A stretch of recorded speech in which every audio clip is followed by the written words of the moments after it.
In Search of the Miraculous by P.D. Ouspensky. Narrated by Matthew Schmitz. Chapter 1. I returned to Russia in November 1914, that is, at the beginning of the First World War, after a rather long journey through Egypt, Ceylon, and India. The war had found me in Colombo, and from there I went back through England. When leaving Petersburg at the start of my journey, I had said that I was going to seek the miraculous. The miraculous is very difficult to define, but for me this word had a quite definite meaning. I had come to the conclusion a long time ago that there was no escape from the labyrinth of contradictions in which we live except by an entirely new road, unlike anything hitherto known or used by us. But where this new or forgotten road began I was unable to say. I already knew then, as an undoubted fact, that beyond the thin film of false reality, there existed another reality from which, for some reason, something separated us. The miraculous was a penetration into this unknown reality, and it seemed to me that the way to the unknown could be found in the East. Why in the East? It was difficult to answer this. In this idea there was, perhaps, something of romance, but it may have been the absolutely real conviction that, in any case, nothing could be found in Europe. On the return journey and during the several weeks I spent in London, everything I had thought about the results of my search was thrown into confusion by the wild absurdity of the war and by all the emotions which filled the air, conversation, and newspapers, and which, against my will, often affected me. But when I returned to Russia and again experienced all those thoughts with which I had gone away, I felt that my search, and everything connected with it, was more important than anything that was happening or could happen in a world of obvious absurdities. I said to myself then that the war must be looked upon as one of those generally catastrophic conditions of life in the midst of which we have to live and work and seek answers to our questions and doubts. The war, the great European war, in the possibility of which I had not wanted to believe and the reality of which I did not for a long time wish to acknowledge, had become a fact. We were in it, and I saw that it must be taken as a great memento mori, showing that hurry was necessary and that it was impossible to believe in life which led nowhere. The war could not touch me personally, at any rate not until the final catastrophe which seemed to me inevitable for Russia, and perhaps for the whole of Europe, but not yet imminent. Though then, of course, the approaching catastrophe looked only temporary, and no one had as yet conceived all the disintegration and destruction, both inner and outer, in which we should have to live in the future. Summing up the total of my impressions of the East, and particularly of India, I had to admit that, on my return, my problem seemed even more difficult and complicated than on my departure. India and the East had not only lost their glamour of the miraculous. On the contrary, this glamour had acquired new shades that were absent from it before. I saw clearly that something could be found there which had long since ceased to exist in Europe, and I considered that the direction I had taken was the right one. But at the same time, I was convinced that the secret was better and more deeply hidden than I could previously have supposed. When I went away, I already knew I was going to look for a school or schools. I had arrived at this long ago. I realized that personal, individual efforts were insufficient, and that it was necessary to come into touch with the real and living thought, which must be in existence somewhere, but with which we had lost contact. This I understood. But the idea of schools itself changed very much during my travels, and in one way became simpler and more concrete, and in another way became more cold and distant. I want to say that schools lost much of their fairy tale character. On my departure, I still admitted much that was fantastic in relation to schools. Admitted is perhaps too strong a word. I should say better that I dreamed about the possibility of a non-physical contact with schools, a contact, so to speak, on another plane. I could not explain it clearly, but it seemed to me that even the beginning of contact with a school may have a miraculous nature.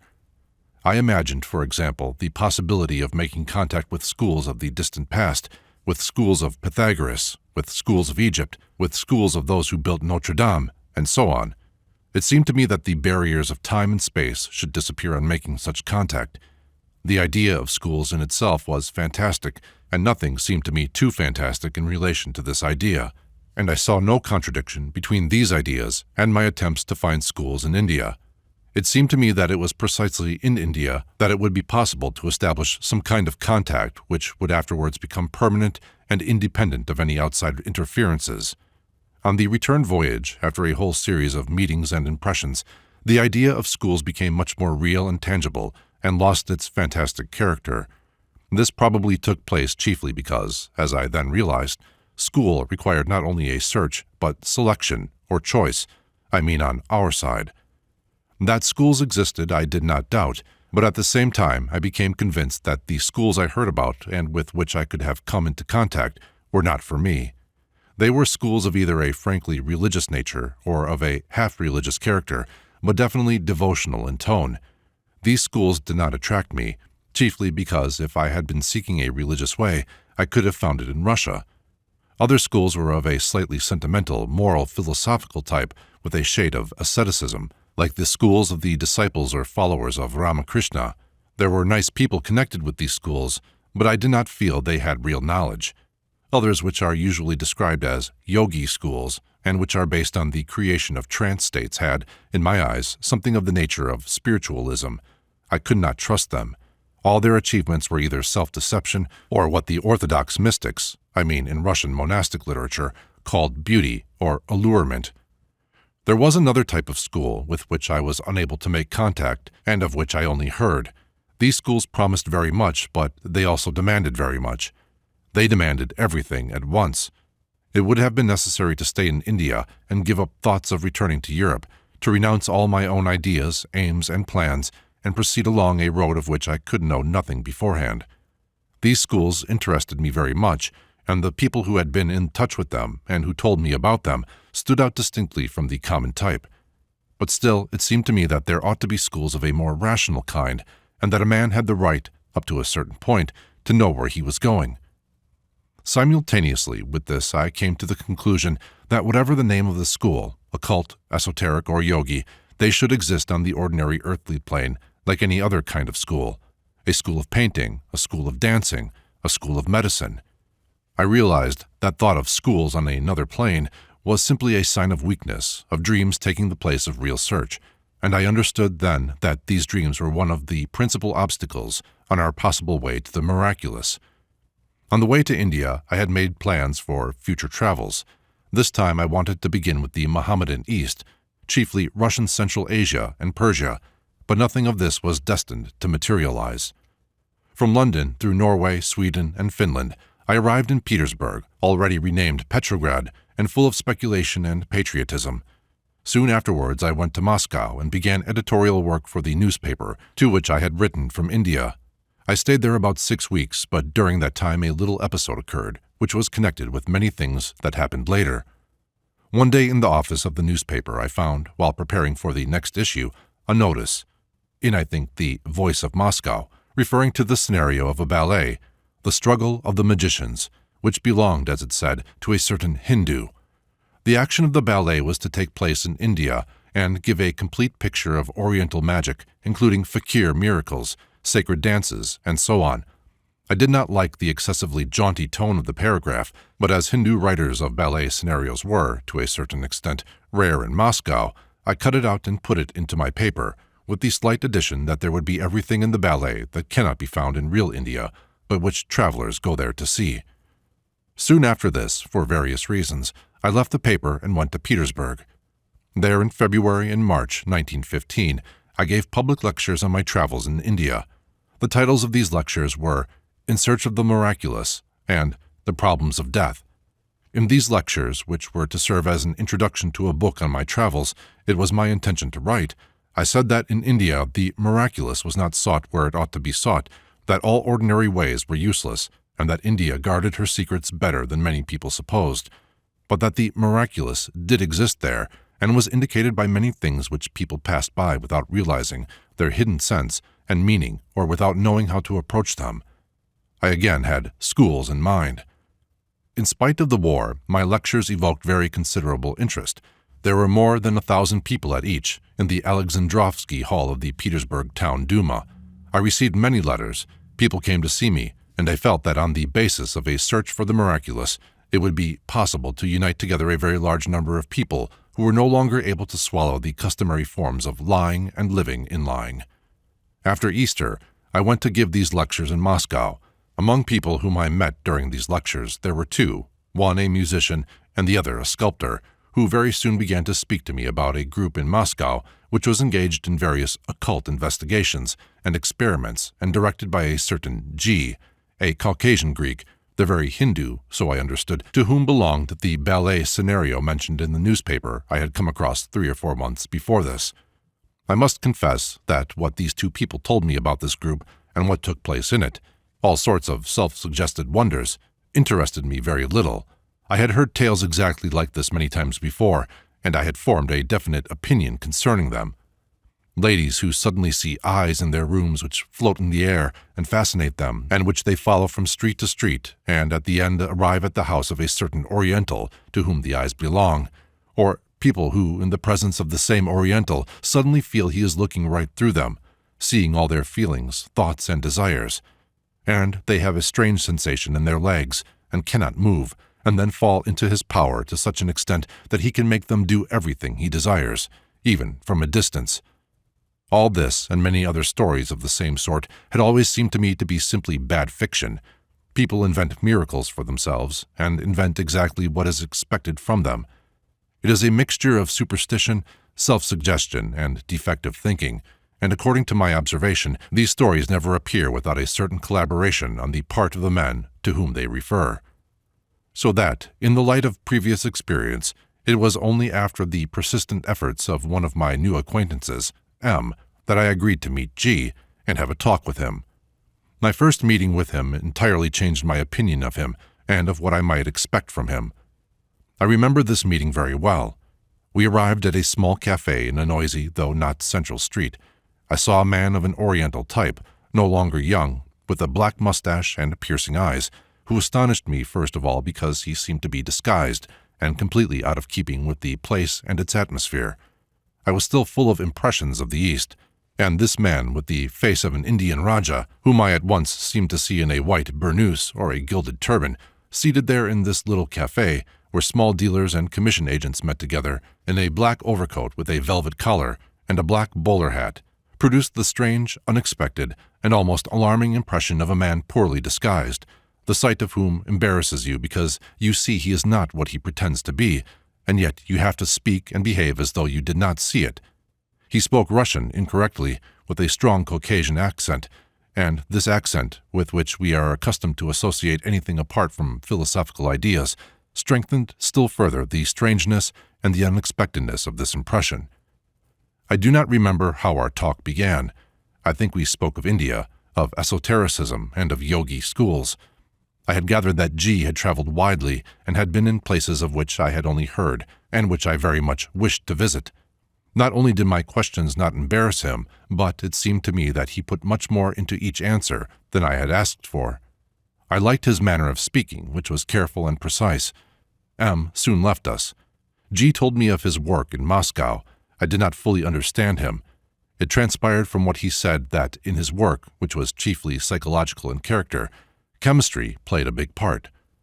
Listening to him for the first time, I, of course, took his words literally. "What you say," I said, "reminds me of something I heard about a school in southern India. A Brahmin, an exceptional man in many respects, told a young Englishman in Travancore of a school which studied the chemistry of the human body, and by means of introducing or removing various substances, could change a man's moral and psychological nature. This is very much like what you are saying." "It may be so," said G, "but at the same time it may be quite different. There are schools which appear to make use of similar methods, but understand them quite differently. A similarity of methods or even of ideas proves nothing." "There is another question that interests me very much," I said. "There are substances which yogis take to induce certain states. Might these not be, in certain cases, narcotics?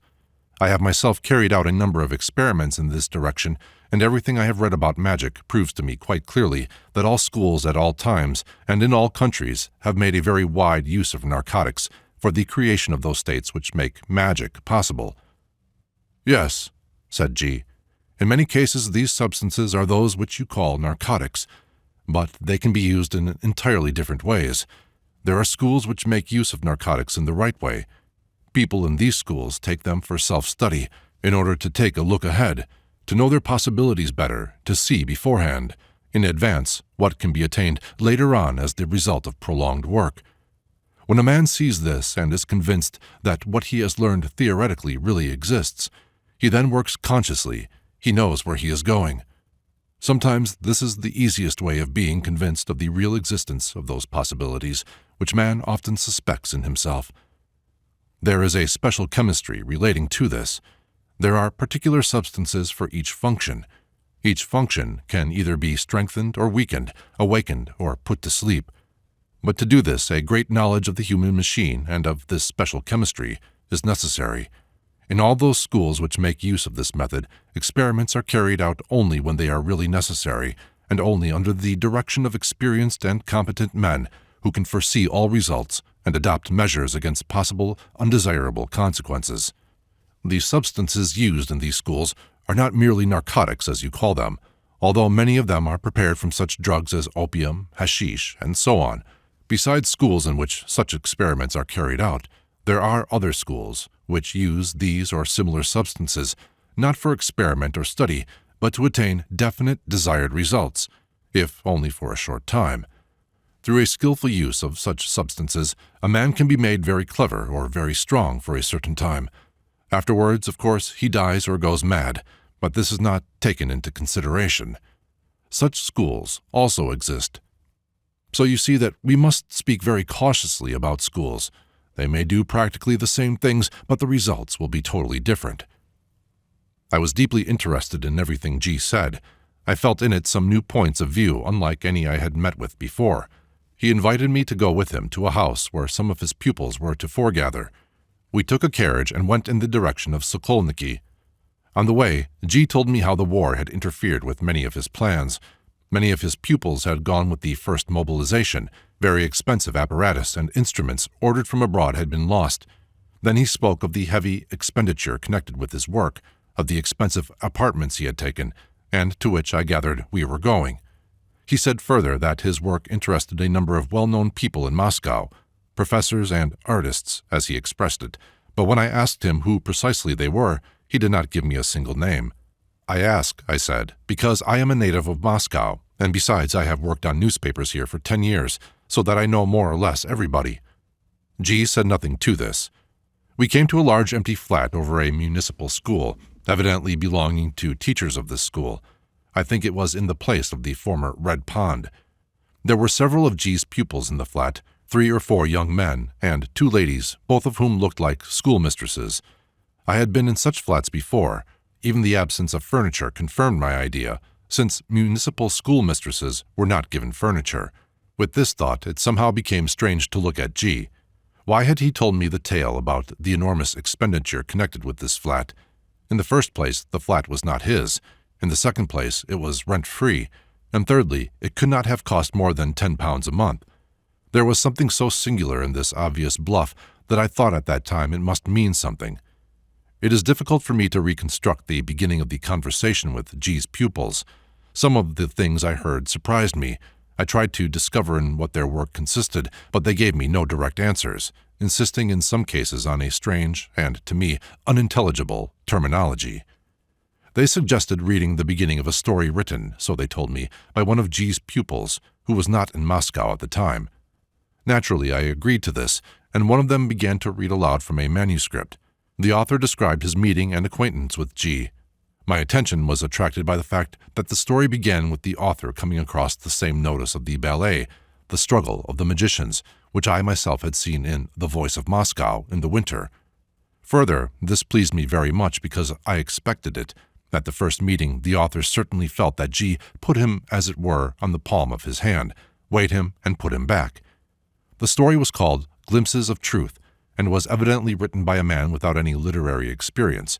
But in spite of this, it produced an impression, because it contained indications of a system in which I felt something very interesting, though I could neither name nor formulate it to myself, and some very strange and unexpected ideas about art, which found in me a very strong response. I learned later on that the author of the story was an imaginary person, and that the story had been begun by two of G's pupils, who were present at the reading, with the object of giving an exposition of his ideas in a literary form. Still later, I heard that the idea of the story belonged to G himself. The reading of what constituted the first chapter stopped at this point. G listened attentively the whole time. He sat on a sofa with one leg tucked beneath him, drinking black coffee from a tumbler, smoking and sometimes glancing at me. I liked his movements, which had a great deal of a kind of feline grace and assurance. Even in his silence there was something which distinguished him from others. I felt that I would rather have met him, not in Moscow, not in this flat, but in one of those places from which I had so recently returned, in the court of one of the Cairo mosques, in one of the ruined cities in Ceylon, or in one of the South Indian temples, Tanjore, Trichinopoly, or Madeira. "How well do you like the story?" asked G after a short silence when the reading had ended. I had told him I found it interesting to listen to, but that, from my point of view, it had the defect of not making clear what exactly it was all about. The story spoke of a very strong impression produced upon the author by a doctrine he had met with, but it gave no adequate idea of the doctrine itself. Those who were present began to argue with me, pointing out that I had missed the most important part of it. G himself said nothing. When I asked what was the system they were studying and what were its distinguishing features, I was answered very indefinitely. Then they spoke of work on oneself, but in what this work consisted they failed to explain. On the whole, my conversation with G's pupils did not go very well, and I felt something calculated and artificial in them, as though they were playing a part learned beforehand. Besides, the pupils did not match with the teacher. They all belonged to that particular layer of Moscow, rather poor intelligentsia, which I knew very well and from which I could not expect anything interesting. I even thought that it was very strange to meet them on the way to the Miraculous. At the same time, they all seemed to me quite nice and decent people. The stories I had heard from M obviously did not come from them and did not refer to them. "There is one thing I wanted to ask you," said G after a pause. "Could this article be published in a paper? We thought that we could acquaint the public in this way with our ideas." "It is quite impossible," I said. "This is not an article, that is, not anything having a beginning and an end. It is the beginning of a story, and it is too long for a newspaper. You see, we count material by lines. The reading occupied 2 hours. It is about 3,000 lines. You know what we call a feuilleton in a paper. An ordinary feuilleton is about 300 lines, so this part of the story will take 10 feuilletons. In Moscow papers, a feuilleton with continuation is never printed more than once a week, so it will take 10 weeks, and it is a conversation of one night. If it can be published, it is only in a monthly magazine, but I don't know anyone suitable for this now, and in this case, they will ask for the whole story before they say anything." G did not say anything, and the conversation stopped at that. But in G himself I at once felt something uncommon, and in the course of the evening this impression only strengthened. When I was once taking leave of him, the thought hashed into my mind that I must at once, without delay, arrange to meet him again, and that if I did not do so I might lose all connection with him. I asked him if I could not see him once more before my departure to Petersburg. He told me that he would be at the same cafe the following day, at the same time. I came out with one of the young men. I felt myself very strange, a long reading which I very little understood, people who did not answer my questions, G himself with his unusual manners and his influence on his people, which I all the time felt produced in me an unexpected desire to laugh, to shout, to sing, as though I had escaped from school or from some strange detention. I wanted to tell my impressions to this young man, make some jokes about G, and about the rather tedious, pretentious story. I at once imagined myself telling all this to some of my friends. Happily, I stopped myself in time.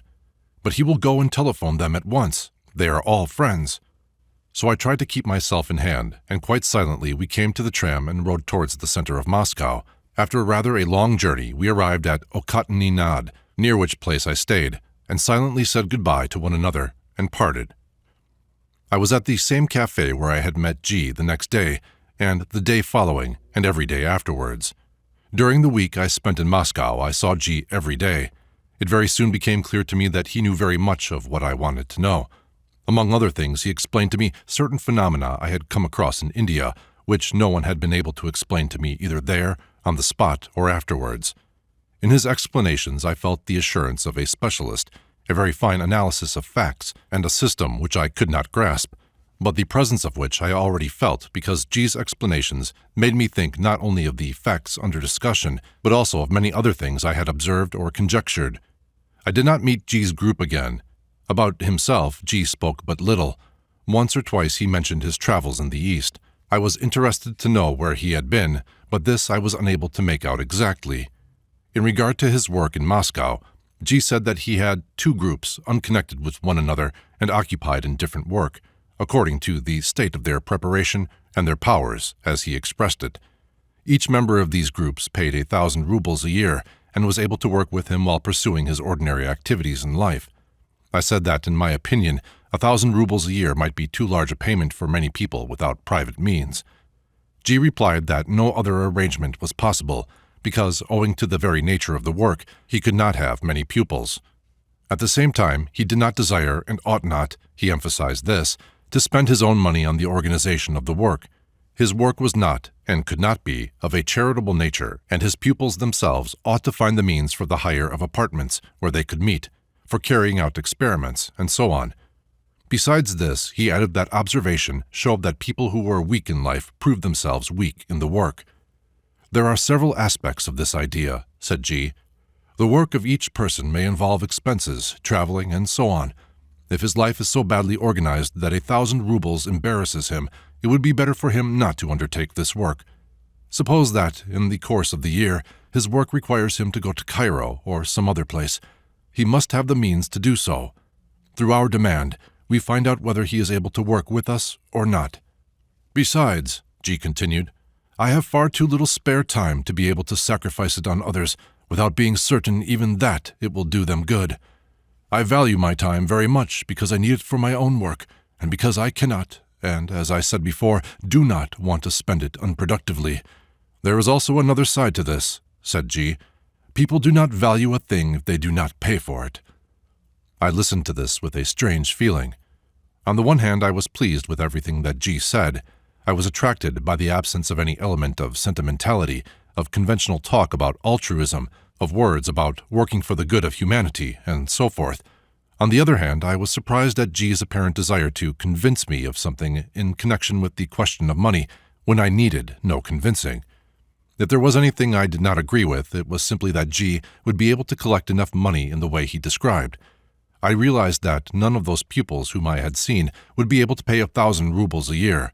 If he had really found in the East visible and tangible traces of hidden knowledge and was continuing investigations in this direction, then it was clear that this work needed funds, like any other scientific enterprise, like an expedition into some unknown part of the world, the excavation of an ancient city, or an investigation requiring elaborate and numerous physical or chemical experiments. It was quite unnecessary to convince me of this. On the contrary, the thought was already in my mind that if G gave me the possibility of a closer acquaintance with his activities, I should probably be able to find the funds necessary for him to place his work on a proper footing and also bring him more prepared people. But, of course, I still had only a very vague idea in what this work might consist. Without saying it plainly, G gave me to understand that he would accept me as one of his pupils if I expressed the wish. I told him that the chief obstacle on my side was that, at the moment, I could not stay in Moscow because I had made an arrangement with a publisher in Petersburg and was preparing several books for publication. G told me that he sometimes went to Petersburg, and he promised to come there soon and let me know of his arrival. But if I joined your group, I said to G, I should be faced with a very difficult problem. I do not know whether you exact a promise from your pupils to keep secret what they learn from you, but I could give no such promise.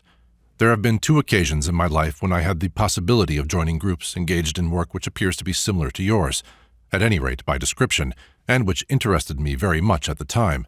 But in both cases, to join would have meant consenting or promising to keep secret everything that I might learn there. And I refused in both cases because, before everything else, I am a writer, and I desire to be absolutely free and to decide for myself what I shall write and what I shall not write. If I promise to keep secret something I am told, it would be very difficult afterwards to separate what had been told me from what came to my own mind, either in connection with it or even with no connection.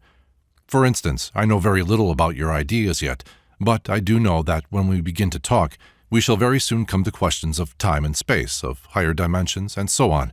these are questions on which I have already been working for many years. I have no doubt whatever that they roust occupy a large place in your system." G nodded. "Well, you see, if we were now to talk under a pledge of secrecy, then, after the first conversation, I should not know what I could write and what I could not write." "But what are your own ideas on the subject?" said G.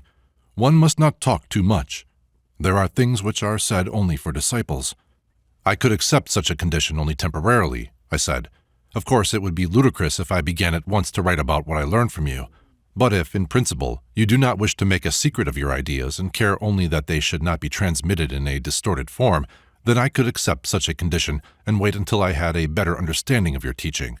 I once came across a group of people who were engaged in various scientific experiments on a very wide scale. They made no secret of their work, but they made it a condition that no one would have the right to speak of or describe any experiment unless he was able to carry it out himself. Until he was able to repeat the experiment himself, he had to keep silent." "There could be no better formulation," said G. "And if you will keep such a rule, this question will never arise between us." "Are there any conditions for joining your group?" I asked. "And is a man who joins it tied to it and to you? In other words, I want to know if he is free to go and leave your work, or does he take definite obligations upon himself? And how do you act towards him if he does not carry out his obligations?" "There are no such conditions of any kind," said G, "and there cannot be any. Our starting point is that man does not know himself, that he is not," he emphasized these words, "that is, he is not what he can and what he should be. For this reason, he cannot make any agreements or assume any obligations. He can decide nothing in regard to the future. Today he is one person and tomorrow another. He is in no way bound to us, and if he likes, he can at any time leave the work and go. There are no obligations of any kind, either in our relationship to him or in his to us.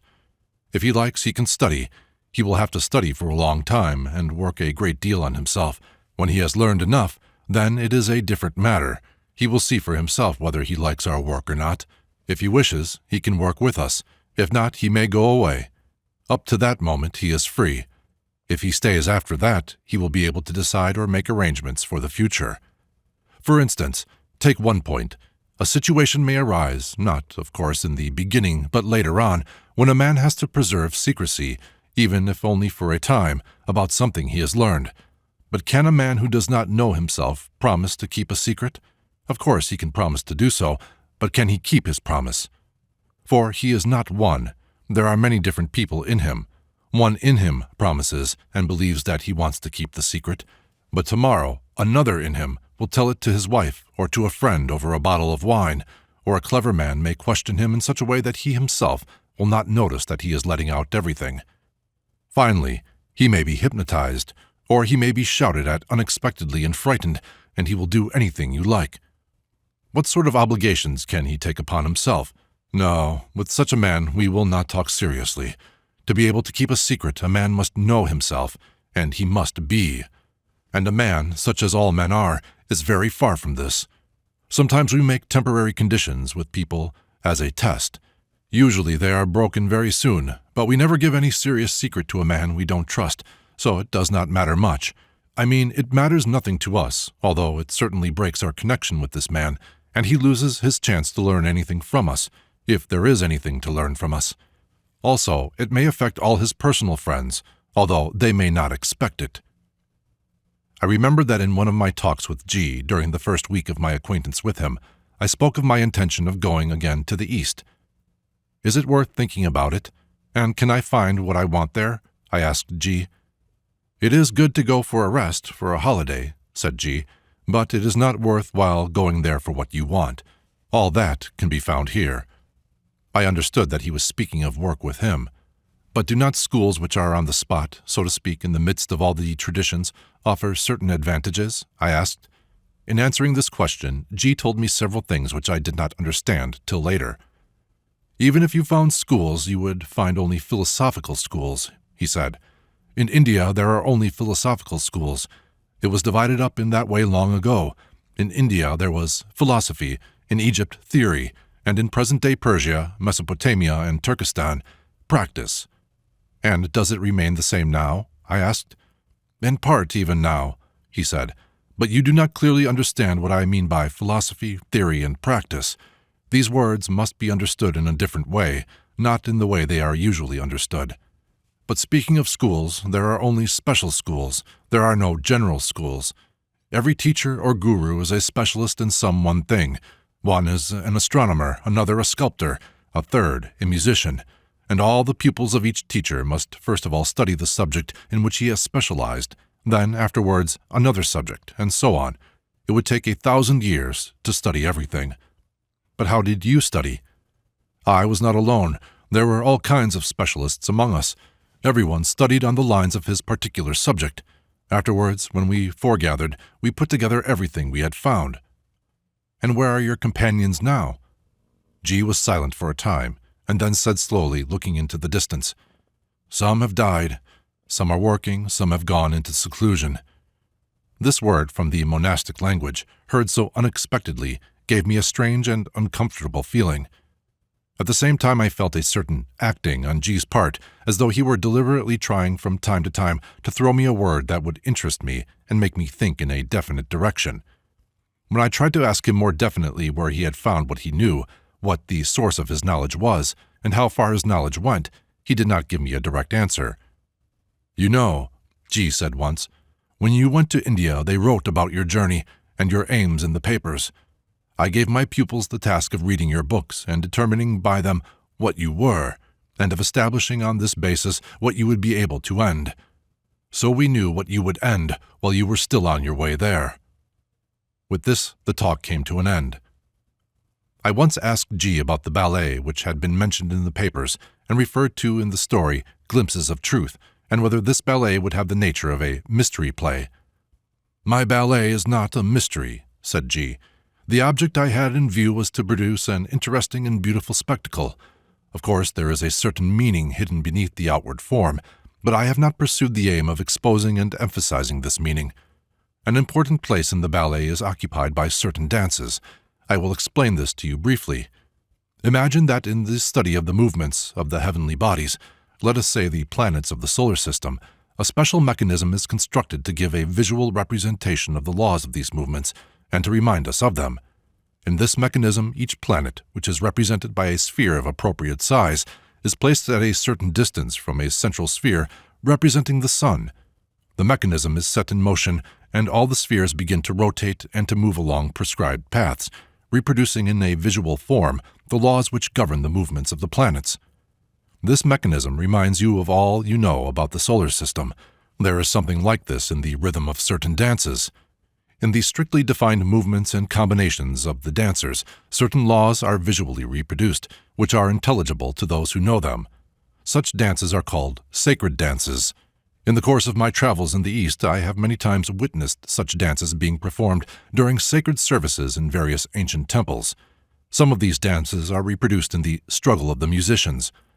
Moreover, there are 3 ideas lying at the basis of the struggle of the magicians, but if I produce the ballet on the ordinary stage, the public will never understand these ideas. I understood from what he said subsequently that this would not be a ballet in the strict meaning of the word, but a series of dramatic and mimic scenes held together by a common plot, accompanied by music and intermixed with songs and dances. The most appropriate name for these scenes would be revue, but without any comic element. The ballet or revue was to be called the struggle of the magicians. The important scenes represented the schools of a black magician and a white magician, with exercises by pupils of both schools and a struggle between the 2 schools. The action was to take place against the background of the life of an eastern city, intermixed with sacred dances. Dervish dances and various national Eastern dances, all this interwoven with a love story which itself would have an allegorical meaning. I was particularly interested when G said that the same performers would have to act and dance in the white magician scene and in the black magician scene, and that they themselves and their movements had to be attractive and beautiful in the first scene and ugly and discordant in the second. You understand that in this way they will see and study all sides of themselves. Consequently, the ballet will be of immense importance for self-study, said G. I understood this far from clearly at the time, but I was struck by a certain discrepancy. In the notice I saw in the paper, it was said that your ballet would be staged in Moscow, and that certain well-known ballet dancers would take part in it. How do you reconcile this with the idea of self-study? I asked. They will not play and dance in order to study themselves. All this is far from being decided, said G, and the author of the notice you read was not fully informed. All this may be quite different, although, on the other hand, those taking part in the ballet will see themselves whether they like it or not. And who is writing the music? I asked. That also is not decided, said G. He did not say anything more, and I only came across the ballet again 5 years later. Once I was talking with G in Moscow. I was speaking about London, where I had been staying a short while before, about the terrifying mechanization that was being deployed in the big European cities, and without which it was probably impossible to live and work in those immense whirling mechanical toys. People are turning into machines, I said, and no doubt sometimes they become perfect machines, but I do not believe they can think. If they tried to think, they could not have been such fine machines. Yes, said G, that is true, but only partly true. It depends first of all on the question which mind they use for their work. If they use the proper mind, they will be able to think even better in the midst of all their work with machines. But again, only if they think with the proper mind. I did not understand what G meant by proper mind, and understood it only much later. And secondly, he continued, the mechanization you speak of is not at all dangerous. A man may be a man, he emphasized this word, while working with machines. There is another kind of mechanization which is much more dangerous, being a machine oneself. Have you ever thought about the fact that all peoples themselves are machines? Yes, I said. From the strictly scientific point of view, all people are machines governed by external influences. But the question is, can the scientific point of view be wholly accepted? Scientific or not scientific is all the same to me, said G. I want you to understand what I am saying. Look, all those people you see, he pointed along the street, are simply machines, nothing more. I think I understand what you mean, I said, and I have often thought how little there is in the world that can stand against this form of mechanization and choose its own path. This is just where you make your greatest mistake, said G. You think there is something that chooses its own path, something that can stand against mechanization. You think that not everything is equally mechanical. Why, of course not, I said. Art, poetry, thought are phenomena of quite a different order. Of exactly the same order, said G. These activities are just as mechanical as everything else. Men are machines, and nothing but mechanical actions can be expected of machines. Very well, I said, but are there no people who are not machines? It may be that there are, said G, only not those people you see, and you do not know them. This is what I want you to understand. I thought it rather strange that he should be so insistent on this point. What he said seemed to me obvious and incontestable. At the same time, I had never liked such short and all-embracing metaphors. They always omitted points of difference. I, on the other hand, had always maintained differences were the most important thing, and that in order to understand things, it was first necessary to see the points in which they differed. So I felt that it was odd that G insisted on an idea which seemed to be obvious provided it were not made too absolute, and exceptions were admitted. People are so unlike one another, I said. I do not think it would be possible to bring them all under the same heading. There are savages, there are mechanized people, there are intellectual people, there are geniuses. Quite right, said G. People are very unlike one another, but the real difference between people is what you do not know and cannot see. The difference of which you speak simply does not exist. This must be understood. All the people you see, all the people you know, all the people you may get to know, are machines, actual machines working solely under the power of external influences, as you yourself said. Machines they are born, and machines they die. How do savages and intellectuals come into this? Even now, at this very moment, while we are talking, several millions of machines are trying to annihilate one another. What is the difference between them? Where are the savages and where are the intellectuals? They are all alike. But there is a possibility of ceasing to be a machine. It is of this we must think, and not about the different kinds of machines that exist. Of course, there are different machines. A motor car is a machine, a gramophone is a machine, and a gun is a machine. But what of it? It is the same thing. They are all machines. In connection with this conversation, I remember another. "What is your opinion of modern psychology?" I once asked G with the intention of introducing the subject of psychoanalysis, which I had mistrusted from the time when it had first appeared. But G did not let me get as far as that. "Before speaking of psychology, we must be clear to whom it refers and to whom it does not refer," he said. "Psychology refers to people, to men, to human beings. What psychology," he emphasized the word, "can there be in relation to machines? Mechanics, not psychology, is necessary for the study of machines. That is why we begin with mechanics. It is a very long way yet to psychology." "One can stop being a machine?" I asked. "Ah, that is the question," said G. "If you had asked such questions more often, we might perhaps have gotten somewhere in our talks. It is possible to stop being a machine, but for that it is necessary first of all to know the machine. A machine, a real machine, does not know itself and cannot know itself. When a machine knows itself, it is then no longer a machine, at least not such a machine as it was before. It already begins to be responsible for its actions." "This means, according to you, that a man is not responsible for his actions?" I asked. "A man," he emphasized this word, "is responsible. A machine is not responsible." In the course of one of our talks, I asked G, "What, in your opinion, is the best preparation for the study of your method? For instance, is it useful to study what is called occult or mystical literature?" In saying this, I had in mind more particularly the tarot and the literature on the tarot. "Yes," said G, "a great deal can be found by reading. For instance, take yourself. You might already know a great deal if you knew how to read. I mean that if you understood everything you have read in your life, you would already know what you are looking for now. If you understood everything you have written in your own book, what is it called?" He made something altogether impossible out of the words tertium organum. "I should come and bow down to you and beg you to teach me. But you do not understand either what you read or what you write. You do not even understand what the word understand means. Yet reading is essential, and reading can be useful only if you understand what you read. But of course no book can give real preparation, so it is impossible to say which is better. What a man knows well," he emphasized the word well, "that is his preparation. If a man knows how to make coffee well, or how to make boots well, then it is already possible to talk to him. The trouble is that nobody knows anything well. Everything is known just anyhow, superficially."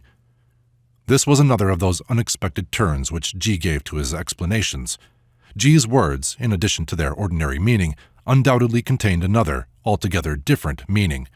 I had already begun to realize that, in order to arrive at this hidden meaning in G's words, one had to begin with their usual and simple meaning. G's words were always significant in their ordinary sense, although this was not the whole of their significance. The wider or deeper significance remained hidden for a long time. There is another talk which has remained in my memory. I asked G what a man had to do to assimilate this teaching. "What to do?" asked G as though surprised. "It is impossible to do anything. A man must first of all understand certain things. He has thousands of false ideas and false conceptions, chiefly about himself, and he must get rid of some of them before beginning to acquire anything new. Otherwise the new will be built on a wrong foundation, and the result will be worse than before." "How can one get rid of false ideas?" I asked. "We depend on the forms of our perception. False ideas are produced by the forms of our perception." G shook his head. "Again you speak of something different," he said. "You speak of errors arising from perceptions, but I am not speaking of these. Within the limits of given perceptions, man can err more or err less. As I have said before, man's chief delusion is his conviction that he can do. All people think that they can do, all people want to do, and the first question all people ask is what they are to do. But actually, nobody does anything, and nobody can do anything. This is the first thing that must be understood. Everything happens. All that befalls a man, all that is done by him, all that comes from him, all this happens. And it happens in exactly the same way as rain falls, as a result of a change in the temperature in the higher regions of the atmosphere or the surrounding clouds, as snow melts under the rays of the sun, as dust rises with the wind. Man is a machine. All his deeds, actions, words, thoughts, feelings, convictions, opinions, and habits are the result of external influences, external impressions. Out of himself a man cannot produce a single thought, a single action. Everything he says, does, thinks, feels, all this happens. Man cannot discover anything, invent anything. It all happens. To establish this fact for oneself, to understand it, to be convinced of its truth, means getting rid of 1,000 illusions about man, about his being creative and consciously organizing his own life, and so on. There is nothing of this kind.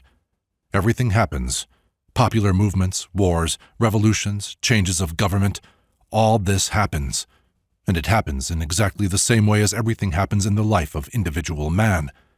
Man is born, lives, dies, builds houses, writes books, not as he wants to, but as it happens. Everything happens. Man does not love, hate, desire. All this happens.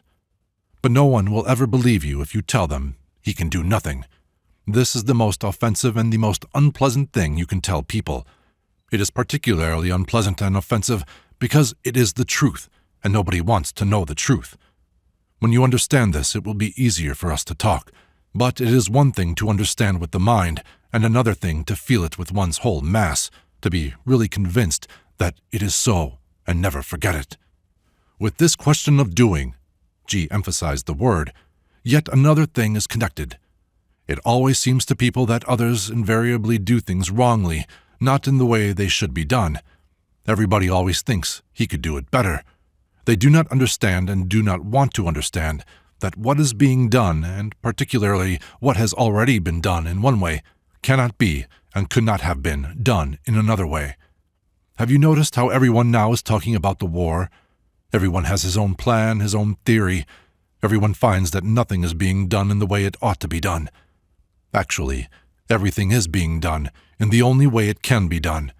If one thing could be different, everything could be different, and then perhaps there would have been no war.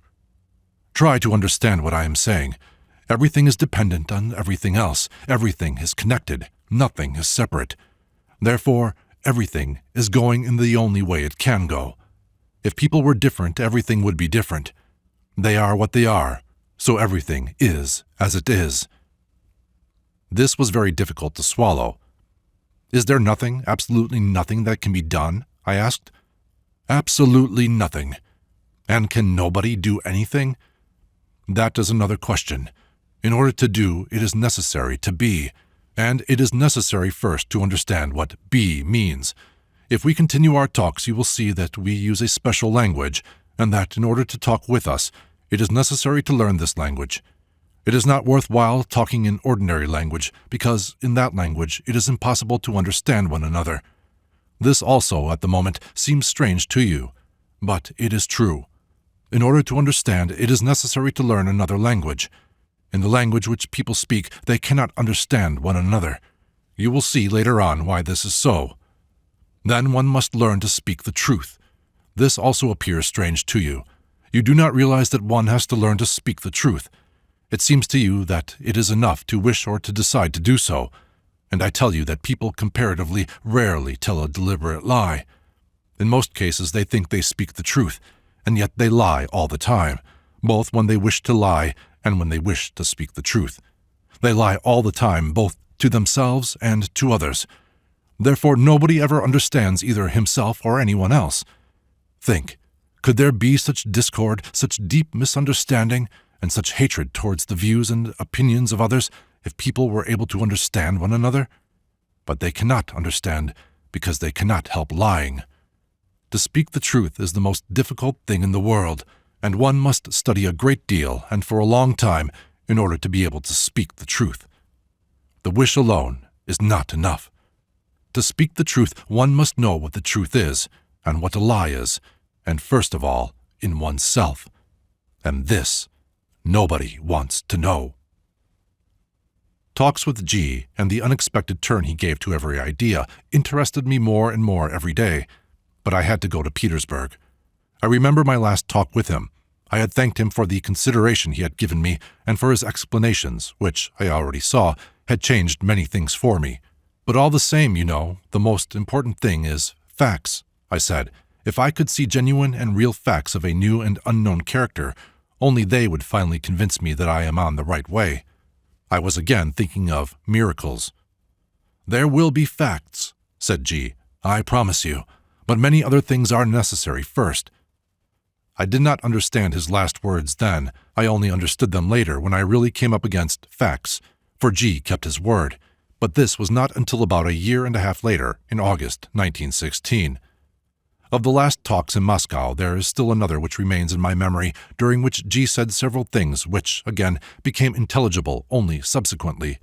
He was talking about a man I had met while with him, and he spoke of his relations with certain people. "He is a weak man," said G. "People take advantage of him, unconsciously, of course, and all because he considers them. If he did not consider them, everything would be different, and they themselves would be different." It seemed odd to me that a man should not consider others. "What do you mean by the word consider?" I asked. "I both understand you and do not understand you. This word has a great many different meanings." "Precisely the contrary," said G. "There is only one meaning. Try to think about this." Later on, I understood what G called considering, and realized what an enormous place it occupies in life and how much it gives rise to. G called considering that attitude which creates inner slavery, inner dependence. Afterwards, we had occasion to speak a great deal about this. I remember another talk about the war. We were sitting in the Filipov's Cafe on the Tverskaya. It was very full of people and very noisy. War and profiteering had created an unpleasant, feverish atmosphere. I had even refused to go there. G insisted, and as always with him, I gave way. I had already realized by then that he sometimes purposely created difficult conditions for conversation, as though demanding of me some sort of extra effort and a readiness to reconcile myself to unpleasant and uncomfortable surroundings for the sake of talking with him. But this time the result was not particularly brilliant because, owing to the noise, the most interesting part of what he was saying failed to reach me. At first I understood what G was saying, but the thread gradually began to slip away from me. After several attempts to follow his remarks, of which only isolated words reached me, I gave up listening and simply observed how he spoke. The conversation began with my question, "Can war be stopped?" And G answered, "Yes, it can." And yet I had been certain from previous talks that he would answer, "No, it cannot." "But the whole thing is, how?" he said. "It is necessary to know a great deal in order to understand that. What is war? It is the result of planetary influences. Somewhere up there, 2 or 3 planets have approached too near to each other. Tension results. Have you noticed how, if a man passes quite close to you on a narrow pavement, you become all tense? The same tension takes place between planets. For them it lasts perhaps a second or two, but here, on the Earth, people begin to slaughter one another, and they go on slaughtering maybe for several years. It seems to them at the time that they hate one another, or perhaps that they have to slaughter each other for some exalted purpose, or that they must defend somebody, or something, and that it is a very noble thing to do, or something else of the same kind. They fail to realize to what an extent they are mere pawns in the game. They think they signify something.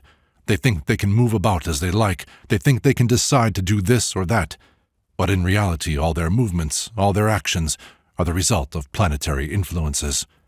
And they themselves signify literally nothing. Then the moon plays a big part in this, but we will speak about the moon separately. Only it must be understood that neither Emperor Wilhelm, nor generals, nor ministers, nor parliaments signify anything or can do anything. Everything that happens on a big scale is governed from outside, and governed either by accidental combinations of influences or by general cosmic laws. This was all I heard. Only much later I understood what he wished to tell me, that is, how accidental influences could be diverted or transformed into something relatively harmless. It was really an interesting idea, referring to the esoteric meaning of sacrifices. But in any case, at the present time, this idea has only an historical and a psychological value. What was really important, and what he had said quite casually, so that I did not even notice it at once, and only remembered later in trying to reconstruct the conversation, was his words referring to the difference of time for planets and for man. And even when I remembered it, for a long time, I did not realize the full meaning of this idea. Later, very much was based on it. Somewhere about this time, I was very much struck by a talk about the sun, the planets, and the moon. I do not remember how this talk began, but I remember that G drew a small diagram and tried to explain what he called the correlation of forces in different worlds. This was in connection with the previous talk, that is, in connection with the influences acting on humanity. The idea was roughly this: humanity, or more correctly, organic life on Earth, is acted upon simultaneously by influences proceeding from various sources and different worlds. Influences from the planets, influences from the moon, influences from the sun, influences from the stars. All these influences act simultaneously. One influence predominates at one moment, and another influence at another moment. And for man there is a certain possibility of making a choice of influences. In other words, of passing from one influence to another. To explain how would need a very long talk, said G. So we will talk about this some other time. At this moment I want you to understand one thing. It is impossible to become free from one influence without becoming subject to another. The whole thing, all work on oneself, consists in choosing the influence to which you wish to subject yourself, and actually falling under this influence. And for this it is necessary to know beforehand which influence is the more profitable. What interested me in this talk was that G spoke of the planets and the moons as living beings, having definite ages, a definite period of life, and possibilities of development and transition to other planes of being. From what he said, it appeared that the moon was not a dead planet, as is usually accepted, but on the contrary, a planet in birth. A planet at the very initial stages of its development, which had not yet reached the degree of intelligence possessed by the Earth, as he expressed it. But the moon is growing and developing, said G, and sometime it will, possibly, attain the same level as the Earth. Then, near it, a new moon will appear, and the Earth will become their sun. At one time, the sun was like the Earth, and the Earth like the moon, and earlier still, the sun was like the moon. This attracted my attention at once. Nothing had ever seemed to me more artificial, unreliable, and dogmatic than all the usual theories of the origin of planets and solar systems, beginning with the Kant-Laplace theory, down to the very latest with all their additions and variations. The general public considers these theories, or at any rate the last one known to it, to be scientific and proven, but in actual fact there is, of course, nothing less scientific and less proven than these theories. Therefore, the fact that G's system accepted an altogether different theory, an organic theory having its origin in entirely new principles and showing a different universal order, appeared to me very interesting and important. In what relation does the intelligence of the Earth stand to the intelligence of the Sun? I asked. The intelligence of the Sun is divine, said G, but the Earth can become the same, only, of course, it is not guaranteed, and the Earth may die having attained nothing. Upon what does this depend? I asked. G's answer was very vague. There is a definite period, he said, for a certain thing to be done. If by a certain time what ought to be done has not been done, the Earth may perish without having attained what it could have attained. Is this period known? I asked. It is known, said G, but it would be no advantage whatever for people to know it. It would be even worse. Some would believe it, others would not believe it, yet others would demand proofs. Afterwards, they would begin to break one another's heads. Everything ends this way with people. In Moscow at the same time, we also had several interesting talks about art. These were connected with the story which was read on the first evening that I saw G. At the moment, it is not yet clear to you, G once said, that people living on the Earth can belong to very different levels, although in appearance they look exactly the same. Just as there are very different levels of men, so there are different levels of art. Only you do not realize at present that the difference between these levels is far greater than you might suppose. You take different things on one level, far too near one another, and you think these different levels are accessible to you. I do not call art all that you call art, which is simply mechanical reproduction, imitation of nature or other people, or simply fantasy, or an attempt to be original. Real art is something quite different. Among works of art, especially works of ancient art, you meet with many things you cannot explain and which contain a certain something you do not feel in modern works of art. But as you do not realize what this difference is, you very soon forget it and continue to take everything as one kind of art. And yet there is an enormous difference between your art and the art of which I speak. In your art everything is subjective, the artist's perception of this or that sensation, the forms in which he tries to express his sensations, and the perception of these forms by other people. In one and the same phenomenon, one artist may feel one thing, and another artist quite a different thing. One and the same sunset may evoke a feeling of joy in one artist and sadness in another. Two artists may strive to express exactly the same perceptions by entirely different methods, in different forms, or entirely different perceptions in the same forms, according to how they were taught, or contrary to it. And the spectators, listeners, or readers will perceive not what the artist wished to convey or what he felt, but what the forms in which he expresses his sensations will make them feel by association. Everything is subjective, and everything is accidental, that is to say, based on accidental associations.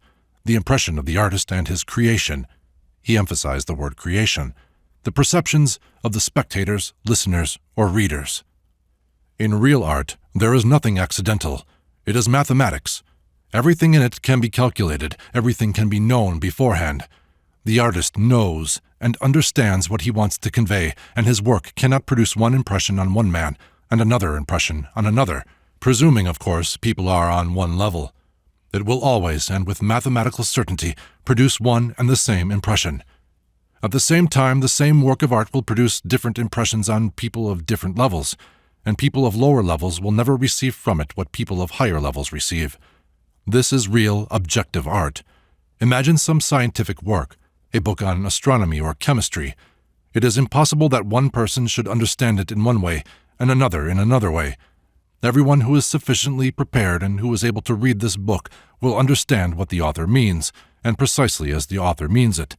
An objective work of art is just such a book, except that it affects the emotional and not only the intellectual side of man. Do such works of objective art exist at the present day? I asked. Of course they exist, answered G. The Great Sphinx in Egypt is such a work of art, as well as some historically known works of architecture, certain statues of gods, and many other things.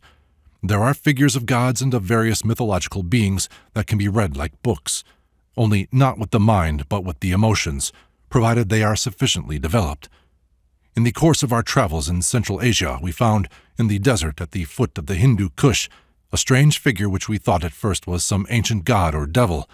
At first it produced upon us simply the impression of being a curiosity, but after a while we began to feel that this figure contained many things, a big, complete, and complex system of cosmology, and slowly, step by step, we began to decipher this system. It was in the body of the figure, in its legs, in its arms, in its head, in its eyes, in its ears, everywhere. In the whole statue there was nothing accidental, nothing without meaning, and gradually we understood the aim of the people who built this statue. We began to feel their thoughts, their feelings. Some of us thought that we saw their faces, heard their voices. At all events, we grasped the meaning of what they wanted to convey to us across thousands of years, and not only the meaning, but all the feelings and the emotions connected with it as well. That, indeed, was art. I was very interested in what G had said about art. His principle of the division of art into subjective and objective told me a great deal. I still did not understand everything he put into these words. I had always felt in art certain divisions and gradations which I could neither define nor formulate, and which nobody else had formulated. Nevertheless, I knew that these divisions and gradations existed, so that all discussions about art without the recognition of these divisions and gradations seemed to me empty and useless, simply arguments about words. In what G had said, in his indications of the different levels of which we fail to see and understand, I felt an approach to the very gradations that I had felt but could not define. In general, many things which G said astonished me. There were ideas which I could not accept and which appeared to me fantastic and without foundation. Other things, on the contrary, coincided strangely with what I had thought myself and with what I had arrived at long ago. I was most of all interested in the connectedness of everything he said. I already felt that his ideas were not detached one from another, as all philosophical and scientific ideas are, but made one whole, of which, as yet, I saw only some of the pieces. I thought about that in the night train, on the way from Moscow to Petersburg. I asked myself whether I had indeed found what I was looking for. Was it possible that G actually knew what had to be known in order to proceed from words or ideas to deeds, to facts? I was still not certain of anything, nor could I formulate anything precisely, but I had an inner conviction that something had already changed for me, and that now everything would go differently. Chapter 2. In Petersburg, the summer passed with the usual literary work. I was preparing my books for new editions, reading proofs, and so on. This was the terrible summer of 1915, with its gradually lowering atmosphere, from which, in spite of all efforts, I could not free myself. The war was now being waged on Russian territory and was coming nearer to us. Everything was beginning to totter. The hidden suicidal activity which has determined so much in Russian life was becoming more and more apparent. A trial of strength was in progress. Printers were perpetually going on strike. My work was held up, and I was already beginning to think that the catastrophe would be upon us before I succeeded in doing what I intended. But my thoughts very often returned to the Moscow talks. Several times when things became particularly difficult, I remember I said to myself, I will give up everything and go to G in Moscow, and at this thought I always felt easier. Time passed. One day, it was already autumn, I was called to the telephone and heard G's voice. I had come to Petersburg for a few days. I went to see him at once, and in between conversations with other people who came to see him on various matters, he spoke to me just as he had in Moscow. When he was leaving next day, he told me he would soon be coming back again, and on this second visit, when I told him about a certain group I went to in Petersburg, where all possible subjects were discussed, from war to psychology, he said that acquaintance with similar groups might be useful, as he was thinking of starting the same kind of work in Petersburg as he was conducting in Moscow. He went to Moscow and promised to return in a fortnight. I spoke of him to some of my friends, and we began to await his arrival. He returned again for a short time. I succeeded, however, in introducing some people to him. In regard to his plans and intentions, he said he wanted to organize his work on a large scale, give public lectures, arrange a series of experiments and demonstrations, and attract to his work people with a wider and more varied preparation. All this reminded me of a part of what I had heard in Moscow, but I did not clearly understand what experiments and demonstrations he spoke of. This became clear only later. I remember one talk, as usual with G, in a small cafe on the Nevsky. G told me in some detail about the organization of groups for his work and about their role in that work. Once or twice he used the word esoteric, which I had not heard from him before, and I was interested in what he meant by it. But when I tried to stop and ask what he meant by the word esoteric, he avoided an answer. That is not important. Well, call it what you like, he said. That is not the point. The point is that a group is the beginning of everything. One man can do nothing, can attain nothing. A group with a real leader can do more. A group of people can do what one man can never do. You do not realize your own situation. You are in a prison. All you can wish for, if you are a sensible man, is to escape. But how to escape? It is necessary to tunnel under a wall. One man can do nothing, but let us suppose there are 10 or 20 men. If they work in turn, and if one covers another, they can complete the tunnel and escape. Furthermore, no one can escape from prison without the help of those who have escaped before. Only they can say in what way escape is possible, or can send tools, files, or whatever may be necessary. But one prisoner alone cannot find these people or get in touch with them. An organization is necessary. Nothing can be achieved without an organization. G often returned afterwards to this example of prison and escape from prison in his talks. Sometimes he began with it, and then his favorite statement was that if a man in prison was at any time to have a chance of escape, then he must first of all realize that he is in a prison. So long as he fails to realize this, so long as he thinks he is free, he has no chance whatever. No one can help or liberate him by force, against his will, in opposition to his wishes. If liberation is possible, it is possible only as a result of great labor and great efforts, and above all, of conscious efforts towards a definite aim. Gradually, I introduced a greater and greater number of people to G, and every time he came to Petersburg, I arranged talks and lectures in which he took part, either at some private houses or with some already existing groups. 30 or 40 people used to come. After January 1916, G began to visit Petersburg regularly every fortnight, sometimes with some of his Moscow pupils. I did not understand everything about the way these meetings were arranged. It seemed to me that G was making much of it unnecessarily difficult. For instance, he seldom allowed me to fix a meeting beforehand. A former meeting usually ended with the announcement that G was returning to Moscow the following day. On the following morning, he would say that he had decided to stay till the evening. The whole day was passed in cafes where people came who wanted to see G. It was only in the evening, an hour or an hour and a half before we usually began our meetings, that he would say to me, "Why not have a meeting tonight? Ring up those who wanted to come and tell them we shall be at such and such a place." I used to rush to the telephone, but of course at 7 or 7:30 in the evening, everybody was already engaged, and I could only collect a few people, and some who lived outside Petersburg in Tsarskoye, etc., never succeeded in coming to our meetings. A great deal I afterwards understood differently from the way I did then, and G's chief motives became clearer to me. He by no means wanted to make it easy for people to become acquainted with his ideas. On the contrary, he considered that only by overcoming difficulties, however irrelevant and accidental, could people value his ideas.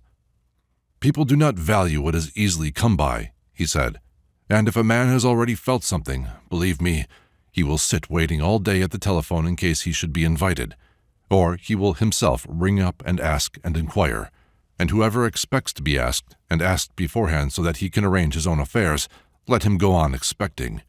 Of course, for those who are not in Petersburg this is certainly difficult, but we cannot help it. Later on perhaps we shall have definite meetings on fixed days. At present it is impossible to do this. People must show themselves in their valuation of what they have heard." All this and much else besides still remained for me at that time half open to question. But the lectures and, in general, all that G said at that time, both at the meetings and outside them, interested me more and more.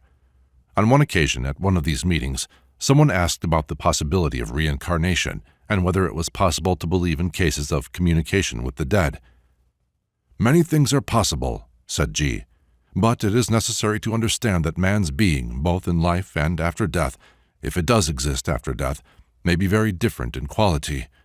The man-machine, with whom everything depends upon external influences, with whom everything happens, who is now one, the next moment another, and the next moment a third, has no future of any kind.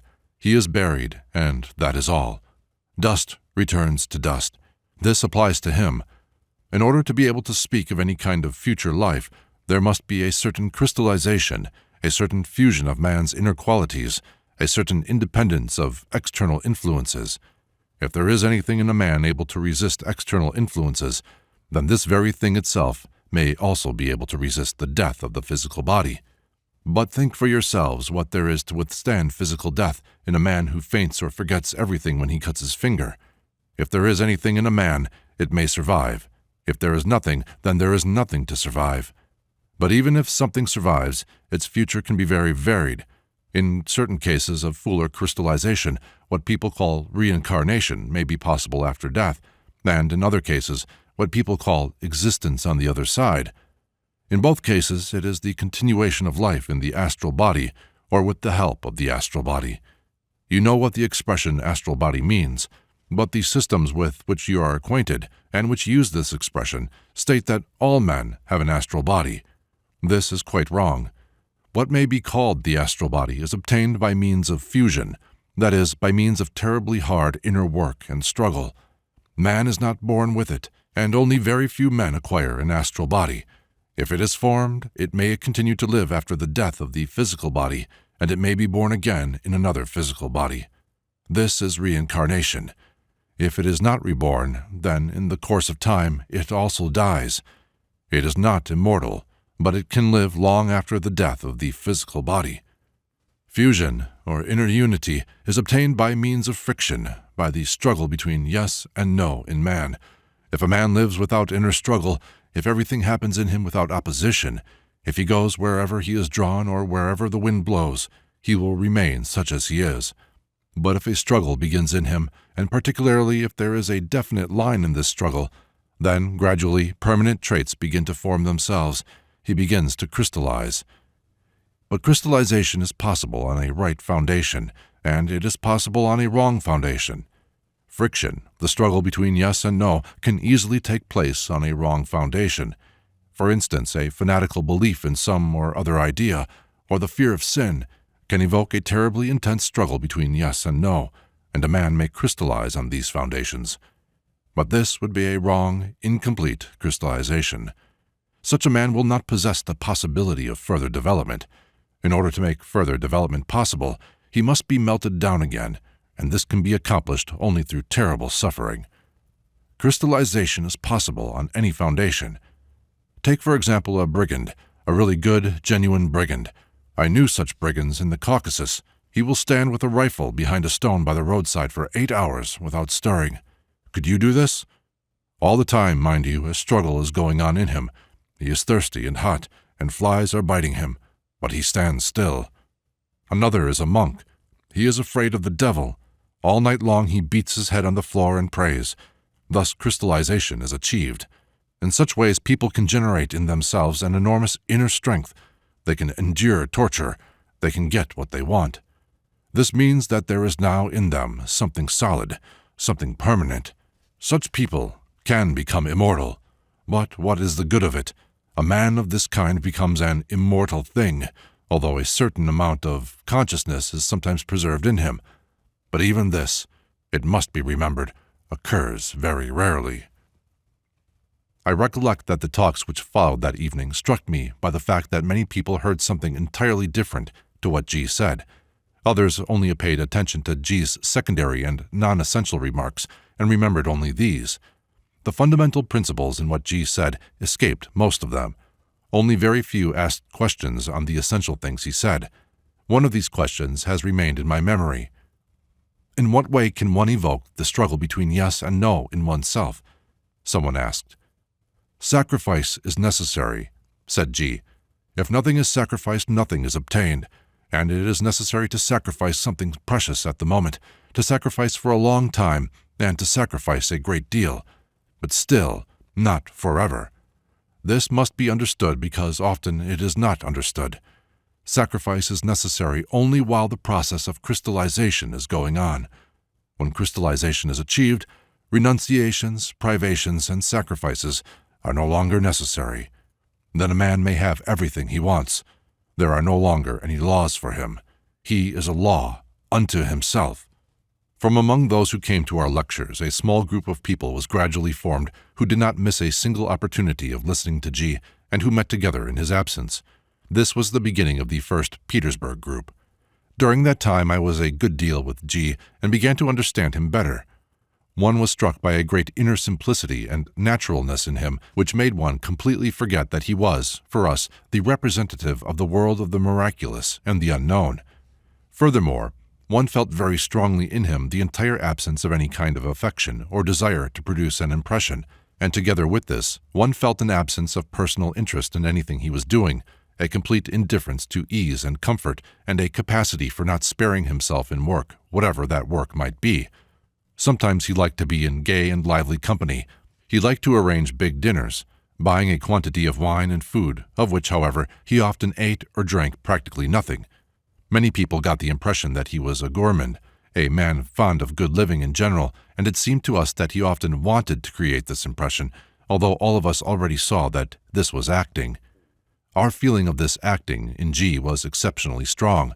Among ourselves, we often said we never saw him and never would. In any other man, so much acting would have produced an impression of falsity. In him, acting produced an impression of strength, although, as I have already mentioned, not always. Sometimes there was too much of it. I was particularly attracted by his sense of humor and the complete absence of any pretensions to sanctity or to the possession of miraculous powers, although, as we became convinced later, he possessed then the knowledge and ability of creating unusual phenomena of a psychological character. But he always laughed at people who expected miracles from him. He was an extraordinarily versatile man. He knew everything and could do everything. He once told me he had brought back from his travels in the East a number of carpets, among which were many duplicates and others having no particular value from an artistic point of view. During his visits he had found that the price of carpets in Petersburg was higher than in Moscow, and every time he came, he brought a bale of carpets which he sold in Petersburg. According to another version, he simply bought the carpets in Moscow at the Tolkutchka and brought them to Petersburg to sell. I did not altogether understand why he did this, but I felt it was connected with the idea of acting. The sale of these carpets was in itself remarkable. G put an advertisement in the papers, and all kinds of people came to buy carpets. On such occasions they took him, of course, for an ordinary Caucasian carpet seller. I often sat for hours watching him as he talked to the people who came. I saw that he sometimes played on their weak side. One day he was either in a hurry or had grown tired of acting the carpet seller, and he offered a lady, obviously rich but very grasping, who had selected a dozen fine carpets and was bargaining desperately, all the carpets in the room for about a quarter of the price of those she had chosen. At first she was surprised, but then she began to bargain again. G smiled and said he would think it over and give her his answer the next day, but the next day he was no longer in Petersburg, and the woman got nothing at all. Something of this sort happened on nearly every occasion. With these carpets, in the role of traveling merchant, he gave the impression of a man in disguise, a kind of Harun al-Rashid, or the man in the invisible cap of the fairy tale. Once, when I was not there, an occultist of the charlatan type came to him, who played a certain part in some spiritualistic circles in Petersburg, and who later became a professor under the Bolsheviks. He began by saying he had heard a great deal about G and his knowledge, and wanted to make his acquaintance. G, as he told me himself, played the part of a genuine carpet seller. With the strongest Caucasian accent and in broken Russian, he began to assure the occultist that he was mistaken and that he only sold carpets, and he immediately began to unroll and offer him some. The occultist went away fully convinced he had been hoaxed by his friends. "It was obvious that the rascal had not got a farthing," added G. "Otherwise I would have screwed the price of a pair of carpets out of him." A Persian used to come to him and mend carpets. One day I noticed that G was very attentively watching how the Persian was doing his work. "I want to understand how he does it, and I don't understand yet," said G. "Do you see that hook he has? The whole thing is in that. I wanted to buy it from him, but he won't sell it." Next day I came earlier than usual. G was sitting on the floor mending a carpet exactly as the Persian had done.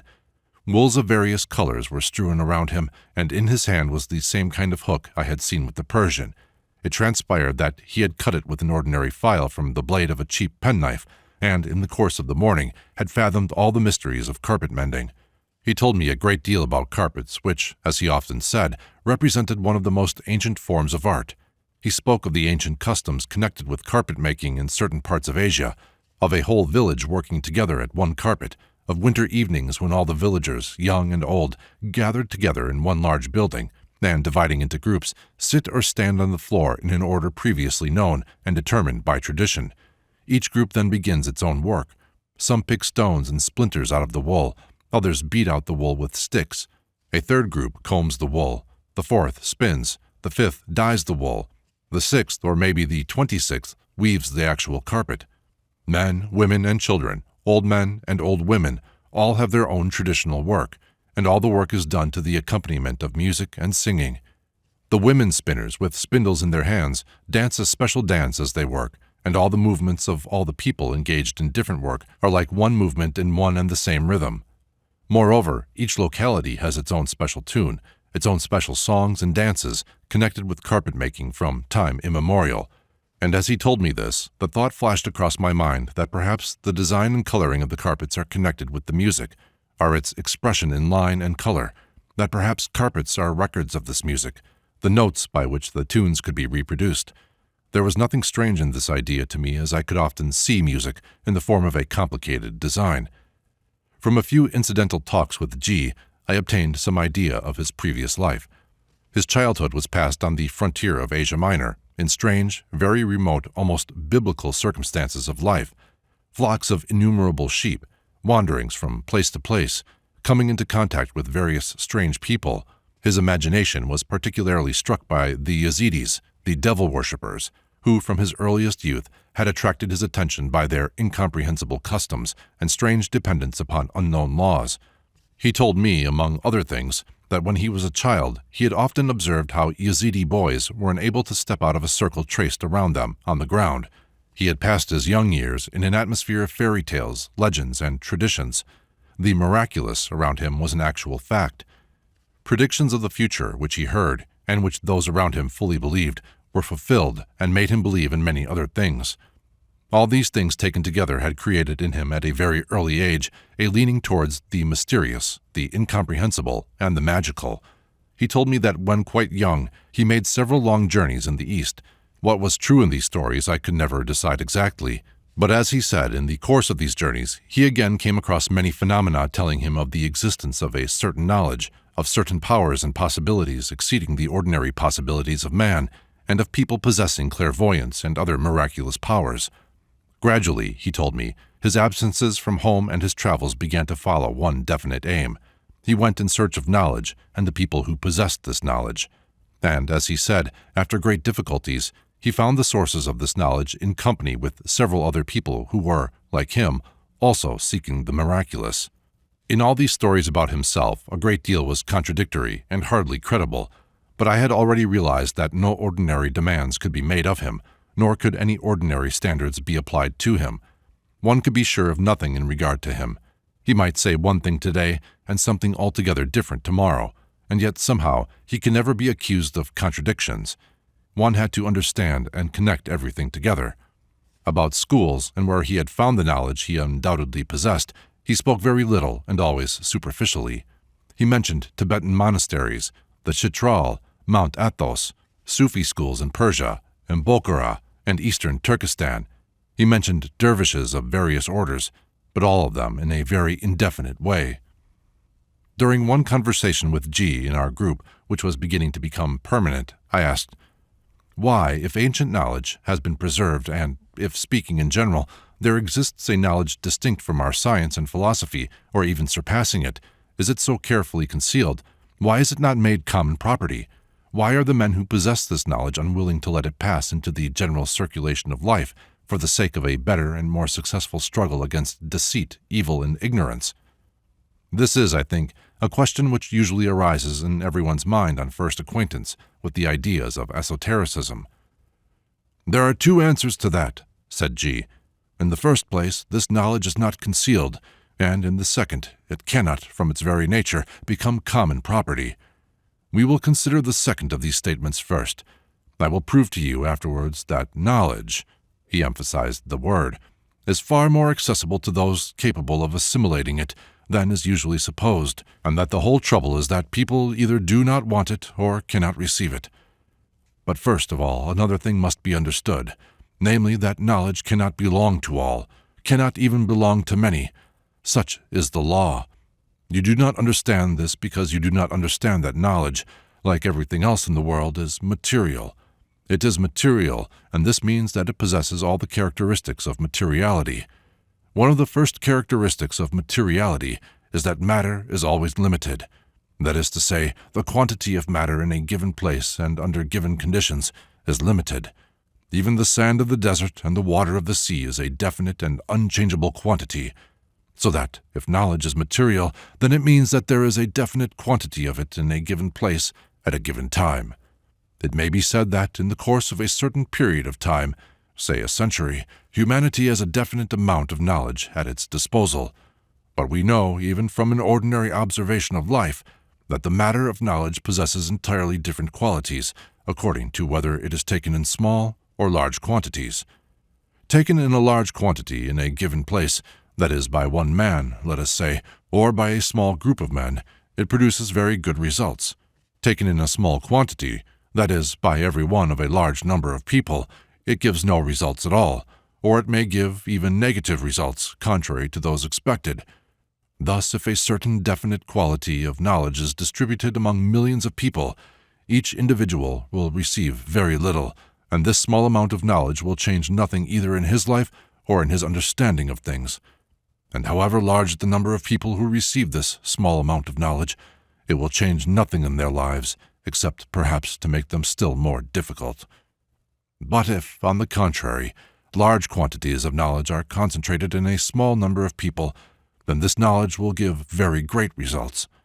From this point of view, it is far more advantageous that knowledge should be preserved among a small number of people and not dispersed among the masses. If we take a certain quantity of gold and decide to gild a number of objects with it, we must know or calculate exactly what number of objects can be gilded with this quantity of gold. If we try to gild a greater number, they will be covered with gold unevenly, in patches, and will look much worse than if they had no gold at all. In fact, we shall lose our gold. The distribution of knowledge is based upon exactly the same principle. If knowledge is given to all, nobody will get any. If it is preserved among a few, each will receive not only enough to keep, but to increase what he receives. At the first glance, this theory seems very unjust, since the position of those who are, so to speak, denied knowledge in order that others may receive a greater share appears to be very sad and undeservedly harder than it ought to be. Actually, however, this is not so at all, and in the distribution of knowledge there is not the slightest injustice. The fact is that the enormous majority of people do not want any knowledge whatever. They refuse their share of it, and do not even take the ration allotted to them in the general distribution for the purposes of life. This is particularly evident in times of mass madness, such as wars, revolutions, and so on, when men suddenly seem to lose even the small amount of common sense they had, and turn into complete automatons, giving themselves over to wholesale destruction in vast numbers. In other words, even losing the instinct of self-preservation. Owing to this, enormous quantities of knowledge remain, so to speak, unclaimed and can be distributed among those who realize its value. There is nothing unjust in this, because those who receive knowledge take nothing that belongs to others, deprive others of nothing. They take only what others have rejected as useless and what would in any case be lost if they did not take it. The collecting of knowledge by some depends upon the rejection of knowledge by others. There are periods in the life of humanity which generally coincide with the beginning of the fall of cultures and civilizations, when the masses irretrievably lose their reason and begin to destroy everything that has been created by centuries and millenniums of culture. Such periods of mass madness, often coinciding with geological cataclysms, climatic changes, and similar phenomena of a planetary character, release a very great quantity of the matter of knowledge. This, in its turn, necessitates the work of collecting this matter of knowledge, which would otherwise be lost. Thus, the work of collecting scattered matter of knowledge frequently coincides with the beginning of the destruction and fall of cultures and civilizations. This aspect of the question is clear. The crowd neither wants nor seeks knowledge, and the leaders of the crowd, in their own interests, try to strengthen its fear and dislike of everything new and unknown. The slavery in which mankind lives is based upon this fear. It is even difficult to imagine all the horror of this slavery. We do not understand what people are losing, but in order to understand the cause of this slavery, it is enough to see how people live, what constitutes the aim of their existence, the object of their desires, passions, and aspirations, of what they think, of what they talk, what they serve, and what they worship. Consider what the cultured humanity of our time spends money on. Even leaving the war out, what commands the highest price, where the biggest crowds are? If we think for a moment about these questions, it becomes clear that humanity, as it is now, with the interests it lives by, cannot expect to have anything different from what it has. But, as I have already said, it cannot be otherwise. Imagine that for the whole of mankind, 1/2 pound of knowledge is allotted a year. If this knowledge is distributed among everyone, each will receive so little that he will remain the fool he was. But, thanks to the fact that very few want to have this knowledge, those who take it are able to get, let us say, a grain each, and acquire the possibility of becoming more intelligent. All cannot become intelligent, even if they wish, and if they did become intelligent, it would not help matters. There exists a general equilibrium which cannot be upset. That is one aspect. The other, as I have already said, consists of the fact that no one is concealing anything. There is no mystery whatever. But the acquisition or transmission of true knowledge demands great labor and great effort both of him who receives and of him who gives. And those who possess this knowledge are doing everything they can to transmit and communicate it to the greatest possible number of people, to facilitate people's approach to it and enable them to prepare themselves to receive the truth.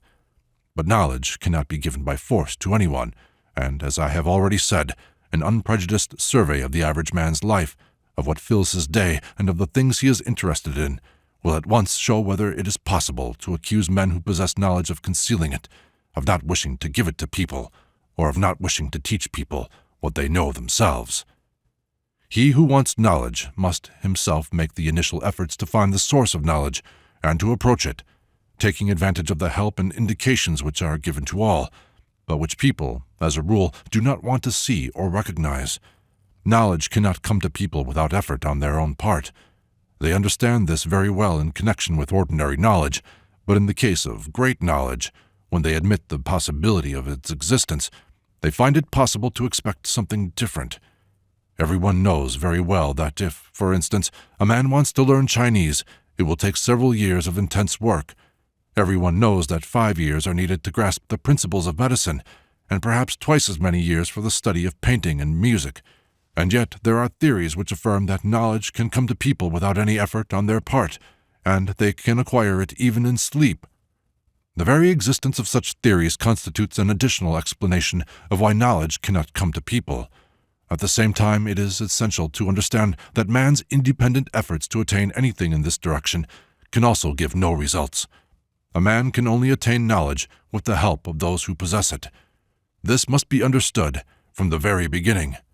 One must learn from him who knows. At one of the following meetings of the group, G continued, in a reply to a question, to develop the ideas given by him before on reincarnation and the future life. The talk began by one of those present asking, "Can it be said that man possesses immortality?" "Immortality is one of the qualities we ascribe to people without having a sufficient understanding of their meaning," said G. "Other qualities of this kind are individuality, in the sense of an inner unity, a permanent and unchangeable I, consciousness, and will. All these qualities can belong to man." He emphasized the word can, but this certainly does not mean that they do belong to him or belong to each and every one.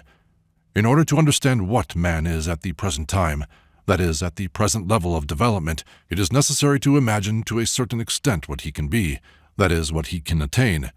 Only by understanding the correct sequence of development possible will people cease to ascribe to themselves what, at present, they do not possess, and what, perhaps, they can only acquire after great effort and great labor. According to an ancient teaching, traces of which may be found in many systems, old and new, a man who has attained the full development possible for man, a man in the full sense of the word, consists of 4 bodies. These 4 bodies are composed of substances which gradually become finer and finer, mutually interpenetrate one another, and form 4 independent organisms, standing in a definite relationship to one another, but capable of independent action. The reason why it is possible for 4 bodies to exist is that the human organism, that is, the physical body, has such a complex organization that, under certain conditions, a new independent organism can grow in it, affording a much more convenient and responsive instrument for the activity of consciousness than the physical body. The consciousness manifested in this new body is capable of governing it, and it has full power and full control over the physical body. In this second body, under certain conditions, a third body can grow, again having characteristics of its own. The consciousness manifested in this third body has full power and control over the first 2 bodies, and the third body possesses the possibility of acquiring knowledge inaccessible either to the first or to the second body. In the third body, under certain conditions, a fourth can grow, which differs as much from the third as the third differs from the second, and the second from the first. The consciousness manifested in the fourth body has full control over the first 3 bodies and itself. These 4 bodies are defined in different teachings in various ways. G drew a diagram, reproduced in Figure 1, and said, "The first is the physical body, in Christian terminology the carnal body. The second, in Christian terminology, is the natural body. The third is the spiritual body. And the fourth, in the terminology of esoteric Christianity, is the divine body. In theosophical terminology, the first is the physical body, the second is the astral, the third is the mental, and the fourth the causal. In the terminology of certain Eastern teachings, the first body is the carriage, or body, the second body is the horse, or feelings and desires, the third the driver, or mind, and the fourth the master, the I, consciousness, or will. Such comparisons and parallels may be found in most systems and teachings which recognize something more in man than the physical body, but almost all these teachings, while repeating in a more or less familiar form the definitions and divisions of the ancient teaching, have forgotten or omitted its most important feature, which is that man is not born with the finer bodies, and that they can only be artificially cultivated in him, provided favorable conditions, both internal and external, are present. The astral body is not an indispensable implement for man. It is a great luxury which only a few can afford. A man can live quite well without an astral body. His physical body possesses all the functions necessary for life. A man without astral body may even produce the impression of being a very intellectual or even spiritual man, and may deceive not only others, but also himself. This applies still more, of course, to the mental body and the fourth body. Ordinary man does not possess these bodies or their corresponding functions, but he often thinks and makes others think that he does. The reasons for this are, first, the fact that the physical body works with the same substances of which the higher bodies are composed, only these substances are not crystallized in him, do not belong to him, and secondly, it has all the functions analogous to those of the higher bodies, though, of course, they differ from them considerably. The chief difference between the functions of a man possessing the physical body only and the functions of the four bodies is that, in the first case, the functions of the physical body govern all the other functions. In other words, everything is governed by the body, which, in its turn, is governed by external influences. In the second case, the command or control emanates from the higher body. The functions of the physical body may be represented as parallel to the functions of the four bodies. G drew another diagram, Figure 2, representing the parallel functions of a man of physical body and a man of four bodies. In the first case, said G, that is, in relation to the functions of a man of physical body only, the automaton depends upon external influences, and the next three functions depend upon the physical body and the external influences it receives. Desires or aversions, I want, I don't want, I like, I don't like, that is, functions occupying the place of the second body, depend upon accidental shocks and influences. Thinking, which corresponds to the functions of the third body, is an entirely mechanical process. Will is absent in ordinary mechanical man. He has desires only, and a greater or lesser permanence of desires and wishes is called a strong or a weak will. In the second case, that is, in relation to the functions of the four bodies, the automatism of the physical body depends upon the influences of the other bodies. Instead of the discordant and often contradictory activity of different desires, there is one single I, whole, indivisible, and permanent. There is individuality, dominating the physical body and its desires, and able to overcome both its reluctance and its resistance. Instead of the mechanical process of thinking, there is consciousness, and there is will, that is, a power not merely composed of various, often contradictory desires belonging to different I's, but issuing from consciousness and governed by individuality or a single and permanent I. Only such a will can be called free, for it is independent of accident and cannot be altered or directed from without.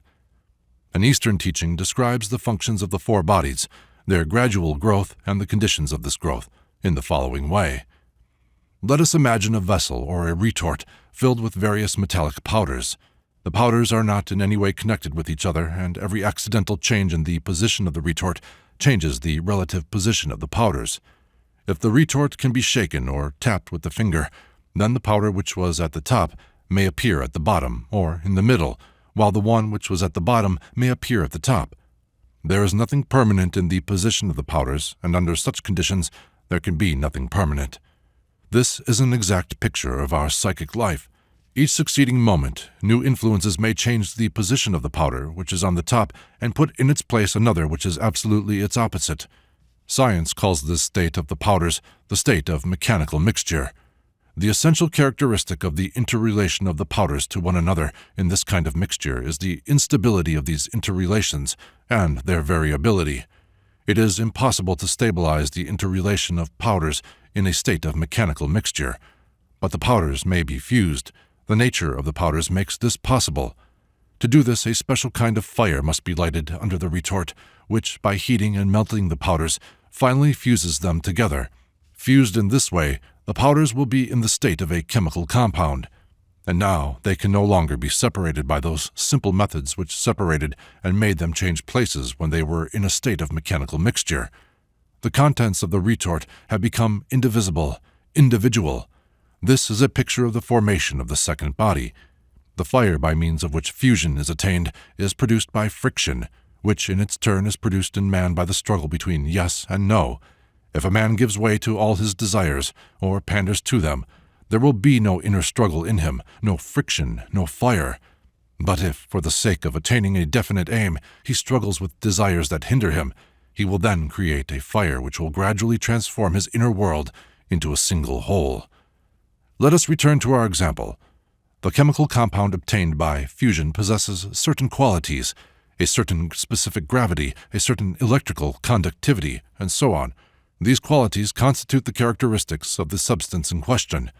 But by means of work upon it of a certain kind, the number of these characteristics may be increased.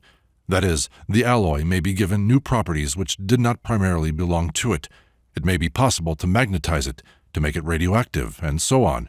The process of imparting new properties to the alloy corresponds to the process of the formation of the third body and of the acquisition of new knowledge and powers with the help of the third body. When the third body has been formed and has acquired all the properties, powers, and knowledge possible for it, there remains the problem of fixing this knowledge and these powers, because having been imparted to it by influences of a certain kind, they may be taken away by these same influences, or by others. By means of a special kind of work for all three bodies, the acquired properties may be made the permanent and inalienable possession of the third body. The process of fixing these acquired properties corresponds to the process of the formation of the fourth body. And only the man who possesses 4 fully developed bodies can be called a man in the full sense of the word.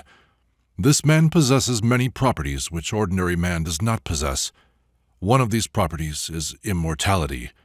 All religions and all ancient teachings contain the idea that, by acquiring the fourth body, man acquires immortality, and they all contain indications of the ways to acquire the fourth body, that is, immortality. In this connection, certain teachings compare man to a house of 4 rooms. Man lives in one room, the smallest and poorest of all, and until he is told of it, he does not suspect the existence of the other rooms which are full of treasures. When he does learn of this, he begins to seek the keys of these rooms, and especially of the fourth, the most important room.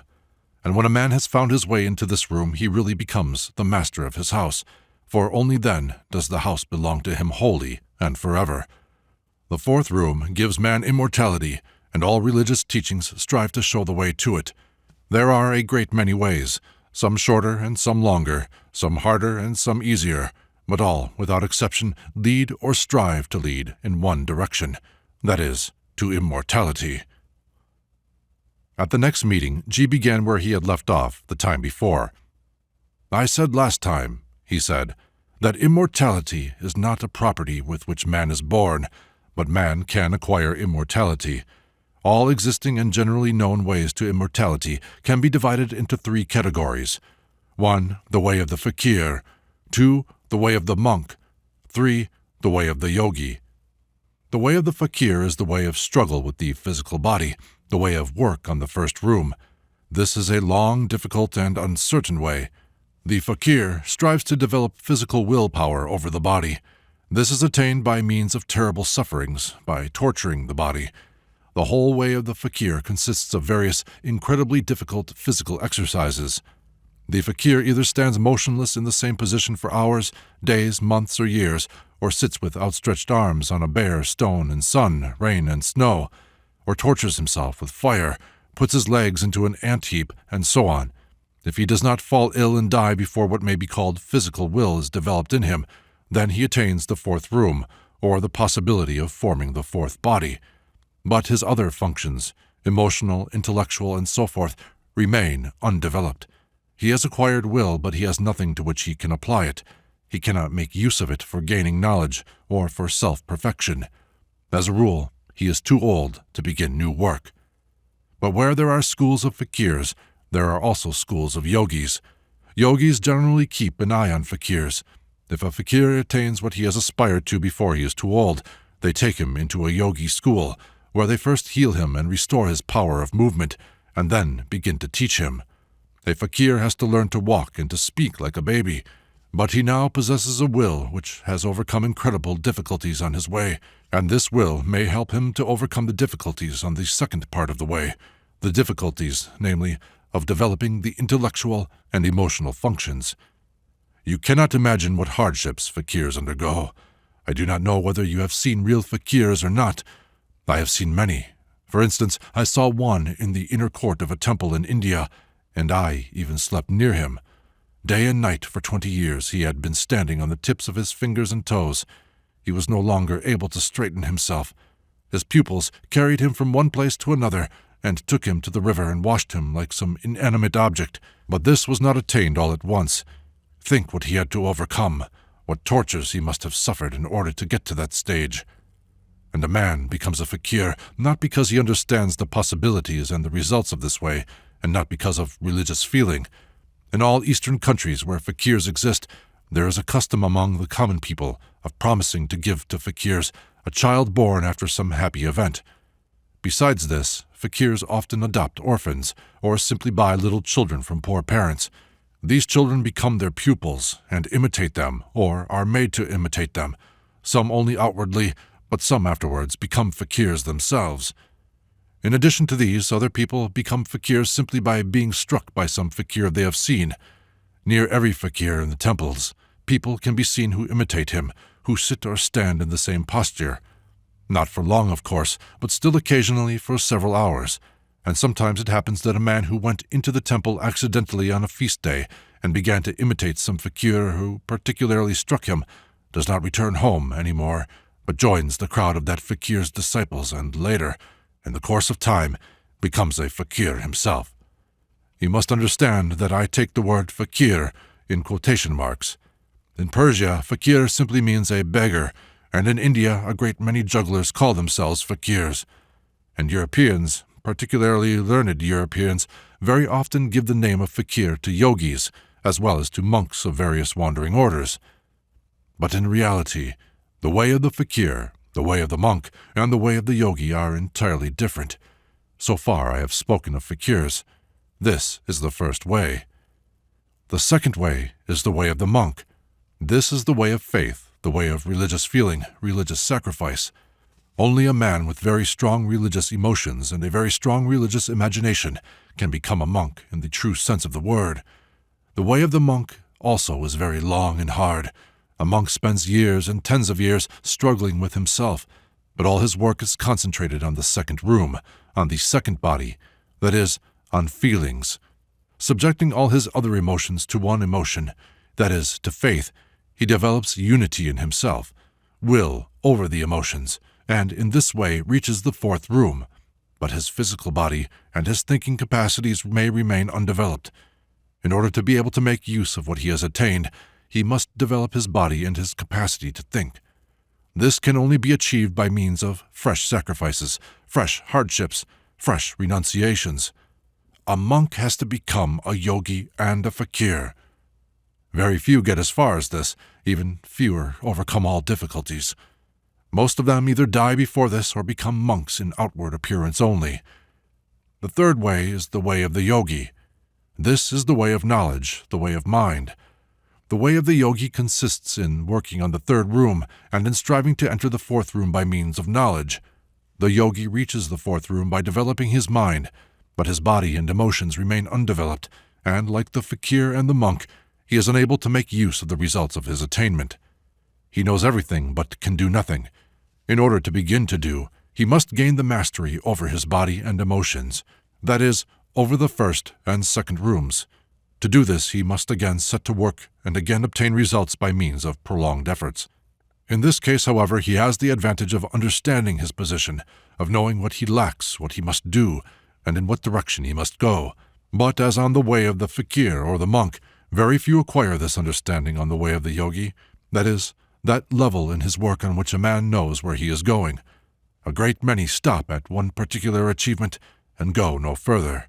The ways also differ from each other by their relation to the teacher or leader. On the way of the fakir, a man has no teacher in the true sense of the word. The teacher in this case does not teach but simply serves as an example. The pupil's work consists in imitating the teacher. On the way of the monk, a man has a teacher, and a part of his duty, a part of his work, consists in having absolute faith in the teacher, in submitting to him absolutely, in obedience. But the chief thing on the way of the monk is faith in God, in the love of God, in constant efforts to obey and serve God, although in his understanding of the idea of God and of serving God, there may be much that is subjective and contradictory. On the way of the yogi, a man can do nothing, and must do nothing, without a teacher. In the beginning he must imitate his teacher like the fakir, and believe in him like the monk, but afterwards a man on the way of the yogi gradually becomes his own teacher. He learns his teacher's methods, and gradually learns to apply them to himself. But all the ways, the way of the fakir, as well as the way of the monk and the way of the yogi, have one thing in common. They all begin with the most difficult thing, with a complete change of life, with a renunciation of all worldly things. A man must give up his home, his family if he has one, renounce all the pleasures, attachments, and duties of life, and go out into the desert, or into a monastery or a yogi school. From the very first day, from the very first step on his way, he must die to the world. Only thus can he hope to attain anything on one of these ways. In order to grasp the essence of this teaching, it is necessary clearly to understand the idea that the ways are the only possible methods for the development of man's hidden possibilities. This, in turn, shows how difficult and rare such development is. The development of these possibilities is not a law. The law for man is existence in the circle of mechanical influences, the state of man-machine. The way of the development of hidden possibilities is a way against nature, against God. This explains the difficulties and the exclusiveness of the ways. The ways are narrow and straight, but at the same time only by them can anything be attained. In the general mass of everyday life, especially modern life, the ways are a small, quite imperceptible phenomenon, which, from the point of view of life, need not exist at all. But this small phenomenon contains in itself all that man has for the development of his hidden possibilities. The ways are opposed to everyday life, based upon other principles and subject to other laws. In this consists their power and their significance. In everyday life, even in a life filled with scientific, philosophical, religious, or social interests, there is nothing, and there can be nothing, which can give the possibilities which are contained in the ways. The ways lead, or should lead, man to immortality. Everyday life, even at its best, leads man to death and can lead to nothing else. The idea of the ways cannot be understood if the possibility of man's evolution without their help is admitted. As a rule, it is hard for man to reconcile himself to this thought. It seems to him exaggerated, unjust, and absurd. He has a poor understanding of the meaning of the word possibility. He fancies that if he has any possibilities in himself, they must be developed and that there must be means for their development in his environment.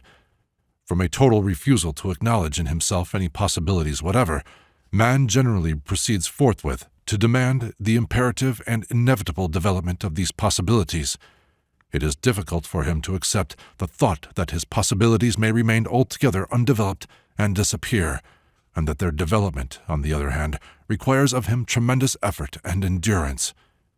As a matter of fact, if we take all the people who are neither fakirs, monks, nor yogis, and of whom we may say with confidence that they never will be either fakirs, monks, or yogis, then we may say with undoubted certainty that their possibilities cannot be developed and will not be developed. This must be clearly understood in order to grasp all that follows. In the ordinary conditions of cultured life, the position of a man, even of an intelligent man who is seeking for knowledge, is hopeless, because in the circumstances surrounding him there is nothing resembling either fakir or yogi schools, while the religions of the West have degenerated to such an extent that for a long time there has been nothing alive in them.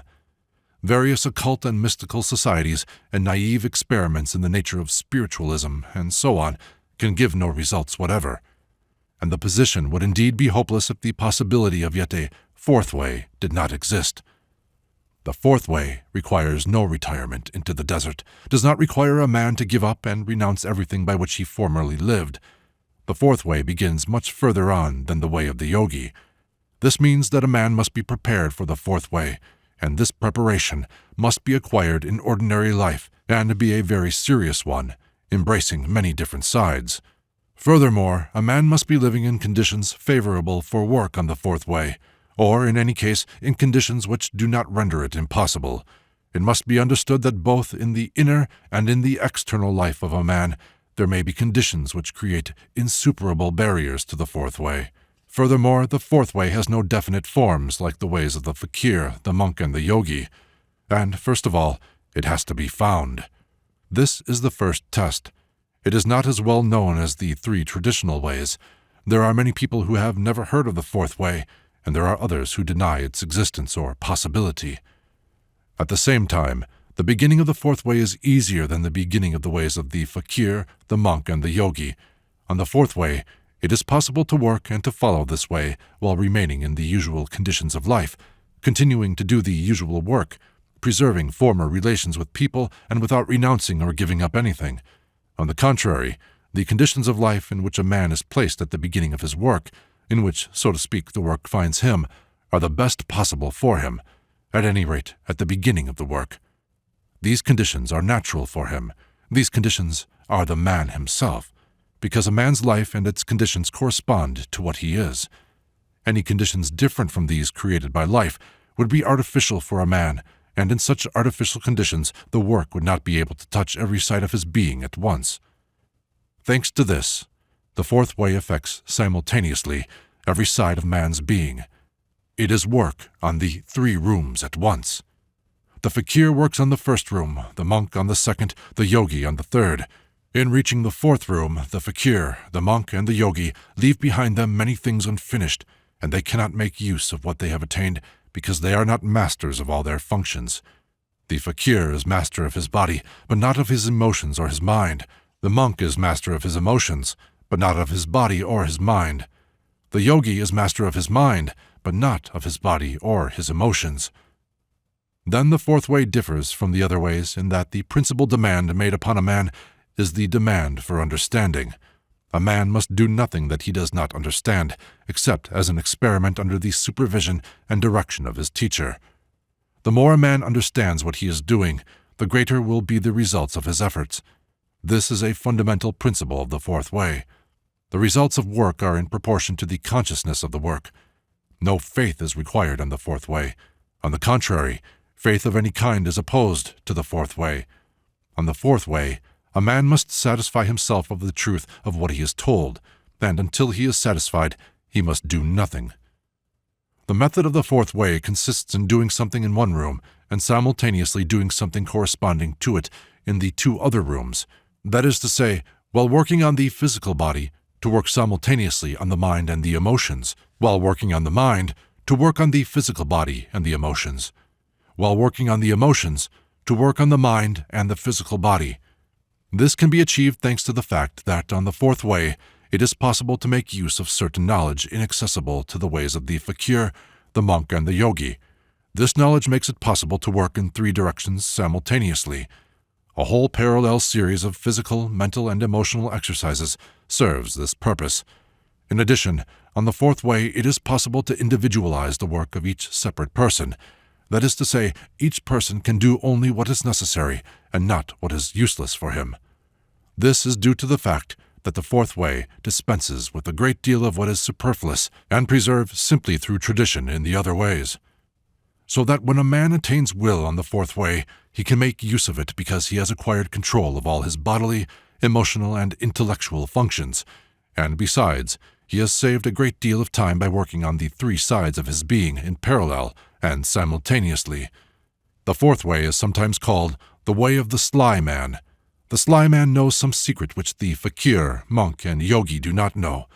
How the sly man learned this secret, it is not known. Perhaps he found it in some old books, perhaps he inherited it, perhaps he bought it, perhaps he stole it from someone. It makes no difference. The sly man knows the secret, and with its help outstrips the fakir, the monk, and the yogi. Of the 4, the fakir acts in the crudest manner. He knows very little and understands very little.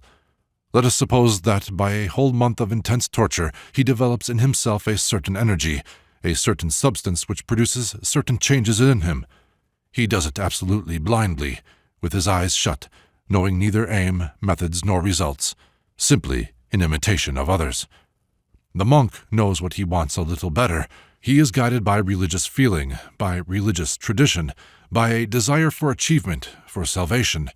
He trusts his teacher who tells him what to do, and he believes that his efforts and sacrifices are pleasing to God.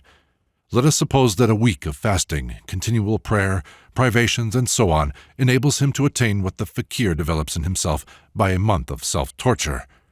The yogi knows considerably more. He knows what he wants. He knows why he wants it. He knows how it can be acquired. He knows, for instance, that it is necessary for his purpose to produce a certain substance in himself. He knows that this substance can be produced in one day by a certain kind of mental exercises or concentration of consciousness. So he keeps his attention on these exercises for a whole day without allowing himself a single outside thought, and he obtains what he needs. In this way, a yogi spends on the same thing only one day compared with a month spent by the fakir and a week spent by the monk. But on the fourth way, knowledge is still more exact and perfect. A man who follows the fourth way knows quite differently what substances he needs for his aims, and he knows that these substances can be produced within the body by a month of physical suffering, by a week of emotional strain, or by a day of mental exercises, and also that they can be introduced into the organism from without if it is known how to do it. And so, instead of spending a whole day in exercises like the yogi, a week in prayer like the monk, or a month in self-torture like the fakir, he simply prepares and swallows a little pill which contains all the substances he wants, and in this way, without loss of time, he obtains the required results. It must be noted further, said G, that in addition to these proper and legitimate ways, there are also artificial ways which give temporary results only, and wrong ways which may even give permanent results, only wrong results. On these ways a man also seeks the key to the fourth room, and sometimes finds it, but what he finds in the fourth room is not yet known. It also happens that the door to the fourth room is opened artificially with a skeleton key, and in both these cases the room may prove to be empty. With this, G stopped. At one of the following talks, we again touched on the ways. For a man of Western culture, I said, it is of course difficult to believe and to accept the idea that an ignorant fakir, a naive monk, or a yogi who has retired from life may be on the way to evolution, while an educated European, armed with exact knowledge and all the latest methods of investigation, has no chance whatever and is moving in a circle from which there is no escape. Yes, that is because people believe in progress and culture, said G. There is no progress whatever. Everything is just the same as it was thousands and tens of thousands of years ago. The outward form changes. The essence does not change. Man remains just the same. Civilized and cultured people live with exactly the same interests as the most ignorant savages. Modern civilization is based on violence and slavery and fine words, but all these fine words about progress and civilization are merely words. This, of course, produced a particularly deep impression on us, because it was said in 1916, when the latest manifestation of civilization, in the form of a war such as the world had not yet seen, was continuing to grow and develop, drawing more and more millions of people into its orbit. I remembered that a few days before this talk I had seen 2 enormous lorries on the Litani, loaded to the height of the first floor of the houses with new unpainted wooden crutches. For some reason I was particularly struck by these lorries. In these mountains of crutches for legs which were not yet torn off, there was a particularly cynical mockery of all the things with which people deceive themselves. Involuntarily, I imagined that similar lorries were sure to be going about in Berlin, Paris, London, Vienna, Rome, and Constantinople, and as a result, all these cities, almost all of which I knew so well and liked just because they were so different and because they supplemented and gave contrast to one another, had now become hostile, both to me and to each other, and separated by new walls of hatred and crime. I spoke to our people about these lorry loads of crutches and of my thoughts about them at a meeting. "What do you expect?" said G. "People are machines. Machines have to be blind and unconscious. They cannot be otherwise, and all their actions have to correspond to their nature. Everything happens. No one does anything. Progress and civilization, in the real meaning of these words, can appear only as the result of conscious efforts. They cannot appear as the result of unconscious mechanical actions. And what conscious effort can there be in machines? And if one machine is unconscious, then 100 machines are unconscious, and so are 1,000 machines, or 100,000, or 1,000,000. And the unconscious activity of 1,000,000 machines must necessarily result in destruction and extermination. It is precisely in unconscious involuntary manifestations that all evil lies. You do not yet understand and cannot imagine all the results of this evil, but the time will come when you will understand." With this, so far as I remember, the talk ended. Chapter 3. By the beginning of November 1915, I already had a grasp of some of the fundamental points of G's system in relation to man. The first point on which he laid stress was the absence of unity in man. "It is the greatest mistake," he said, "to think that man is always one and the same. A man is never the same for long. He is continually changing. He seldom remains the same even for half an hour. We think that if a man is called Ivan, he is always Ivan. Nothing of the kind. Now he is Ivan. In another minute he is Peter, and a minute later he is Nicholas, Sergius, Matthew, Simon. And all of you think he is Ivan. You know that Ivan cannot do a certain thing. He cannot tell a lie, for instance. Then you find he has told a lie, and you are surprised he could have done so. And indeed Ivan cannot lie. It is Nicholas who lied. And when the opportunity presents itself, Nicholas cannot help lying. You will be astonished when you realize what a multitude of these Ivans and Nicholases live in one man. If you learn to observe them, there is no need to go to a cinema. Has this anything to do with the consciousness of separate parts and organs of the body? I asked him on this occasion. I understand this idea and have often felt the reality of these consciousnesses. I know that not only separate organs, but every part of the body having a separate function has a separate consciousness. The right hand has one consciousness, and the left hand another. Is that what you mean? Not altogether, said G. These consciousnesses also exist, but they are comparatively harmless. Each of them knows its own place and its own business. The hands know they must work. The feet know they must walk. But these Ivans, Peters, and Nicholases are different. They all call themselves I. That is, they consider themselves masters, and none wants to recognize another. Each of them is caliph for an hour, does what he likes regardless of everything, and later the others have to pay for it. And there is no order among them whatever. Whoever gets the upper hand is master. He whips everyone on all sides and takes heed of nothing. But the next moment another seizes the whip and beats him, and so it goes on all one's life. Imagine a country where everyone can be king for 5 minutes and do during these 5 minutes just what he likes with the whole kingdom. That is our life. During one of the talks, G again returned to the idea of the different bodies of man. That man can have several bodies, he said, must be understood as an idea, as a principle, but it does not apply to us. We know we have the one physical body, and we know nothing else. It is the physical body that we must study. Only we must remember that the question is not limited to the physical body, and that there are people who may have 2, 3, or more bodies, but it makes no difference to us personally, either one way or another. Someone like Rockefeller in America may have a great many millions, but his millions do not help me if I have nothing to eat. It is the same thing in this connection. Everyone must think of himself. It is useless and senseless to rely on others or to console oneself with thoughts of what others possess. How is one to know if a man has an astral body? I asked. There are definite ways of knowing that, answered G. Under certain conditions, the astral body can be seen. It can be separated from the physical body and even photographed at the side of the physical body. The existence of the astral body can be still more easily and simply established by its functions. The astral body has definite functions which the physical body cannot have. The presence of these functions indicates the presence of the astral body.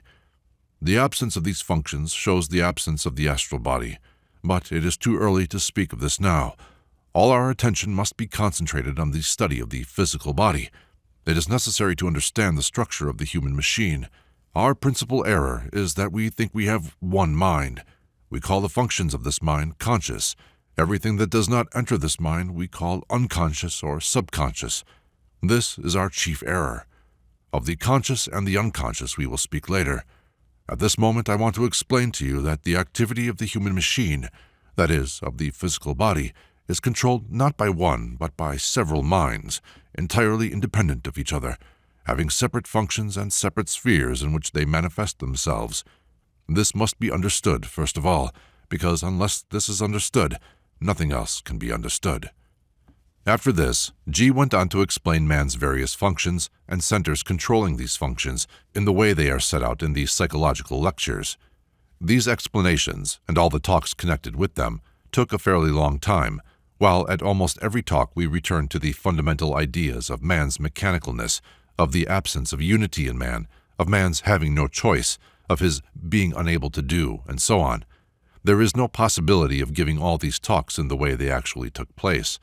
For this reason, I collected all the psychological and all the cosmological material in 2 separate series of lectures.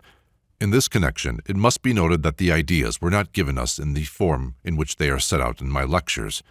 G gave the ideas little by little, as though defending or protecting them from us.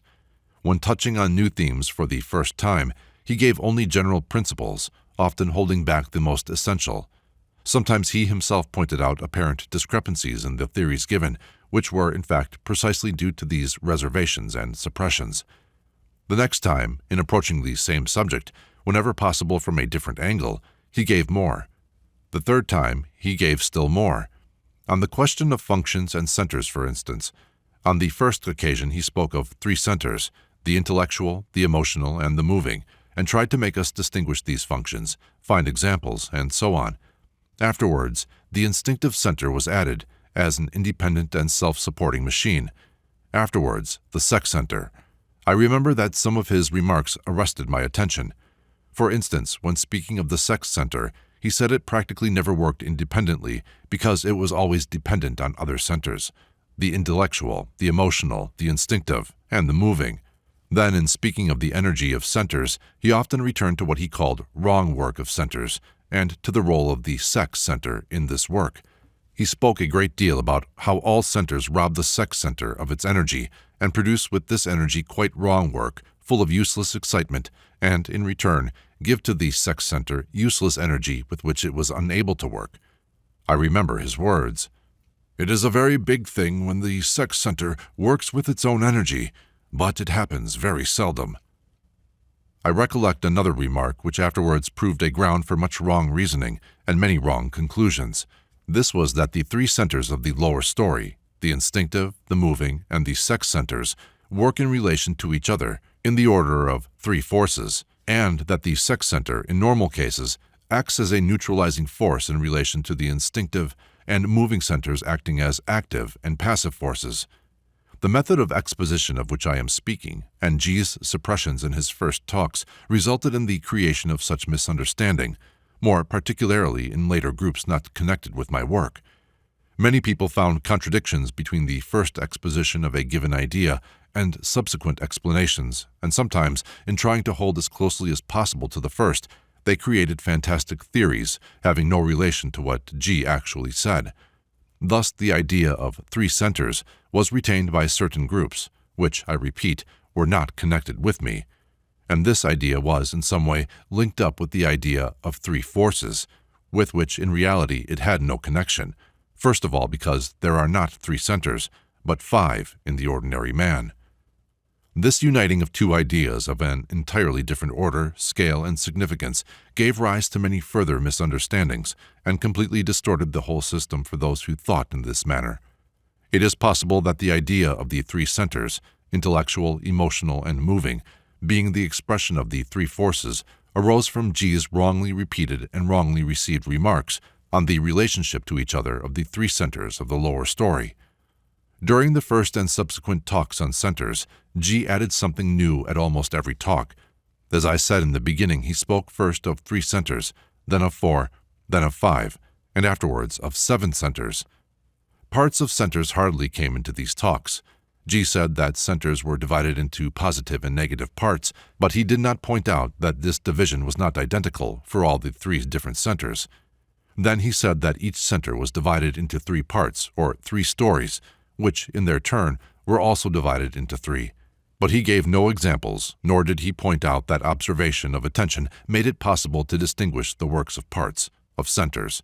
All this, and much else, besides, was established later. For instance, although he undoubtedly gave the fundamental basis for the study of the role and the significance of negative emotions, as well as methods of struggling against them, referring to non-identification, non-considering, and not expressing negative emotions, he did not complete these theories or did not explain that negative emotions were entirely unnecessary and that no normal center for them existed. I shall, further on, reproduce the talks and lectures of the St. Petersburg and later groups in the way I remember them, while endeavoring to avoid what has already been given in the first and second series of lectures. But it is impossible to avoid repetition in certain cases, and the original exposition of the ideas of the system in the way G gave them is, in my opinion, of great interest. Somebody asked at a meeting, "How should evolution be understood?" "The evolution of man," G replied, "can be taken as the development in him of those powers and possibilities which never develop by themselves, that is, mechanically. Only this kind of development, only this kind of growth, marks the real evolution of man. There is, and there can be, no other kind of evolution whatever. We have before us man at the present moment of his development. Nature has made him such as he is, and in large masses, so far as we can see, such he will remain. Changes likely to violate the general requirements of nature can only take place in separate units. In order to understand the law of man's evolution, it is necessary to grasp that, beyond a certain point, this evolution is not at all necessary. That is to say, it is not necessary for nature at a given moment in its own development. To speak more precisely, the evolution of mankind corresponds to the evolution of the planets, but the evolution of the planets proceeds, for us, in infinitely prolonged cycles of time. Throughout the stretch of time that human thought can embrace, no essential changes can take place in the life of the planets, and, consequently, no essential changes can take place in the life of mankind. Humanity neither progresses nor evolves. What seems to us to be progress or evolution is a partial modification which can be immediately counterbalanced by a corresponding modification in an opposite direction. Humanity, like the rest of organic life, exists on Earth for the needs and purposes of the Earth, and it is exactly as it should be for the Earth's requirements at the present time. Only thought as theoretical, and as far removed from fact as modern European thought could have conceived the evolution of man to be possible apart from surrounding nature, or have regarded the evolution of man as a gradual conquest of nature. This is quite impossible. In living, in dying, in evolving, in degenerating, man equally serves the purposes of nature. Or, rather, nature makes equal use, though perhaps for different purposes, of the products of both evolution and degeneration. And, at the same time, humanity as a whole can never escape from nature, for even in struggling against nature, man acts in conformity with her purposes. The evolution of large masses of humanity is opposed to nature's purposes. The evolution of a certain small percentage may be in accord with nature's purposes. Man contains within him the possibility of evolution, but the evolution of humanity as a whole, that is, the development of these possibilities in all men, or in most of them, or even in a large number of them, is not necessary for the purposes of the Earth or of the planetary world in general, and it might, in fact, be injurious or fatal. There exist, therefore, special forces of a planetary character which oppose the evolution of large masses of humanity and keep it at the level it ought to be. For instance, the evolution of humanity beyond a certain point, or, to speak more correctly, above a certain percentage, would be fatal for the moon. The moon at present feeds on organic life, on humanity. Humanity is a part of organic life. This means that humanity is food for the moon. If all men were to become too intelligent, they would not want to be eaten by the moon. But at the same time, possibilities of evolution exist, and they may be developed in separate individuals with the help of appropriate knowledge and methods. Such development can take place only in the interests of the man himself against, so to speak, the interests and the forces of the planetary world. The man must understand this. His evolution is necessary only to himself. No one else is interested in it, and no one is obliged or intends to help him. On the contrary, the forces which oppose the evolution of large masses of humanity also oppose the evolution of individual men. A man must outwit them, and one man can outwit them. Humanity cannot. You will understand later on that all these obstacles are very useful to a man. If they did not exist, they would have to be created intentionally, because it is by overcoming obstacles that man develops those qualities he needs. This is the basis of the correct view of human evolution. There is no compulsory mechanical evolution. Evolution is the result of conscious struggle. Nature does not need this evolution. It does not want it and struggles against it. Evolution can be necessary only to man himself when he realizes his position, realizes the possibility of changing this position, realizes that he has powers that he does not use, riches that he does not see. And in the sense of gaining possession of these powers and riches, evolution is possible. But if all men, or most of them, realized this and desired to obtain what belongs to them by right of birth, evolution would again become impossible. What is possible for the individual man is impossible for the masses. The advantage of the separate individual is that he is very small, and that, in the economy of nature, it makes no difference whether there is one mechanical man more or less. We can easily understand this correlation of magnitudes if we imagine the correlation between a microscopic cell and our own body. The presence or absence of one cell will change nothing in the life of the body. We cannot be conscious of it, and it can have no influence on the life and functions of the organism. In exactly the same way, a separate individual is too small to influence the life of the cosmic organism to which he stands in the same relation, with regard to size, as a cell stands to our own organism. And this is precisely what makes his evolution possible. On this are based his possibilities. In speaking of evolution, it is necessary to understand from the outset that no mechanical evolution is possible. The evolution of man is the evolution of his consciousness, and consciousness cannot evolve unconsciously. The evolution of man is the evolution of his will, and will cannot evolve involuntarily. The evolution of man is the evolution of his power of doing, and doing cannot be the result of things which happen. People do not know what man is. They have to do with a very complex machine, far more complex than a railway engine, a motor car, or an aeroplane. But they know nothing, or almost nothing, about the construction, working, or possibilities of this machine. They do not even understand its simplest functions, because they do not know the purpose of these functions. They vaguely imagine that a man should learn to control his machine, just as he has to learn to control a railway engine, a motor car, or an aeroplane, and that incompetent handling of the human machine is just as dangerous as incompetent handling of any other complex machine. Everybody understands this in relation to an aeroplane, a motor car, or a railway engine, but it is very rarely that anyone takes this into account in relation to a man in general, or to himself in particular. It is considered right and legitimate to think that nature has given men the necessary knowledge of their machine, and yet men understand that an instinctive knowledge of the machine is by no means enough. Why do they study medicine and make use of its services? Because, of course, they realize they do not know their machine, but they do not suspect that it can be known much better than science knows it. They do not suspect that then it would be possible to get quite different work out of it. Very often, almost at every talk, G returned to the absence of unity in man. One of man's important mistakes, he said, one which must be remembered, is his illusion in regard to his I. Man, such as we know him, the man-machine, the man who cannot do, and with whom and through whom everything happens, cannot have a permanent and single I. His I changes as quickly as his thoughts, feelings, and moods, and he makes a profound mistake in considering himself always one and the same person. In reality, he is always a different person, not the one he was a moment ago. Man has no permanent and unchangeable I. Every thought, every mood, every desire, every sensation says I, and in each case it seems to be taken for granted that this I belongs to the whole man, and that a thought, a desire, or an aversion is expressed by this whole. In actual fact, there is no foundation whatever for this assumption.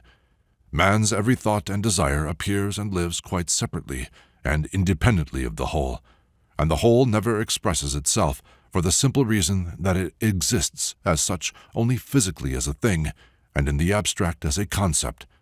Man has no individual I, but there are instead hundreds and thousands of separate small I's, very often entirely unknown to one another, never coming into contact, or, on the contrary, hostile to each other, mutually exclusive and incompatible. Each minute, each moment, man is saying or thinking I, and each time his I is different. Just now it was a thought, now it is a desire, now a sensation, now another thought, and so on endlessly. Man is a plurality. Man's name is Legion. The alternation of eyes, their continual obvious struggle for supremacy, is controlled by accidental external influences. Warmth, sunshine, fine weather immediately call up a whole group of eyes. Cold, fog, rain call up another group of eyes. Other associations, other feelings, other actions.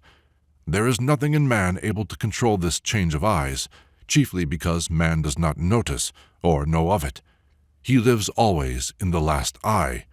Some eyes, of course, are stronger than others, but it is not their own conscious strength. They have been created by the strength of accidents or mechanical external stimuli. Education, imitation, reading, the hypnotism of religion, caste, and traditions, or the glamour of new slogans create very strong eyes in man's personality, which dominate whole series of other, weaker eyes.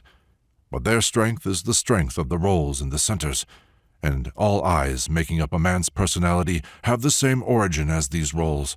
They are the results of external influences, and both are set in motion and controlled by fresh external influences.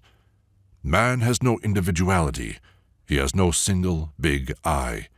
Man is divided into a multiplicity of small eyes, and each separate small eye is able to call itself by the name of the whole, to act in the name of the whole, to agree or disagree, to give promises, to make decisions, with which another eye or the whole will have to deal. This explains why people so often make decisions and so seldom carry them out. A man decides to get up early beginning from the following day. One eye, or a group of eyes, decide this, but getting up is the business of another eye who entirely disagrees with the decision and may even know absolutely nothing about it. Of course, the man will again go on sleeping in the morning, and in the evening he will again decide to get up early. In some cases, this may assume very unpleasant consequences for a man. A small accidental eye may promise something, not to itself, but to someone else at a certain moment simply out of vanity or for amusement. Then it disappears. But the man, that is, the whole combination of other eyes who are quite innocent of this, may have to pay for it all his life. It is the tragedy of the human being that any small eye has the right to sign checks and promissory notes, and the man, that is, the whole, has to meet them.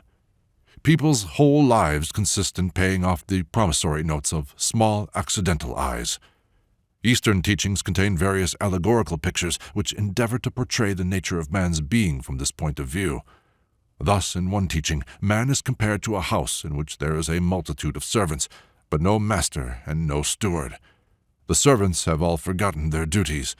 No one wants to do what he ought. Everyone tries to be master, if only for a moment. And in this kind of order, the house is threatened with grave danger. The only chance of salvation is for a group of the more sensible servants to meet together and elect a temporary steward, that is, a deputy steward. This deputy steward can then put the other servants in their places and make each do his own work. The cook in the kitchen, the coachman in the stables, the gardener in the garden, and so on. In this way the house can be got ready for the arrival of the real steward, who will in his turn prepare it for the arrival of the master. The comparison of a man to a house awaiting the arrival of the master is frequently met with in Eastern teachings, which have preserved traces of ancient knowledge, and as we know, the subject appears under various forms in many of the parables in the Gospels. But even the clearest understanding of his possibilities will not bring man any nearer to their realization. In order to realize these possibilities, he must have a very strong desire for liberation and be willing to sacrifice everything, to risk everything, for the sake of this liberation. To this period, that is, to the beginning of the St. Petersburg lectures, are related two interesting talks. On one occasion I showed G a photograph I had taken in Benares of a fakir on nails. This fakir was not merely a clever juggler like those I saw in Ceylon, although he was undoubtedly a professional. I had been told that, in the court of the Aurangzeb Mosque on the bank of the Ganges, there was a fakir lying on a bed studded with iron nails. This sounded very mysterious and terrifying, but when I arrived, the bed with iron nails alone was there, without the fakir. The fakir, I was told, had gone to fetch the cow. The second time I went, the fakir was there. He was not lying on his bed, and, so far as I could understand, he only got on it when spectators came. But for a rupee, he showed me all his skill. He really did lie almost entirely naked on the bed, which was covered with long, rather sharp iron nails. And although he evidently took care not to make any quick movements, he turned round on the nails, lay upon them on his back, his sides, his stomach, and obviously they neither pricked nor scratched him. I took 2 photographs of him, but I could give myself no explanation of the meaning of this phenomenon. The fakir did not produce the impression of being either an intelligent or a religious man. His face wore a dull, bored, and indifferent expression, and there was nothing in him that spoke of aspirations toward self-sacrifice or self-torture. I told all of this to G, showing him the photograph, and I asked him what he thought of it. "It is difficult to explain in 2 words, answered G. "First of all, the man is not, of course, a fakir in the sense in which I have been using the word. At the same time, you are right in thinking it is not altogether a trick. But he does not know himself how he does it. If you bribed him and made him tell you what he knows, he would probably tell you that he knows a certain word, which he has to say to himself, after which he is able to lie down on the nails. He might even consent to tell you this word, but it would not help you in the least, because it would be a perfectly ordinary word, which would have no effect on you whatsoever. This man has come from a school, only he was not a disciple. He was an experiment. They simply experimented with him and on him. He had evidently been hypnotized many times, and under hypnosis his skin had been rendered first insensitive to pricks, and afterwards able to resist them. In a small way, this is quite possible even for ordinary European hypnotism. Then afterwards, both the insensitiveness and impenetrability of the skin were made permanent in him by means of post-hypnotic suggestion. You know what post-hypnotic suggestion is. A man is put to sleep and told that 5 hours after he wakes up, he must do a certain thing, or he is told to pronounce a certain word, and that as soon as he does so, he will feel thirsty, or think himself dead, or something like that. Then he is awakened. When the time comes, he feels an irresistible desire to do what he was told to do, or if he remembers the word that was given to him, on pronouncing it, he immediately falls into a trance. This is just what was done to your fakir. They accustomed him to lie on nails under hypnosis. Then they began to wake him and tell him that if he pronounced a certain word, he would again be able to lie down on the nails. This word puts him into a hypnotic state. This is perhaps why he had such a sleepy, apathetic look. This often happens in such cases. They worked on him, perhaps for many years, and then simply let him go, to live as he could. So he put up that iron bed for himself and probably earns a few rupees a week. There are many such men in India. Schools take them for experiment, generally buying them when they are children from parents who gladly sell them because they afterwards profit from it. But of course the man himself does not know or understand what he is doing or how it is done. This explanation interested me very much because I had never before heard or read an explanation quite like this. In all the attempts to explain fakir's miracles that I had come across, whether the miracles were explained as tricks or otherwise, it was always assumed that the performer knew what he was doing and how he did it, and that if he did not speak of it, it was because he did not want to or was afraid. In the present instance, the position was quite different. G's explanation seemed to me not only probable, but, I dare say, the only one possible. The fakir himself did not know how he worked his miracle, and of course could not have explained it. On another occasion, we were talking of Buddhism in Ceylon. I expressed the opinion that Buddhists must have magic, the existence of which they do not acknowledge, and the possibility of which is denied in official Buddhism. Entirely without connection with this remark, and while I think I was showing my photographs to G, I spoke about a small shrine in a private house in Colombo, in which there was, as usual, a statue of Buddha, and at the foot of the Buddha, a small bell-shaped ivory Dagobah, that is, a small carved replica of a Dagobah, hollow inside. They opened this in my presence and showed me something inside it that was regarded as a relic. A small round ball the size of a large shot, carved, as I thought, out of ivory or mother of pearl. G listened to me attentively. "Did they not explain to you what this ball meant?" he asked. "They told me it was a piece of bone of one of Buddha's disciples, that it was of very great antiquity and holiness." "It is so and it is not so," said G. The man who showed it to you either did not know or did not want to say. It was not a piece of bone, but a particular bone formation which some people get round the neck in the form of a necklace as a result of special exercises. Have you heard the expression, Buddha's necklace? Yes, I said, but this means something quite different. The chain of Buddha's reincarnation is called Buddha's necklace. Yes, said G. That is one meaning of the expression, but I am speaking of another meaning. This necklace of bones, which encircles the neck beneath the skin, is directly connected with what is called the astral body. The astral body is, so to speak, attached to it. To be more accurate, this necklace connects the physical body to the astral. Now, if the astral body continues to live after the death of the physical body, the person possessing a bone of this necklace can always communicate with the astral body of the dead man. This is magic, but they never speak of it openly. You are right about their having magic, and this is an instance of it. It does not follow, of course, that the bone you saw was a real one. You will find these bones in almost every house, but I am telling you of the belief which lies at the bottom of this custom. And again I had to admit that I had never before met with such an explanation. G drew a small sketch for me showing the position of the small bones under the skin. They went in a semicircle round the back of the neck, beginning a little in front of the ears. This sketch at once reminded me of an ordinary, diagrammatic representation of the lymphatic glands in the neck, such as can be seen in anatomical charts, but I could learn nothing else about it. Chapter 4. G's lectures led to many talks in our groups. There was still a good deal that was not clear to me, but many things had become connected, and one thing often quite unexpectedly explained another which seemed to have no connection with it whatever. Certain parts of the system had already begun vaguely to take shape, like figures or a landscape, which gradually appears in the developing of a photographic plate, but many places still remained blank and incomplete. At the same time, many things were contrary to what I expected, only I tried not to come to conclusions, but wait. Often one new word that I had not heard before altered the whole picture, and I was obliged to rebuild for myself everything I had built up before. I realized very clearly that a great deal of time must pass before I could tell myself that I could outline the whole system correctly, and it was very strange for me to hear how people, after having come to us for one lecture, at once understood what we were talking about, explained it to others, and had completely settled and definite opinions about us. I must confess that at such times I often recalled my own first meeting with G and the evening with the Moscow group. I also, at that time, had been very near passing a ready judgment on G and his pupils.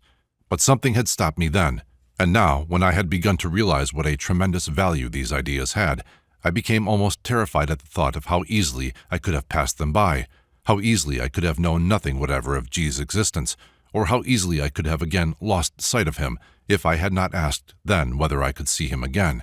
In almost every one of his lectures, G reverted to a theme which he evidently considered to be of the utmost importance, but which was very difficult for many of us to assimilate. There are, he said, two lines along which man's development proceeds, the line of knowledge and the line of being. In right evolution, the line of knowledge and the line of being develop simultaneously, parallel to and helping one another.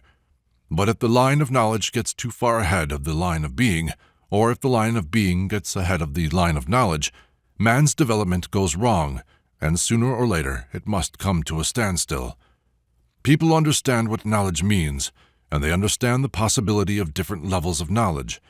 They understand that knowledge may be lesser or greater, that is to say, of one quality or of another quality, but they do not understand this in relation to being. Being for them means simply existence, to which is opposed to just non-existence. They do not understand that being or existence may be of very different levels and categories. Take, for instance, the being of a mineral and of a plant. It is a different being. The being of a plant and of an animal is again a different being.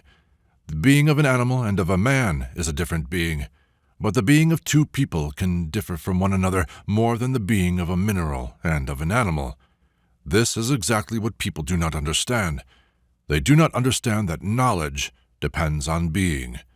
Not only do they not understand this latter, but they definitely do not wish to understand it. And especially in Western culture, it is considered that a man may possess great knowledge. For example, he may be an able scientist, make discoveries, advance science, and at the same time he may be, and has the right to be, a petty, egoistic, caviling, mean, envious, vain, naive, and absent-minded man. It seems to be considered here that a professor must always forget his umbrella everywhere. And yet it is his being, and people think that his knowledge does not depend on his being. People of Western culture put great value on the level of a man's knowledge, but they do not value the level of a man's being, and are not ashamed of the low level of their own being. They do not even understand what it means, and they do not understand that a man's knowledge depends on the level of his being. If knowledge gets far ahead of being, it becomes theoretical and abstract and inapplicable to life, or actually harmful, because instead of serving life and helping people the better to struggle with the difficulties they meet, it begins to complicate man's life, bring new difficulties into it, new troubles and calamities which were not there before. The reason for this is that knowledge which is not in accordance with being cannot be large enough for, or sufficiently suited to, man's real needs. It will always be a knowledge of one thing together with ignorance of another thing, a knowledge of the detail without a knowledge of the whole, a knowledge of the form without a knowledge of the essence. Such preponderance of knowledge over being is observed in present-day culture. The idea of the value and importance of the level of being is completely forgotten, and it is forgotten that the level of knowledge is determined by the level of being. Actually, at a given level of being, the possibilities of knowledge are limited and finite. Within the limits of a given being, the quality of knowledge cannot be changed, and the accumulation of information of one and the same nature within already known limits alone is possible. A change in the nature of knowledge is possible only with a change in the nature of being. Taken itself, a man's being has many different sides. The most characteristic feature of a modern man is the absence of unity in him, and, further, the absence in him of even traces of those properties which he most likes to ascribe to himself, that is, lucid consciousness, free will, a permanent ego or I, and the ability to do.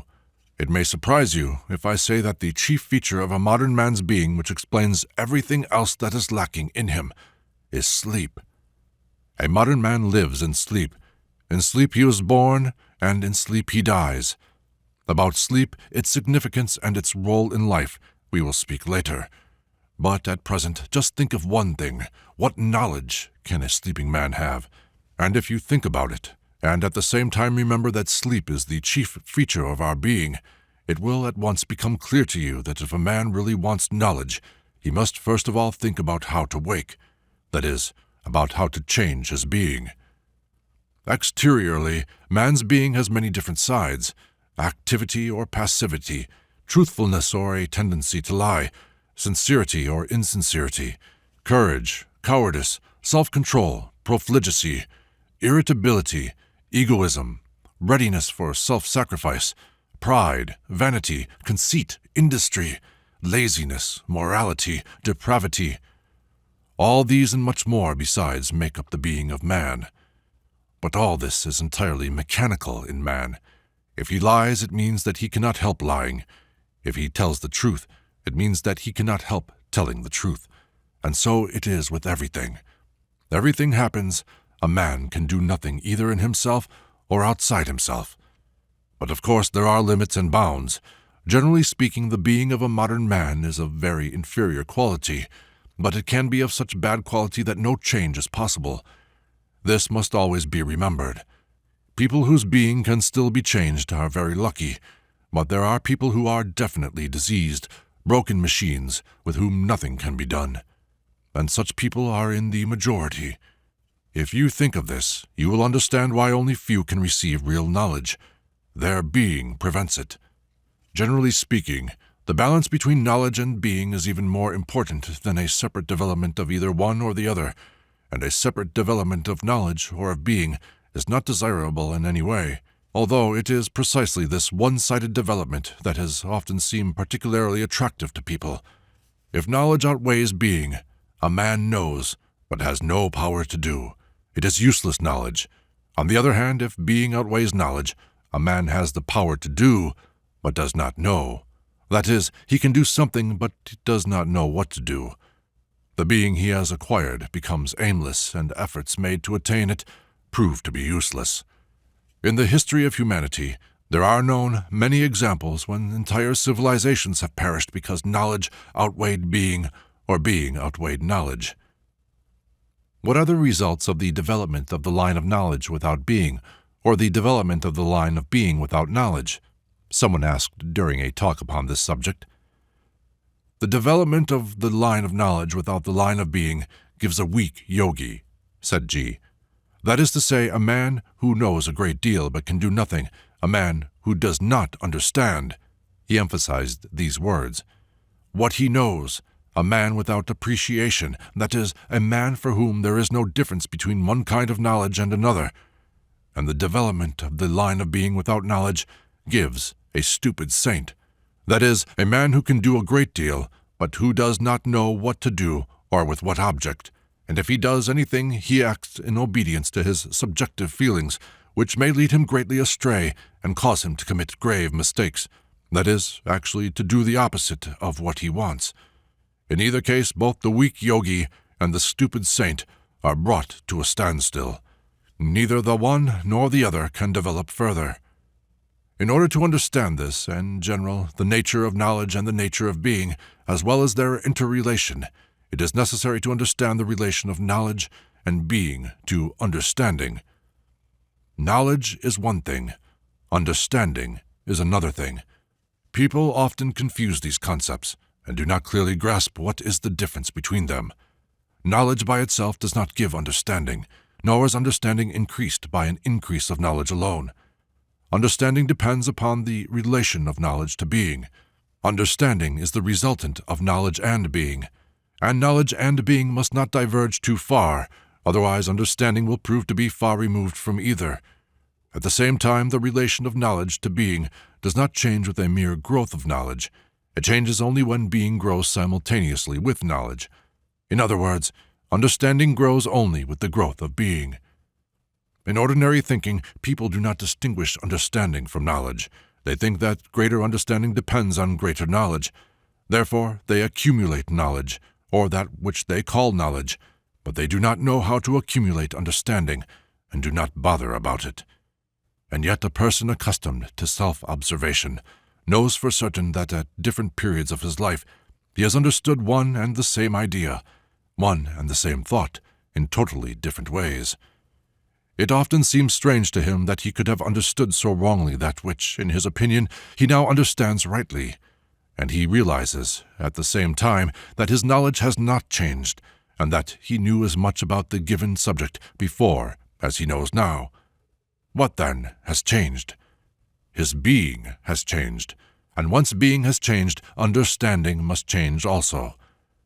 The difference between knowledge and understanding becomes clear when we realize that knowledge may be the function of one center. Understanding, however, is the function of three centers. Thus the thinking apparatus may know something, but understanding appears only when a man feels and senses what is connected with it. We have spoken earlier about mechanicalness. A man cannot say that he understands the idea of mechanicalness if he only knows about it with his mind. He must feel it with his whole mass, with his whole being. Then he will understand it. In the sphere of practical activity, people know very well the difference between mere knowledge and understanding. They realize that to know and how to do are two different things, and that knowing how to do is not created by knowledge alone. But outside the sphere of practical activity, people do not clearly understand what understanding means. As a rule, when people realize that they do not understand a thing, they try to find a name for what they do not understand. And when they find a name, they say they understand. But to find a name does not mean to understand. Unfortunately, people are usually satisfied with names. A man who knows a great many names, that is, a great many words, is deemed to understand a great deal, again excepting, of course, any sphere of practical activity wherein his ignorance very soon becomes evident. One of the main reasons for the divergence between the line of knowledge and the line of being in life, and the lack of understanding which is partly the cause and partly the effect of this divergence, is to be found in the language which people speak. This language is full of wrong concepts, wrong classifications, wrong associations. And the chief thing is that, owing to the essential characteristics of ordinary thinking, that is to say, to its vagueness and inaccuracy, every word can have thousands of different meanings according to the material the speaker has at his disposal and the complex of associations at work in him at the moment. People do not clearly realize to what a degree their language is subjective, that is, what different things each of them says while using the same words. They are not aware that each one of them speaks in a language of his own, understanding other people's language either vaguely or not at all, and having no idea that each one of them speaks in a language unknown to him. People have a very firm conviction or belief that they speak the same language, that they understand one another. Actually, this conviction has no foundation whatever. The language in which they speak is adapted to practical life only. People can communicate to one another information of a practical character, but as soon as they pass to a slightly more complex sphere, they are immediately lost, and they cease to understand one another, although they are unconscious of it. People imagine that they often, if not always, understand one another, or that they can at any rate understand one another if they try or want to. They imagine that they understand the authors of the books they read, and that other people understand them. This also is one of the illusions which people create for themselves, and in the midst of which they live. As a matter of fact, no one understands anyone else. Two men can say the same thing with profound conviction, but call it by different names, or argue endlessly together without suspecting they are thinking exactly the same thing. Or vice versa. Two men can say the same words and imagine that they agree with and understand one another, whereas they are actually saying absolutely different things and do not understand one another in the least.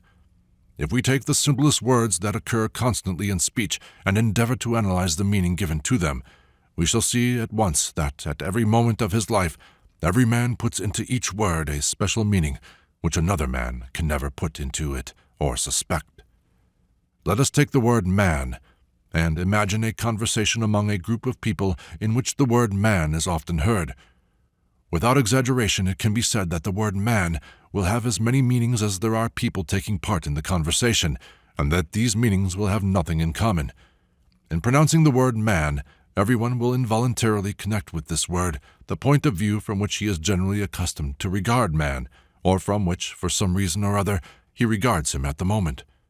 One man at the moment may be occupied with the question of the relation between the sexes. Then the word man will have no general meaning for him, and on hearing this word, he will first of all ask himself, which, man or woman? Another man may be religious, and his first question will be, a Christian or not a Christian? The third man may be a doctor, and the concept man will mean for him a sick man or a healthy man, and of course from the point of view of his specialty. A spiritualist will think of man from the point of view of his astral body, of life on the other side, and so on, and he may say, if he is asked, that men are divided into mediums and non-mediums. A naturalist, speaking of man, will place the center of gravity of his thoughts in the idea of man as a zoological type. That is to say, in speaking of man, he will think of the structure of his teeth, his fingers, his facial angle, the distance between the eyes. A lawyer will see in a man a statistical unit, or a subject for the application of laws, or a potential criminal, or a possible client. A moralist, pronouncing the word man, will invariably introduce into it the idea of good and evil, and so on and so on. People do not notice all these contradictions, do not notice that they never understand one another, that they always speak about different things. It is quite clear that, for proper study, for an exact exchange of thoughts, an exact language is necessary, which would make it possible to establish what a man actually means, would include an indication of the point of view from which a given concept is taken and determine the center of gravity of this concept. The idea is perfectly clear, and every branch of science endeavors to elaborate and to establish an exact language for itself. But there is no universal language. People continually confuse the languages of different sciences, and can never establish their exact correlation. And even in each separate branch of science, new terminologies, new nomenclatures are constantly appearing. And the further it goes, the worse it becomes. Misunderstanding grows and increases instead of diminishing, and there is every reason to think that it will continue to increase in the same way, and people will understand one another ever less and less. For exact understanding, exact language is necessary, and the study of systems of ancient knowledge begins with the study of a language which will make it possible to establish at once exactly what is being said, and from what point of view, and in what connection. This new language contains hardly any new terms or new nomenclature, but it bases the construction of speech upon a new principle, namely the principle of relativity. That is to say, it introduces relativity into all concepts, and thus makes possible an accurate determination of the angle of thought, for what precisely ordinary language lacks are expressions of relativity. When a man has mastered this language, then with its help there can be transmitted and communicated to him a great deal of knowledge and information, which cannot be transmitted in ordinary language, even by using all possible scientific and philosophical terms.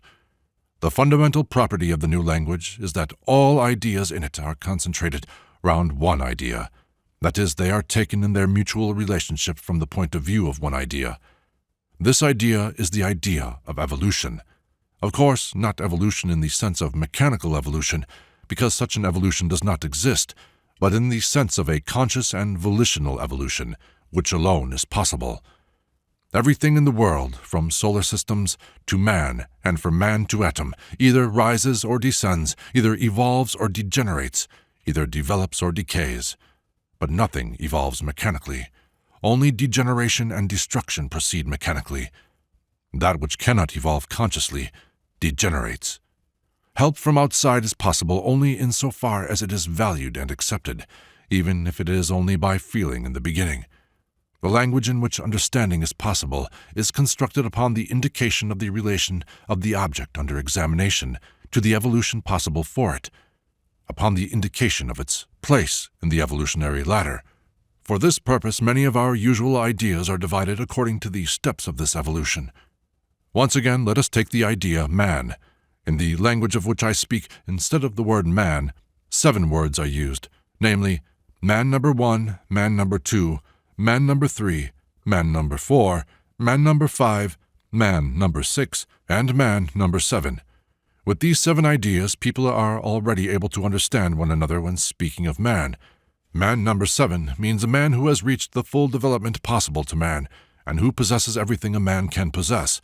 That is, will, consciousness, permanent and unchangeable I, individuality, immortality, and many other properties which, in our blindness and ignorance, we ascribe to ourselves.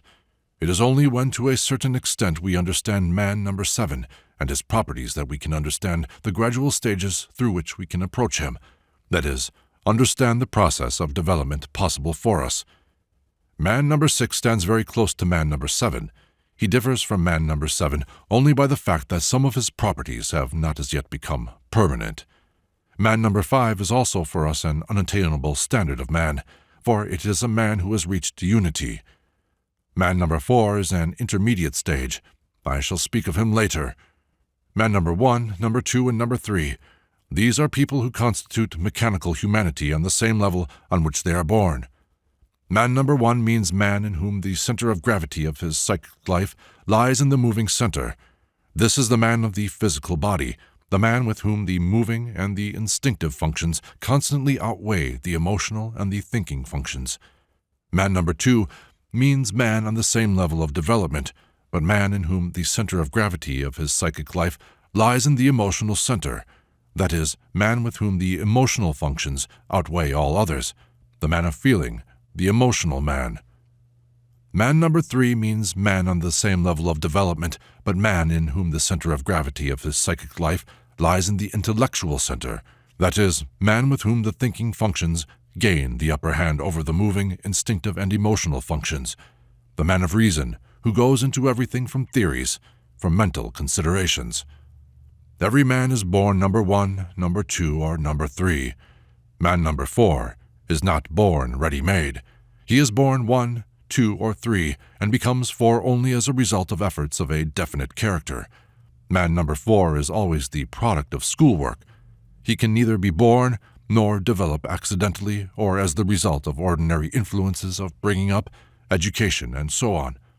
Man number 4 already stands on a different level to man number 1, 2, and 3. He has a permanent center of gravity, which consists in his ideas, in his valuation of the work, and in his relation to the school.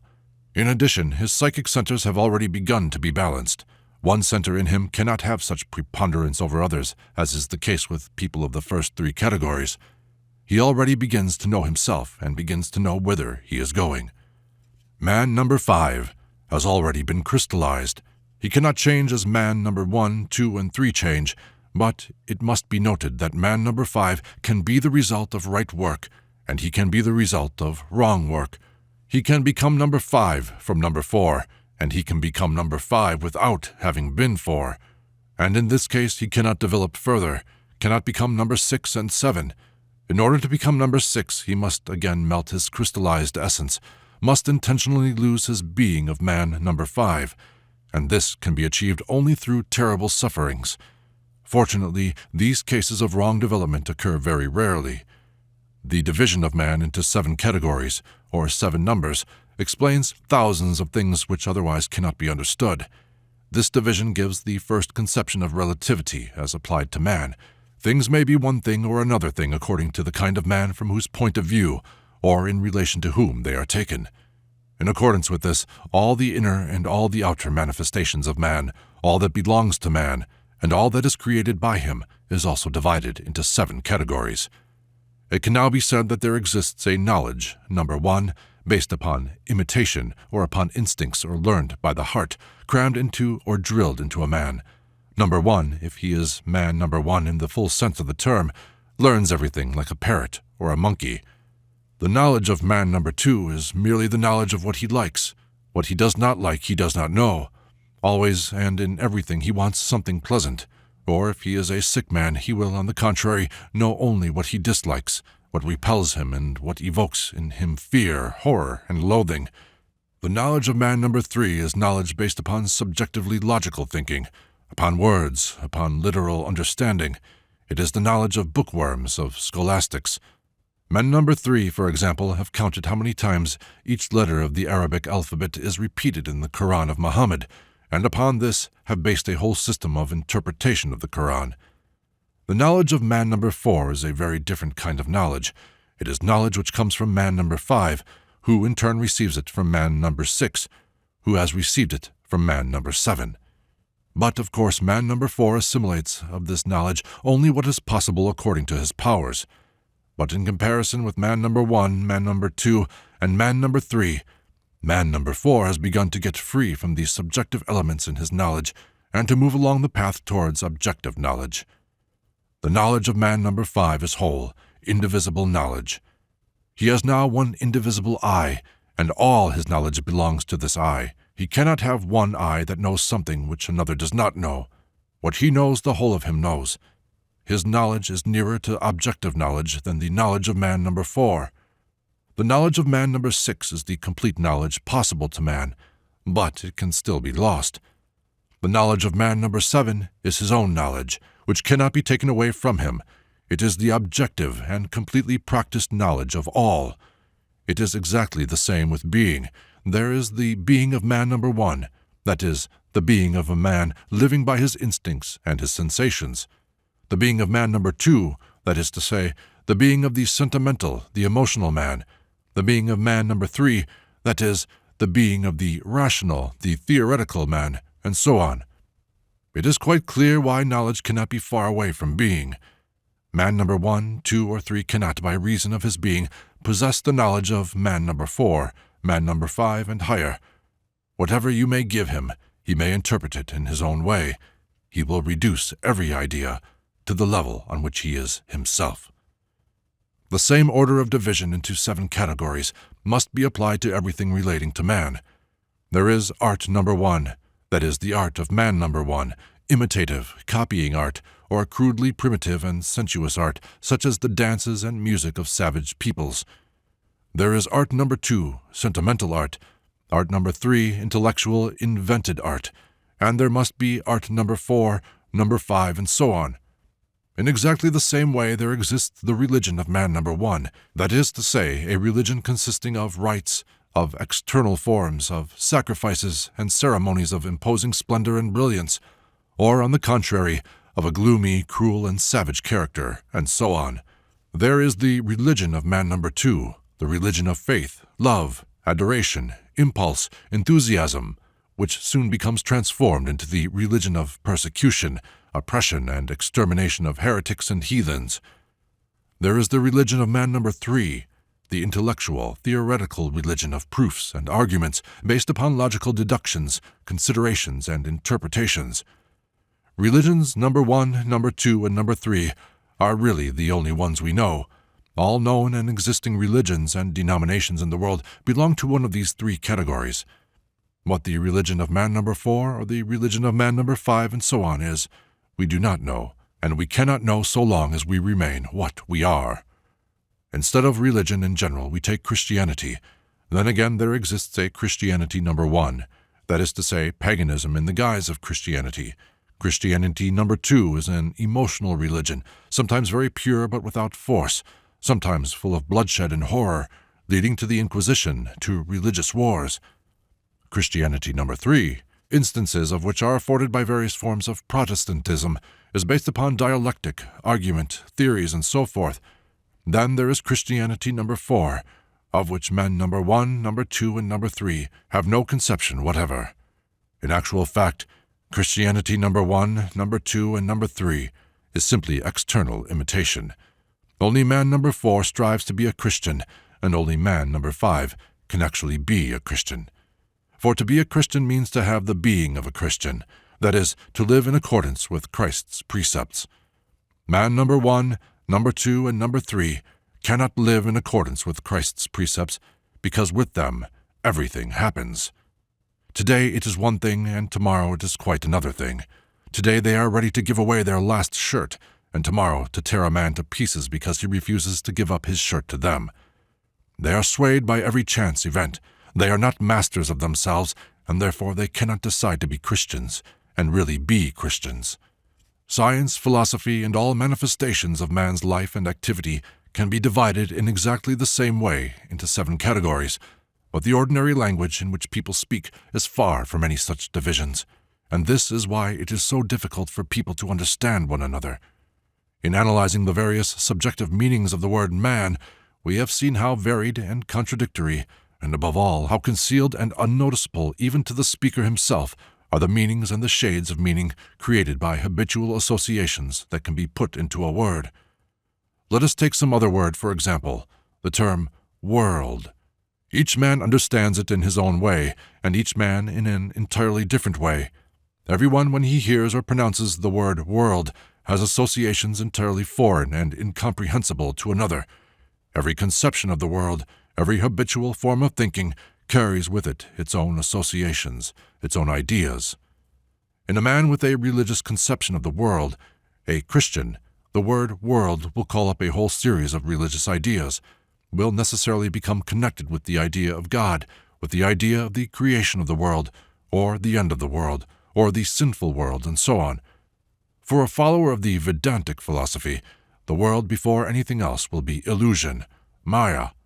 A theosophist will think of the different planes, the physical, the astral, the mental, and so on. A spiritualist will think of the world beyond, the world of spirits. A physicist will look upon the world from the point of view of the structure of matter. It will be a world of molecules or atoms or electrons. For the astronomer, the world will be a world of stars and nebulae, and so on and so on.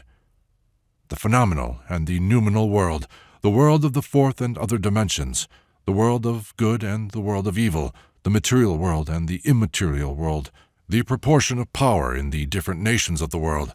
Can man be saved in the world? And so on and so on. People have thousands of different ideas about the world, but not one general idea which would enable them to understand one another and to determine at once from what point of view they desire to regard the world. It is impossible to study a system of the universe without studying man. At the same time, it is impossible to study man without studying the universe. Man is an image of the world.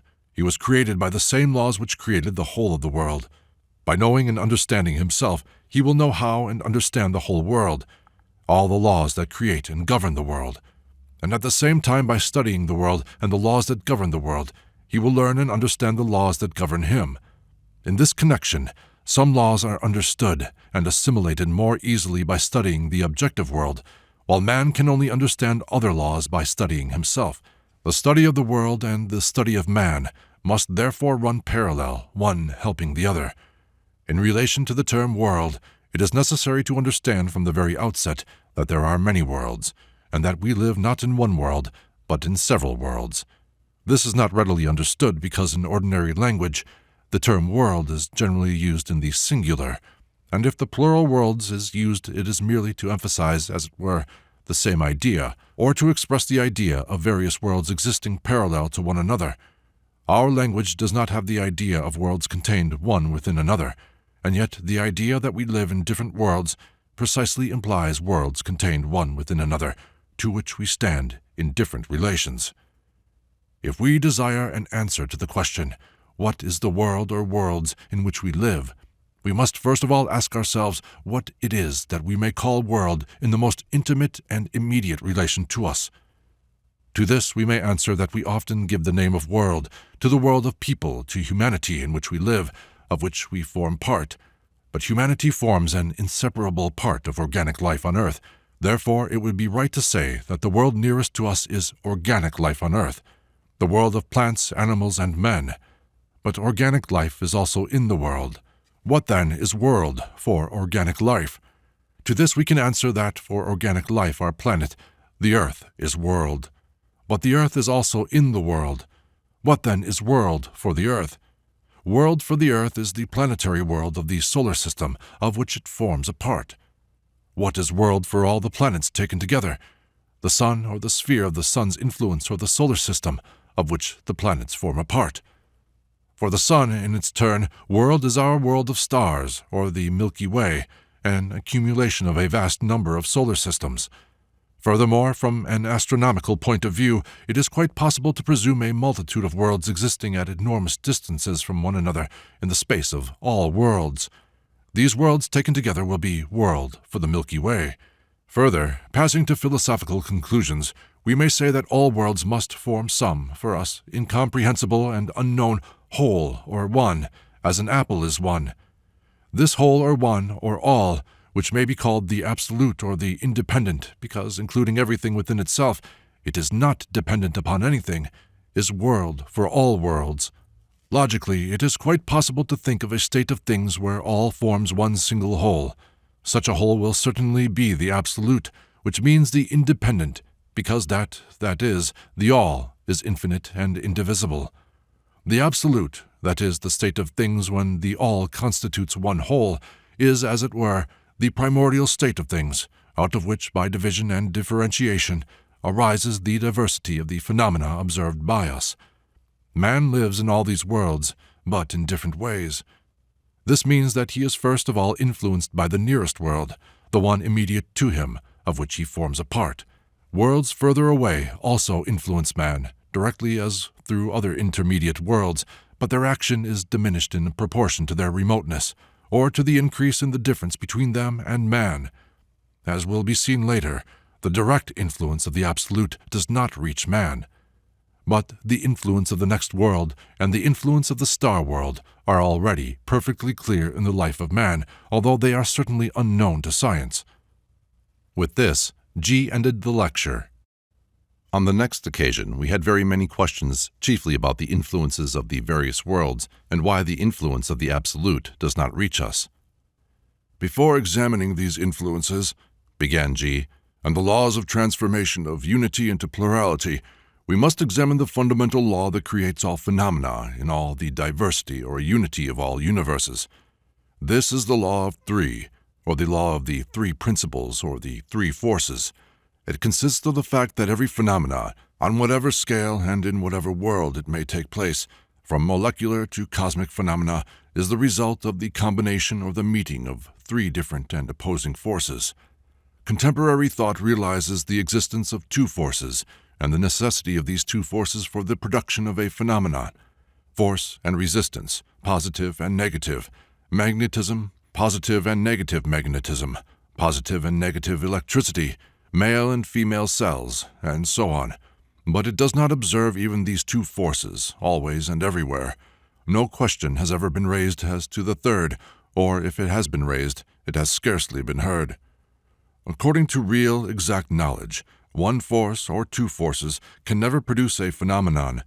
The presence of a third force is necessary, for it is only with the help of a third force that the first two can produce what may be called a phenomenon, no matter in what sphere. The teaching of the three forces is at the root of all ancient systems. The first force may be called active or positive, the second passive or negative, the third neutralizing. But these are merely names, for in reality all three forces are equally adaptive and appear as active, passive, and neutralizing only at their meeting points, that is to say, only in relation to one another at a given moment.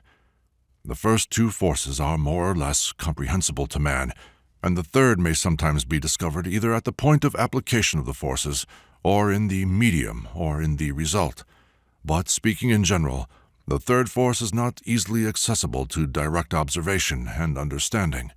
The reason for this is to be found in the functional limitations of man's ordinary psychological activity and in the fundamental categories of our perception of the phenomenal world, that is, in our sensation of space and time, resulting from these limitations. People cannot perceive and observe the third force directly any more than they can spatially perceive the fourth dimension. But by studying himself, the manifestations of his thought, consciousness, activity, his habits, his desires, and so on, man may learn to observe and to see in himself the action of the three forces. Let us suppose, for instance, that a man wants to work on himself in order to change certain of his characteristics to attain a higher level of being. His desire, his initiative, is the active force. The inertia of all his habitual psychological life, which shows opposition to his initiative, will be the passive or negative force. The two forces will either counterbalance one another, or one will completely conquer the other, but at the same time it will become too weak for any further action. Thus the two forces will, as it were, revolve one around the other, one absorbing the other and producing no result whatever. This may continue for a lifetime. A man may feel desire and initiative, but all this initiative may be absorbed in overcoming the habitual inertia of life, leaving nothing for the purpose towards which the initiative ought to be directed. And so it may go on until the third force makes its appearance, in the form, for instance, of new knowledge, showing at once the advantage or the necessity of work on oneself, and in this way supporting and strengthening the initiative. Then the initiative, with the support of this third force, may conquer inertia, and the man becomes active in the desired direction. Examples of the action of the three forces and the moments of entry of the third force may be discovered in all manifestations of our psychic life, in all phenomena of the life of human communities and of humanity as a whole, and in all the phenomena of nature around us. But at the beginning, it is enough to understand the general principle. Every phenomenon, of whatever magnitude it may be, is inevitably the manifestation of three forces. One or two forces cannot produce a phenomenon, and if we observe a stoppage in anything, or an endless hesitation at the same place, we can say that at the given place the third force is lacking. In trying to understand this, it must be remembered at the same time that people cannot observe phenomena as manifestations of three forces, because we cannot observe the objective world in our subjective state of consciousness. And in the subjectively observed phenomenal world, we see in phenomena only the manifestation of one or two forces. If we could see the manifestation of three forces in every action, we should then see the world as it is, things in themselves. Only it must here be remembered that a phenomenon which appears to be simple may actually be very complicated. That is, it may be a very complex combination of trinities. But we know that we cannot observe the world as it is, and this should help us to understand why we cannot see the third force. The third force is a property of the real world. The subjective or phenomenal world of our observation is only relatively real. At any rate, it is not complete. Returning to the world in which we live, we may now say that in the absolute, as well as in everything else, three forces are active: the active, the passive, and the neutralizing. But since by its very nature everything in the absolute constitutes one whole, the three forces also constitute one whole. Moreover, in forming one independent whole, the three forces possess a full and independent will, full consciousness, full understanding of themselves and of everything they do. The idea of the unity of the three forces in the Absolute forms the basis of many ancient teachings: consubstantial and indivisible Trinity, Trimurti, Brahma, Vishnu, and Shiva, and so on. The three forces of the Absolute, consisting one whole, separate and unite by their own will and by their own decision, and at the points of junction they create phenomena, or worlds. These worlds, created by the will of the Absolute, depend entirely upon this will in everything that concerns their own existence. In each of these worlds, the three forces again act. Since, however, each of these worlds is now not the whole, but only a part, then the three forces in them do not form a single whole. It is now a case of three wills, three consciousnesses, three unities. Each of the three forces contains within it the possibility of all three forces, but at the meeting point of the three forces, each of them manifests only one principle: the active, the passive, or the neutralizing. The three forces together form a trinity which produces new phenomena, but this trinity is different. It is not that which was in the Absolute, where the three forces formed an indivisible whole and possessed one single will and one single consciousness. In the worlds of the second order, the three forces are now divided, and their meeting points are now of a different nature. In the Absolute, the moment and the point of their meeting is determined by their single will. In the worlds of the second order, where there is no longer a single will, but three wills, the point of issue are each determined by a separate will, independent of the others, and therefore the meeting point becomes accidental or mechanical. The will of the Absolute creates the worlds of the second order and governs them, but it does not govern their creative work, in which a mechanical element makes its appearance. Let us imagine the Absolute as a circle, and in it a number of other circles, worlds of the second order. Let us take one of these circles. The Absolute is designated by the number 1, because the three forces constitute one whole in the Absolute, and the small circles we will designate by the number 3, because in a world of the second order, the three forces are already divided. The three divided forces in the worlds of the second order, meeting together in each of these worlds, create new worlds of the third order. Let us take one of these worlds. The worlds of the third order, created by the three forces which act semi-mechanically, no longer depend upon the single will of the Absolute, but upon three mechanical laws. These worlds are created by the three forces, and having been created they manifest three new forces of their own. Thus the number of forces acting in the worlds of the third order will be 6. In the diagram, the circle of the third order is designated by the number 6, 3 plus 3. In these worlds are created worlds of a new order, the fourth order. In the worlds of the fourth order, there act 3 forces of the world of the second order, 6 forces of the world of the third order, and 3 of their own, 12 forces altogether. Let us take one of these worlds and designate it by the number 12, 3 plus 6 plus 3. Being subject to a greater number of laws, these worlds stand still further away from the single will of the Absolute, and are still more mechanical. The worlds created within these worlds will be governed by 24 forces, 3 plus 6 plus 12 plus 3. The worlds created within these worlds will be governed by 48 forces, the number 48 being made up as follows: 3 forces of the world immediately following the Absolute, 6 of the next one, 12 of the next, 24 of the one after, and 3 of its own. 3 plus 6 plus 12 plus 24 plus 3, 48 in all. Worlds created within worlds, 48 will be governed by 96 forces. 3 plus 6 plus 12 plus 24 plus 48 plus 3. The worlds of the next order, if there are any, will be governed by 192 forces, and so on. If we take one of the many worlds created in the Absolute, that is, World 3, it will be the world representing the total number of starry worlds, similar to our Milky Way. If we take World 6, it will be one of the worlds created within this world, namely the accumulation of stars which we call the Milky Way. World 12 will be one of the suns that compose the Milky Way, our Sun. World 24 will be the planetary world, that is to say, all the planets of the solar system. World 48 will be the Earth. World 96 will be the Moon. If the Moon had a satellite, it would be World 192, and so on. The chain of worlds, the links of which are the absolute, all worlds, all suns, our sun, the planets, the earth, and the moon, forms the ray of creation in which we find ourselves. The ray of creation is for us the world in the widest sense of the term. Of course, the ray of creation does not include the world in the full sense of the term, since the absolute gives birth to a number, perhaps to an infinite number of different worlds, each of which begins a new and separate ray of creation. Furthermore, each of these worlds contains a number of worlds representing a further breaking up of the ray, and again of these worlds we select only one, our Milky Way.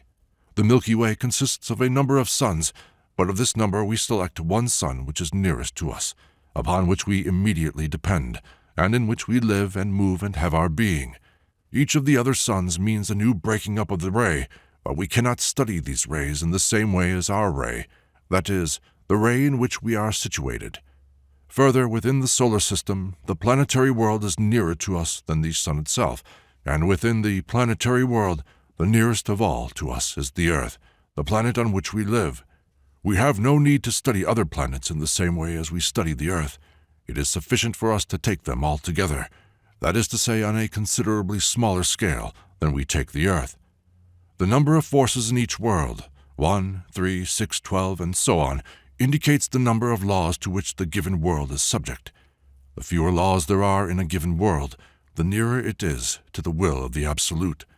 The more laws there are in a given world, the greater the mechanicalness, the further it is from the will of the Absolute.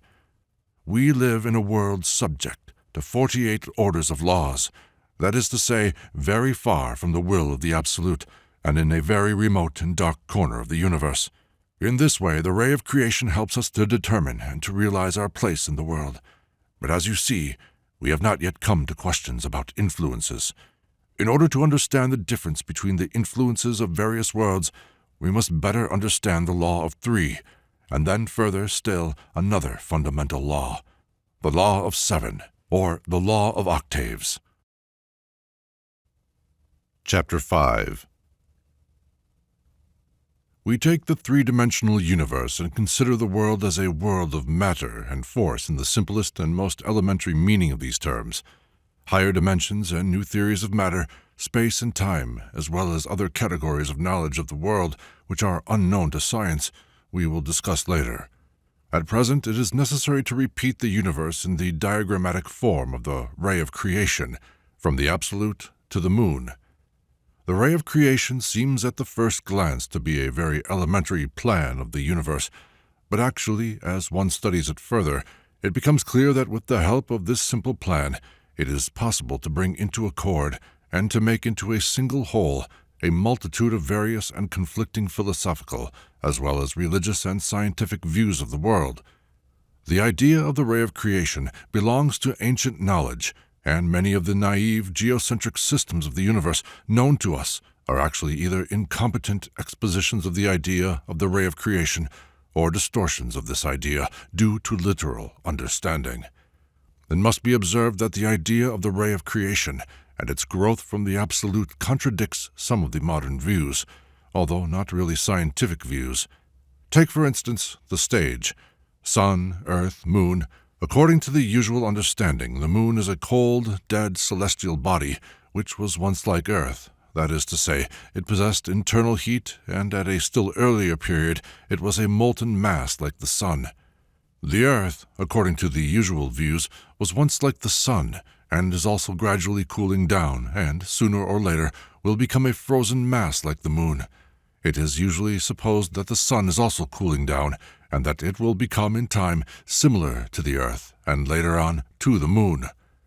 First of all, of course, it must be remarked that this view cannot be called scientific in the strict sense of the term, because in science, that is, in astronomy or rather in astrophysics, there are many different and contradictory hypotheses and theories on the subject, none of which has any serious foundation. But this view is the one most widely spread, and one which has become the view of the average man of modern times in regard to the world in which we live. The idea of the ray of creation and its growth from the absolute contradicts these general views of our day. According to this idea, the moon is still an unborn planet, One that is, so to speak, being born. It is becoming warm gradually, and in time, given a favorable development of the array of creation, it will become like the Earth and have a satellite of its own, a new moon. A new link will have been added to the ray of creation. The Earth, too, is not getting colder. It is getting warmer, and may in time become like the Sun. We observe such a process, for instance, in the system of Jupiter, which is a sun for its satellites. Summing up all that has been said before about the array of creation, from World 1 down to World 96, it must be added that the figures by which worlds are designated indicate the number of forces, or orders of laws, which govern the worlds in question. In the Absolute, there is only one force and only one law, the single and independent will of the Absolute. In the next world, there are 3 forces, or 3 orders of laws. In the next, there are 6 orders of laws.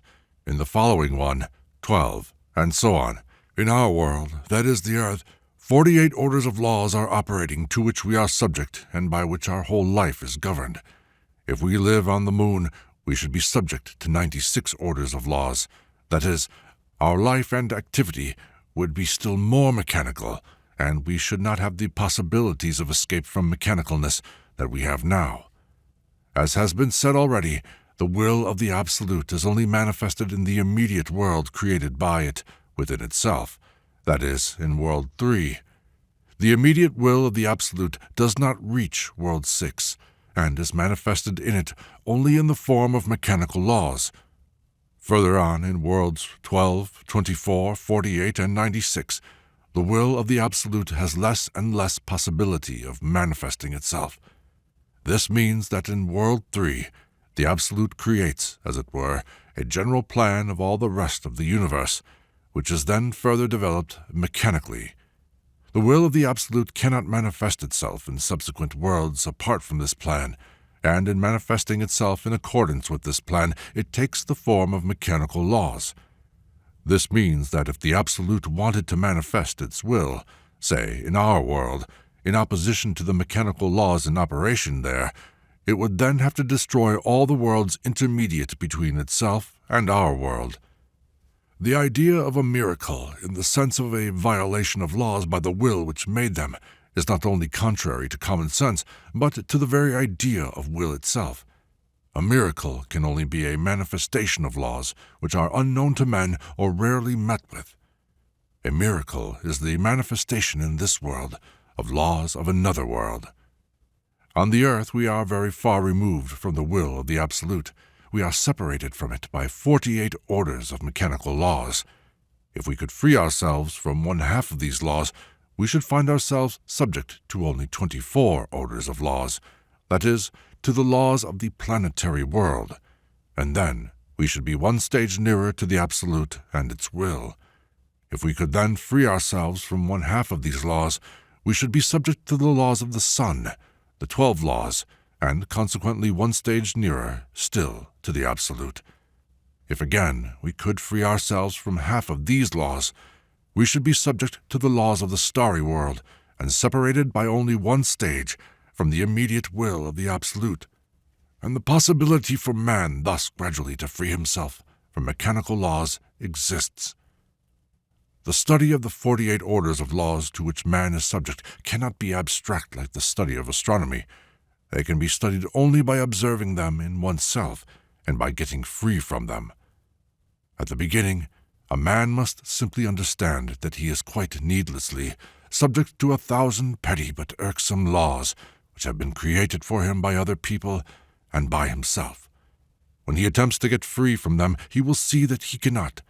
Long and persistent attempts to gain freedom from them will convince him of his slavery.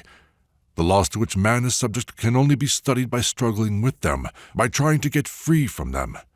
But a great deal of knowledge is needed in order to become free from one law without creating for oneself another in its place. The orders of laws and their forms vary according to the point of view from which we consider the ray of creation. In our system, the end of the ray of creation, the growing end, so to speak, of the branch, is the moon. The energy for the growth, that is, for the development of the moon and for the formation of new shoots, goes to the moon from the earth, where it is created by the joint action of the sun, of all the other planets of the solar system, and of the earth itself. This energy is collected and preserved in a huge accumulator situated on the Earth's surface. This accumulator is organic life on Earth. Organic life on Earth feeds the moon. Everything living on the Earth, people, animals, plants, is food for the moon. The moon is a huge living being, feeding upon all that lives and grows on the Earth. The moon could not exist without organic life on Earth, any more than organic life on Earth could exist without the moon. Moreover, in relation to organic life, the moon is a huge electromagnet. If the action of the electromagnet were suddenly to stop, organic life would crumble to nothing. The process of the growth and the warming of the moon is connected with life and death on the Earth. Everything living sets free at its death a certain amount of the energy that has animated it. This energy, or the souls of everything living, plants, animals, people, is attracted to the moon as though by a huge electromagnet, and brings to it the warmth and the life upon which its growth depends, that is, the growth of the ray of creation. In the economy of the universe nothing is lost, and a certain energy having finished its work on one plane goes to another. The souls that go to the moon, possessing perhaps even a certain amount of consciousness and memory, find themselves there under 96 laws in the conditions of mineral life, or to put it differently, in conditions from which there is no escape apart from a general evolution in immeasurably long planetary cycles. The moon is at the extremity, at the end of the world. It is the outer darkness of the Christian doctrine, where there will be weeping and gnashing of teeth. The influence of the moon upon everything living manifests itself in all that happens on the Earth. The moon is the chief, or rather the nearest, the immediate motive force of all that takes place in organic life on the Earth. All movements, actions, and manifestations of people, animals, and plants depend upon the moon and are controlled by the moon. The sensitive film of organic life which covers the earthly globe is entirely dependent upon the influence of the huge electromagnet that is sucking out its vitality. Man, like every other living being, cannot, in the ordinary conditions of life, tear himself free from the moon. All his movements, and consequently all his actions, are controlled by the moon. If he kills another man, the moon does it.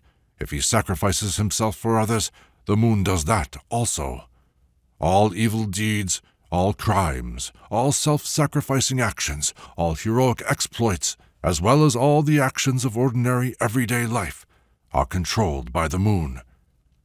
The liberation which comes with the growth of mental powers and faculties is liberation from the moon.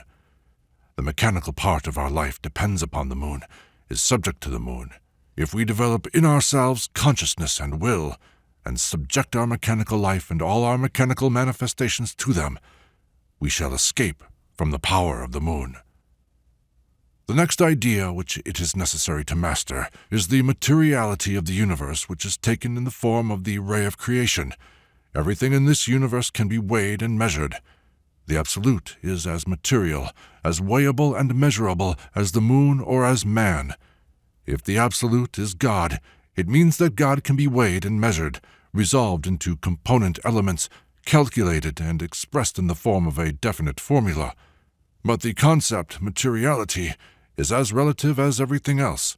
If we recall how the concept man and all that refers to him, good, evil, truth, falsehood, and so on, is divided into different categories, man number 1, man number 2, and so on, it will be easy for us to understand that the concept world, and everything that refers to the world, is also divided into different categories. The ray of creation establishes 7 planes in the world, 7 worlds, one within another. Everything that refers to the world is also divided into 7 categories, one category within another.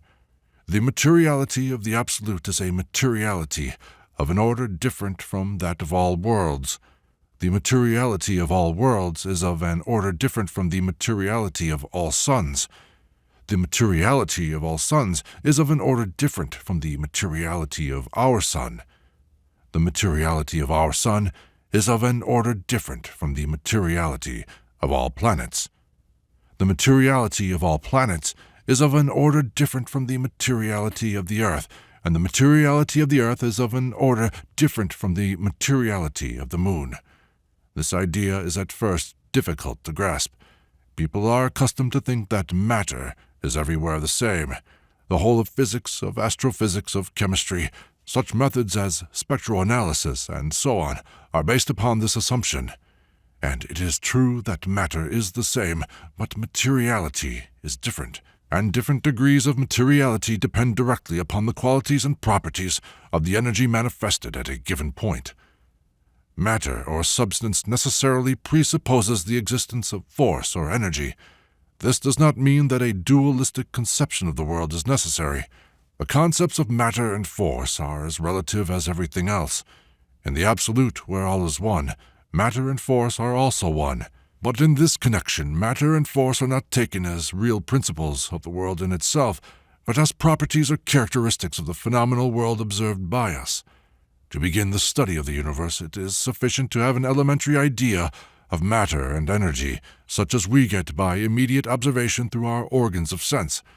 The constant is taken as material, as matter, and changes in the state of the constant, or of matter, are called manifestations of force or energy.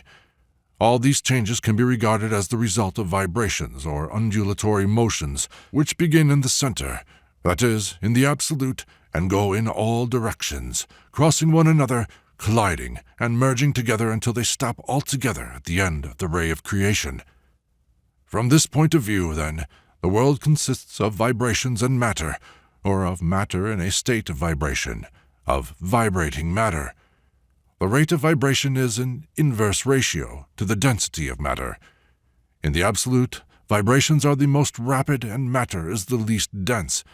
In the next world, vibrations are lower and matter denser, and further on, matter is still more dense, and vibrations correspondingly slower.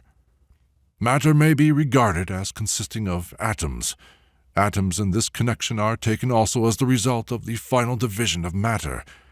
In every order of matter, they are simply certain small particles of the given matter which are indivisible only on the given plane. The atoms of the absolute alone are really indivisible. The atom of the next plane, that is, of world 3, consists of 3 atoms of the absolute, or, in other words, it is 3 times bigger and 3 times heavier, and its movements are correspondingly slower. The atom of world 6 consists of 6 atoms of the absolute merged together, as it were, and forming 1 atom. Its movements are correspondingly slower. The atom of the next world consists of 12 primordial particles, and of the next worlds of 24, 48, and 96. The atom of world 96 is of an enormous size compared with the atom of world 1. Its movements are correspondingly slower, and the matter which is made up of such atoms is correspondingly denser. The 7 worlds of the ray of creation represent 7 orders of materiality. The materiality of the moon is different from the materiality of the earth. The materiality of the earth is different from the materiality of the planetary world. The materiality of the planetary world is different from the materiality of the sun, and so on. Thus, instead of one concept of matter, we have 7 kinds of matter, but our ordinary conception of materiality only with difficulty embraces the materiality of worlds 96 and 48. The matter of world 24 is much too rarefied to be regarded as matter from the scientific point of view of our physics and chemistry. Such matter is practically hypothetical. The still finer matter of world 12 has, for ordinary investigation, no characteristics of materiality at all. All these matters belonging to the various orders of the universe are not separated into layers, but are intermixed, or rather, they interpenetrate one another.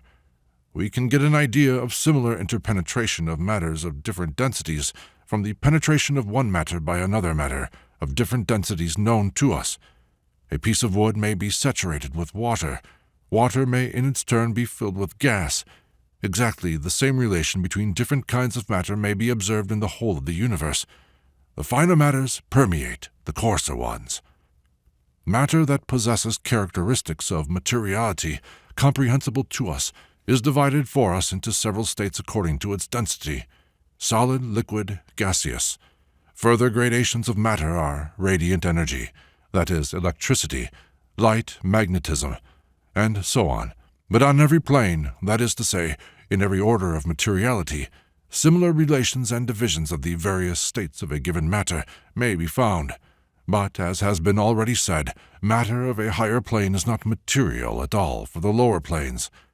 All the matter of the world that surrounds us, the food that we eat, the water that we drink, the air that we breathe, the stones that our houses are built of, our own bodies, everything is permeated by all the matters that exist in the universe.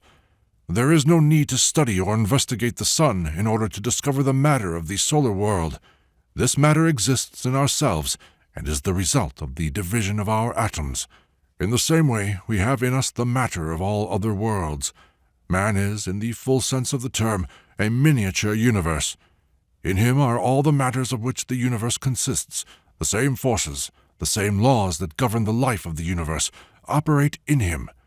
Therefore, in studying man, we can study the whole world, just as in studying the world, we can study man. But a complete parallel between man and the world can only be drawn if we take man in the full sense of the word, that is, a man whose inherent powers are developed. An undeveloped man, a man who has not completed the course of his evolution, cannot be taken as a complete picture or plan of the universe. He is an unfinished world. As has been said already, the study of oneself must go side by side with the study of the fundamental laws of the universe. The laws are the same everywhere and on all planes, but the very same laws manifesting themselves in different worlds, that is, under different conditions, produce different phenomena. The study of the relation of laws to the planes upon which they are manifested brings us to the study of relativity.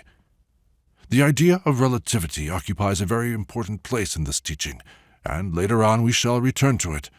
But before anything else, it is necessary to understand the relativity of each thing, and of each manifestation according to the place it occupies in the cosmic order. We are on the earth, and we depend entirely upon the laws that are operating on the earth. The earth is a very bad place from the cosmic point of view. It is like the most remote part of northern Siberia, very far from everywhere. It is cold, life is very hard. Everything that in another place either comes by itself or is easily obtained is here acquired only by hard labor. Everything must be fought for, both in life and in the work. In life, it still happens sometimes that a man gets a legacy and afterwards lives without doing anything, but such a thing does not happen in the work.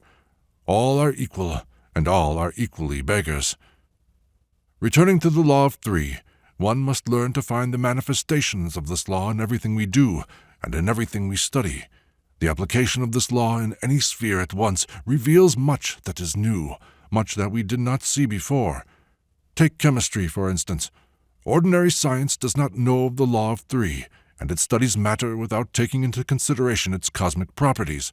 But besides ordinary chemistry, there exists another, a special chemistry, or alchemy if you like, which studies matter taking into consideration its cosmic properties. As has been said before, the cosmic properties of each substance are determined first by its place, and secondly by the force which is acting through it at the given moment. Even in the same place, the nature of a given substance undergoes a great change dependent upon the force which is being manifested through it.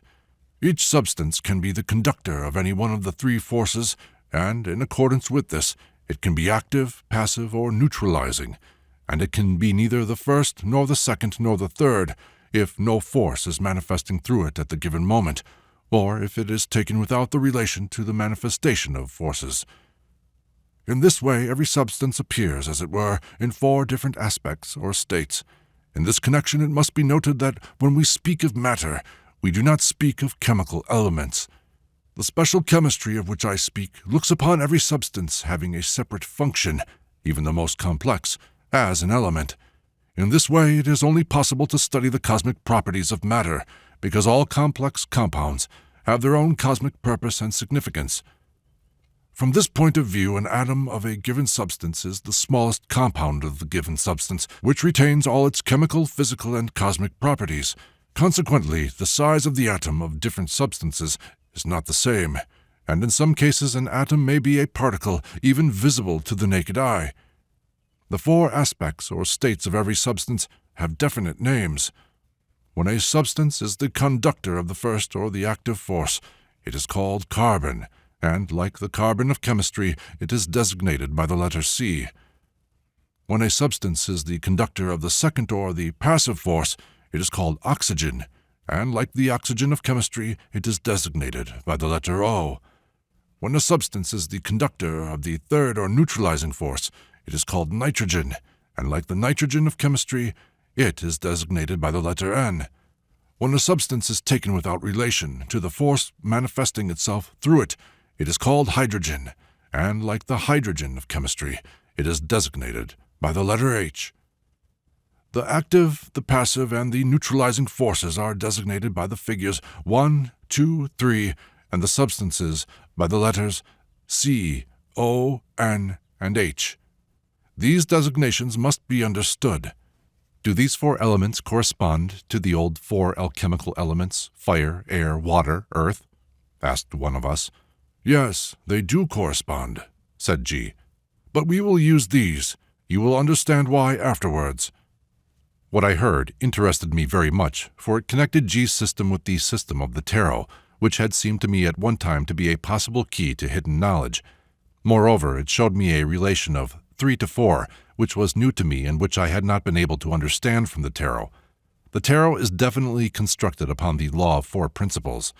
Until now, G had spoken only of the law of 3 principles, but I now saw how 3 passed into 4 and understood the necessity for this division so long as the division of force and matter exists for our immediate observation. 3 referred to force and 4 referred to matter.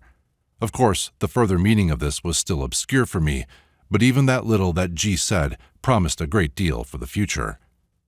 In addition, I was very interested in the names of the elements: carbon, oxygen, nitrogen, and hydrogen. I must here remark that although G had definitely promised to explain precisely why these names were taken and not others, he never did so. Later on, I shall return once again to these names. Attempts to establish the origin of these names explain to me a great deal concerning the whole of G's system, as well as its history. At one of the meetings, to which a fairly large number of people had been invited who had not heard G before, he was asked the question, "Is man immortal or not?"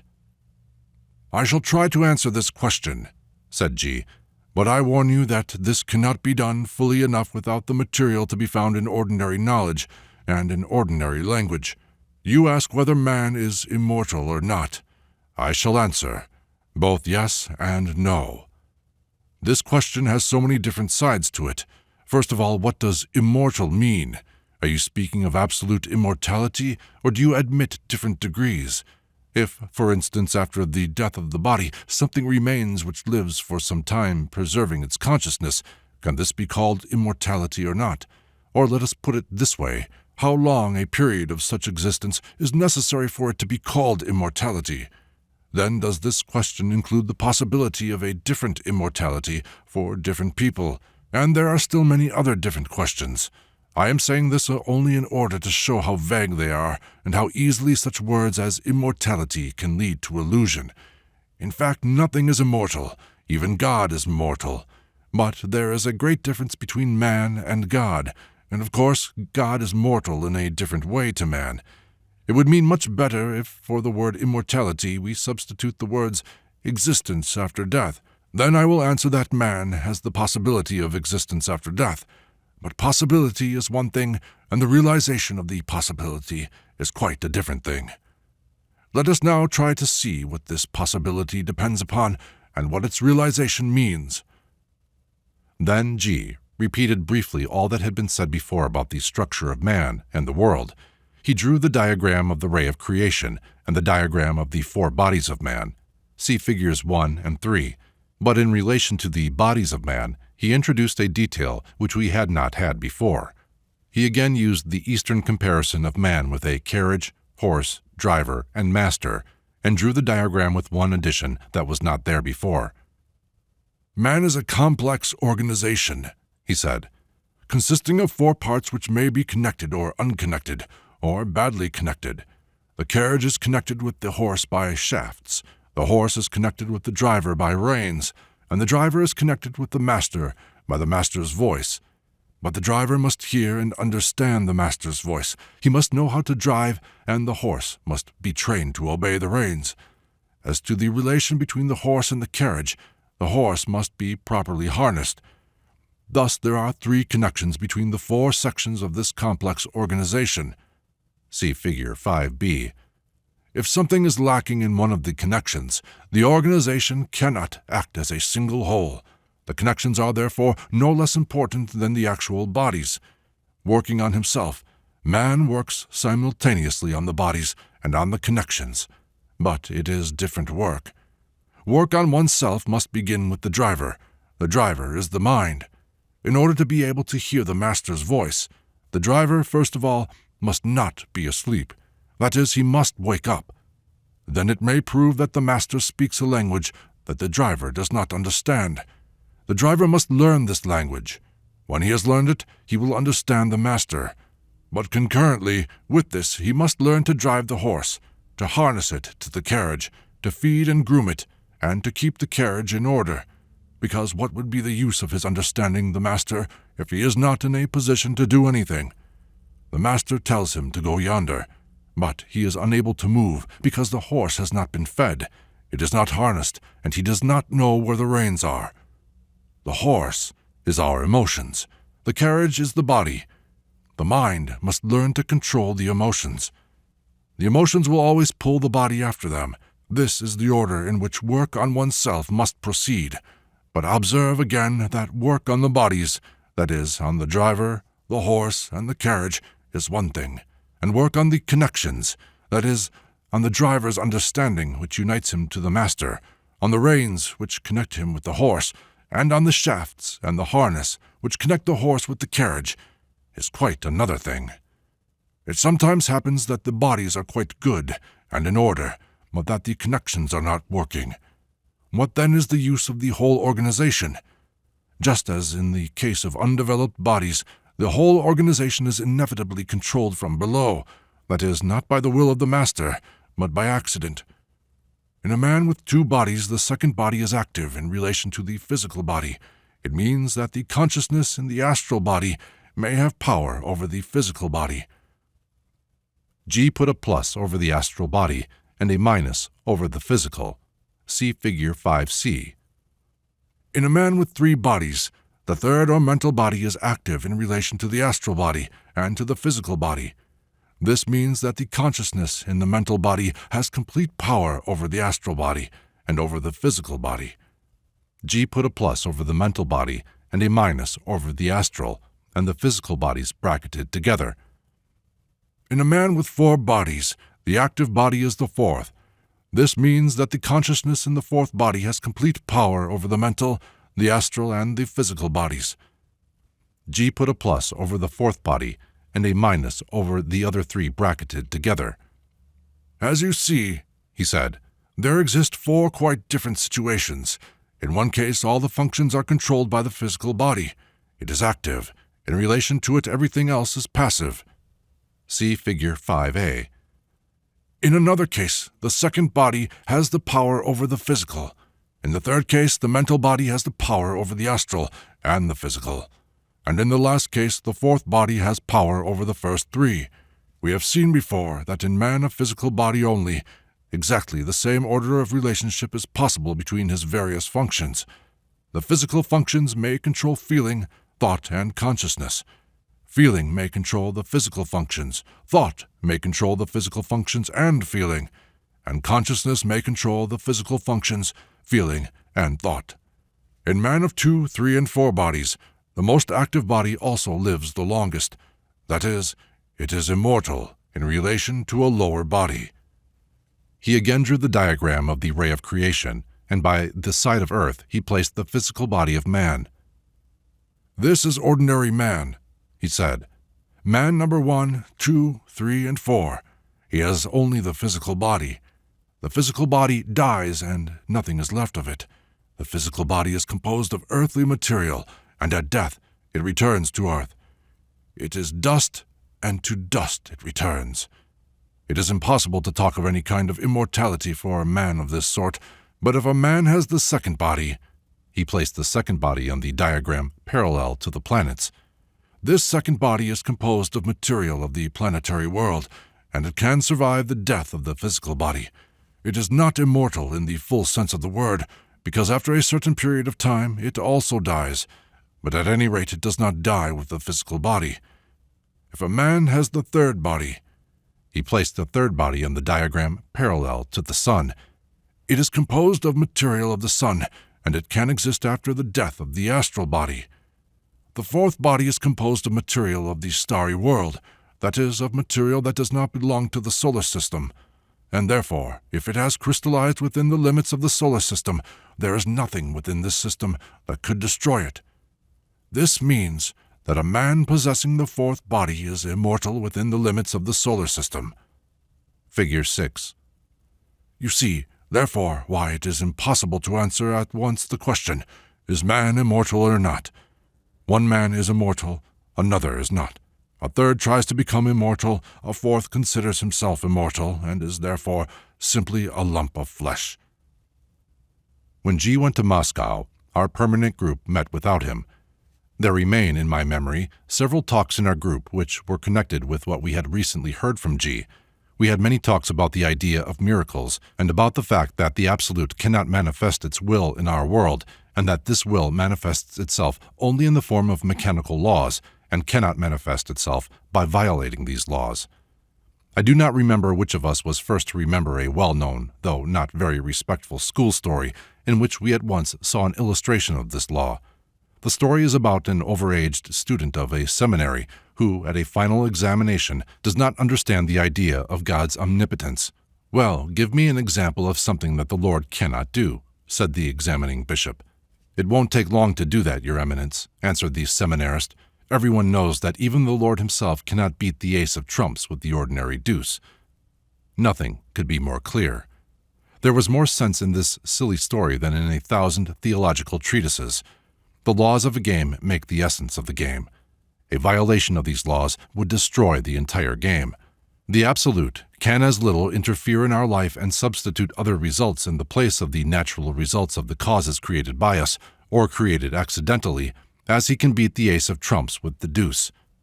Turgenev wrote somewhere that all ordinary prayers can be reduced to one. "Lord, make it so that twice 2 be not 4. This is the same thing as the ace of trumps of the seminarist. Another talk was about the moon and its relation to organic life on Earth. And again, one of our group found a very good example showing the relation of the moon to organic life. The moon is the weight on a clock. Organic life is the mechanism of the clock brought into motion by the weight. The gravity of the weight, the pull of the chain on the cogwheel, set in motion the wheels and the hands of the clock. If the weight is removed, all movements in the mechanism of the clock will stop at once. The moon is a colossal weight hanging on to organic life and thus setting it in motion. Whatever we may be doing, whether it is good or bad, clever or stupid, all the movements of the wheels and the hands of our organism depend upon this weight, which is continually exerting its pressure upon us. Personally, I was very interested in the question of relativity in connection with place, that is, with place in the world. I had long since come to the idea of a relativity dependent upon the interrelation of sizes and velocities, but the idea of place, in the cosmic order, was entirely new both to me and to all the others. How strange it was for me when, some time later, I became convinced that it was the same thing, in other words, that size and velocity determined the place, and the place determined size and velocity. I remember yet another talk that took place during the same period. Someone asked him about the possibility of a universal language. In what connection, I do not remember. "A universal language is possible," said G. "Only people will never invent it." "Why not?" asked one of us. "First, because it was invented a long time ago," answered G. "And second, because to understand this language and to express ideas in it depends not only upon the knowledge of this language, but also on being. I will say even more. There exists not one, but 3 universal languages. The first of them can be spoken and written while remaining within the limits of one's own language. The only difference is that when people speak in their ordinary language, they do not understand one another, but in this other language they do understand. In the second language, written language is the same for all peoples, like, say, figures or mathematical formulae. But people still speak their own language, yet each of them understands the other even though the other speaks in an unknown language. The third language is the same for all, both the written and the spoken. The difference of language disappears altogether on this level. Is not this the same thing which is described in the Acts as the descent of the Holy Ghost upon the apostles when they began to understand diverse languages? Asked someone. I noticed that such questions always irritated G. I don't know, I wasn't there, he said. But on other occasions, some opportune question led to new and unexpected explanations. Someone asked him on one occasion during a talk whether there was anything real and leading to some end in the teachings and rites of existing religions. Yes and no, said G. Imagine that we are sitting here talking of religions, and that the maid Masha hears our conversation. She, of course, understands it in her own way, and she repeats what she has understood to the porter Ivan. The porter Ivan again understands it in his own way, and he repeats what he has understood to the coachman Peter next door. The coachman Peter goes to the country and recounts in the village what the gentry talk about in town. Do you think that what he recounts will at all resemble what we said? This is precisely the relation between existing religions and that which was their basis. You get teachings, traditions, prayers, rites, not at fifth, but at 25th hand. And, of course, almost everything has been distorted beyond recognition, and everything essential forgotten long ago. For instance, in all the denominations of Christianity, a great part is played by the tradition of the Last Supper of Christ and his disciples. Liturgies and a whole series of dogmas, rites, and sacraments are based upon it. This has been a ground for schism, for the separation of churches, for the formation of sects. How many people have perished because they would not accept this or that interpretation of it? But as a matter of fact, nobody understands what this was precisely, or what was done by Christ and his disciples that evening. There exists no explanation that even approximately resembles the truth, because what is written in the Gospels has been, in the first place, much distorted in being copied and translated, and secondly, it was written for those who know. To those who do not know, it can explain nothing, but the more they try to understand it, the deeper they are led into error. To understand what took place at the Last Supper, it is first of all necessary to know certain laws. You remember what I said about the astral body. Let us go over it briefly. People who have an astral body can communicate with one another at a distance without having recourse to ordinary physical means, but for such communication to be possible, they must establish some connection between them. For this purpose, when going to different places or different countries, people sometimes take with them something belonging to another, especially things that have been in contact with his body and are permeated with his emanations, and so on. In the same way, in order to maintain a connection with a dead person, his friends used to keep objects which had belonged to him. These things leave, as it were, a trace behind them, something like invisible wires or threads, which remain stretched out through space. These threads connect a given object with the person, living or, in certain cases, dead, to whom the object belonged. Men have known this from the remotest antiquity, and have made various uses of this knowledge. Traces of it may be found among the customs of many peoples. You know, for instance, that several nations have the custom of blood brotherhood. Two men, or several men, mix their blood together in the same cup and then drink from this cup. After that, they are regarded as brothers by blood. But the origin of this custom lies deeper. In its origin, it was a magical ceremony for establishing a connection between astral bodies. Blood has special qualities, and certain peoples, for instance, the Jews, ascribed a special significance of magical properties to blood. Now, you see, if a connection between astral bodies had been established, then again, according to the beliefs of certain nations, it is not broken by death. Christ knew that he must die. It had been decided thus beforehand. He knew it, and his disciples knew it, and each one knew what part he had to play.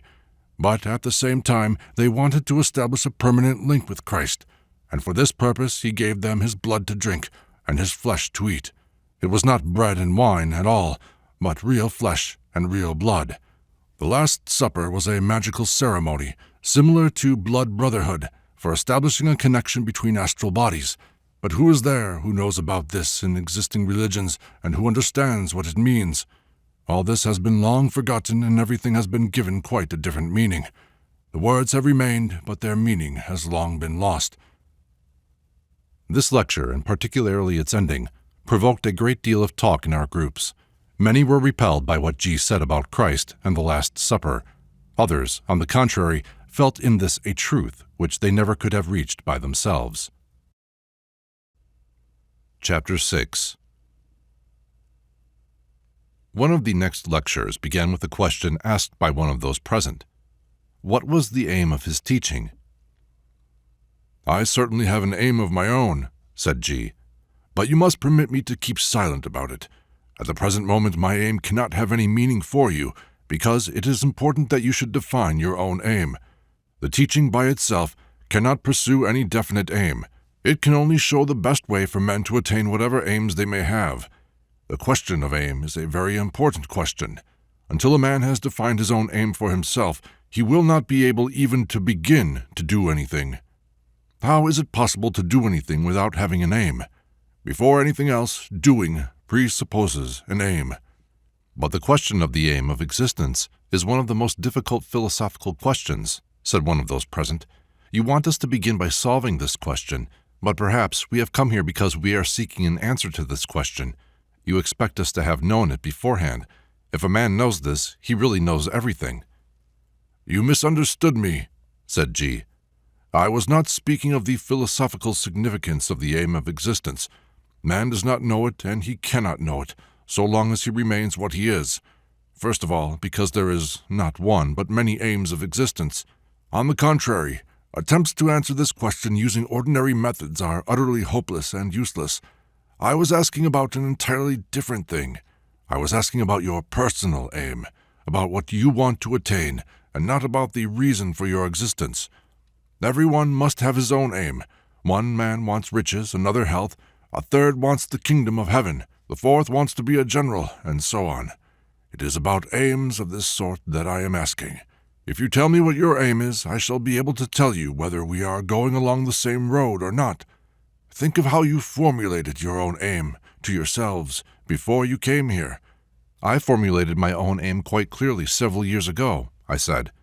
"I said to myself then that I want to know the future. Through a theoretical study of the question, I came to the conclusion that the future can be known, and several times I was even successful in experiments in knowing the exact future.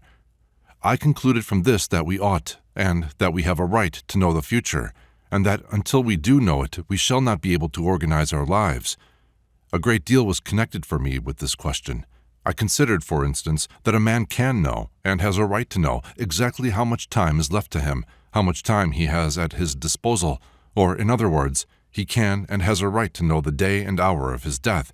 I always thought it humiliating for a man to live without knowing this, and I decided at once not to begin doing anything, in any sense whatever, until I did know it.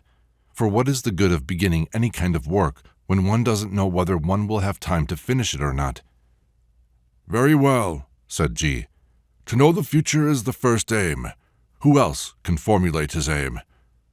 "I should like to be convinced that I shall go on existing after the death of the physical body, or, if this depends upon me, I should like to work in order to exist after death," said one of the company. "I don't care whether I know the future or not, or whether I am certain or not certain of life after death," said another, "if I remain what I am now.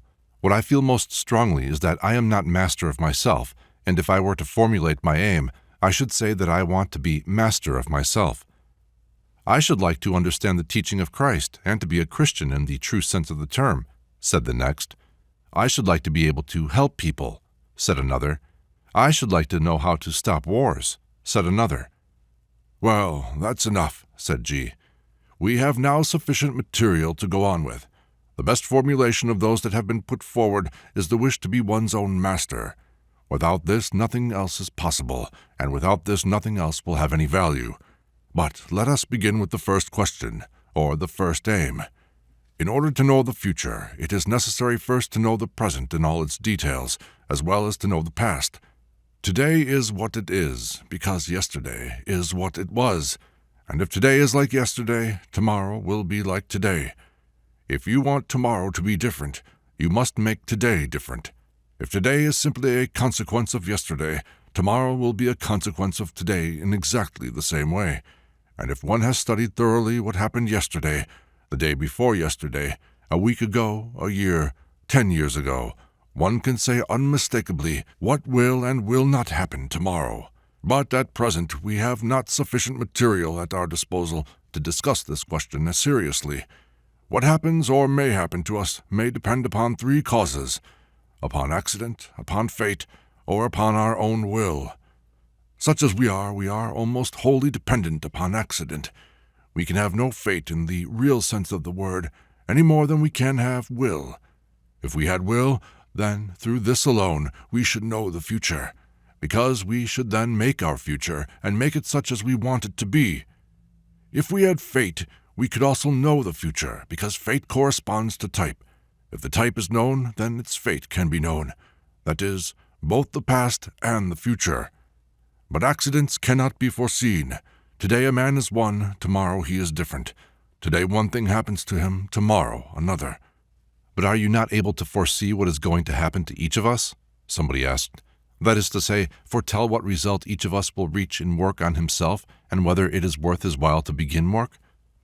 It is impossible to say, said G. One can only foretell the future for men. It is impossible to foretell the future for mad machines. Their direction changes every moment. At one moment a machine of this kind is going in one direction, and you can calculate where it can get to, but 5 minutes later it is already going in quite a different direction, and all your calculations prove to be wrong. Therefore, before talking about knowing the future, one must know whose future is meant. If a man wants to know his own future, he must first of all know himself. Then he will see whether it is worth his while to know the future. Sometimes, maybe, it is better not to know it. It sounds paradoxical, but we have every right to say that we know our future. It will be exactly the same as our past has been. Nothing can change of itself. And in practice, in order to study the future, one must learn to notice and to remember the moments when we really know the future, and when we act in accordance with this knowledge. Then, judging by results, it will be possible to demonstrate that we really do know the future. This happens in a simple way in business, for instance. Every good commercial businessman knows the future. If he does not know the future, his business goes smash. In work on oneself, one must be a good businessman, a good merchant, and knowing the future is worthwhile only when a man can be his own master. There was a question here about the future life, about how to create it, how to avoid final death, how not to die. For this, it is necessary to be.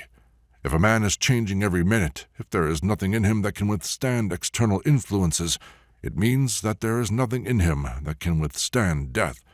But if he becomes independent of external influences, if there appears in him something that can live by itself, this something may not die. In ordinary circumstances we die every moment. External influences change, and we change with them. That is, many of our eyes die. If a man develops in himself a permanent eye that can survive a change in external conditions, it can survive the death of the physical body. The whole secret is that one cannot work for a future life without working for this one. In working for life, a man works for death, or rather, for immortality. Therefore, work for immortality, if one may so call it, cannot be separated from general work. In attaining the one, a man attains the other. A man may strive to be simply for the sake of his own life's interest. Through this alone he may become immortal. We do not speak specially of a future life, and we do not study whether it exists or not, because the laws are everywhere the same. In studying his own life as he knows it, and the lives of other men from birth to death, a man is studying all the laws which govern life and death and immortality.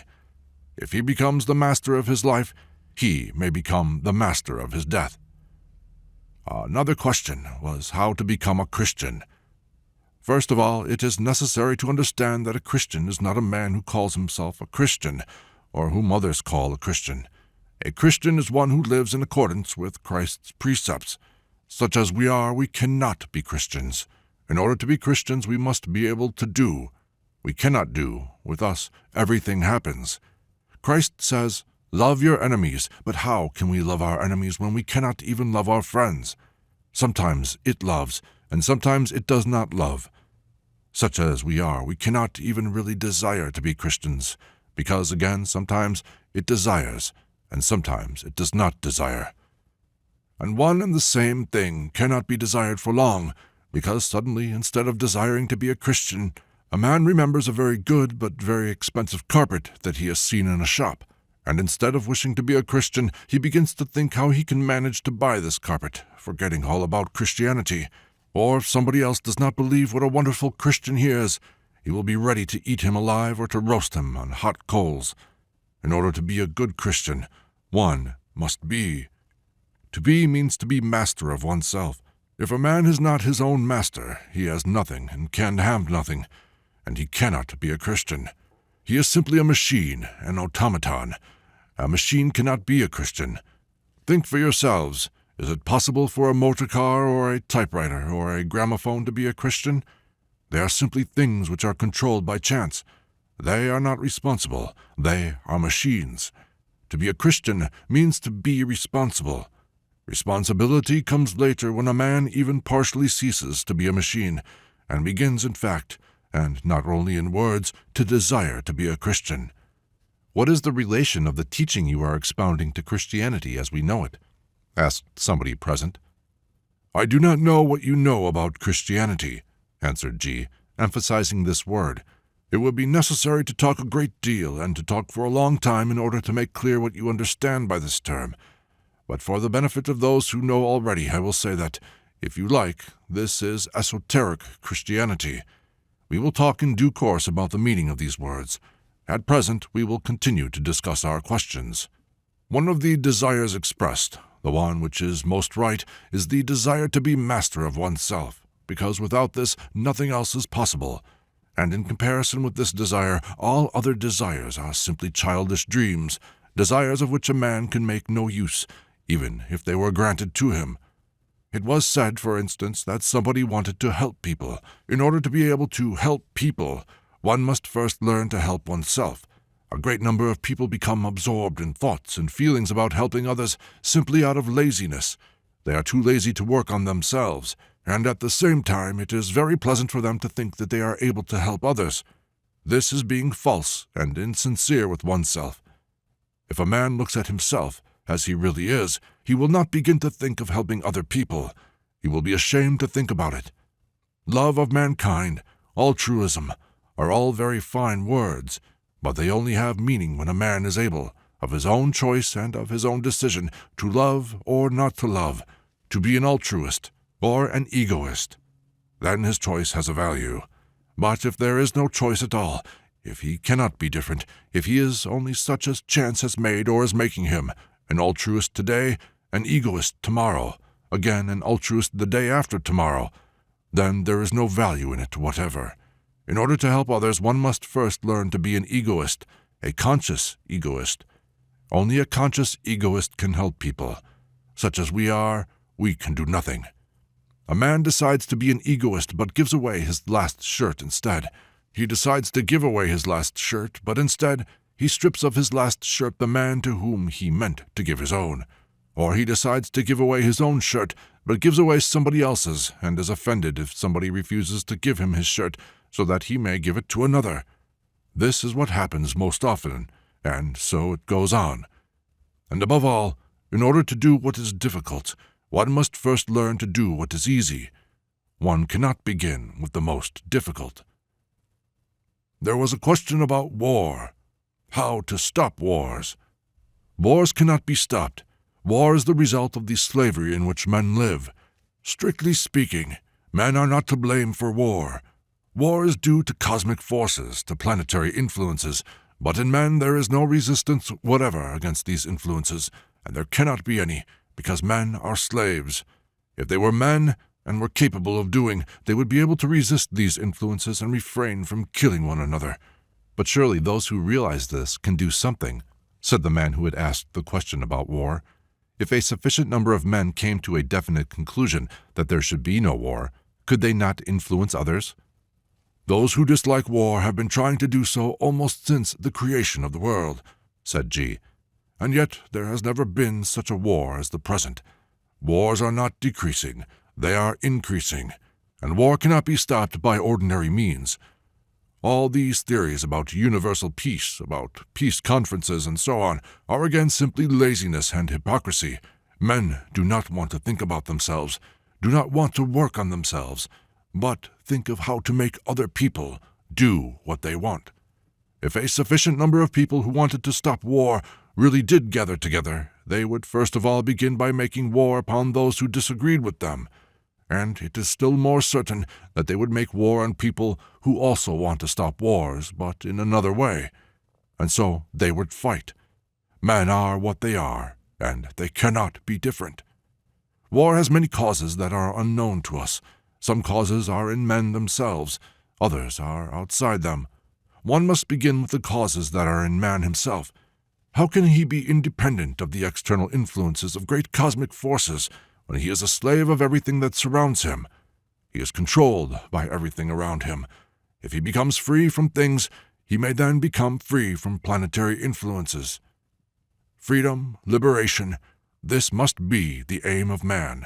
To become free, to become liberated from slavery, this is what a man ought to strive for when he becomes even a little conscious of his position. There is nothing else for him, and nothing else is possible so long as he remains a slave, both inwardly and outwardly. But he cannot cease to be a slave outwardly, while he remains a slave inwardly.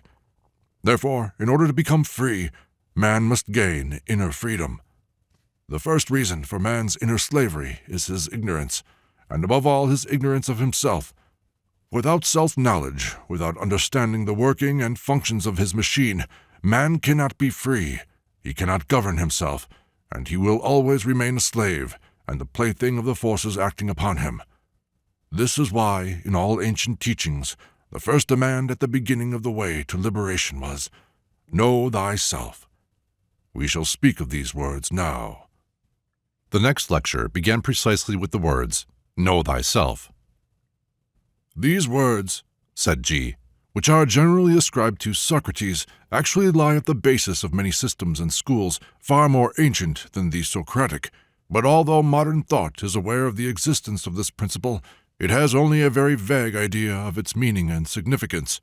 The ordinary man of our times, even a man with philosophic or scientific interests, does not realize that the principle, "Know thyself," speaks of the necessity of knowing one's machine, the human machine. Machines are made more or less the same way in all men. Therefore, before anything else, man must study the structure, the functions, and the laws of his organism. In the human machine, everything is so interconnected, one thing is so dependent upon another, that it is quite impossible to study any one function without studying all the others. In order to know one thing, one must know everything. To know everything in man is possible, but it requires much time and labor, and above all, the application of the right method and, what is equally necessary, right guidance. The principle, "Know thyself," embraces a very rich content. It demands, in the first place, a man who wants to know himself should understand what this means, with what it is connected, what it necessarily depends upon. Knowledge of oneself is a very big, but a very vague and distant aim. Man in his present state is very far from self-knowledge. Therefore, strictly speaking, his aim cannot even be defined as self-knowledge. Self-study must be his big aim. It is quite enough if a man understands that he must study himself. It must be man's aim to begin to study himself, to know himself in the right way. Self-study is the work or the way which leads to self-knowledge. But in order to study oneself, one must first learn how to study, where to begin, what methods to use. A man must learn how to study himself, and he must study the methods of self-study. The chief method of self-study is self-observation. Without properly applied self-observation, a man will never understand the connection and the correlation between the various functions of his machine, will never understand how and why on each separate occasion everything in him happens. But to learn the methods of self-observation and of right self-study requires a certain understanding of the functions and the characteristics of the human machine. Thus, in observing the functions of the human machine, it is necessary to understand the correct divisions of the functions observed and to be able to define them exactly and at once. And the definition must not be a verbal, but an inner definition, by taste, by sensation, in the same way as we define all inner experiences. There are two methods of self-observation: analysis, or attempts at analysis, that is, attempts to find the answers to the questions, upon what does a certain thing depend, and why does it happen? And the second method is registering, simply recording in one's mind what is observed at the moment. Self-observation, especially in the beginning, must on no account become analysis or attempts at self-analysis. Analysis will only become possible much later when a man knows all the functions of his machine and all the laws which govern it. In trying to analyze some phenomenon that he comes across within him, the man generally asks, "What is this? Why does it happen in this way, and not in some other way?" And he begins to seek an answer to these questions, forgetting all about further observations. Becoming more and more engrossed in these questions, he completely loses the thread of self-observation and even forgets about it. Observation stops. It is clear from this that only one thing can go on, either observation or attempts at analysis. But even apart from this, attempts to analyze separate phenomena without a knowledge of general laws are a completely useless waste of time. Before it is possible to analyze even the most elementary phenomena, a man must accumulate a sufficient quantity of material by means of recording. Recording, that is, the result of a direct observation of what is taking place at a given moment, is the most important material in the work of self-study. When a certain number of records have been accumulated, and when, at the same time, laws to a certain extent have been studied and understood, analysis becomes possible. From the very beginning, observation or recording must be based upon the understanding of the fundamental principles of the activity of the human machine. Self-observation cannot be properly applied without knowing these principles, without constantly bearing them in mind. Therefore, ordinary self-observation, in which all people are engaged all their lives, is entirely useless and leads nowhere. Observation must begin with the division of functions. All the activity of the human machine is divided into 4 sharply defined groups, each of which is controlled by its own special mind or center. In observing himself, a man must differentiate between the 4 basic functions of his machine: the thinking, the emotional, the moving, and the instinctive. Every phenomenon that a man observes in himself is related to one or the other of these functions. Therefore, before beginning to observe, a man must understand how the functions differ, what intellectual activity means, what emotional activity means, what moving activity means, and what instinctive activity means. Observation must begin from the beginning. All previous experience, the results of all previous self-observation, must be laid aside. They may contain much valuable material, but all this material is based upon wrong divisions of the functions observed, and is itself wrongly divided. It cannot therefore be utilized. At any rate, it cannot be utilized at the beginning of the work of self-study. What is of value in it will, at the proper time, be taken up and made use of, but it is necessary to begin from the beginning. A man must begin observing himself as though he did not know himself at all, as though he had never observed himself. When he begins to observe himself, he must try to determine at once to what group, to which center, belong the phenomena he is observing at the moment. Some people find it difficult to understand the difference between thought and feeling. Others have difficulty in understanding the difference between feeling and sensation, between a thought and a moving impulse. Speaking on very broad lines, one may say that the thinking function always works by means of comparison. Intellectual conclusions are always the result of the comparison of 2 or more impressions. Sensation and emotion do not reason, do not compare. They simply define a given impression by its aspect, by its being pleasant or unpleasant in one sense or another, by its color, taste, or smell. Moreover, sensations can be indifferent, neither warm nor cold, neither pleasant nor unpleasant. White paper, red pencil. In the sensation of white or red there is nothing either pleasant or unpleasant. At any rate, there need not necessarily be anything pleasant or unpleasant connected with this or that color. These sensations, these so-called 5 senses, and others, like the feeling of warmth, cold, and so on, are instinctive. Feeling functions or emotions are always pleasant or unpleasant. Indifferent emotions do not exist. The difficulty of distinguishing between the functions is increased by the fact that people differ very much in the way they feel their functions. This is what we do not generally understand. We take people to be much more alike than they really are. In reality, however, there exist between them great differences in the forms and methods of their perception. Some perceive chiefly through their mind, others through their feeling, and others through sensation.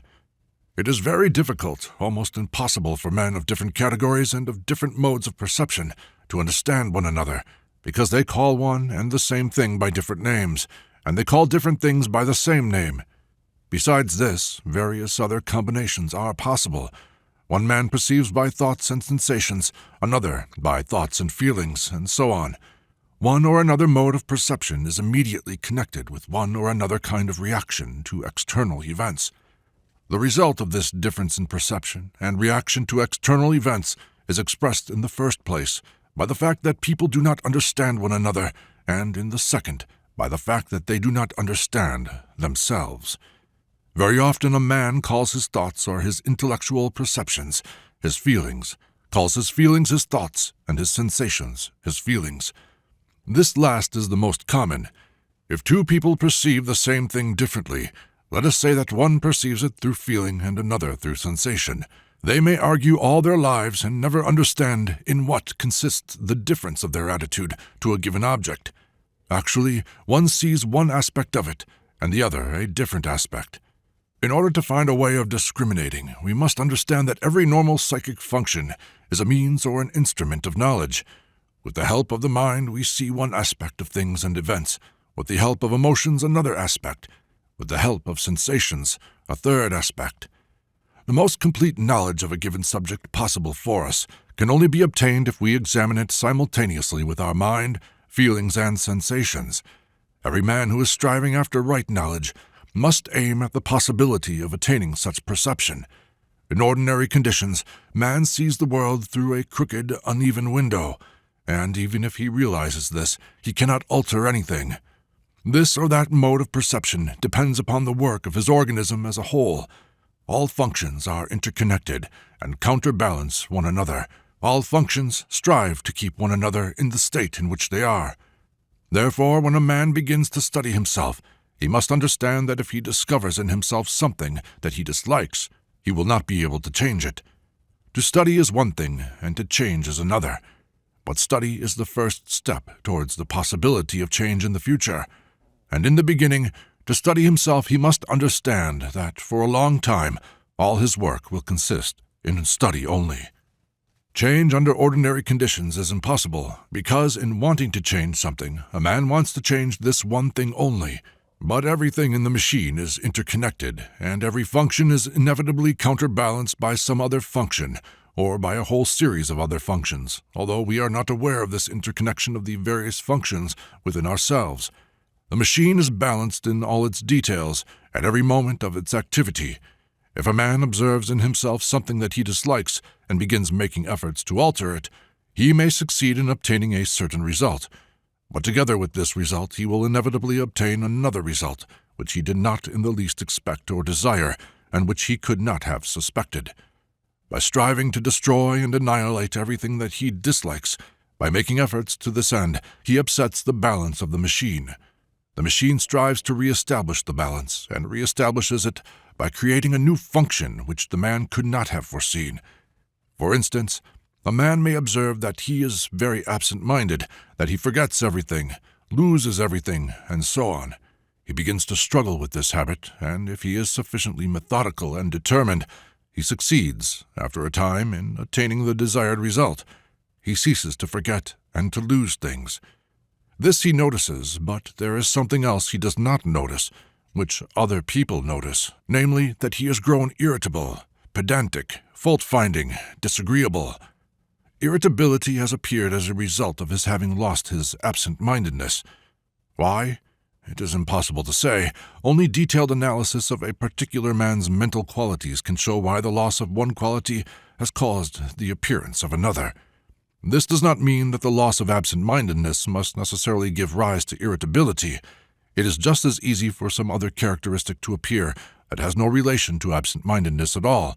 For instance, stinginess, or envy, or something else. So that if one is working on oneself properly, one must consider the possible supplementary changes and take them into account beforehand. Only in this way is it possible to avoid undesirable changes or the appearance of qualities which are utterly opposed to the aim and the direction of the work. But in the general plan of the work and functions of the human machine, there are certain points in which a change may be brought about without giving rise to any supplementary results.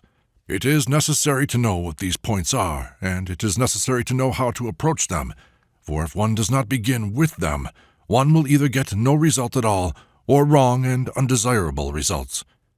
Having fixed in his own mind the difference between the intellectual, the emotional, and the moving functions, a man must, as he observes himself, immediately refer his impressions to this or that category.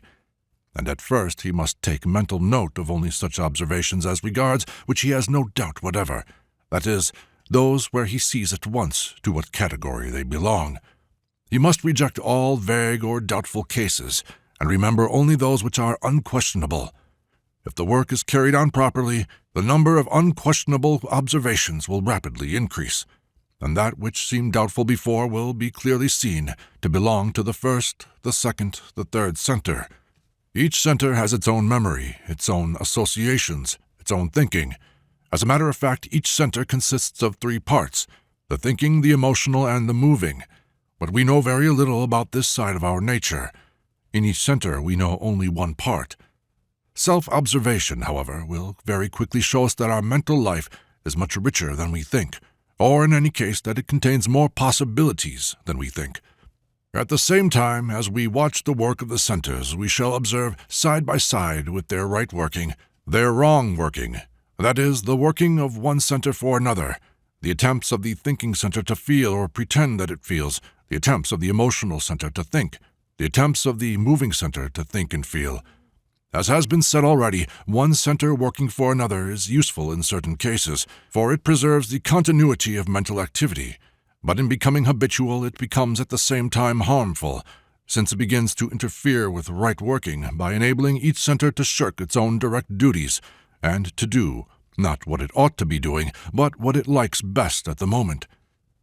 In a normal, healthy man, each center does its own work, that is, the work for which it was specially destined, and which it can best perform. There are situations in life which the thinking center alone can deal with and can find a way out of. If at this moment the emotional center begins to work instead, it will make a muddle of everything, and the result of its interference will be most unsatisfactory.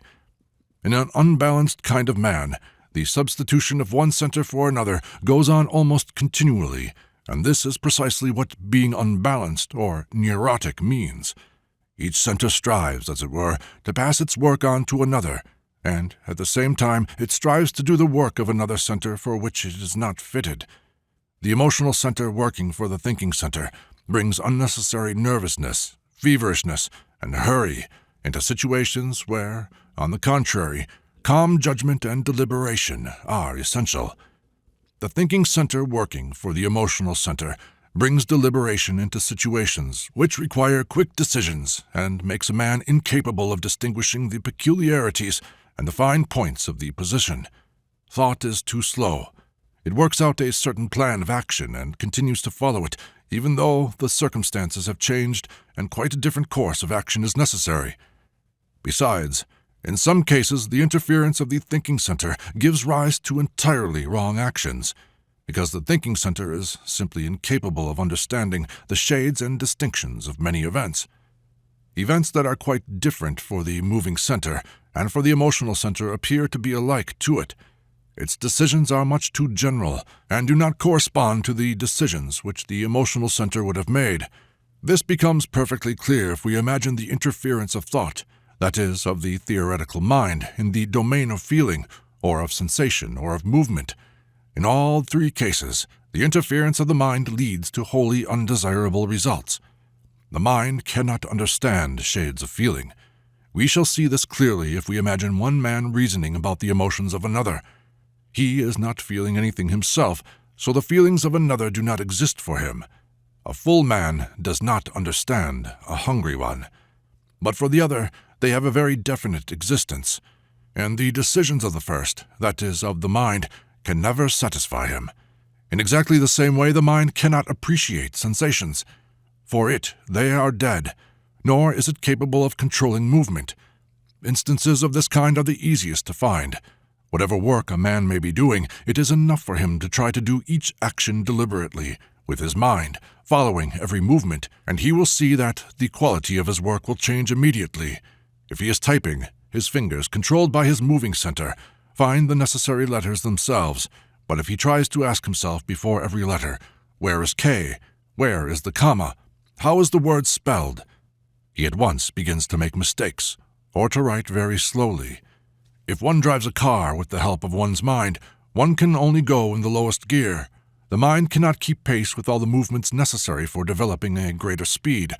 To drive at full speed, especially in the streets of a large town, while steering with the help of one's mind, is absolutely impossible for an ordinary man. Moving center, working for thinking center, produces, for example, mechanical reading or mechanical listening, as when a man reads or listens to nothing but words and is utterly unconscious of what he is reading or hearing. This generally happens when attention, that is, the direction of the thinking center's activity, is occupied with something else, and when the moving center is trying to replace the absent thinking center. But this very easily becomes a habit, because the thinking center is generally distracted not by useful work, by thought or by contemplation, but simply by daydreaming or by imagination. Imagination is one of the principal sources of the wrong work of centers. Each center has its own form of imagination and daydreaming, but as a rule both the moving and the emotional centers make use of the thinking center, which very readily places itself at their disposal for this purpose, because daydreaming corresponds to its own inclinations. Daydreaming is absolutely the opposite of useful mental activity. Useful in this case means activity directed towards a definite aim and undertaken for the sake of obtaining a definite result. Daydreaming does not pursue any aim, does not strive after any result. The motive for daydreaming always lies in the emotional or in the moving center. The actual process is carried on by the thinking center. The inclination to daydream is due partly to the laziness of the thinking center, that is, its attempts to avoid the efforts connected with work directed towards a definite aim and going in a definite direction, and partly to the tendency of the emotional and the moving centers to repeat themselves, to keep alive or to recreate experiences, both pleasant and unpleasant, that have been previously lived through or imagined. Daydreaming of disagreeable, morbid things is very characteristic of the unbalanced state of the human machine. After all, one can understand daydreaming of a pleasant kind and find logical justification for it. Daydreaming of an unpleasant character is an utter absurdity. And yet many people spend 9/10 of their lives in just such painful daydreams about misfortunes which may overtake them or their family, about illnesses they may contract or sufferings they will have to endure. Imagination and daydreaming are instances of the wrong work of the thinking center. Observation of the activity of imagination and daydreaming forms a very important part of self-study. The next object of self-observation must be habits in general. Every grown-up man consists wholly of habits, although he is often unaware of it and even denies having any habits at all. This can never be the case. All three centers are filled with habits, and a man can never know himself until he has studied all his habits. The observation and the study of habits is particularly difficult, because in order to see and record them, one must escape from them, free oneself from them, if only for a moment. So long as a man is governed by a particular habit, he does not observe it, but at the very first attempt, however feeble, to struggle against it, he feels it and notices it. Therefore, in order to observe and study habits, one must try to struggle against them. This opens up a practical method of self-observation. It has been said before that a man cannot change anything in himself, that he can only observe and record. This is true. But it is also true that a man cannot observe and record anything if he does not try to struggle with himself, that is, with his habits. This struggle cannot yield direct results. That is to say, it cannot lead to any change, especially to any permanent and lasting change, but it shows what is there. Without a struggle, man cannot see what he consists of. The struggle with small habits is very difficult and boring, but without it, Self-observation is impossible. Even at the first attempt to study the elementary activity of the moving center, a man comes up against his habits. For instance, a man may want to study his movements, may want to observe how he walks, but he will never succeed in doing so for more than a moment if he continues to walk in the usual way. But if he understands that his usual way of walking consists of a number of habits, for instance, of taking steps of a certain length, walking at a certain speed, and so on, and then tries to alter them, that is, to walk faster or slower, to take bigger or smaller steps, he will be able to observe himself and to study his movements as he walks. If a man wants to observe himself when he is writing, he must take note of how he holds his pen and try to hold it in a different way from usual. Observation will then become possible. In order to observe himself, a man must try to walk not in his habitual way. He must sit in unaccustomed attitudes. He must stand when he is accustomed to sit. He must sit when he is accustomed to stand. And he must make with his left hand the movements he is accustomed to make with his right hand, and vice versa. All this will enable him to observe himself and study the habits and associations of the moving center. In the sphere of the emotions, it is very useful to try to struggle with the habit of giving immediate expression to all one's unpleasant emotions. Many people find it very difficult to refrain from expressing their feelings about bad weather. It is still more difficult for people not to express unpleasant emotions when they feel that something or someone is violating what they may conceive to be order or justice. Besides being a very good method for self-observation, the struggle against expressing unpleasant emotions has at the same time another significance. It is one of the few directions in which a man can change himself or his habits without creating other undesirable habits. Therefore, self-observation and self-study must, from the first, be accompanied by the struggle against the expression of unpleasant emotions. If he carries out all these rules while he observes himself, a man will record a whole series of very important aspects of his being. To begin with, he will record with unmistakable clearness the fact that his actions, thoughts, feelings, and words are the result of external influences, and that nothing comes from himself. He will understand and see that he is in fact an automaton, acting under the influences of external stimuli. He will feel his complete mechanicalness. Everything happens. He cannot do anything. He is a machine controlled by accidental shocks from outside. Each shock calls to the surface one of his eyes. A new shock, and that eye disappears, and a different one takes its place. Another small change in the environment, and again, there is a new eye. A man will begin to understand that he has no control of himself whatever, that he does not know what he may say or do the next moment. He will begin to understand that he cannot answer for himself even for the shortest length of time. He will understand that if he remains the same and does nothing unexpected, it is simply because no unexpected outside changes are taking place. He will understand that his actions are entirely controlled by external conditions, and he will be convinced that there is nothing permanent in him from which control could come, not a single permanent function, not a single permanent state. There were several points in G's psychological theories that particularly aroused my interest. The first thing was the possibility of self-change. That is, the fact in the beginning to observe himself in the right way, a man immediately begins to change himself, and that he can never end himself to be right. The second thing was the demand not to express unpleasant emotions.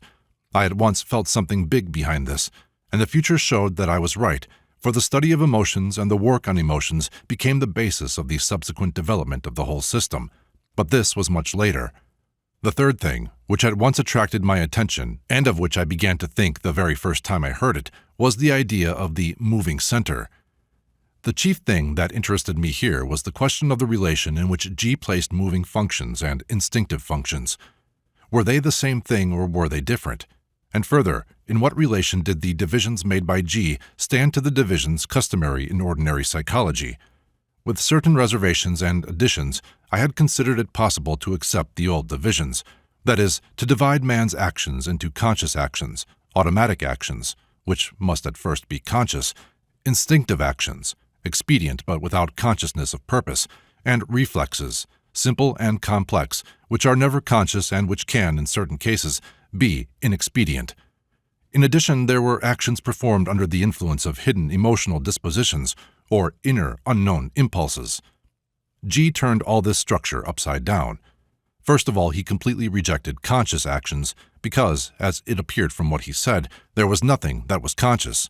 The term subconscious, which plays such a big part in the theories of some authors, became quite useless and even misleading because phenomena of quite different categories were classified under the category of subconscious. The division of actions according to the centers controlling them did away with all uncertainty and all possible doubts as to the correctness of these divisions. What was particularly important in G's system was the indication that the same actions could originate in different centers. An example is the recruit and the old soldier at rifle drill. One has to perform the drill with his thinking center, the other does it with the moving center, which does it much better. But G did not call actions governed by the moving center automatic. He used the name automatic only for the actions which a man performs imperceptibly for himself. If these same actions are observed by a man, they cannot be called automatic. He allotted a big place to automatism, but regarded the moving functions as distinct from all the automatic functions, and, what is most important, he found automatic actions in all centers. He spoke, for instance, of automatic thoughts and of automatic feelings. When I asked him about reflexes, he called them instinctive actions, and as I understood from what followed, among external movements he considered only reflexes to be instinctive actions. I was very interested in the interrelation of moving and instinctive functions in his description, and I often returned to this subject in my talks with him. First of all, G drew attention to the constant misuse of the words instinct and instinctive. It transpired from what he said that these words could be applied, by rights, only to the inner functions of the organism. The beating of the heart, breathing, the circulation of blood, digestion, these were instinctive functions. The only external functions that belong to this category are reflexes. The difference between instinctive and moving functions was as follows. The moving functions of a man, as well as of animals, of a bird, of a dog, must be learned, but instinctive functions are inborn. A man has very few inborn external movements. An animal has more, though they vary. Some have more, others have less. But that which is usually explained as instinct is very often a series of complex moving functions which young animals learn from older ones. One of the chief properties of the moving center is its ability to imitate. The moving center imitates what it sees without reasoning. This is the origin of the legends that exist about the wonderful intelligence of animals, or the instinct that takes the place of intelligence and makes them perform a whole series of very complex and expedient actions. The idea of an independent moving center, which, on the one hand, does not depend upon the mind, does not require the mind, and which is a mind in itself, and which, on the other hand, does not depend upon instinct and has first of all to learn, placed very many problems on entirely new ground. The existence of a moving center, working by means of imitation, explained the preservation of the existing order in beehives, termitaries, and anthills. Directed by imitation, one generation has had to shape itself absolutely upon the model of another. There could be no changes, no departure whatever from the model, but imitation did not explain how such an order was arrived at in the first place. I often wanted very much to speak to G about this as well as about many other things connected with it, but G eluded such conversations by leading them up to man and to real problems of self-study. Then a great deal was elucidated for me by the idea that each center was not only a motive force, but also a receiving apparatus, working as receiver for different and sometimes very distant influences. When I thought of what had been said about wars, revolutions, migrations of peoples, and so on, when I pictured how masses of humanity could move under the control of planetary influences, I began to understand our fundamental mistake in determining the actions of an individual. We regard the actions of an individual as originating in himself. We do not imagine that the masses may consist of automatons obeying external stimuli and may move, not under the influence of the will, consciousness, or inclination of individuals, but under the influence of external stimuli coming possibly from very far away. Can the instinctive and the moving functions be controlled by two distinct centers? I asked G once. They can, said G, and to them must be added the sex center. These are the three centers of the lower story. The sex center is the neutralizing center in relation to the instinctive and the moving centers. The lower story can exist by itself because the three centers in it are the conductors of the three forces. The thinking and the emotional centers are not indispensable for life. Which of them is active and which is passive in the lower story? It changes, said G. One moment the moving center is active and the instinctive is passive. Another moment the instinctive is active and the moving is passive. You must find examples of both states in yourself. But besides different states, there are also different types. In some people the moving center is more active, in others the instinctive center. But for the sake of convenience and reasoning, and particularly in the beginning, when it is important only to explain the principles, we take them as one center with different functions, which are on the same level. If you take the thinking, the emotional, and the moving centers, then they work on different levels. The moving and the instinctive on one level. Later on you will understand what these levels mean and upon what they depend. Chapter 7. On one occasion, while talking with G, I asked him whether he considered it possible to attain cosmic consciousness, not for a brief moment only, but for a longer period. I understood the expression cosmic consciousness in the sense of a higher consciousness possible for man, in the sense in which I had previously written about it in my book Tertium Organum. I do not know what you call cosmic consciousness, said G. It is a vague and indefinite term. Anyone can call anything he likes by it.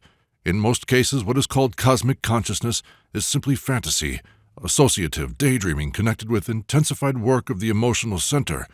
Sometimes it comes near to ecstasy, but most often it is merely a subjective emotional experience on the level of dreams. But even apart from all this, before we can speak of cosmic consciousness, we must define in general what consciousness is. How do you define consciousness? Consciousness is considered to be indefinable, I said, and indeed, how can it be defined if it is an inner quality? With the ordinary means at our disposal, it is impossible to prove the presence of consciousness in another man. We know it only in ourselves. All this is rubbish, said G. The usual scientific sophistry. It is time you got rid of it. Only one thing is true in what you have said, that you can know consciousness only in yourself. Observe that I say you can know, for you can know it only when you have it. And when you have not got it, you can know that you have not got it, not at that very moment, but afterwards. I mean that when it comes again, you can see that it has been absent a long time, and you can find or remember the moment when it disappeared and when it reappeared. You can also define the moments when you are nearer to consciousness and further away from consciousness. But by observing in yourself the appearance and the disappearance of consciousness, you will inevitably see one fact which you neither see nor acknowledge now, and that is that moments of consciousness are very short and are separated by long intervals of completely unconscious mechanical working of the machine. You will then see that you can think, feel, act, speak, work without being conscious of it. And if you learn to see in yourselves the moment of consciousness and the long periods of mechanicalness, you will as infallibly see in other people when they are conscious of what they are doing and when they are not. Your principal mistake consists in thinking that you always have consciousness, and in general either that consciousness is always present or that it is never present. In reality, consciousness is a property which is continually changing. Now it is present, now it is not present, and there are different degrees and different levels of consciousness. Both consciousness and the different degrees of consciousness must be understood in oneself by sensation, by taste. No definitions can help you in this case, and no definitions are possible so long as you do not understand what you have to define. And science and philosophy cannot define consciousness because they want to define it where it does not exist. It is necessary to distinguish consciousness from the possibility of consciousness. We have only the possibility of consciousness and rare flashes of it. Therefore, we cannot define what consciousness is. I cannot say that what was said about consciousness became clear to me at once, but one of these subsequent talks explained to me the principles on which these arguments were based. On one occasion, at the beginning of a meeting, G put a question to which all those present had to answer in turn. The question was, what is the most important thing that we notice during self-observation? Some of those present said that during attempts at self-observation, what they had felt particularly strongly was an incessant flow of thoughts which they had found impossible to stop. Others spoke of the difficulty of distinguishing the work of one center from the work of another. I had evidently not altogether understood the question, or I answered my own thoughts, because I said that what struck me most was the connectedness of one thing with another in the system, the wholeness of the system as if it were an organism, and the entirely new significance of the word to know, which included not only the idea of knowing this thing or that, but the connection between this thing and everything else. G was obviously dissatisfied with our replies. I had already begun to understand him in such circumstances, and I saw that he expected from us indications of something definite that we had either missed or failed to understand. "Not one of you has noticed the most important thing that I have pointed out to you," he said. "That is to say, none of you have noticed that you do not remember yourselves." He gave particular emphasis to these words. "You do not feel yourselves. You are not conscious of yourselves. With you, it observes just as it speaks, it thinks, it laughs. You do not feel. I observe, I notice, I see. Everything still is noticed, is seen. In order really to observe oneself, one must first of all remember oneself." He again emphasized these words. "Try to remember yourselves when you observe yourselves, and later on tell me the results. Only those results will have any value that are accompanied by self-remembering. Otherwise, you yourselves do not exist in your observations, in which case, what are all your observations worth?" These words of G's made me think a great deal. It seemed to me at once that they were the key to what he had said before about consciousness, but I decided to draw no conclusions whatever, but to try to remember myself while observing myself. The very first attempts showed me how difficult it was. Attempts at self-remembering failed to give any results, except to show me that, in actual fact, we never remember ourselves. "What else do you want?" said G. "This is a very important realization. People who know this," he emphasized these words, "already know a great deal. The whole trouble is that nobody knows it. If you ask a man whether he can remember himself, he will of course answer that he can. If you tell him that he cannot remember himself, he will either be angry with you or he will think you an utter fool. The whole of life is based on this, the whole of human existence, the whole of human blindness. If a man really knows that he cannot remember himself, he is already near to the understanding of his being." All that G said, all that I myself thought, and especially all that my attempts at self-remembering had shown me, very soon convinced me that I was faced with an entirely new problem which science and philosophy had not so far come across. But before making deductions, I will try to describe my attempts to remember myself. The first impression was that attempts to remember myself or to be conscious of myself, to say to myself, "I am walking, I am doing," and continually to feel this I, stopped thought.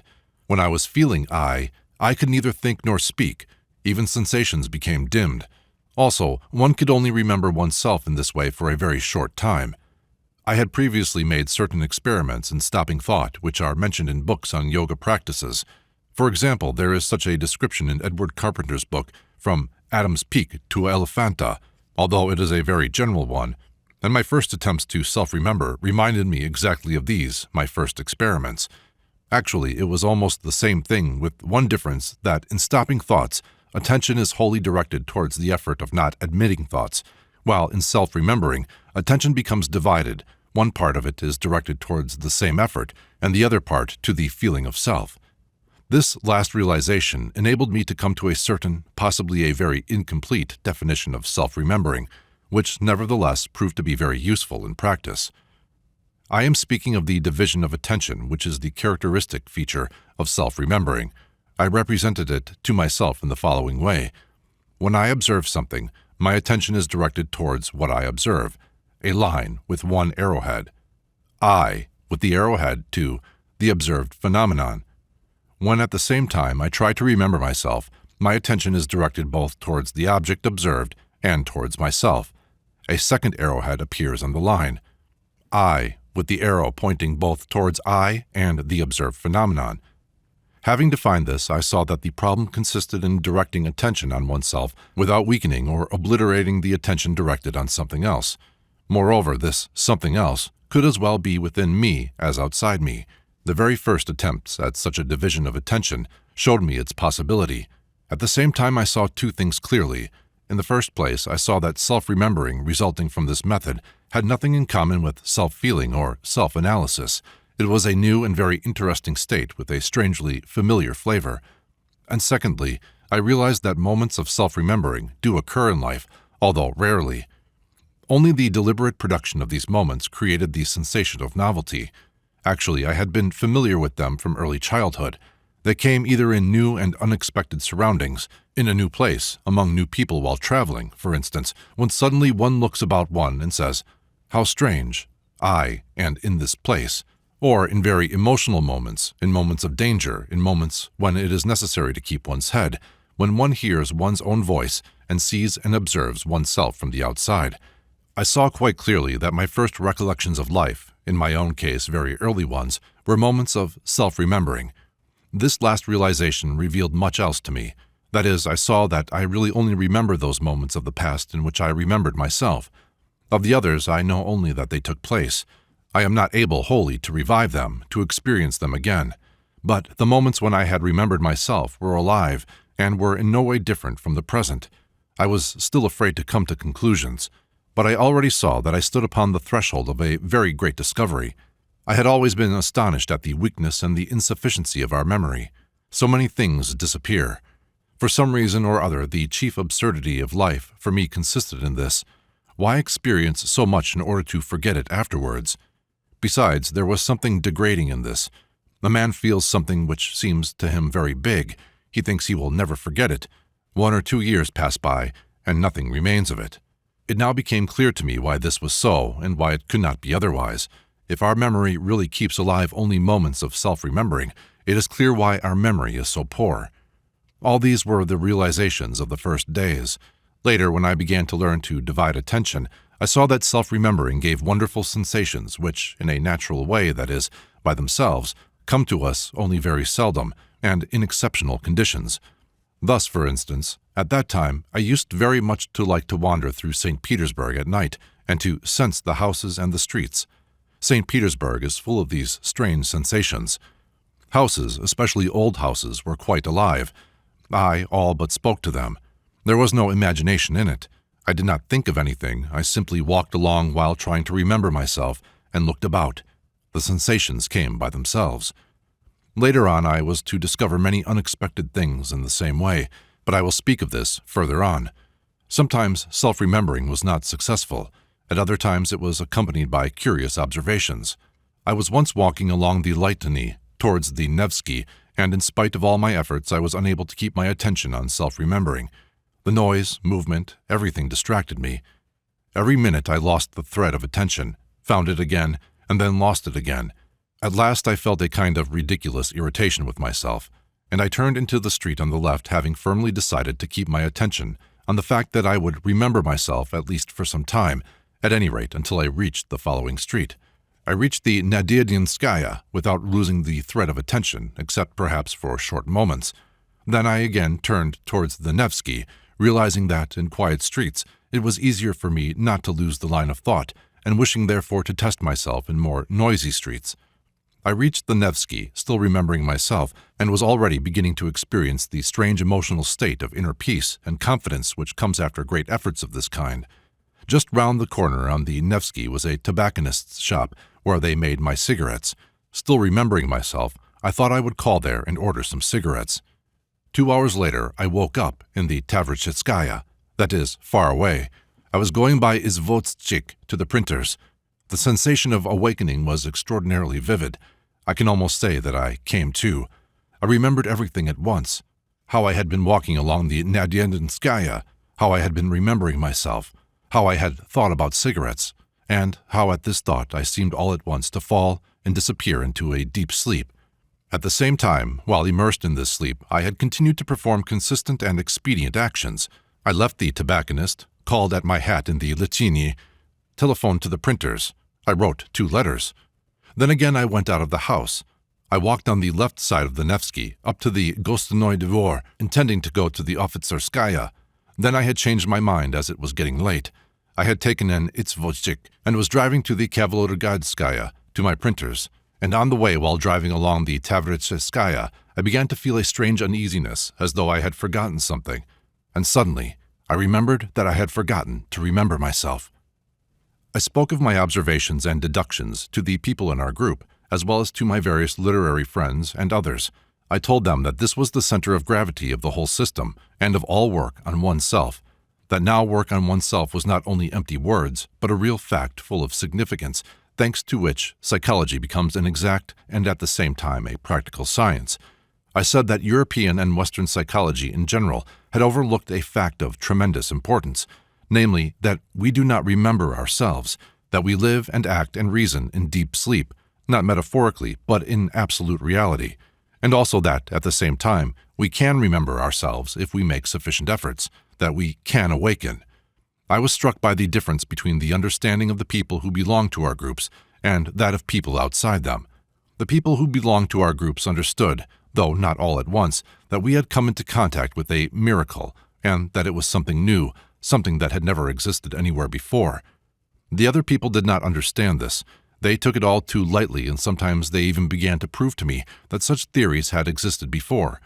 A.L. Volinsky, whom I had often met and with whom I had talked a great deal since 1909, and whose opinions I valued very much, did not find in the idea of self-remembering anything that he had not known before. "This is an apperception," he said to me. "Have you read Wundt's Logic? You will find there his latest definition of apperception. It is exactly the same thing you speak of. Simple observation is perception. Observation with self-remembering, as you call it, is apperception. Of course, Wundt knew of it." I did not want to argue with Volinsky. I had read Wundt, and of course what Wundt had written was not at all what I had said to Volinsky. Wundt had come close to this idea, but others had come just as close, and had afterwards gone off in a different direction. He had not seen the magnitude of the idea which was hidden behind his thoughts about different forms of perception, and not having seen the magnitude of the idea, he of course could not see the central position which the idea of the absence of consciousness and the idea of the possibility of the voluntary creation of this consciousness ought to apply in our thinking. Only it seemed strange to me that Volinsky could not see this, even when I pointed it out to him. I subsequently became convinced that this idea was hidden by an impenetrable veil for many otherwise very intelligent people, and still later on I saw why this was so. The next time G came from Moscow, he found us immersed in experiments in self-remembering and in discussions about these experiments. But at his first lecture, he spoke of something else. "In right knowledge, the study of man must proceed on parallel lines with the study of the world, and the study of the world must run parallel with the study of man. Laws are everywhere the same, in the world as well as in man. Having mastered the principles of any one law, we must look for its manifestation in the world and in man simultaneously. Moreover, some laws are more easily observed in the world, others are more easily observed in man. Therefore, in certain cases, it is better to begin with the world and then pass on to man, and in other cases it is better to begin with man and then pass on to the world. This parallel study of the world and of man shows the student the fundamental unity of everything and helps him to find analogies in phenomena of different orders. The number of fundamental laws which govern all processes, both in the world and in man, is very small. Different numerical combinations of a very few elementary forces create all the seeming variety of phenomena. In order to understand the mechanics of the universe, it is necessary to resolve complex phenomena into these elementary forces. The first fundamental law of the universe is the law of three forces, or three principles, or, as it is often called, the law of three. According to this law, every action, every phenomenon in all worlds without exception, is the result of a simultaneous action of three forces, the positive, the negative, and the neutralizing. Of this we have already spoken, and in future we will return to this law with every new line of study. The next fundamental law of the universe is the law of seven, or the law of octaves. In order to understand the meaning of this law, it is necessary to regard the universe as consisting of vibrations. These vibrations proceed in all kinds, aspects, and densities of the matter which constitutes the universe, from the finest to the coarsest. They issue from various sources and proceed in various directions, crossing one another, colliding, strengthening, weakening, arresting one another, and so on.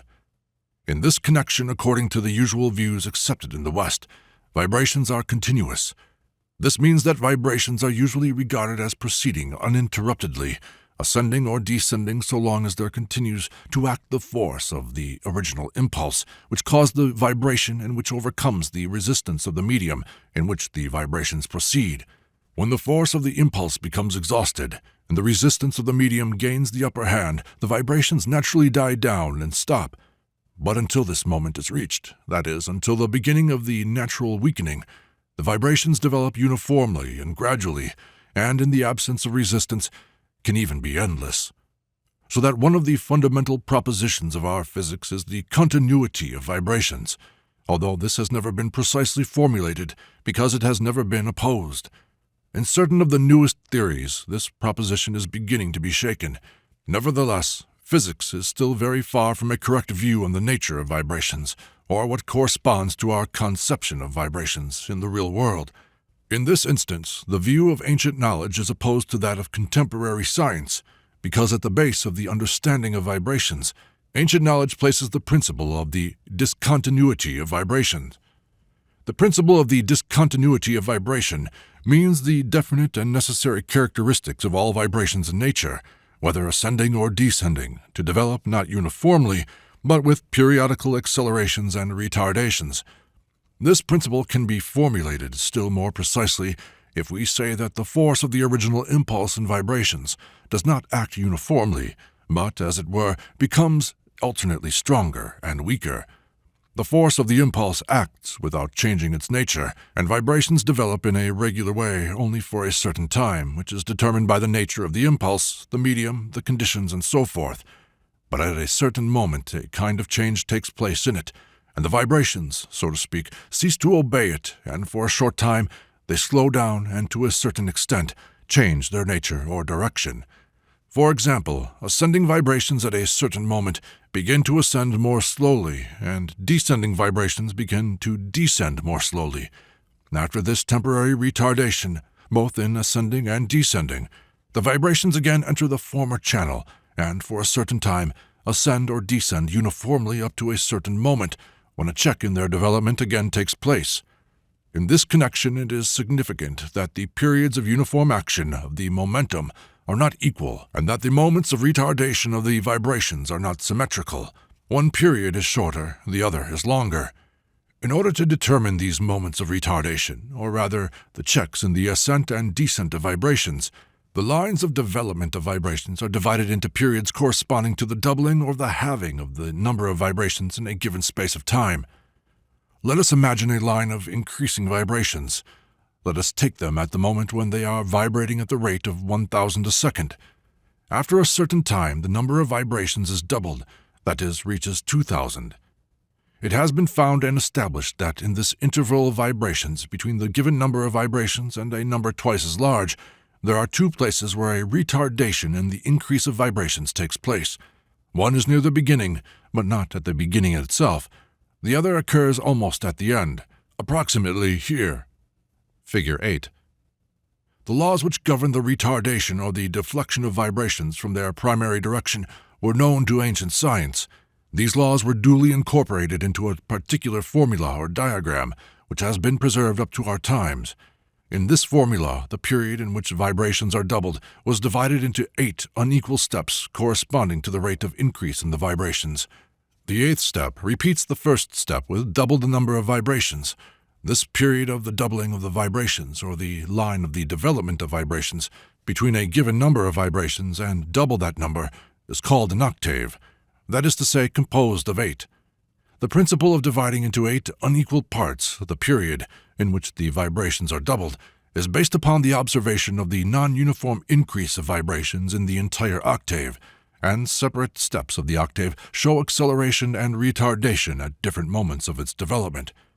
In the guise of this formula, ideas of the octave have been handed down from teacher to pupil, from one school to another. In very remote times, one of these schools found that it was possible to apply this formula to music. In this way was obtained the 7-tone musical scale, which was known in the most distant antiquity, then forgotten, and then discovered or found again. The 7-tone scale is the formula of a cosmic law which was worked out by ancient schools and applied to music.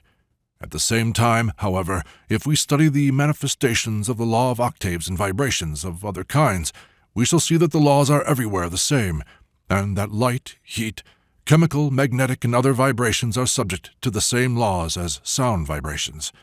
For instance, the light scale is known to physics. In chemistry, the periodic system of the elements is without doubt closely connected with the principle of octaves, although this connection is still not fully clear to science. A study of the structure of the seven-tone musical scale gives a very good foundation for the understanding of the cosmic law of octaves. Let us again take the ascending octave, that is, the octave in which the frequency of vibrations increases.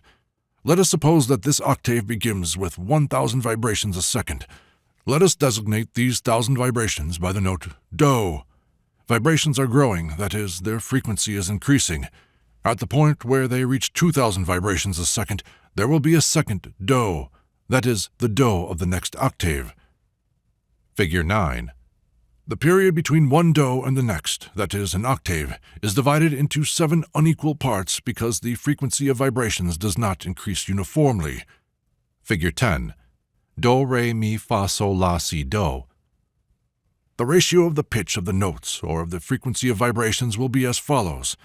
If we take Do as 1, then Re will be 9/8, Mi 5/4, Fa 4/3, Sol 3/2, La 3/2, Si 15/8, and Figure 11. The differences in the acceleration or increase in the notes or the difference in tone will be as follows. Between Do and Re, 9/8, between Re and Mi, 5/4, between Mi and Fa, 4/3, between Fa and Sol, 3/2, between Sol and La, 5/3, between La and Si, 15/8, between Si and Do, 2. The differences in notes or the differences in the pitch of the notes are called intervals. We see that there are 3 kinds of intervals in the octave, 9/8, 10/9, and 16/15, which in whole numbers correspond to 405, 400, and 384. The smallest interval, 16/15, occurs between Mi and Fa, and between Si and Do. These are precisely the places of retardation in the octave. In relation to the musical 7-tone scale, it is generally considered, theoretically, that there are 2 semitones between each 2 notes, with the exception of the intervals Mi, Fa, and Si, Do, which have only 1 semitone, and in which 1 semitone is regarded as being left out. In this manner, 20 notes are obtained, 8 of which are fundamental, Do, Re, Mi, Fa, Sol, La, Si, Do, and 12 intermediate, 2 between each of the following 2 notes, Do, Re, Re, Mi, Fa, Sol, Sol, La, La, Si, and 1 between each of the following 2 notes, Mi, Fa, Si, Do. But in practice, that is, in music, instead of 12 intermediate semitones only, 5 are taken, that is, 1 semitone between Do, Re, Re, Mi, Fa, Sol, Sol, La, La, Si. Between Mi and Fa and between Si and Do, the semitone is not taken at all. In this way, the structure of the musical 7-tone scale gives a scheme of the cosmic law of intervals, or absent semitones.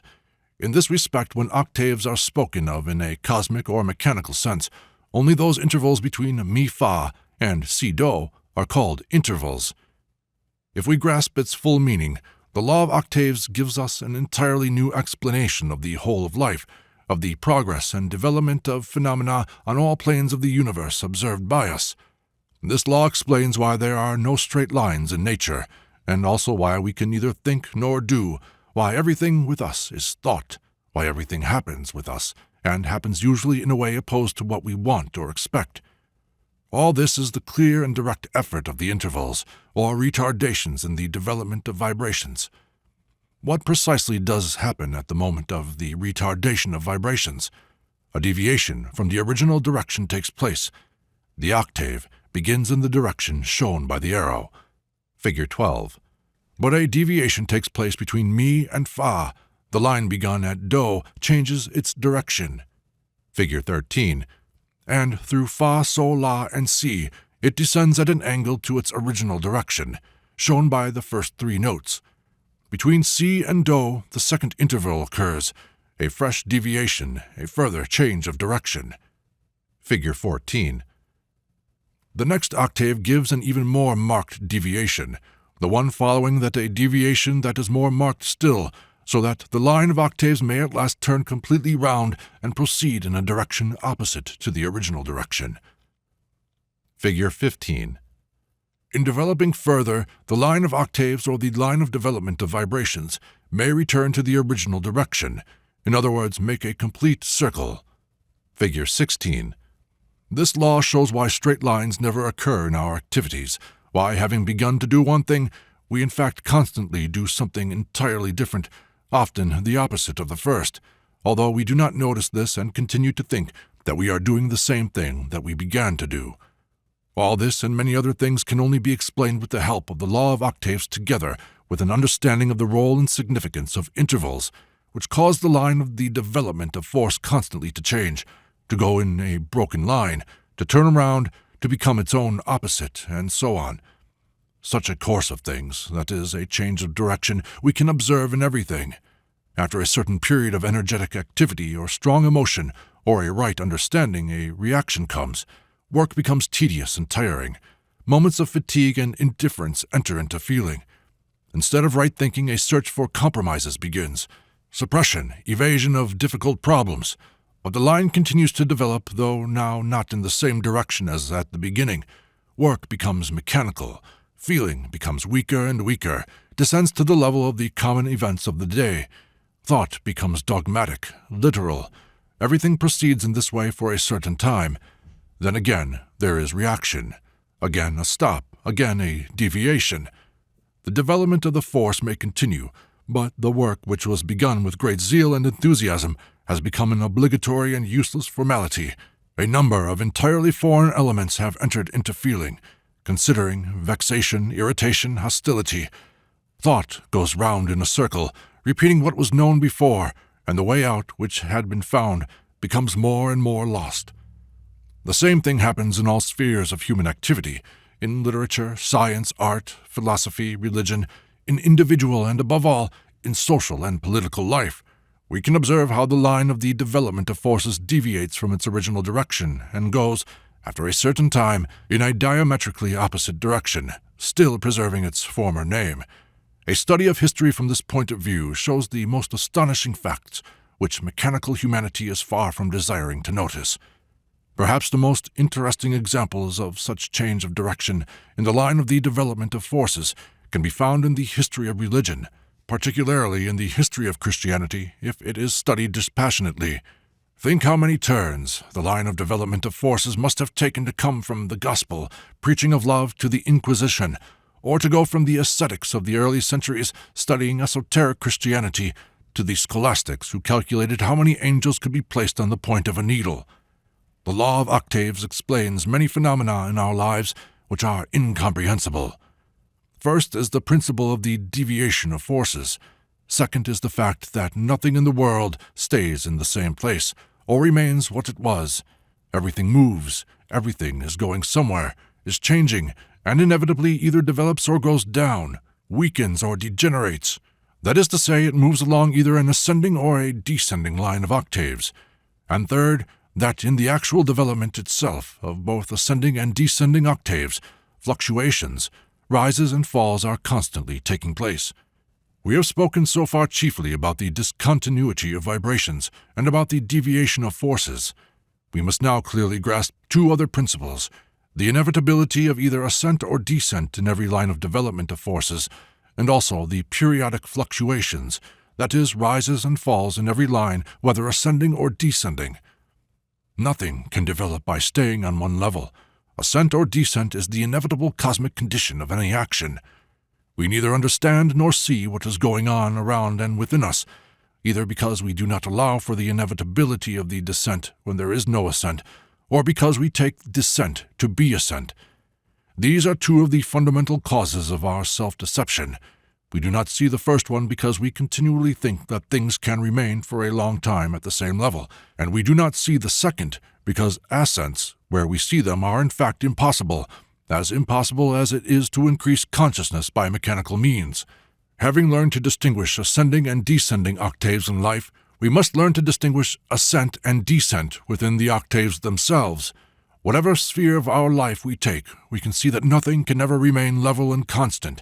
Everywhere and in everything proceeds the swinging of the pendulum. Everywhere and in everything the waves rise and fall. Our energy in one or another direction, which suddenly increases and afterwards just as suddenly weakens, our moods which become better or become worse without any visible reason, our feelings, our desires, our intentions, our decisions, all from time to time pass through periods of ascent or descent, become stronger or weaker, and there are perhaps 100 pendulums moving here and there in man. These ascents and descents, these wave-like fluctuations of mood, thought, feelings, energy, determination, are periods of the development of forces between intervals in the octaves, as well as the intervals themselves. Upon the law of octaves in its three principal manifestations depend many phenomena both of a psychic nature as well as those immediately connected with our life. Upon the law of octaves depends the imperfection and the incompleteness of our knowledge in all spheres, without exception, chiefly because we always begin in one direction and afterwards, without noticing it, proceed in another. As has been said already, the law of octaves in all its manifestations was known to ancient knowledge. Even our division of time, that is, the days of the week into work days and Sundays, is connected with the same properties and inner conditions of our activity, which depend upon the general law. The biblical myth of the creation of the world in 6 days and of the seventh day in which God rested from his labors is also an expression of the law of octaves, or an indication of it, though an incomplete one. Observations based on an understanding of the law of octaves show that vibrations may develop in different ways. In interrupted octaves, they merely begin and fall, are drowned or swallowed up by other, stronger vibrations which intersect them or which go in an opposite direction. In octaves which deviate from the original direction, the vibrations change their nature and give results opposite to those which might have been expected at the beginning. And it is only in octaves of a cosmic order, both descending and ascending, that vibrations develop in a consecutive and orderly way, following the same direction in which they started. Further observations show that a right and consistent development of octaves, although rare, can be observed in all the occasions of life and in the activity of nature, and even in human activity. The right development of these octaves is based on what looks an accident. It sometimes happens that octaves going parallel to the given octave, intersecting or meeting it in some way or another, fill up its intervals and make it possible for the vibrations of the given octave to develop in freedom and without checks.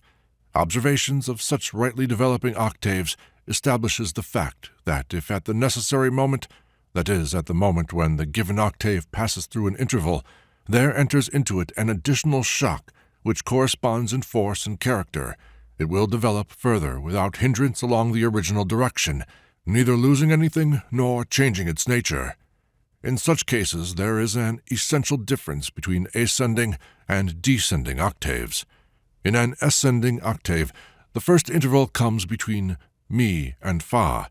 If corresponding additional energy enters at this point, the octave will develop without hindrance to si, but between si and do, it needs a much stronger, additional shock for its right development than between mi and fa.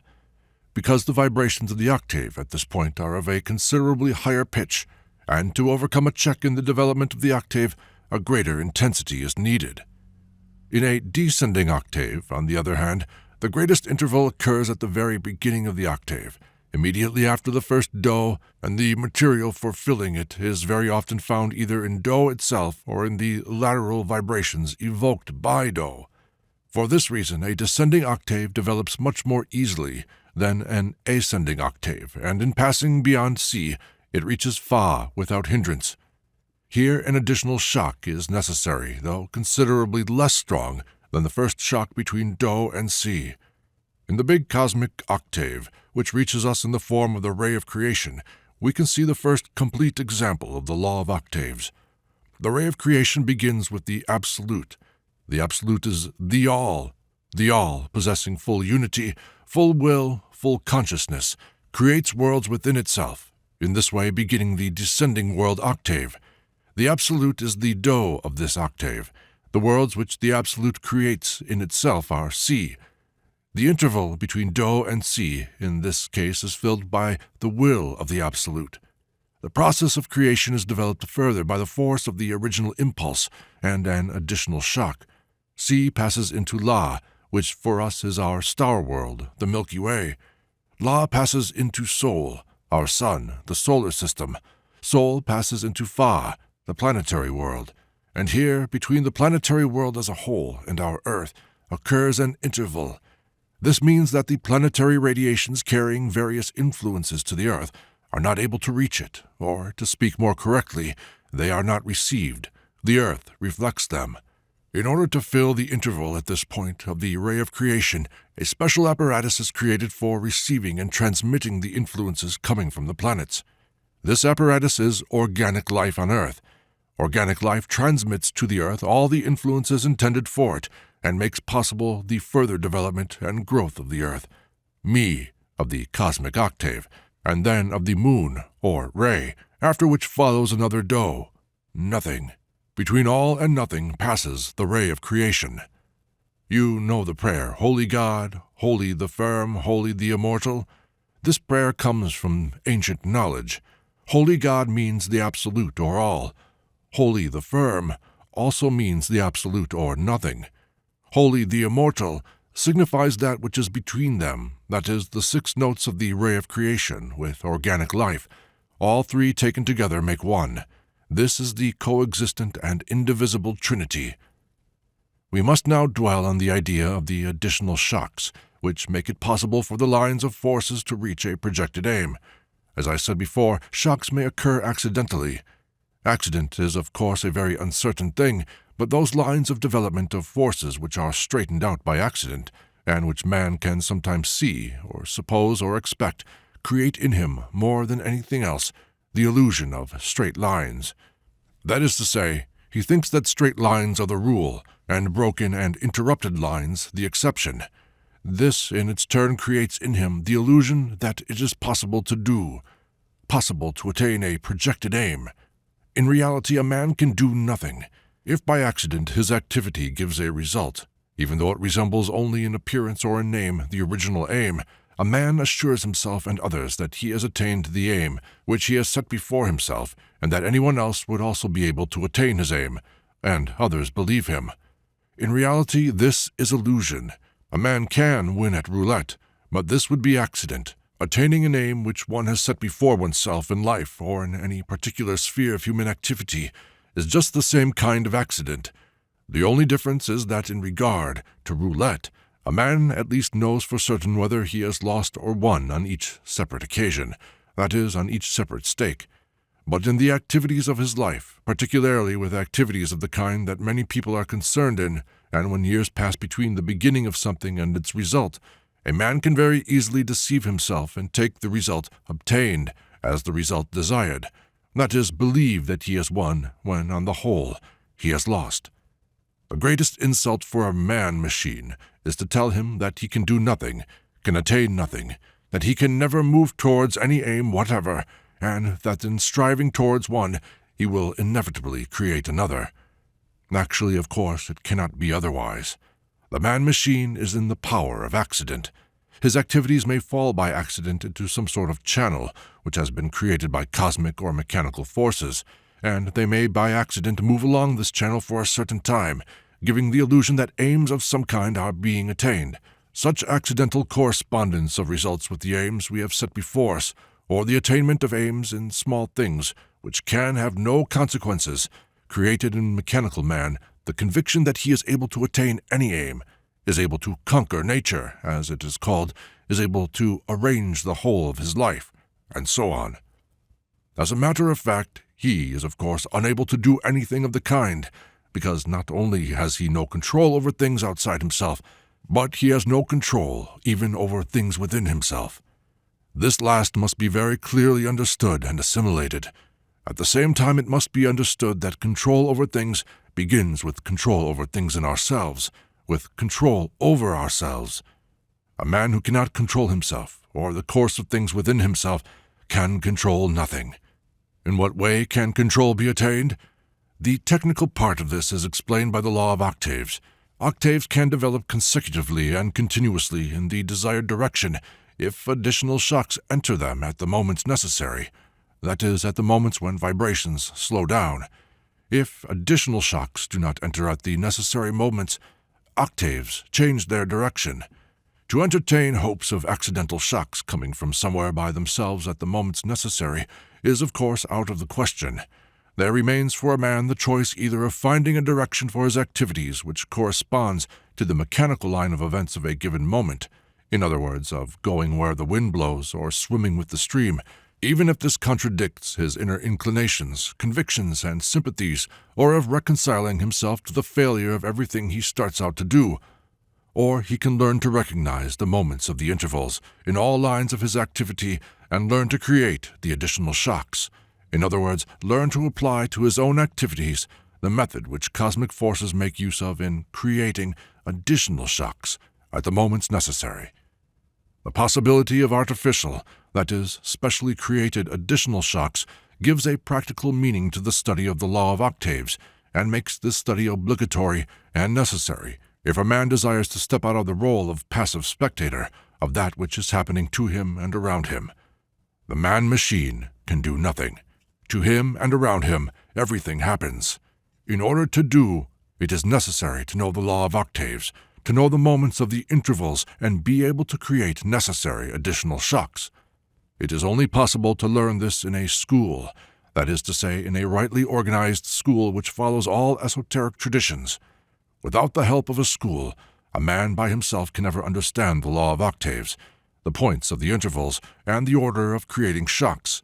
He cannot understand because certain conditions are necessary for this principle, and these conditions can only be created in a school, which is itself created upon these principles.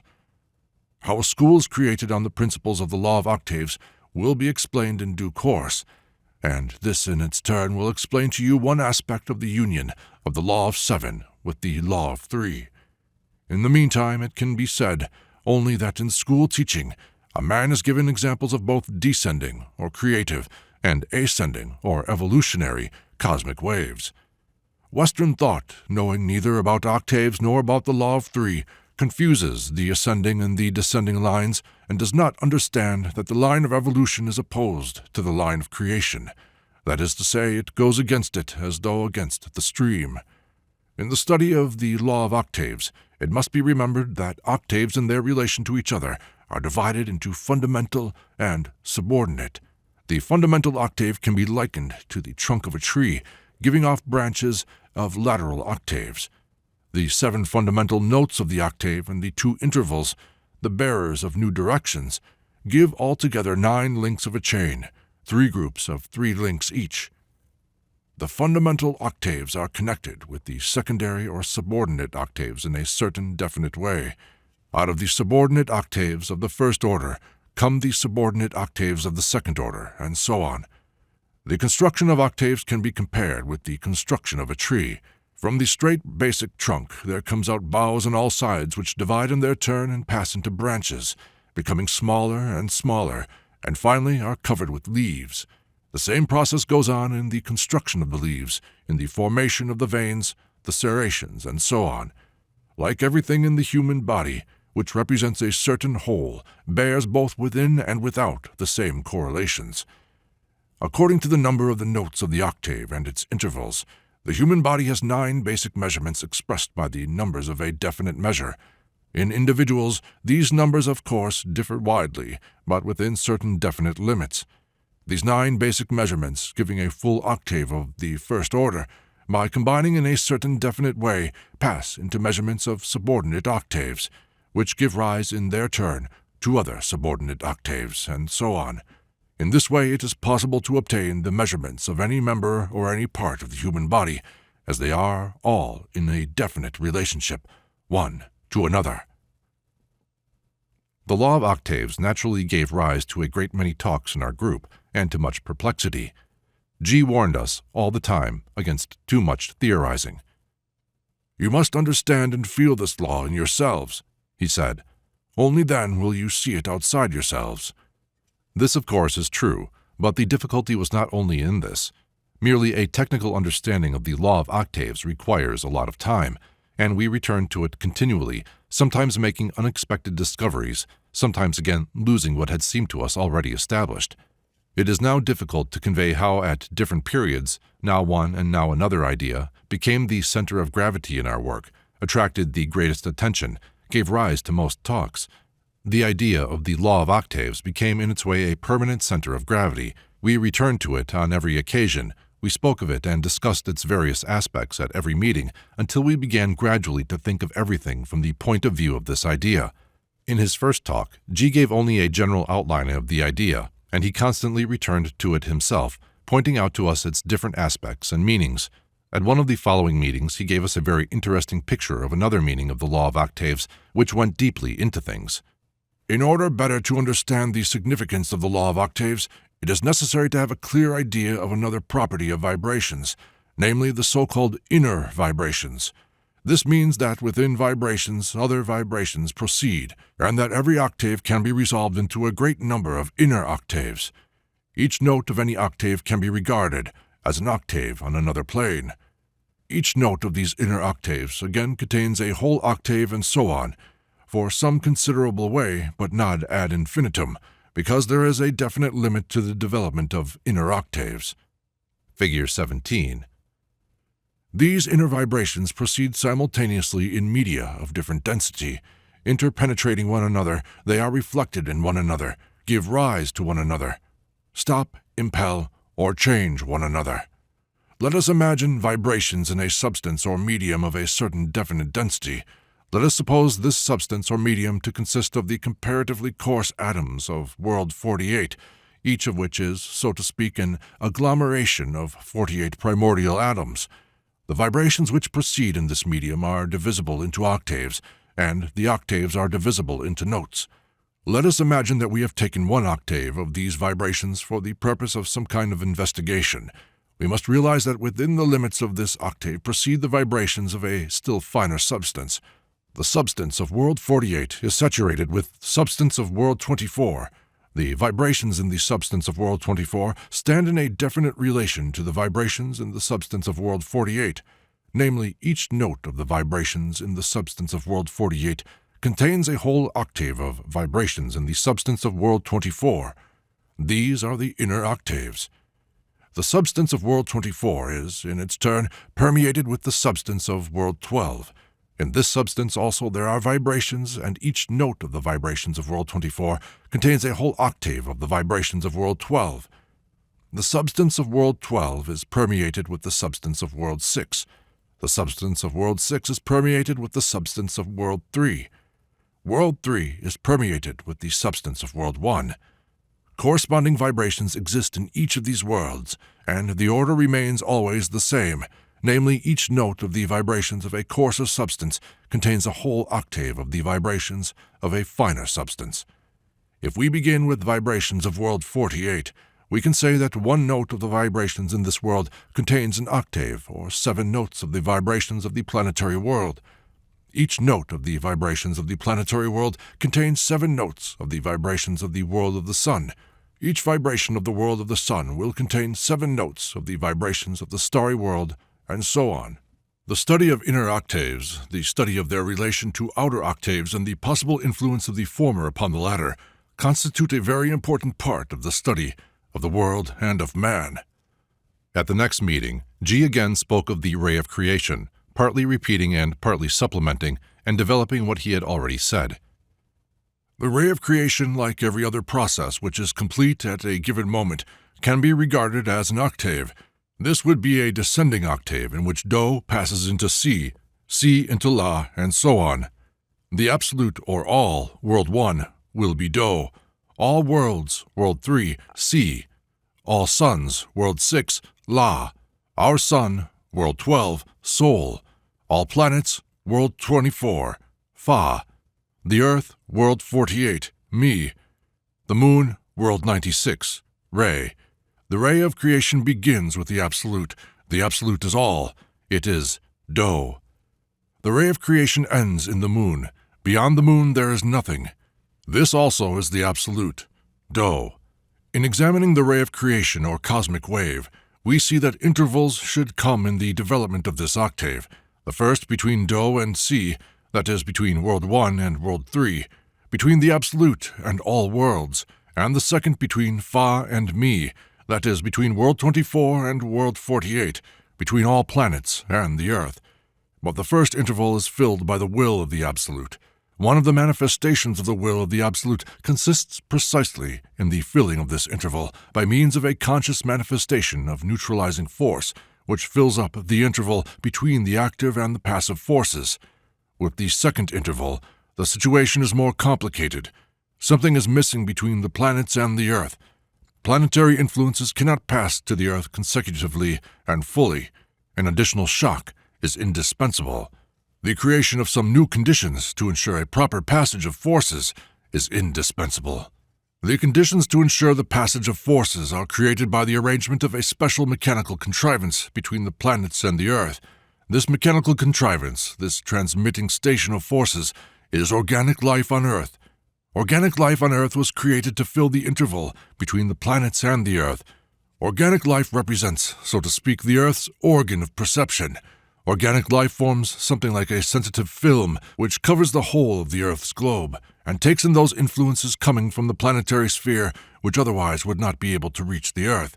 The vegetable, animal, and human kingdoms are equally important for the Earth in this respect. A field merely covered with grass takes in planetary influences of a definite kind and transmits them to the Earth. The same field with a crowd of people on it will take in and transmit other influences. The population of Europe takes in one kind of planetary influences and transmits them to Earth. The population of Africa takes in planetary influences of another kind, and so on. All great events in the life of the human masses are caused by planetary influences. They are the result of taking in of planetary influences. Human society is a highly sensitive mass for the reception of planetary influences, and any accidental small tension in planetary spheres can be reflected for years in an increased animation in one or another sphere of human activity. Something accidental and very transient takes place in planetary space. This is immediately received by the human masses, and people begin to hate and to kill one another, justifying their actions by some theory of brotherhood or equality or love or justice. Organic life is the organ of perception of the Earth, and it is at the same time an organ of radiation.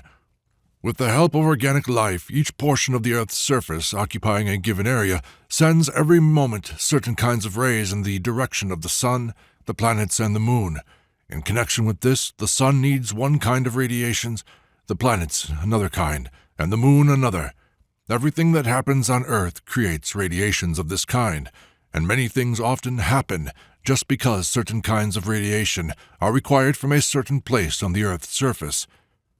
In saying this, G drew our attention in particular to the nonconformity of time, that is, of the duration of events in the planetary world and in human life.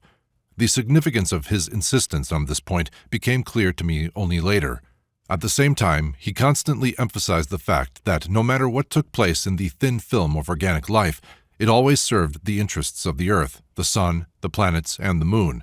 Nothing unnecessary and nothing independent could happen in it because it was created for a definite purpose and was merely subordinate. And once, dwelling on this theme, he gave us a diagram of the structure of the octave, in which one of the links was organic life on Earth. This additional or lateral octave in the ray of creation begins in the Sun, he said. The Sun, soul of the cosmic octave, begins at a certain moment to sound as Do, Sol Do. It is necessary to realize that every note of any octave, in the present instance every note of the cosmic octave, may represent Do of some other lateral octave issuing from it, or it would be still more exact to say that any note of any octave may at the same time be any note of any other octave passing through it. In the present instance, Sol begins to sound as Do. Descending to the level of the planets, this new octave passes into Si. Descending still lower, it produces three notes, La, Sol, Fa, which create and constitute organic life on Earth in the form that we know it. Mi of this octave blends with Mi of the cosmic octave, that is, with the Earth, and Re with the ray of the cosmic octave, that is, with the Moon. We at once felt that there was a great deal of meaning in this lateral octave. First of all, it showed that organic life, represented in the diagram by three notes, had two higher notes, one on the level of the planets and one on the level of the Sun, and that it began in the Sun. This last was the most important point, because once more, as with many other things in G's system, it contradicted the usual modern idea of life having originated, so to speak, from below. In his explanations, life came from above. Then much talk arose about the notes mi, re of the lateral octave. We could not, of course, define what re was, but it was clearly connected with the idea of food for the moon. Some product of the disintegration of organic life went to the moon. This must be re. In regard to me, it was possible to speak quite definitely. Organic life undoubtedly disappeared in the Earth. The role of organic life in the structure of the Earth's surface was indisputable. There was the growth of coral islands and limestone mountains, the formation of coal seams and accumulations of petroleum, the alteration of the soil under the influence of vegetation, the growth of vegetation in lakes, the formation of rich arable lands by worms, change of climate due to the draining of swamps and the destruction of forests, and many other things that we know of and do not know of. But, in addition to this, the lateral octave showed with particular clarity how easily and correctly things were classified in the system we were studying. Everything anomalous, unexpected, and accidental disappeared, and an immense and strictly thought-out plan of the universe began to make its appearance. Chapter 8. At one of the following lectures, G returned to the question of consciousness. "Neither the physical nor the physical functions of man can be understood," he said, "unless the fact has been grasped that they can both work in different states of consciousness. In all, there are 4 states of consciousness possible for man." He emphasized the word man. "But ordinary man, that is, man number 1, number 2, and number 3, lives in the 2 lowest states of consciousness only. The 2 higher states of consciousness are inaccessible to him, and although he may have flashes of these states, he is unable to understand them, and he judges them from the point of view of those states in which it is usual for him to be. The 2 usual, that is, the lowest, states of consciousness are, first, sleep, in other words, a passive state in which man spends a third and very often a half of his life, and second, the state in which men spend the other part of their lives, in which they walk the streets, write books, talk on lofty subjects, take part in politics, kill one another, which they regard as active and call clear consciousness, or the waking state of consciousness.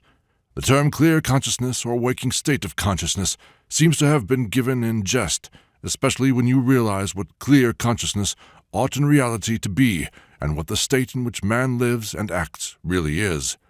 The third state of consciousness is self-remembering, or self-consciousness, or consciousness of one's being.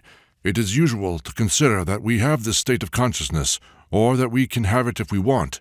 Our science and philosophy have overlooked the fact that we do not possess this state of consciousness, and that we cannot create it in ourselves by desire or decision alone. The 4th state of consciousness is called the objective state of consciousness. In this state, a man can see things as they are. Flashes of this state of consciousness also occur in man. In the religions of all nations, there are indications of the possibility of a state of consciousness of this kind, which is called enlightenment, and various other names, but which cannot be described in words. But the only right way to objective consciousness is through the development of self-consciousness. If an ordinary man is artificially brought into a state of objective consciousness, and afterwards brought back to his usual state, he will remember nothing, and he will think that for a time he had lost consciousness. But in the state of self-consciousness, a man can have hashes of objective consciousness and remember them. The 4th state of consciousness in man means an altogether different state of being. It is the result of inner growth and of long and difficult work on oneself. But the 3rd state of consciousness constitutes the natural right of man as he is, and if man does not possess it, it is only because of the wrong conditions of his life. It can be said without any exaggeration that at the present time the 3rd state of consciousness occurs in man only in the form of very rare flashes, and that it can be made more or less permanent in him only by means of special training. For most people, even for educated and thinking people, the chief obstacle in the way of acquiring self-consciousness consists in the fact that they think they possess it. That is, that they possess self-consciousness and everything connected with it. Individuality in the sense of a permanent and unchangeable I, will, ability to do, and so on. It is evident that a man will not be interested if you tell him that he can acquire, by long and difficult work, something which, in his opinion, he already has. On the contrary, he will think either that you are mad or that you want to deceive him with a view to personal gain. The two higher states of consciousness, self-consciousness and objective consciousness, are connected with the functioning of the higher centers in man. In addition to those centers of which we have so far spoken, there are two other centers in man, the higher emotional and the higher thinking. These centers are in us. They are fully developed and are working all the time, but their work fails to reach our ordinary consciousness. The cause of this lies in the special properties of our so-called clear consciousness. In order to understand what the difference between states of consciousness is, let us return to the first state of consciousness, which is sleep. This is an entirely subjective state of consciousness. A man is immersed in dreams. Whether he remembers them or not does not matter. Even if some real impressions reach him, such as sounds, voices, warmth, cold, the sensation of his own body, they arouse in him only fantastic subjective images. Then a man wakes up. At first glance, this is a quite different state of consciousness. He can move, he can talk with other people, he can make calculations ahead, he can see danger and avoid it, and so on. It stands to reason that he is in a better position than when he was asleep. But if we go a little more deeply into things, if we take a look into his inner world, into his thoughts, into the causes of his actions, we shall see that he is in almost the same state as when he is asleep. And it is even worse because in his sleep he is passive. That is, he cannot do anything. In the waking state, however, he can do something all the time, and the results of all his actions will be reflected upon him or upon those around him. And yet he does not remember himself. He is a machine. Everything with him happens. He cannot stop the flow of his thoughts. He cannot control his imagination, his emotions, his attention. He lives in a subjective world of I love, I do not love, I like, I do not like, I want, I do not want. That is, of what he thinks he likes, of what he thinks he does not like, of what he thinks he wants, of what he thinks he does not want. He does not see the real world.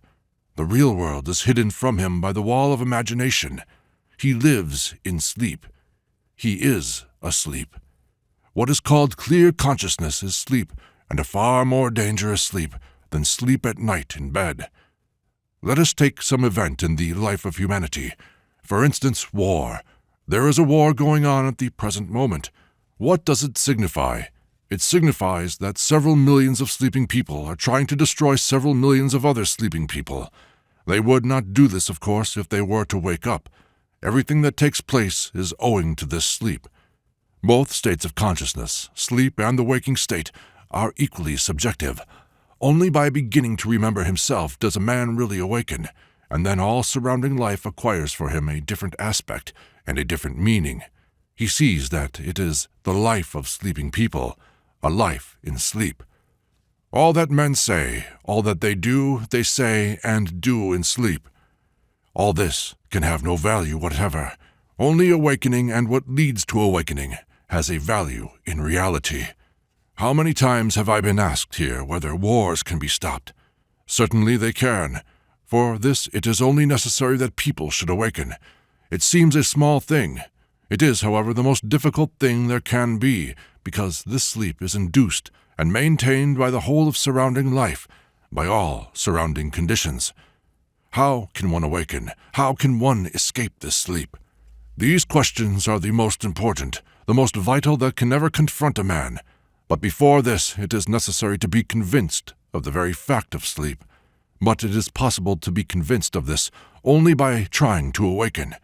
When a man understands that he does not remember himself, and that to remember himself means to awaken to some extent, and when at the same time he sees by experience how difficult it is to remember himself, he will understand that he cannot awaken simply by having the desire to do so.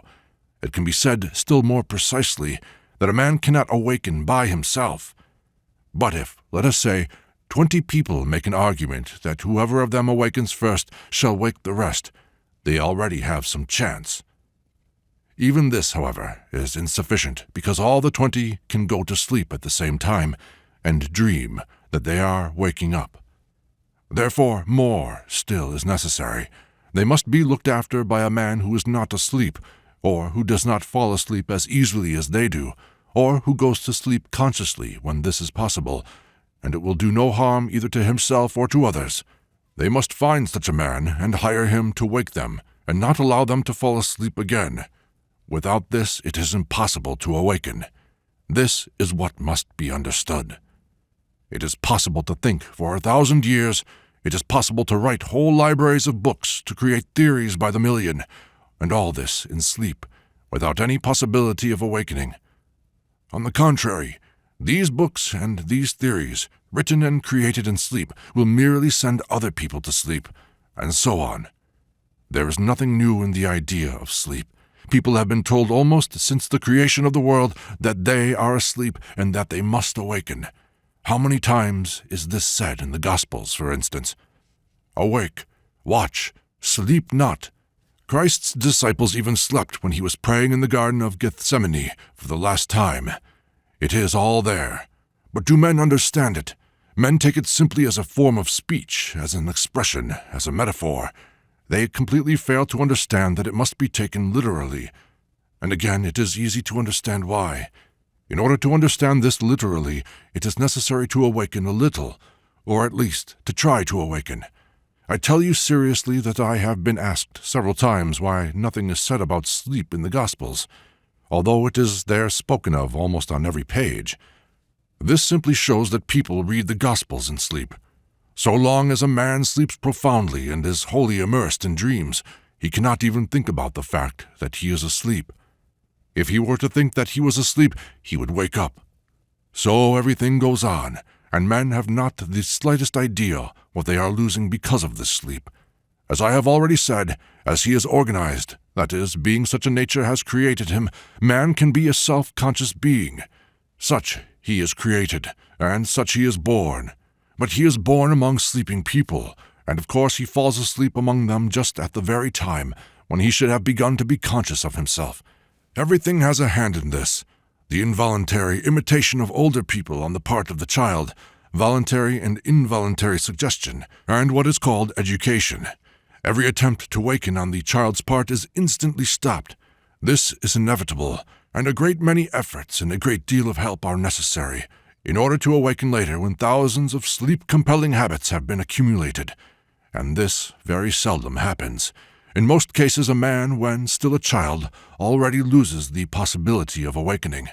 He lives in sleep all his life, and he dies in sleep. Furthermore, many people die long before their physical death, but of such cases we will speak later on. Now turn your attention to what I have pointed out to you before. A fully developed man, which I call man in the full sense of the word, should possess 4 states of consciousness. Ordinary man, that is, man number 1, number 2, and number 3, lives in 2 states of consciousness only. He knows, or at least he can know, of the existence of the 4th state of consciousness. All these mystical states and so on are wrong definitions, but when they are not deceptions or imitations, they are flashes of what we can call an objective state of consciousness. But man does not know of the 3rd state of consciousness, or even suspect it, nor can he suspect it because if you were to explain it to him, what the 3rd state of consciousness is, that is to say, in what it consists, he would say that it was his usual state. He considers himself to be a conscious being governing his own life. Facts that contradict that he considers to be accidental or temporary, which will change by themselves. By considering that he possesses self-consciousness, as it were by nature, a man will not, of course, try to approach or obtain it. And yet without self-consciousness, or the 3rd state, the 4th, except in rare flashes, is impossible. Knowledge, however, the real objective knowledge towards which man, as he asserts, is struggling, is possible only in the 4th state of consciousness. That is, it is conditional upon the full possession of the 4th state of consciousness. Knowledge which is acquired in the ordinary state of consciousness is intermixed with dreams. There, you have a complete picture of the being of man, number 1, 2, and 3. G began the next talk as follows. Man's possibilities are very great. You cannot conceive even a shadow of what man is capable of attaining. But nothing can be attained in sleep. In the consciousness of a sleeping man, his illusions, his dreams are mixed with reality.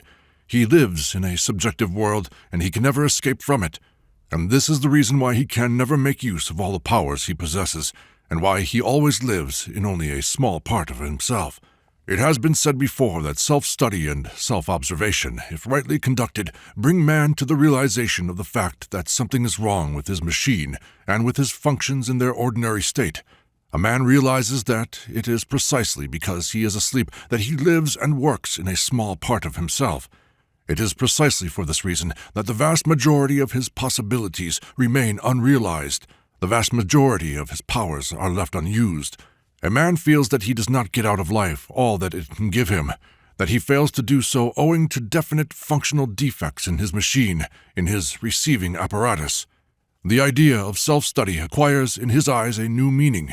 He feels that possibly it may not even be worthwhile studying himself as he is now. He sees every function as it is now, and as it could be or ought to be.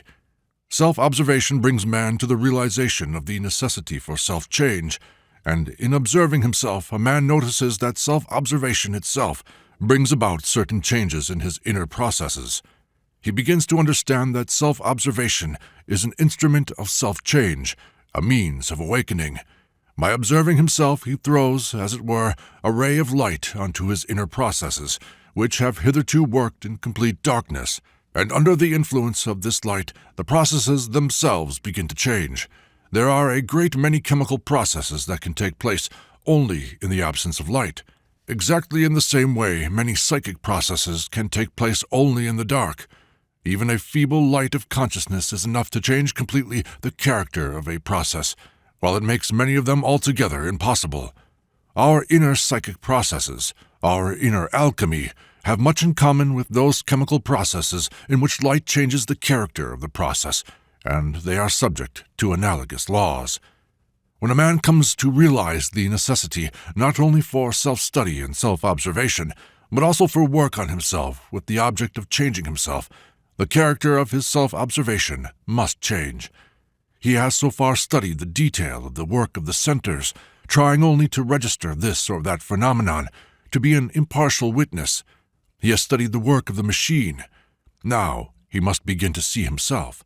That is to say, to see, not separate details, not the work of small wheels and levers, but to see everything taken together as a whole, the whole of himself, such as others see him.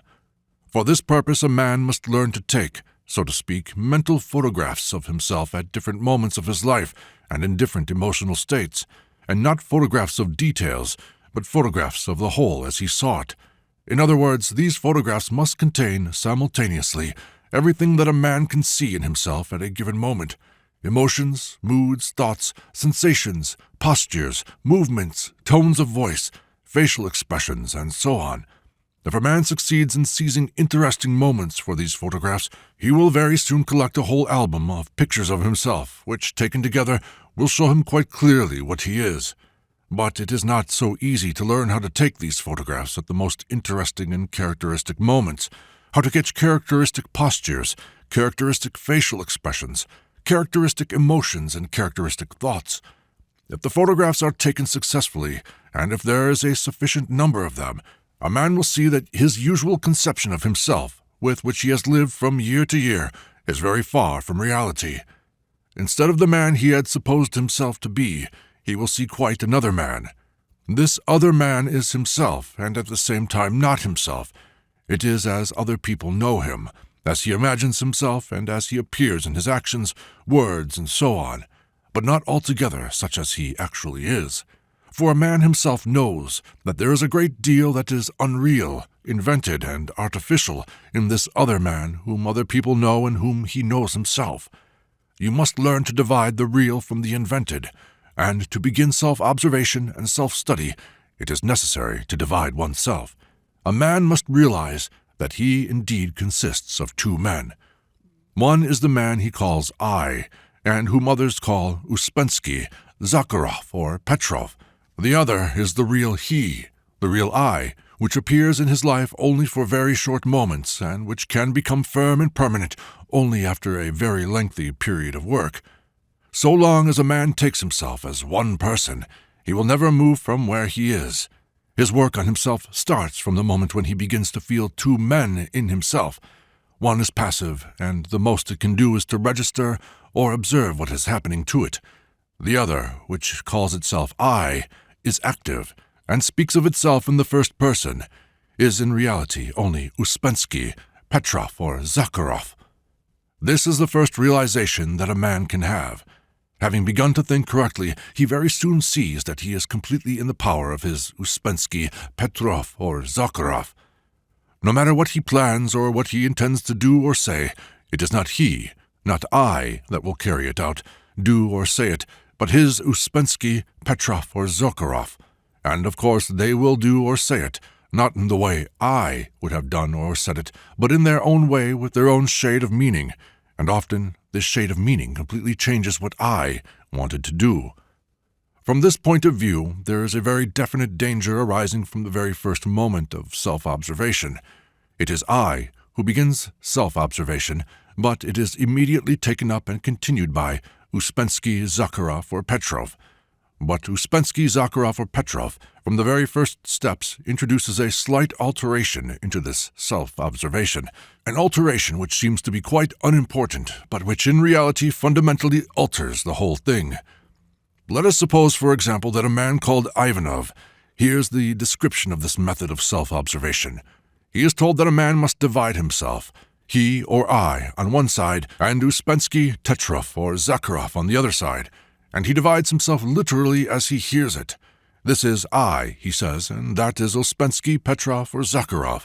He will never say Ivanov. He finds that unpleasant, so he will inevitably use somebody else's surname or Christian name. Moreover, he calls I what he likes in himself, or at any rate what he considers to be strong, while he calls Ouspensky, Petrov, or Zakharov what he does not like or what he considers to be weak. On this basis, he begins to reason in many ways about himself, quite wrongly, of course, from the very beginning, since he has already deceived himself in the most important point and has taken not his real self, that is, he has taken, not Ivanov, but the imaginary Ouspensky, Petrov, or Zakharov. It is difficult even to imagine how often a man dislikes to use his own name in speaking of himself in the third person. He tries to avoid it in every possible way. He calls himself by another name, as in the instance just mentioned. He devises an artificial name for himself, a name by which nobody ever has or will call him, or he calls himself simply he, and so on. In this connection, people who are accustomed in their mental conversations to call themselves by their Christian name or surname or by pet names are no exception. When it comes to self-observation, they prefer to call themselves Ouspensky, or to say Ouspensky in me, as though there could be an Ouspensky in them. There is quite enough of Ouspensky for Ouspensky himself. But when a man understands his helplessness in the face of Ouspensky, his attitude towards himself and towards Ouspensky in him ceases to be either indifferent or unconcerned. Self-observation becomes an observation of Ouspensky. A man understands that he is not Ouspensky, that Ouspensky is nothing but the mask he wears, the part that he unconsciously plays, and which unfortunately he cannot stop playing, a part which rules him and makes him do and say thousands of stupid things, thousands of things which he would never do or say himself. If he is sincere with himself, he feels that he is in the power of Ouspensky, and at the same time, he feels that he is not Ouspensky. He begins to be afraid of Ouspensky, begins to feel that he is his enemy. No matter what he would like to do, everything is intercepted and altered by Ouspensky. Ouspensky is his enemy. Ouspensky's desires, tastes, sympathies, antipathies, thoughts, opinions are either opposed to his own views, feelings, and moods, or they have nothing in common with them. And at the same time, Ouspensky is his master. He is the slave. He has no will of his own. He has no means of expressing his desires, because whatever he would like to do or say would be done for him by Ouspensky. On this level of self-observation, a man must understand that his whole aim is to free himself from Ouspensky. And since he cannot in fact free himself from Ouspensky, because he is himself, he must therefore master Ouspensky and make him do not what the Ouspensky of the given moment wants, but what he himself wants to do. From being the master, Ouspensky must become the servant. The first stage of work on oneself consists in separating oneself from Ouspensky mentally, in being separated from him in actual fact, in keeping apart from him. But the fact must be borne in mind that the whole attention must be concentrated upon Ouspensky, for a man is unable to explain what he himself really is. But he can explain Ouspensky to himself, and with this he must begin, remembering at the same time that he is not Ouspensky. The most dangerous thing in this case is to rely on one's own judgment. If a man is lucky, he may at this time have someone near him who can tell him where he is and where Ouspensky is. But he must, moreover, trust this person, because he will undoubtedly think that he understands everything himself, and that he knows where he is and where Ouspensky is. And not only in relation to himself, but in relation also to other people, he will think that he knows and sees their Ouspensky's. All this is, of course, self-deception. At this stage, a man can see nothing either in relation to himself or to others. The more convinced he is that he can, the more he is mistaken. But if he can be even to a slight extent sincere with himself, and really wants to know the truth, then he can find an exact and infallible basis for judging rightly, first about himself and then about other people. But the whole point lies in being sincere with oneself, and this is by no means easy. People do not understand that sincerity must be learned. They imagine that to be sincere or not to be sincere depends upon their desire or decision. But how can a man be sincere with himself when in actual fact he sincerely does not see what he ought to see in himself? Someone has to show it to him, and his attitude towards the person who shows him must be a right one, that is, such as will help him to see what is shown him and not, as often happens, hinder him if he begins to think that he already knows better. This is a very serious moment in the work. A man who loses his direction at this moment will never find it again afterwards.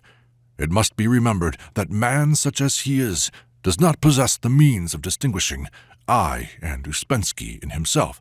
Even if he tries to, he will lie to himself and invent things, and he will never see himself as he really is.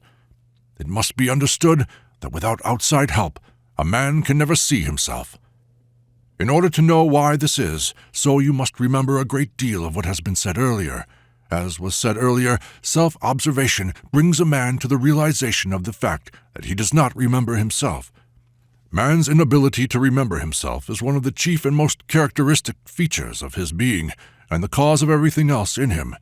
The inability to remember oneself finds expression in many ways. A man does not remember his decisions. He does not remember the promises he has made to himself, does not remember what he said or felt a month, a week, a day, or even an hour ago. He begins work of some kind, and after a certain lapse of time, he does not remember why he began it. It is especially in connection with work on oneself that this happens particularly often. A man can remember a promise given to another person only with the help of artificial associations which have been educated into him, and they, in their turn, are connected with conceptions which are also artificially created, of honor, honesty, duty, and so on. But speaking in general, one can say truthfully that if a man remembers one thing, he forgets 10 other things which are much more important for him to remember, and a man particularly easily forgets what relates to himself, those mental photographs of himself which perhaps he has previously taken. And this deprives man's views and opinions of any stability and precision. A man does not remember what he has thought or what he has said, and he does not remember how he thought or how he spoke. This, in its turn, is connected with one of the fundamental characteristics of man's attitude towards himself and to all his surroundings, namely, his constant identification with what at a given moment has attracted his attention, his thoughts or his desires, and his imagination. Identification is so common a quality that for purposes of observation it is difficult to separate it from everything else. Man is always in a state of identification, only the object of identification changes. A man identifies with a small problem which confronts him, and he completely forgets the great aims with which he began his work. He identifies with one thought and forgets other thoughts. He is identified with one feeling, with one mood, and forgets his own wider thoughts, emotions, and moods. In work on themselves, people are so much identified with separate aims that they fail to see the wood for the trees. 2 or 3 trees nearest to them represent for them the whole wood. Identifying is one of our most terrible foes, because it penetrates everywhere and deceives a man at the moment when it deems to him that he is struggling with it. It is especially difficult to free oneself from identifying, because a man naturally becomes more easily identified with the things that interest him most, to which he gives his time, his work, and his attention. In order to free himself from identifying, a man must be constantly on guard and be merciless with himself.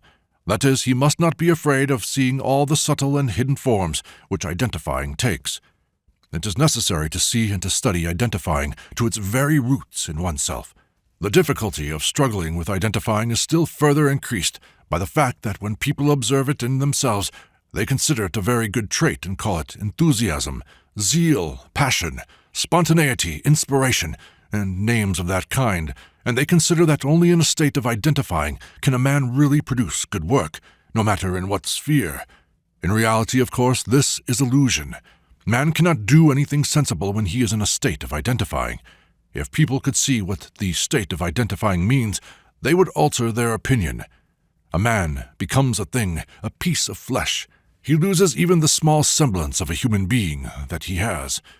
In the East, where people smoke hashish and other drugs, it often happens that a man becomes so identified with his pipe that he begins to consider he is a pipe himself.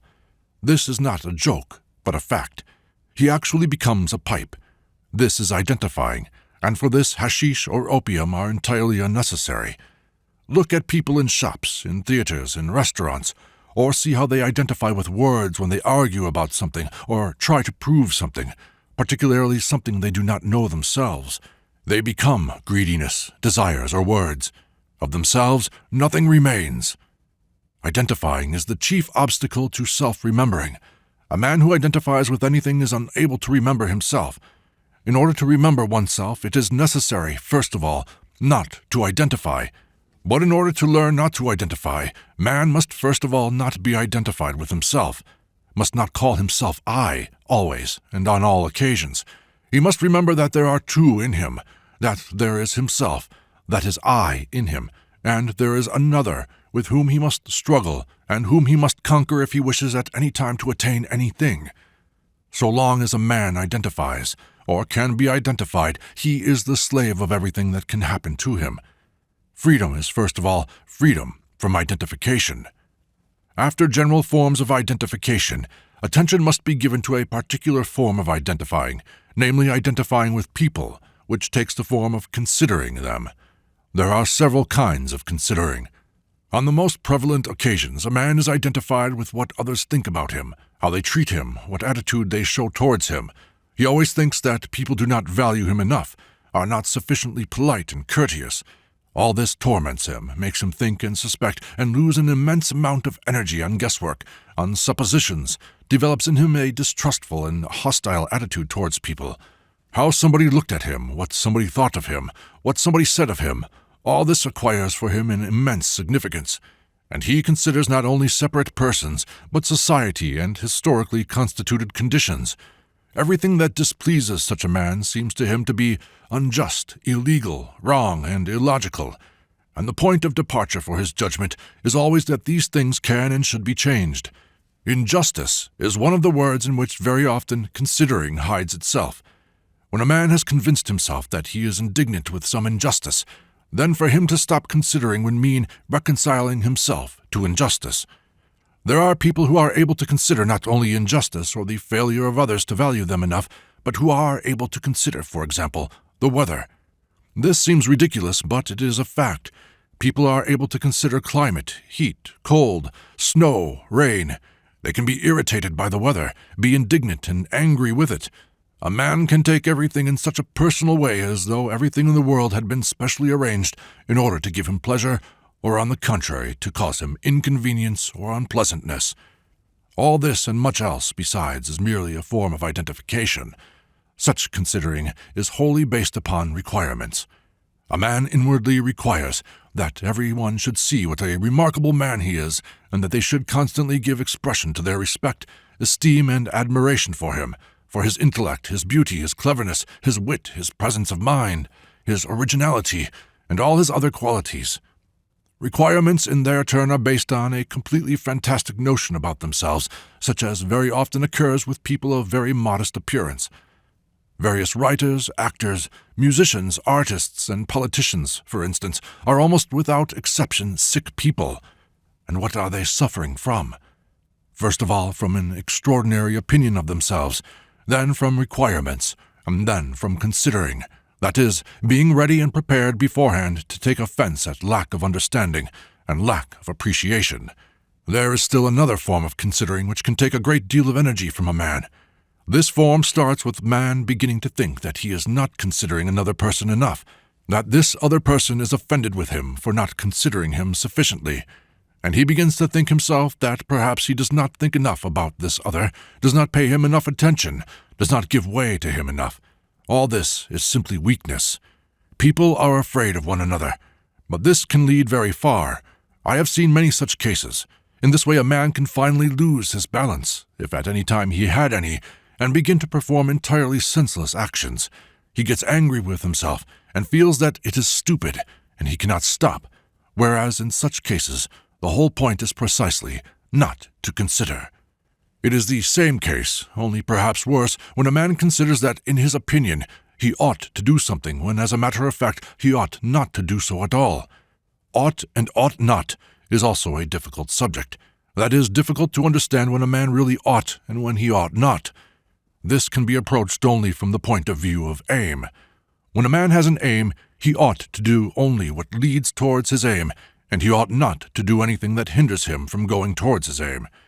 As I have already said, people very often think that if they begin to struggle with this considering within themselves, it will make them insincere, and they are afraid of this because they think that in this event they will be losing something, losing a part of themselves. In this case, the same thing takes place as in attempts to struggle against the outward expression of unpleasant emotions. The sole difference is that in one case a man struggles with the outward expression of emotions, and in the other case with an inner manifestation of perhaps these same emotions. This fear of losing sincerity is of course self-deception, one of those formulas of lying upon which human weaknesses are based. Man cannot help identifying and considering inwardly, and he cannot help expressing his unpleasant emotions simply because he is weak. Identifying, considering, the expressing of unpleasant emotions are manifestations of his weakness, his impotence, his inability to control himself. But not wishing to acknowledge this weakness to himself, he calls it sincerity or honesty, and he tells himself that he does not want to struggle against sincerity, whereas in fact he is unable to struggle against his weaknesses. Sincerity and honesty are in reality something quite different. What a man calls sincerity in this case is in reality simply being unwilling to restrain himself, and deep down inside him a man is aware of this, but he lies to himself when he says that he does not want to lose sincerity. So far I have spoken of internal considering. It would be possible to bring forward many more examples, but you must do this yourselves. That is, you must seek these examples in your observations of yourselves and of others. The opposite of internal considering, and what is in part a means of fighting against it, is external considering. External considering is based upon an entirely different relationship towards people than internal considering. It is adaptation towards people, to their understanding, to their requirements. By considering externally, a man does that which makes life easy for other people and for himself. External considering requires a knowledge of men, an understanding of their tastes, habits, and prejudices. At the same time, external considering requires a great power over oneself, a great control over oneself. Very often a man desires sincerely to express, or somehow or other show to another man what he really thinks of him or feels about him, and if he is a weak man he will of course give way to this desire and afterwards justify himself and say that he did not want to lie, did not want to pretend, that he wanted to be sincere. Then he convinces himself that it was the other man's fault. He really wanted to consider him, even to give way to him, not to quarrel, and so on. But the other man did not want at all to consider him, so that nothing could be done with him. It very often happens that a man begins with a blessing and ends with a curse. He begins by deciding not to consider, and afterwards blames other people for not considering him. This is an example of how external considering passes into internal considering.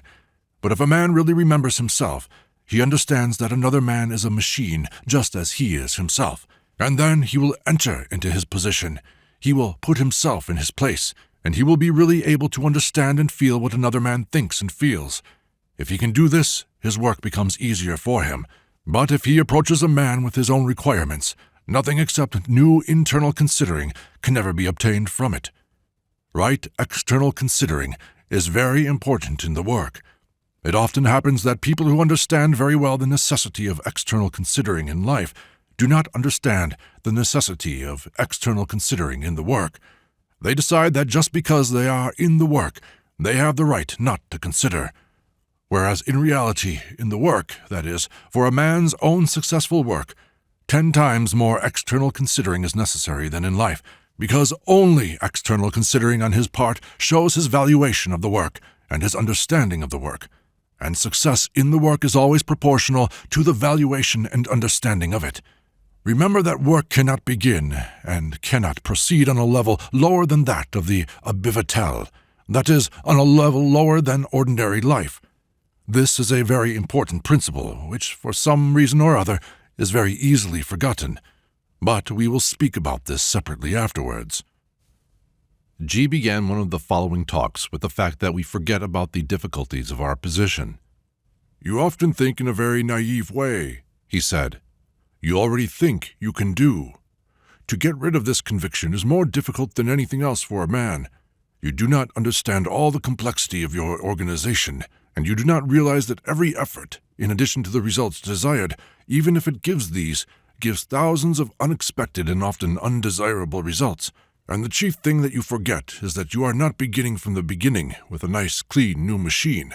There stand behind you many years of a wrong and stupid life, of indulgence in every kind of weakness, of shutting your eyes to your own errors, of striving to avoid all unpleasant truths, of constant lying to yourselves, of justification, of blaming others, and so on and so on.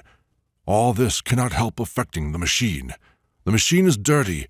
In places it is rusty, and in some places artificial appliances have been formed, the necessity for which has been created by its own wrong way of working. These artificial appliances will now interfere very much with all your good intentions. They are called buffers. Buffer is a term which requires special explanation. We know what buffers on railway carriages are. They are the contrivances which lessen the shock when carriages or trucks strike one another.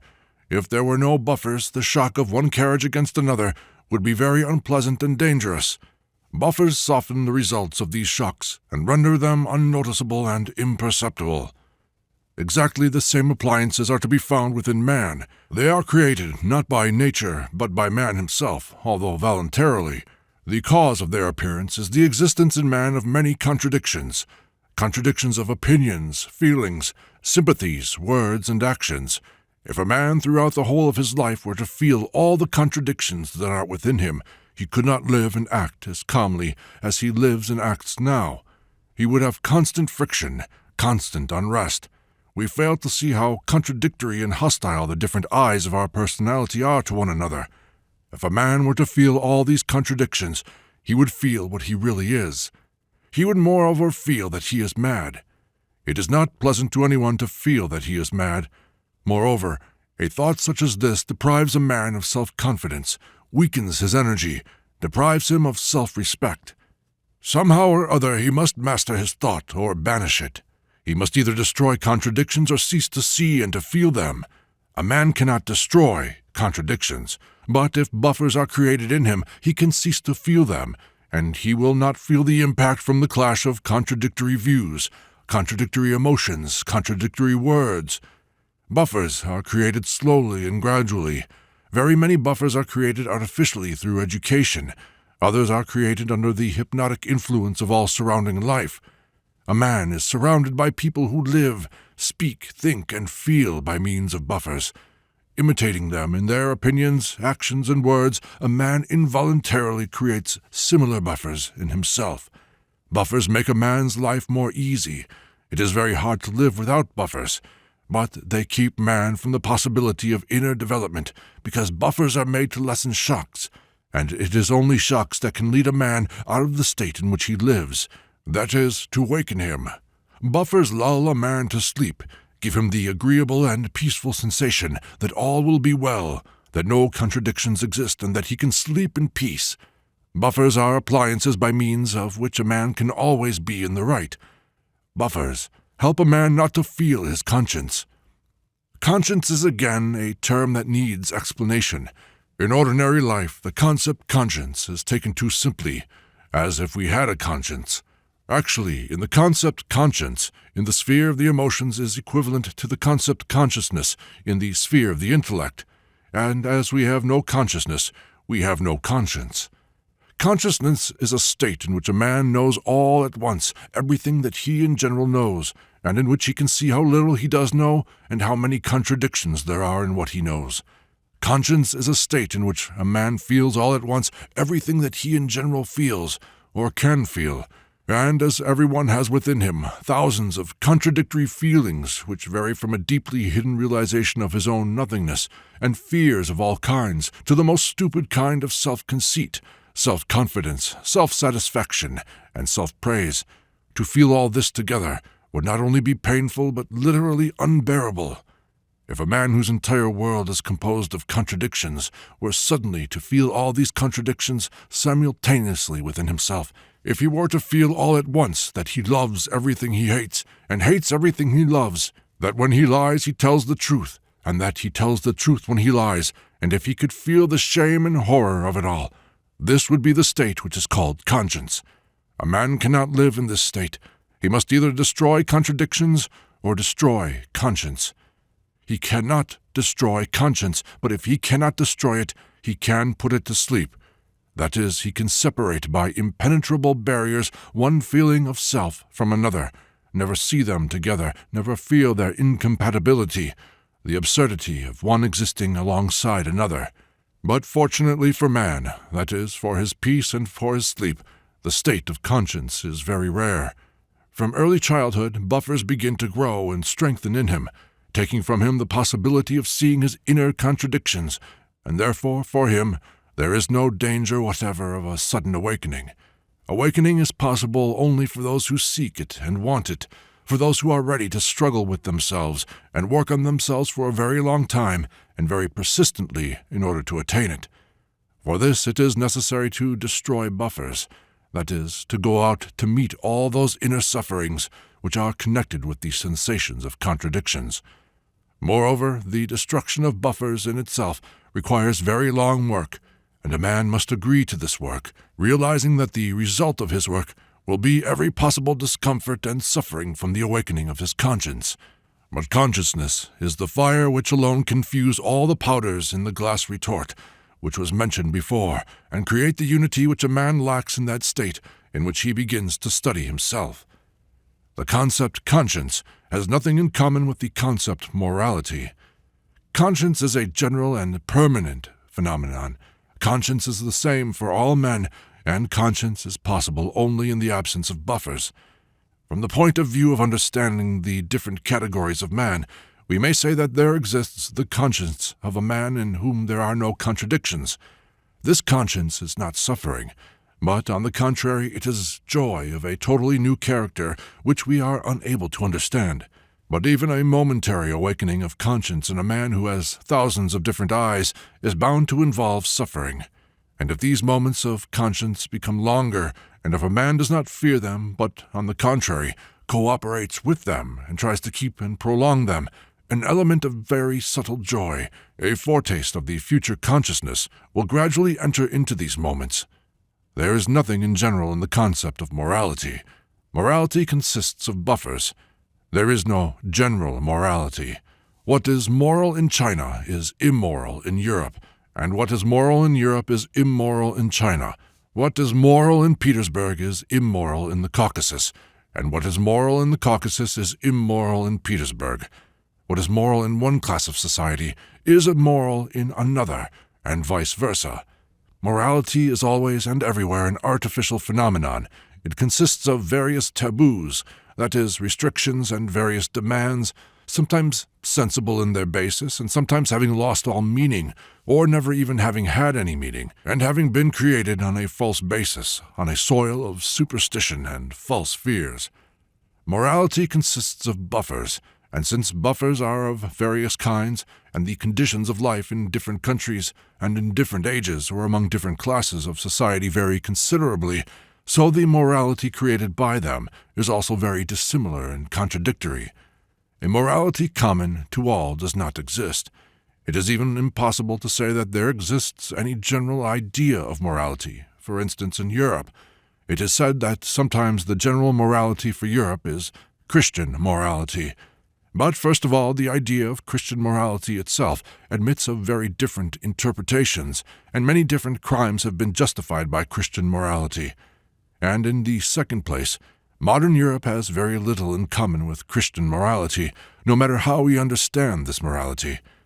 In any case, if Christian morality brought Europe to the war which is now going on, then it would be as well to be as far as possible from such morality.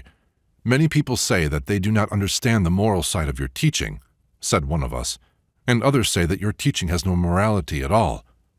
"Of course not," said G. "People are very fond of talking about morality, but morality is merely self-suggestion.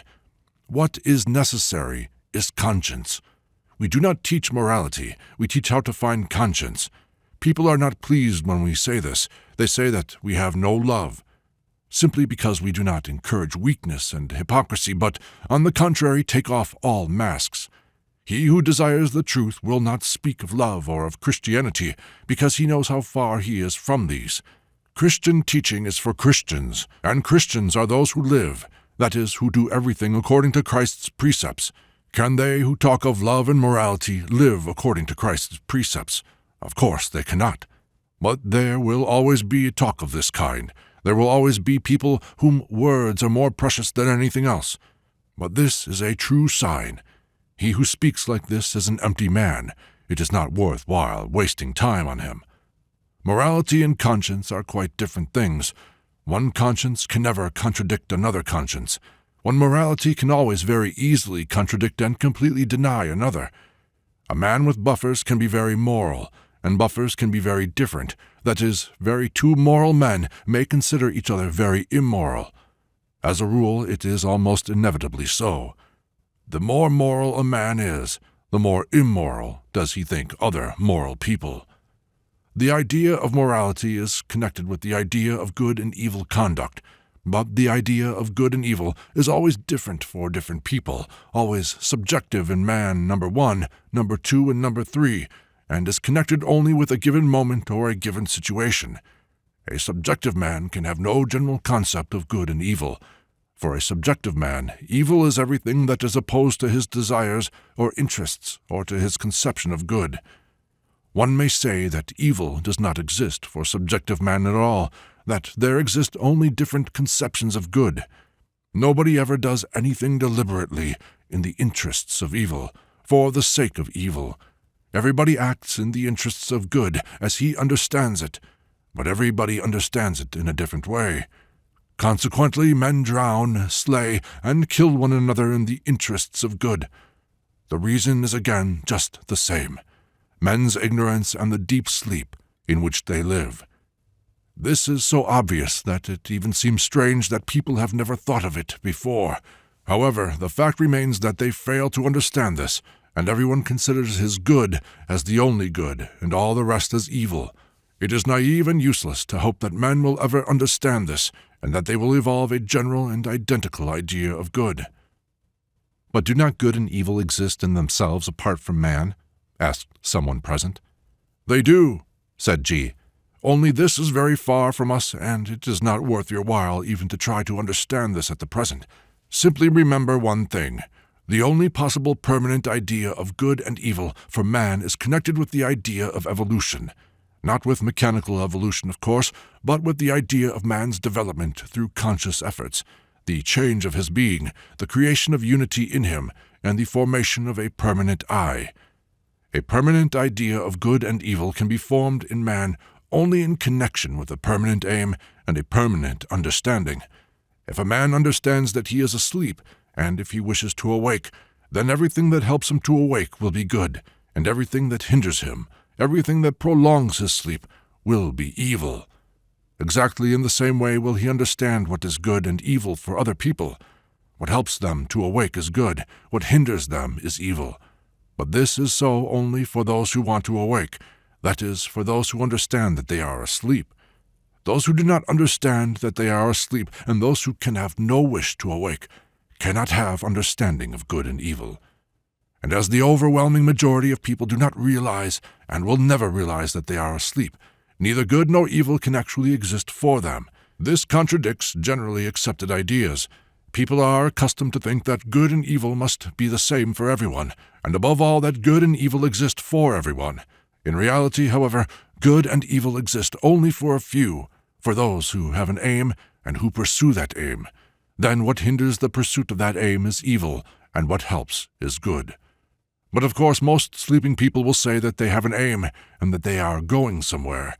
The realization of the fact that he has no aim and that he is not going anywhere is the first sign of the approaching awakening of a man, or of awakening becoming really possible for him. Awakening begins when a man realizes that he is going nowhere and does not know where to go.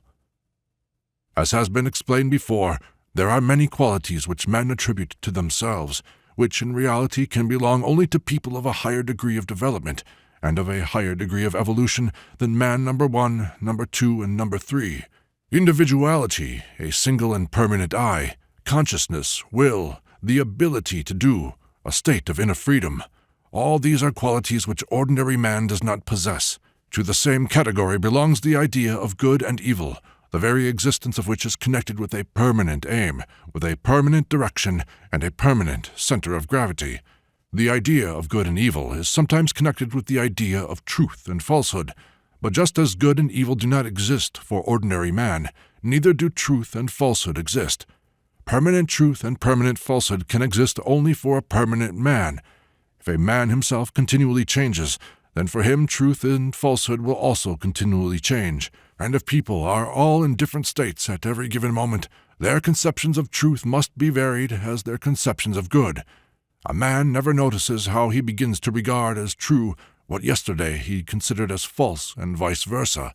He does not notice these transitions, just as he does not notice the transitions of his own eyes, one into another. In the life of an ordinary man, truth and falsehood have no moral value of any kind, because a man can never keep to one single truth. His truth changes. If for a certain time it does not change, it is simply because it is kept by buffers, and a man can never tell the truth. Sometimes it tells the truth, sometimes it tells a lie. Consequently, his truth and his falsehood have no value. Neither of them depends upon him. Both of them depend upon accident. And this is equally true when applied to a man's words, to his thoughts, his feelings, and to his conceptions of truth and falsehood. In order to understand the interrelation of truth and falsehood in life, a man must understand falsehood in himself, the constant, incessant lies he tells himself. These lies are created by buffers, in order to destroy the lies in oneself as well as lies told unconsciously to others. Buffers must be destroyed. But then a man cannot live without buffers. Buffers automatically control a man's actions, words, thoughts, and feelings. If buffers were to be destroyed, all control would disappear. A man cannot exist without control, even though it is only automatic control. Only a man who possesses will, that is, conscious control, can live without buffers. Consequently, if a man begins to destroy buffers within himself, he must at the same time develop a will. And as will cannot be created to order in a short space of time, a man may be left with buffers demolished and with a will that is not as yet sufficiently strengthened. The only chance he has during this period is to be controlled by another will, which has already been strengthened. This is why in schoolwork, which includes the destruction of buffers, a man must be ready to obey another man's will, so long as his own will is not yet fully developed. Usually this subordination to another man's will is studied before anything else. I use the word studied because a man must understand why such obedience is necessary, and he must learn to obey. The latter is not at all easy. A man beginning the work of self-study with the object of attaining control over himself is accustomed to believe his own decisions. Even the fact that he has seen the necessity for changing himself shows him that his decisions are correct and strengthens his belief in them. But when he begins to work on himself, a man must give up his own decisions, sacrifice his own decisions. because otherwise the will of the man who directs his work will not be able to control his actions. In schools of the religious way, obedience is demanded before anything else, that is, full and unquestioning submission, although without understanding. Schools of the fourth way demand understanding before anything else. Results of efforts are always proportional to understanding. Renunciation of his own decisions, subordination to the will of another, may present insuperable difficulties to a man if he had failed to realize beforehand that he actually neither sacrifices nor changes anything in his life, that all his life he has been subject to some extraneous will and has never had any decisions of his own. But a man is not conscious of this. He considers that he has the right of free choice. It is hard for him to renounce the illusion that he directs and organizes his life himself, but no work on himself is possible until a man is free from this illusion. He must realize that he does not exist. He must realize that he can lose nothing because he has nothing to lose. He must realize his nothingness in the full sense of the term. This consciousness of one's nothingness alone can conquer the fear of subordination to the will of another. However strange it may seem, this fear is actually one of the most serious obstacles on a man's path. A man is afraid that he will be made to do things that are opposed to his principles, views, and ideas. Moreover, this fear immediately creates in him the illusion that he really has principles, views, and convictions, which in reality he never has had and never could have. A man who has never in his life thought of morality suddenly begins to fear that he will be made to do something immoral. A man who has never thought of his health and who has done everything possible to ruin it begins to fear that he will be made to do something which will injure it. A man who has lied to everyone, everywhere, all his life in the most barefaced manner, begins suddenly to fear that he will be made to tell lies, and so on without end. I knew a drunkard who was afraid more than anything else that he would be made to drink. The fear of being subordinated to another man's will very often proves stronger than anything else. A man does not realize that a subordination to which he consciously agrees is the only way to acquire a will of his own. Next time, G began again with the question of will. The question of will, of one's own will and of another man's will, is much more complicated than it seems at the first glance. A man has not sufficient will to do, that is, to control himself and all his actions, but he has sufficient will to obey another person, and only in this way can he escape from the law of accident. There is no other way. I mentioned before about fate and accident in man's life. We will now take the meaning of these words in more detail. Fate also exists, but not for everyone. Most people are separated from their fate and live under the law of accident only. Fate is the result of planetary influences which correspond to a man's type. We will speak about types later. In the meantime, you must grasp one thing. A man can have the fate which corresponds to his type, but he practically never does have it. This arises because fate has relation to only one part of man, namely, to his essence. It must be understood that man consists of two parts, essence and personality. Essence in man is what is his own. Personality in man is what is not his own. Not his own means what has come from outside, what he has learned or reflects, all traces of exterior impressions left in the memory and in the sensations, all words and movements that have been learned, all feelings created by imitation. All this is not his own. All this is personality. From the point of view of ordinary psychology, the division of man into personality and essence is hardly comprehensible.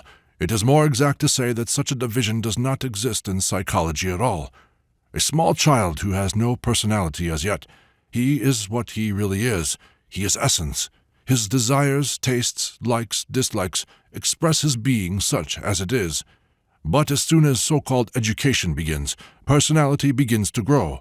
Personality is created partly by the intentional influences of other people, that is, by education, and partly by involuntary imitation of them by the child itself. In the creation of personality, a great part is also played by the resistance to people around him, and by attempts to conceal from them something that is his own, or real.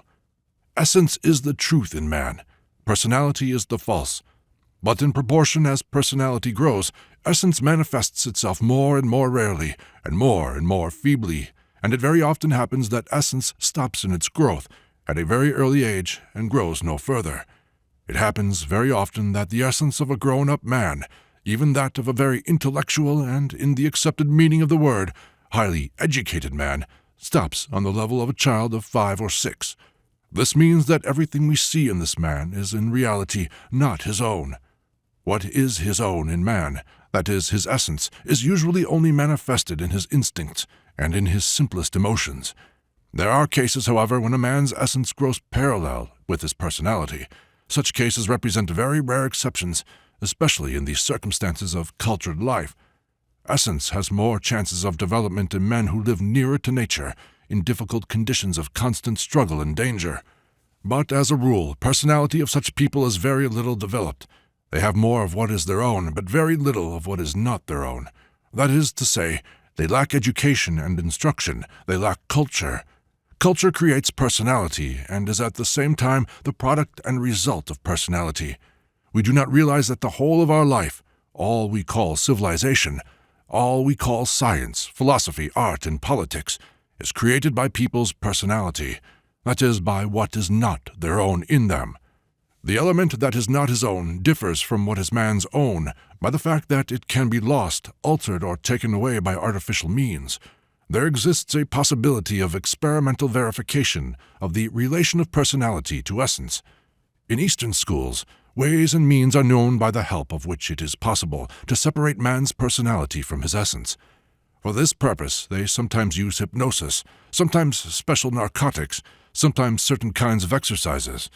If personality and essence are for a time separated in a man by one or another of these means, two beings, as it were, are formed in him, who speak in different voices, have completely different tastes, aims, and interests, and one of these two beings often proves to be on the level of a small child.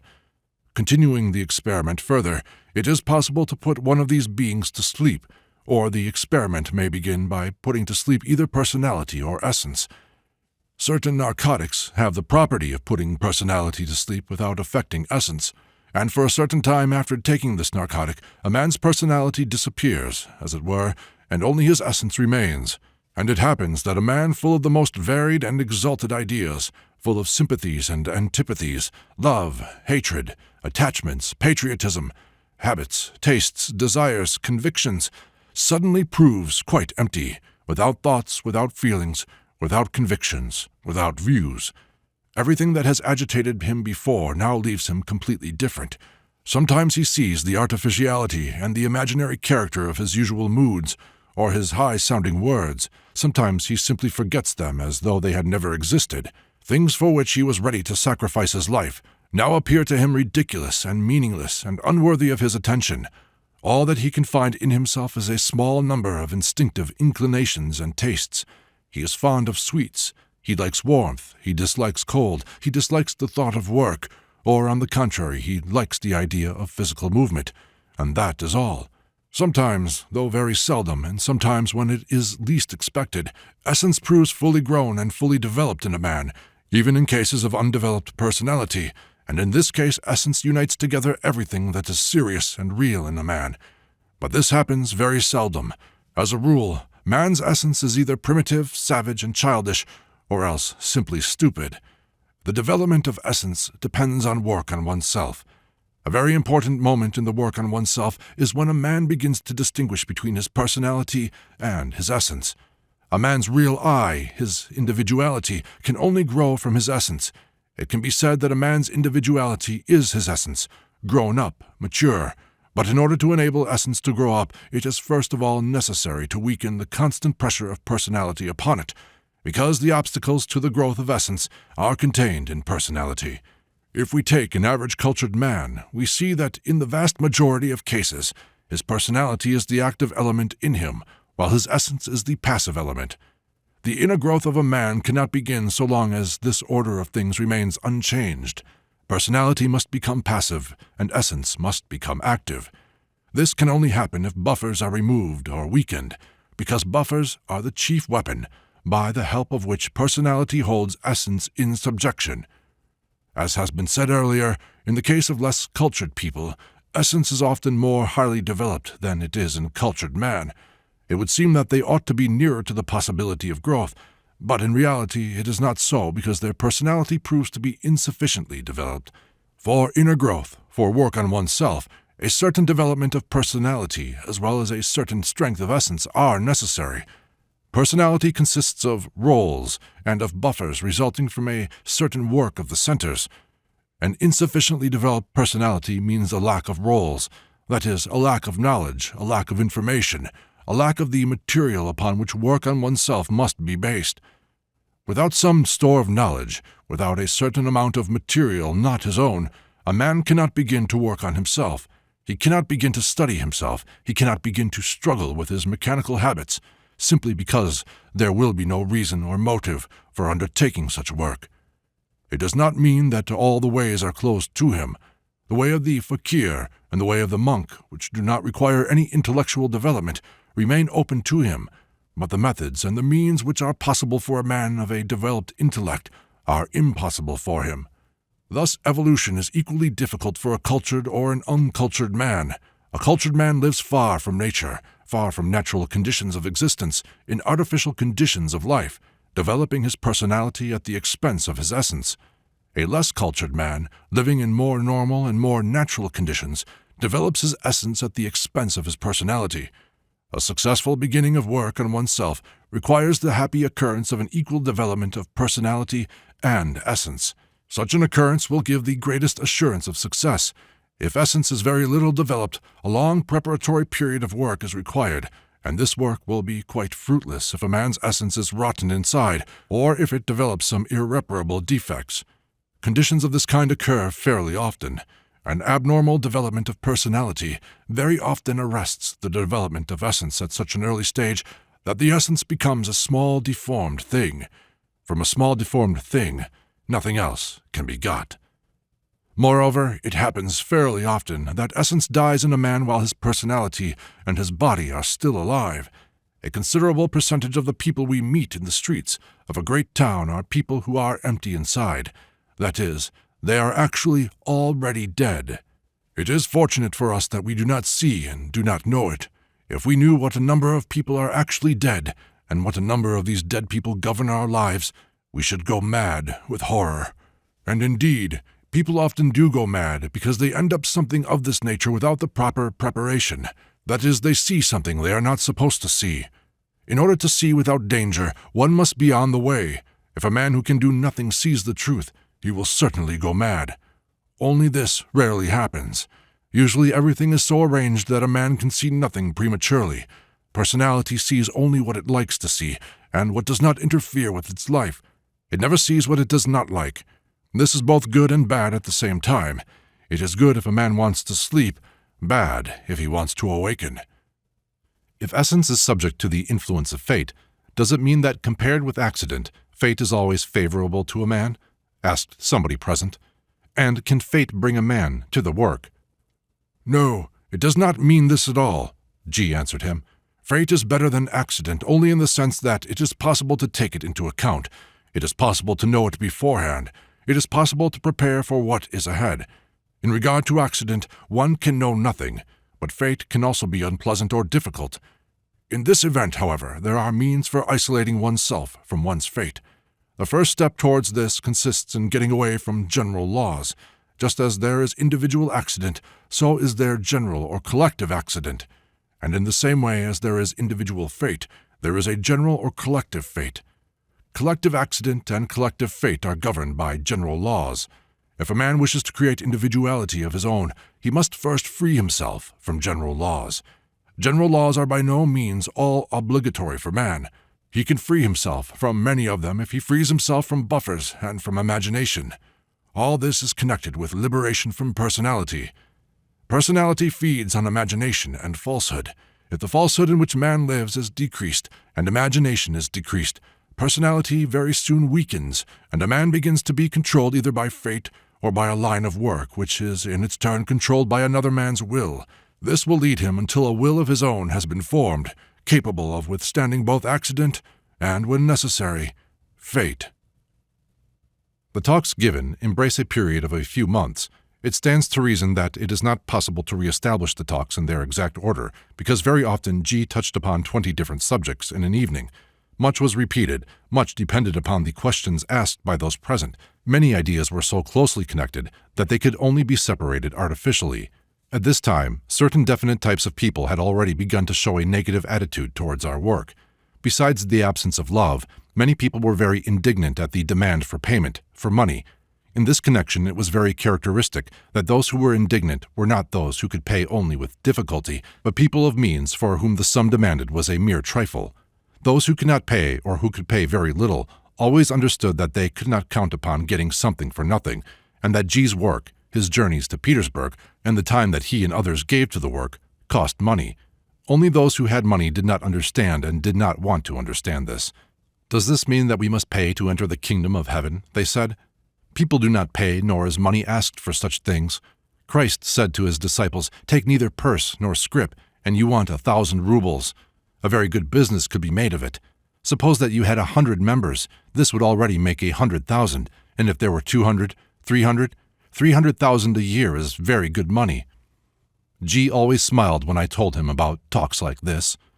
"Take neither purse nor scrip, and need not a railway ticket to be taken either. The hotel paid?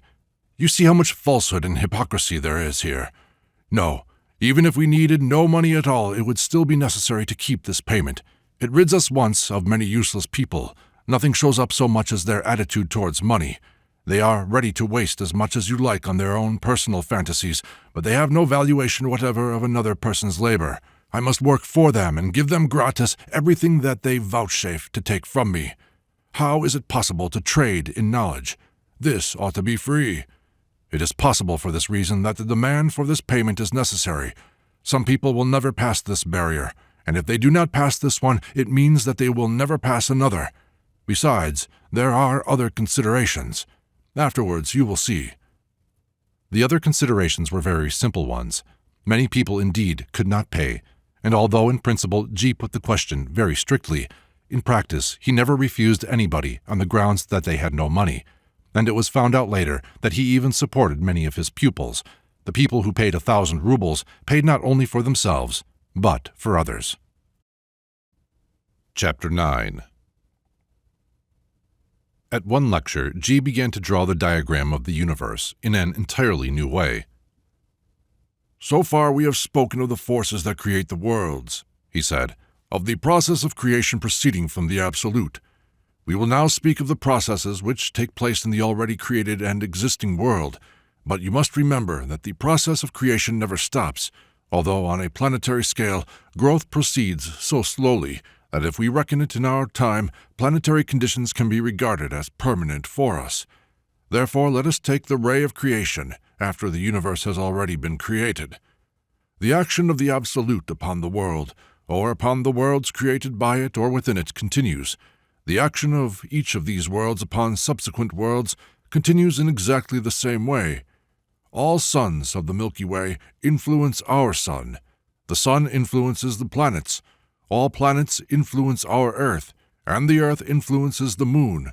These influences are transmitted by means of radiations passing through starry and interplanetary space. In order to study these radiations, let us take the ray of creation in an abridged form: Absolute, Sun, Earth, Moon.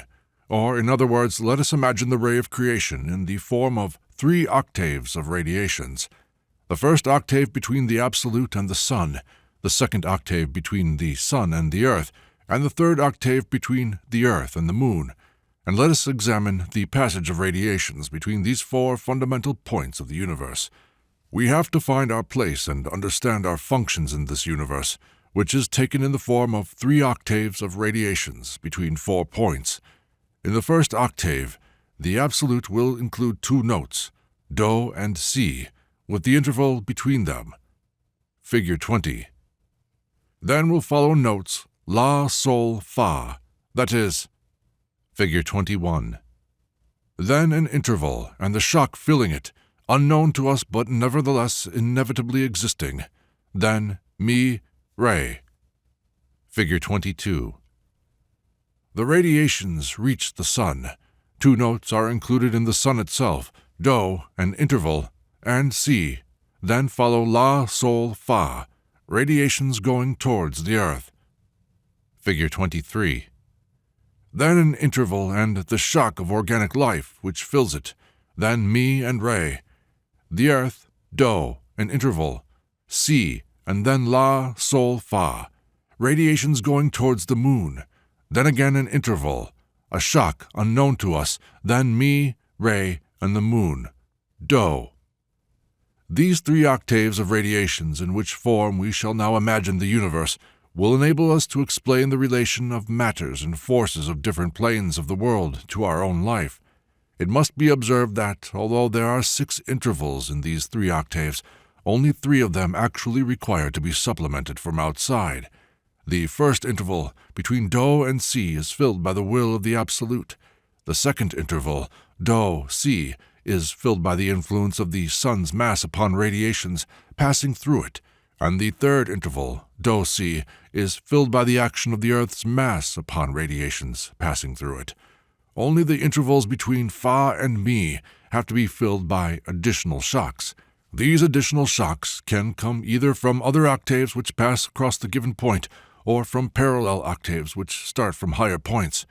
We know nothing about the nature of the shock between Mi, Fa, in the first octave, Absolute Sun, but the shock in the octave Sun-Earth is organic life on Earth, that is, the 3 notes, La, Sol, Fa, of the octave which starts in the Sun. The nature of the shock between Mi and Fa in the octave Earth-Moon is unknown to us. It must be noted that the term a point of the universe, which I have used, has a quite definite meaning. Namely, a point represents a certain combination of hydrogens, which is organized in a definite place and fulfills a definite function in one or another system. The concept point cannot be replaced by the concept hydrogen, because hydrogen means simply matter not limited in space. A point is always limited in space. At the same time, a point of the universe can be designated by the number of the hydrogen which predominates in it or is central in it. If we now examine the first of these 3 octaves of radiations, that is, the octave Absolute Sun, from the point of view of the law of 3, we shall see that the note Do will be the conductor of the active force, designated by the number 1, while the matter in which this force acts will be carbon, or Si. The active force which creates the note Do in the Absolute represents the maximum frequency of vibrations, or the greatest density of vibrations. The expression density of vibrations corresponds to frequency of vibrations, and is used as the opposite to density of matter. That is to say, the higher the density of matter, the lower the density of vibrations, and vice versa. The higher the density of vibrations, the lower the density of matter. The greatest density of vibrations is to be found in the finest, most rarefied matter, and in the densest matter possible, vibrations slow down and come almost to a stop. Therefore, the finest matter corresponds to the greatest density of vibrations. The active force in the Absolute represents the maximum density of vibrations, while the matter in which these vibrations proceed, that is, the first carbon, represents the minimum density of matter. The note Si in the Absolute will be the conductor of the passive force, designated by the number 2, and the matter in which this passive force acts or in which sounds the note Si will be oxygen, or O. The note La will be the conductor of the neutralizing force, designated by the number 3, and the matter in which sounds the note La will be nitrogen, or N. In the order of the action of the forces, they will stand in the succession 1, 2, 3, that is, corresponding to the matters carbon, oxygen, nitrogen. But by density of matter they will stand in the order carbon, nitrogen, oxygen, that is, 1, 3, 2, because nitrogen, by retaining the number 3, that is to say, by being the conductor of the neutralizing force, stands by its density of matter between carbon and oxygen appears as the densest of the 3. Carbon, oxygen, and nitrogen together will give matter of the 4th order, or hydrogen, or H, whose density we will designate by the number 6, as the sum of 1, 2, 3, that is, H6, the first triad. C-O-N retain their numbers 1, 2, 3. Carbon is always 1, oxygen is always 2, and nitrogen is always 3. But being more active than oxygen, nitrogen enters as the active principle in the next triad, and enters with the density of 2, In other words, nitrogen has a density of 2 and oxygen a density of 3, so that the note La of the first triad is the conductor of the active force in the next triad, which it enters with the density of 2. If carbon enters with the density of 2, then oxygen and nitrogen must correspond to it in densities, repeating the ratio of densities of the first triad. In the first triad, the ratio of densities was 1, 2, 3. In the second triad, it should be 2, 4, 6. That is, carbon of the second triad will possess the density of 2, nitrogen a density of 4, oxygen a density of 6. Taken together, they will give hydrogen, 12, or H12. The second triad. According to the same plan and order, the following triad will be constructed: Fa, Shak, Mi. Carbon, which was nitrogen in the second triad, enters with a density of 4. The nitrogen and oxygen corresponding to it must have a density of 8 and 12. Together they will give hydrogen 24, or H24. The third triad. The next triad, Mi, Re, Do, by the same plan and order will give hydrogen 48, H48, of the fourth triad. The triad Do, Si, La will give hydrogen 96, or H96, the fifth triad. The triad La, Sol, Fa, hydrogen 192, or H192, the sixth triad. Fa, Shak, Mi, hydrogen 384, or H384, and the seventh triad. Mi, Re, Do, hydrogen 768, or H768, the eighth triad. Do, Si, La, hydrogen 1536, or H1536, the ninth triad. La, Sol, Fa, hydrogen 3072, H3072, the 10th triad. Fa, Shak, Mi, hydrogen 6144, H6144, the 11th triad. Mi, Re, Do, hydrogen 12288, or H12288, in the 12th triad. 12 hydrogens are obtained with densities ranging from 6 to 12,288. See Table 1. These 12 hydrogens represent 12 categories of matter contained in the universe from the absolute to the moon, and if it were possible to establish exactly which of these matters constitute man's organism and act in it, this alone would determine what place man occupies in the world. But at the place where we are situated, within the limits of our ordinary powers and capacities, hydrogen 6 is irresolvable. We can take it therefore as hydrogen 1, the next hydrogen 12 as hydrogen 6. Reducing all the hydrogens that follow by 2, we obtain a scale from hydrogen 1 to hydrogen 6144. See Table 2. But hydrogen 6 is nevertheless still irresolvable for us. Therefore, we can also take it as hydrogen 1, take the next hydrogen after it as hydrogen 6, and reduce all the following again by 2. The scale obtained in this way from 1 to 3072 can serve us for the study of man. See Table 3. All matters from hydrogen 6 to hydrogen 3072 are to be found and play a part in the human organism. Each of these hydrogens includes a very large group of chemical substances known to us, linked together by some function in connection with our organism. In other words, it must not be forgotten that the term hydrogen has a very wide meaning. Any simple element is a hydrogen of a certain density, but any combination of elements which possesses a definite function, either in the world or in the human organism, is also a hydrogen. This kind of definition of matters enables us to classify them in the order of their relation to life and to the functions of our organism. Let us begin with hydrogen 768. This hydrogen is defined as food. In other words, hydrogen 768 includes all substances which can serve as food for man. Substances which cannot serve as food, such as a piece of wood, refer to hydrogen 1536, a piece of iron to hydrogen 3072. On the other hand, a thin matter with poor nutritive properties will be nearer to hydrogen 384. Hydrogen 384 will be defined as water. Hydrogen 192 is the air of our atmosphere which we breathe. Hydrogen 96 is represented by rarefied gases, which man cannot breathe, but which play a very important part in his life. And further, this is the matter of animal magnetism, of emanations from the human body, of N-rays, hormones, vitamins, and so on. In other words, with hydrogen-96 ends what is called matter, or what is regarded as matter by our physics and chemistry.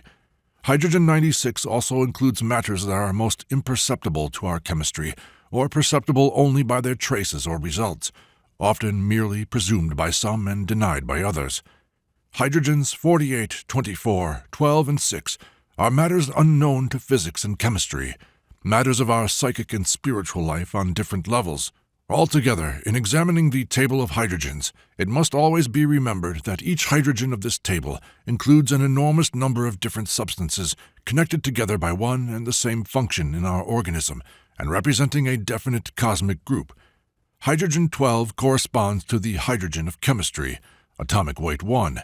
Carbon, nitrogen, and oxygen of chemistry have the atomic weights 12, 14, and 16.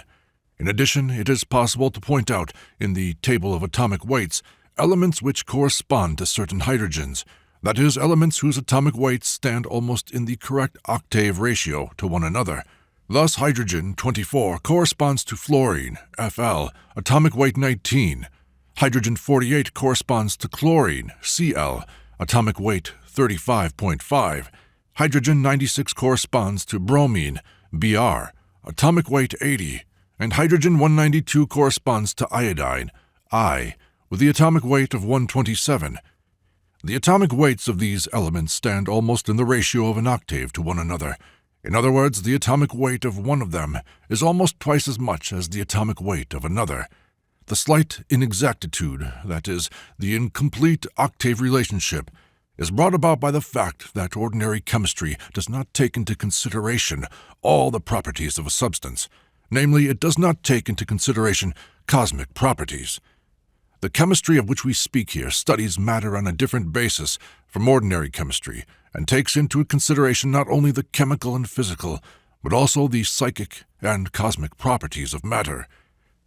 This chemistry or alchemy regards matter first of all from the point of view of its functions, which determine its place in the universe and its relations to other matters, and then from the point of view of its relation to man and to man's functions.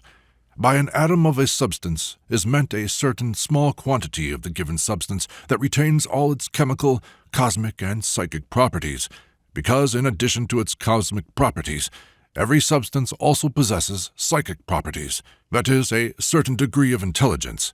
The concept atom may therefore refer not only to elements, but also to all compound matters possessing definite functions in the universe or in the life of man. There can be an atom of water, an atom of air, that is, atmospheric air suitable for man's breathing, an atom of bread, an atom of meat, and so on. An atom of water will in this case be 1/10 of a cubic millimeter of water taken at a certain temperature by a special thermometer.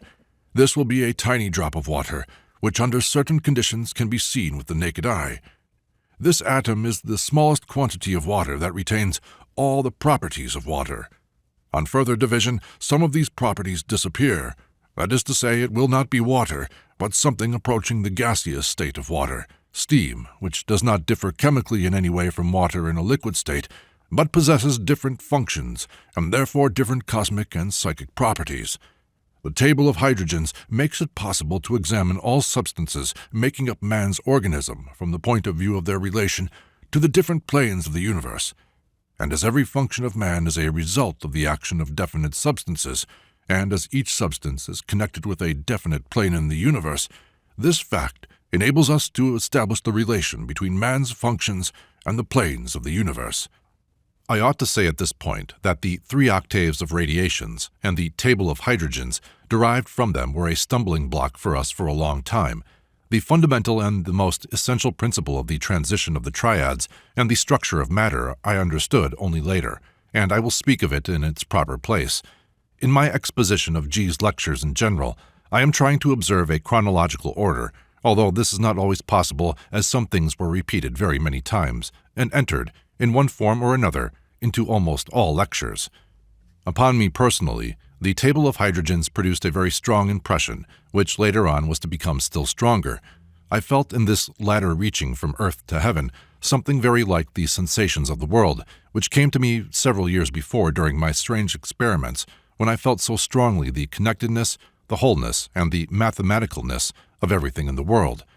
This lecture, with different variations, was repeated many times, that is, either in connection with the explanation of the ray of creation, or in connection with the explanation of the law of octaves. But in spite of the strange sensation it gave to me, I was far from giving it its proper value the first times I heard it.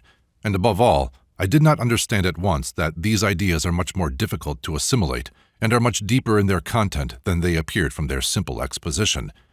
I have preserved in my memory one episode. It happened at one of the repetitions of this lecture on the structure of matter in connection with the mechanics of the universe. The lecture was read by P., a young engineer belonging to G's Moscow pupils, whom I have mentioned. I arrived when the lecture had already begun.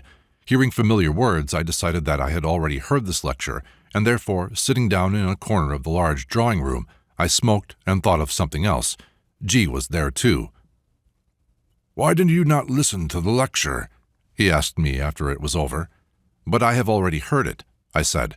G shook his head reproachfully, and quite honestly I did not understand what he expected from me, why I ought to listen for a second time to the same lecture. I understood only much later, when lectures were over and when I tried to sum up mentally all I had heard. Often, in thinking a question over, I remembered quite distinctly that it had been spoken of at one of the lectures. But what precisely had been said I could unfortunately by no means always remember, and I would have given a great deal to hear it once more. Nearly 2 years later, in November 1917, a small party of us, consisting of 6 people, among whom was G, was living on the Black Sea shore 25 miles north of Tuops, in a small country house more than a mile from the nearest habitation. One evening we sat and talked. It was already late and the weather was very bad. A northeast wind was blowing, which brought now rain, now snow, in squalls. I was thinking just of certain deductions from the table of hydrogens, chiefly about one inconsistency in this diagram as compared with another of which we heard later. My question referred to hydrogens below the normal level. Later on I will explain exactly what it was I asked and what, long afterwards, G answered. This time he did not give me a direct answer. "You ought to know that," he said. "It was spoken of in the lectures in St. Petersburg. You could not have listened. Do you remember a lecture that you did not want to hear, saying you knew it already? But what was said then is precisely what you ask about now." After a short silence, he said, "Well, if you now heard that somebody was giving the same lecture at Tuops, would you go there on foot?" "I would," I said. And indeed, though I felt very strongly how long, difficult, and cold the road could be, at the same time I knew that this would not stop me. G laughed. "Would you really go?" he asked. "Think, 25 miles, darkness, snow, rain, wind." "What is there to think about?" I said. "You know I have walked the whole way more than once, when there were no horses or when there was no room for me in the cart, and for no reward, simply because there was nothing else to be done. Of course, I would go without a word if somebody were going to give a lecture on these things at Tuops." "Yes," said G, "if only people really reasoned in this way. But in reality they reason in exactly the opposite way. Without any particular necessity they would face any difficulties you like, but on a matter of importance that can really bring them something, they will not move a finger. Such is human nature. Man never on any account wants to pay for anything, and above all he does not want to pay for what is most important for him. You now know that everything must be paid for, and that it must be paid for in proportion to what is received, but usually a man thinks to the contrary. For trifles, for things that are perfectly useless to him, he will pay anything, but for something important, never. This must come to him of itself. And as to the lecture, what you ask was actually spoken of in St. Petersburg. If you had listened then, you would now understand that there is no contradiction whatever between the diagrams, and that there cannot be any." But to return to St. Petersburg. In looking back now, I cannot help being astonished at the speed with which G transmitted to us the principal ideas of his system. Of course, a great deal depended upon his manner of exposition, upon his astonishing capacity for bringing into prominence all principal and essential points, and for not going into unnecessary details until the principal points had been understood. After the hydrogens, G at once went further. "We want to do, but," he began the next lecture, "in everything we do we are tied and limited by the amount of energy produced by our organism. Every function, every state, every action, every thought, every emotion requires a certain definite energy, a certain definite substance. We come to the conclusion that we must remember ourselves, but we can remember ourselves only if we have in us the energy for self-remembering. We can study something, understand or feel something, only if we have the energy for understanding, feeling, or studying. What then is a man to do when he begins to realize that he has not enough energy to attain the aims he has set before himself? The answer to this is that every normal man has quite enough energy to begin work on himself. It is only necessary to learn how to save the greater part of the energy we possess for useful work instead of wasting it unproductively. Energy is spent chiefly on unnecessary and unpleasant emotions, on the expectation of unpleasant things, possible and impossible, on bad moods, on unnecessary haste, nervousness, irritability, imagination, daydreaming, and so on.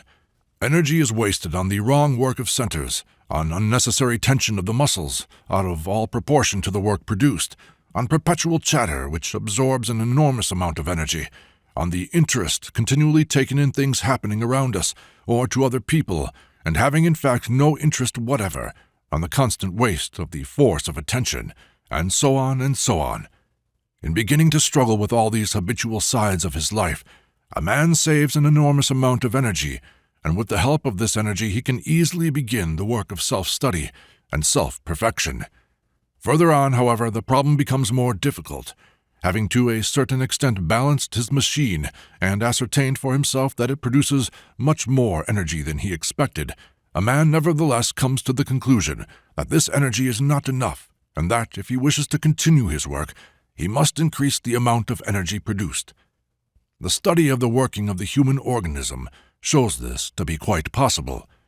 The human organism represents a chemical factory planned for the possibility of a very large output, but in the ordinary conditions of life, the output of this factory never reaches the full production possible to it, because only a small part of the machinery is used, which produces only that quantity of material necessary to maintain its own existence. Factory work of this kind is obviously uneconomic in the highest degree. The factory actually produces nothing. All its machinery, all its elaborate equipment, actually serve no purpose at all, in that it maintains only with difficulty its own existence. The work of the factory consists in transforming one kind of matter into another, namely the coarser matters, in the cosmic sense, into finer ones. The factory receives, as raw material from the outer world, a number of coarse hydrogens and transforms them into finer hydrogens by means of a whole series of complicated alchemical processes. But in the ordinary conditions of life, the production of the human factory of the finer hydrogens, in which, from the point of view of the possibility of higher states of consciousness and the work of higher centers, we are particularly interested, is insufficient, and they are all wasted on the existence of the factory itself. If we could succeed in bringing the production up to its possible maximum, we should then begin to save the fine hydrogens. Then the whole of the body, all the tissues, all the cells, would become saturated with these fine hydrogens, which would gradually settle in them, crystallizing in a special way. This crystallization of the fine hydrogens would gradually bring the whole organism into a higher level, onto a higher plane of being. This, however, cannot happen in the ordinary conditions of life, because the factory expends all that it produces. Learn to separate the fine from the coarse. This principle from the emerald tablets of Hermes Trismegistus refers to the work of the human factory, and if a man learns to separate the fine from the coarse, that is, if he brings the production of the fine hydrogens to its possible maximum, he will by this very fact create for himself the possibility of an inner growth, which can be brought about by no other means.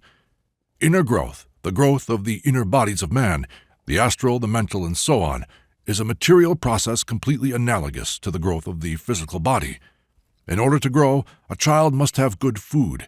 His organism must be in a healthy condition to prepare from this food the material necessary for the growth of the tissues. The same thing is necessary for the growth of the astral body. Out of the various kinds of food entering it, the organism must produce the substances necessary for the growth of the astral body. Moreover, the astral body requires for its growth the same substances as those necessary to maintain the physical body, only in much greater quantities. If the physical organism begins to produce a sufficient quantity of these fine substances, and the astral body within it becomes formed. This astral organism will require for its maintenance less of these substances than it required during its growth. The surplus from these substances can then be used for the formation and growth of the mental body, which will grow with the help of the same substances that feed the astral body. But of course, the growth of the mental body will require more of these substances than the growth and feeding of the astral body. The surplus of these substances left over from the feeding of the mental body will go to the growth of the fourth body. But in all cases, the surplus will have to be very, very large. All the fine substances necessary for the growth and feeding of the higher bodies must be produced within the physical organism, and the physical organism is able to produce them provided the human factory is working properly and economically. All the substances necessary for the maintenance of the life of the organism, for psychic work, for the higher functions of consciousness and the growth of the higher bodies, are produced by the organism from the food which enters it from outside. The human organism receives 3 kinds of food. 1, the ordinary food we eat. 2, the air we breathe. And 3, our impressions. It is not difficult to agree that air is a kind of food for the organism. But in what way impressions can be food may appear at first difficult to understand. We must, however, remember that with every external impression, whether it takes the form of sound or vision or smell, we receive from outside a certain amount of energy, a certain number of vibrations. This energy which enters the organism from outside is food. Moreover, as has been said before, energy cannot be transmitted without matter. If an external impression brings external energy with it into the organism, it means that external matter also enters, which feeds the organism in the full meaning of the term.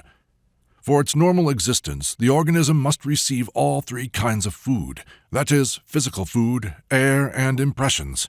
The organism cannot exist on 1 or even on 2 kinds of food. All 3 are required. But the relation of these foods to one another and their significance for the organism is not the same. The organism can exist for a comparatively long time without a supply of fresh physical food. Cases of starvation are known lasting for over 60 days, when the organism lost none of its vitality and recovered very quickly as soon as it began to take food. Of course, starvation of this kind cannot be considered as complete, since in all cases of such artificial starvation, people have taken water. Nevertheless, even without water, a man can live without food for several days.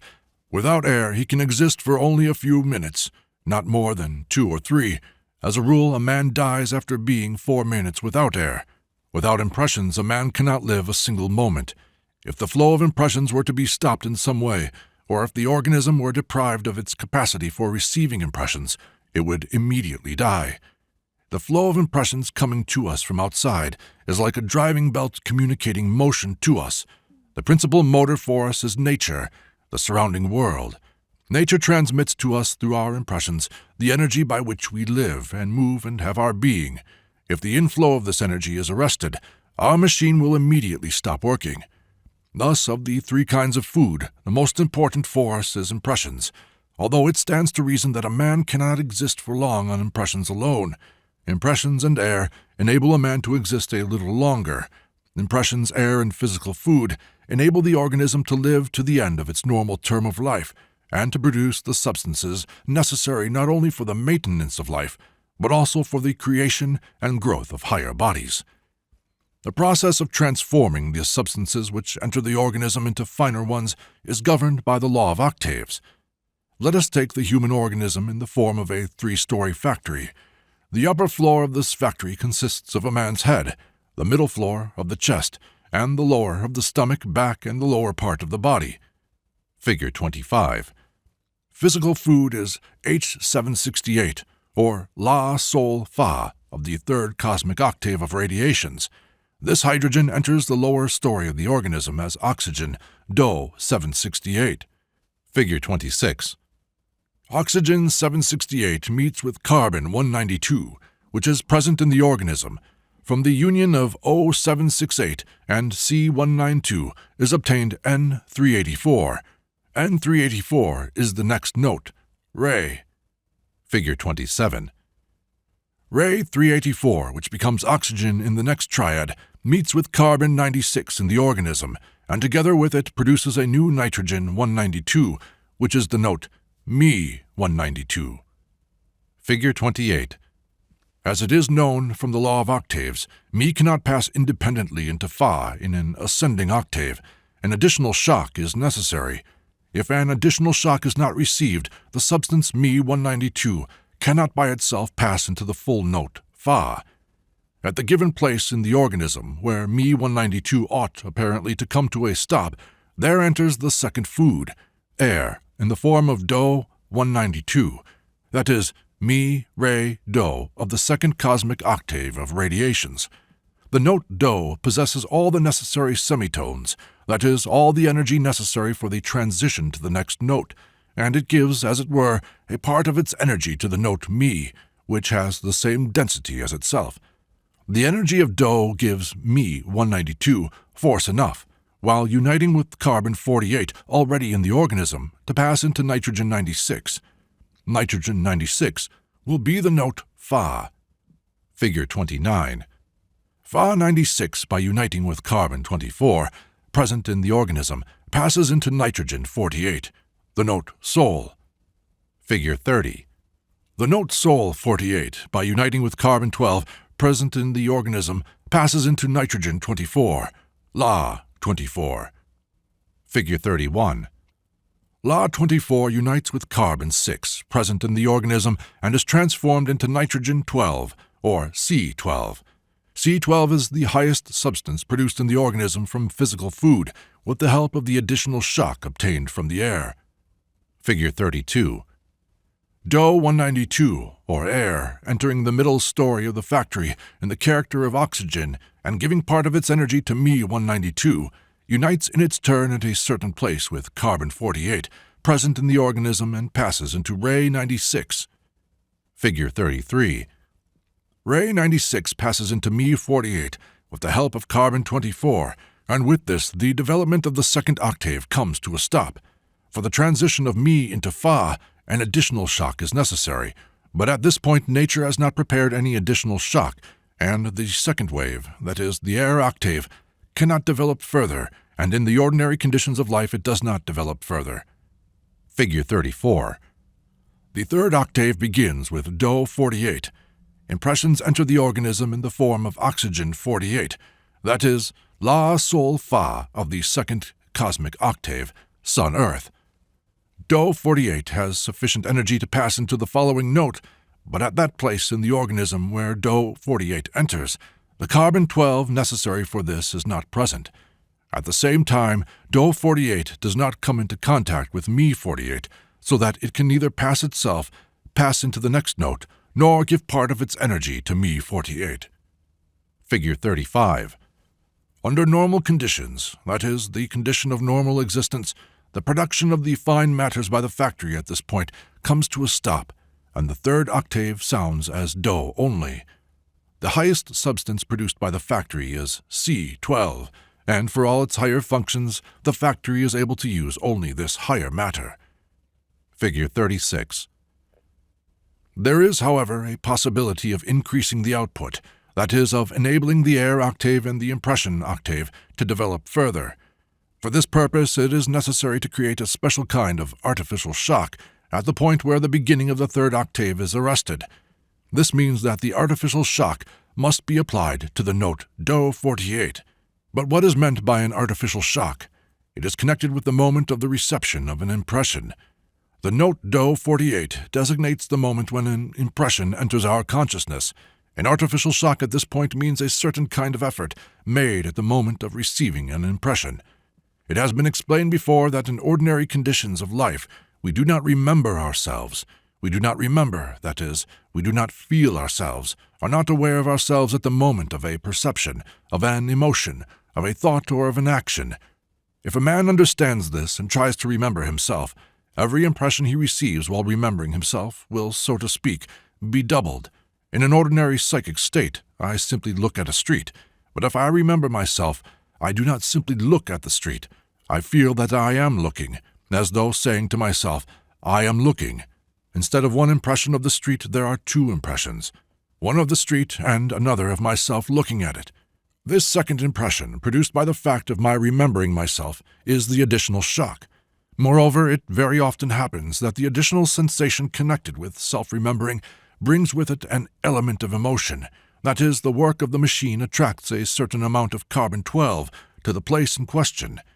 Efforts to remember oneself, observation of oneself, and at the moment of receiving an impression, observation of one's impressions at the moment of receiving them, registering, so to speak, the reception of impressions and the simultaneous defining of the impressions received, all this taken together doubles the intensity of the impressions and carries Do 48 to Re 24. At the same time, the effort connected with the transition of one note to another and the passage of 48 itself to 24 enables Do 48 of the third octave to come into contact with Mi 48 of the second octave, and to give this note the requisite amount of energy necessary for the transition of Mi to Fa. In this way, the shock given to Do 48 extends also to Mi 48 and enables the second octave to develop. Mi 48 passes to Fa 24. Fa 24 passes to Sol 12. Sol 12 passes to La 6.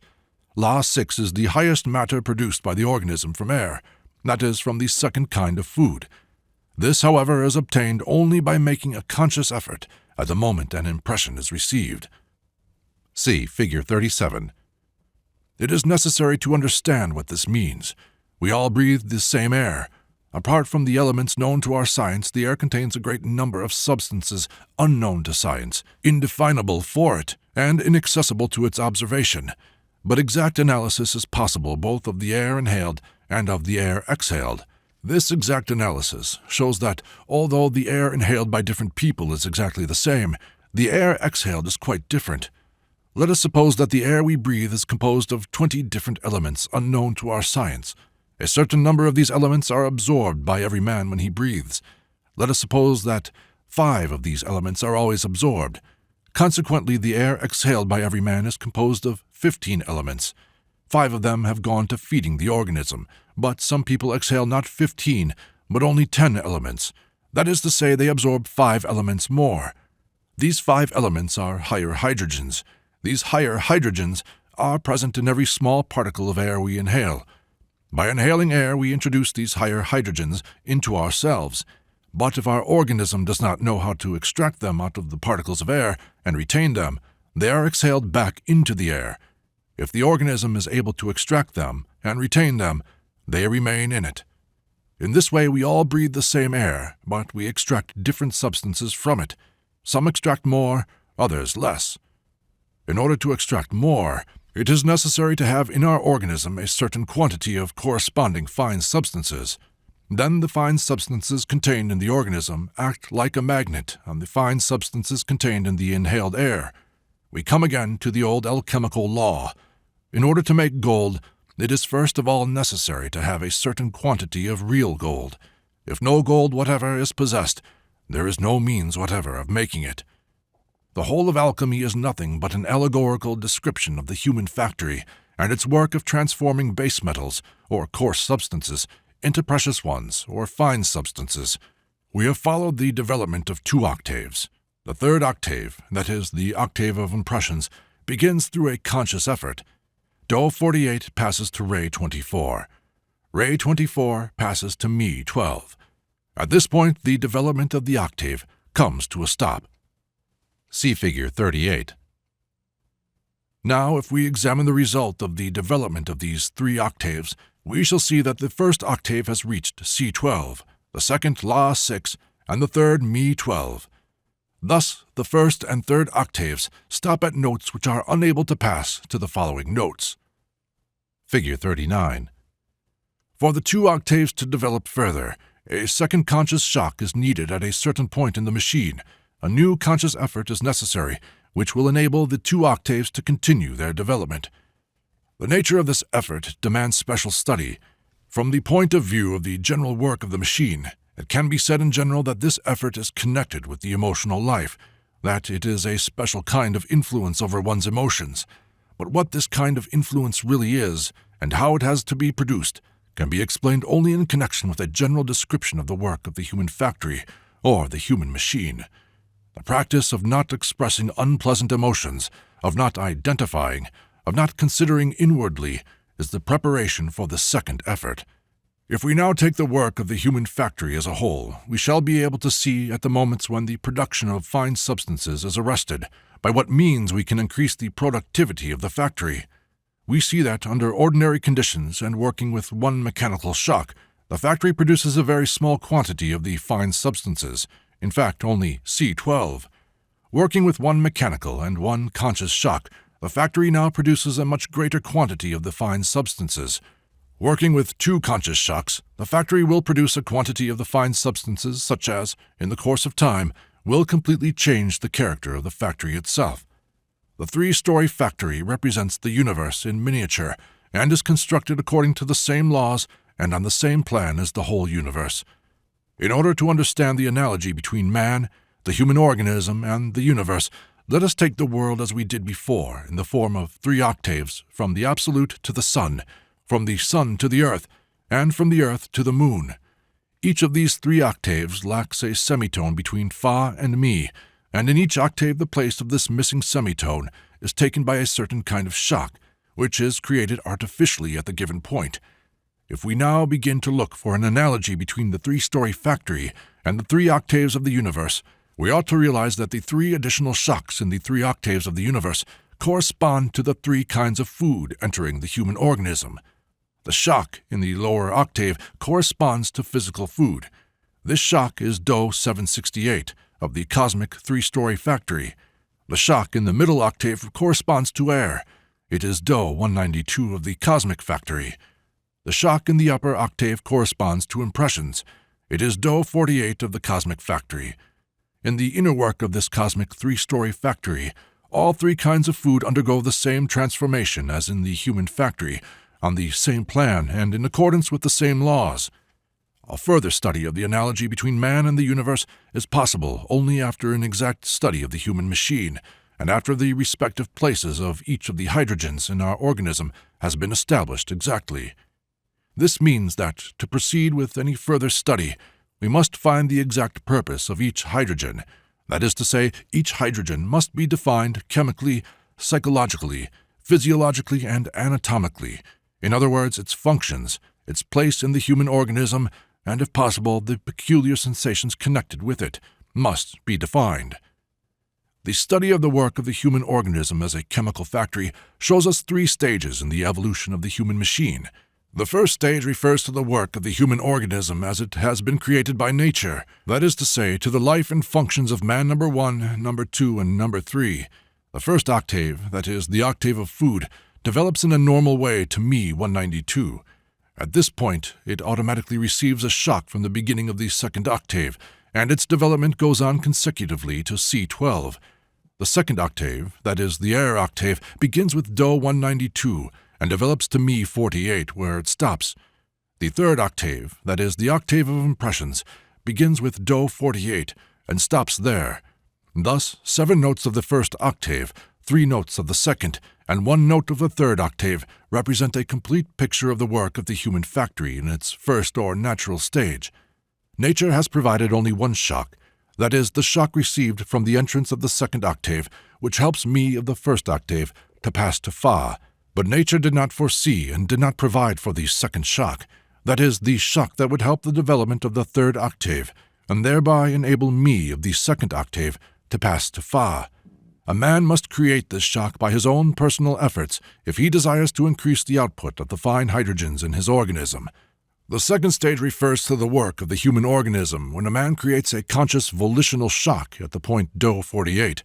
In the first place, this volitional shock is transmitted to the second octave, which develops as far as Sol 12, or even further up to La 6, and so on, if the work of the organism is sufficiently intense. The same shock also enables the third octave to develop, that is, the octave of impressions which, in this event, reaches Mi 12.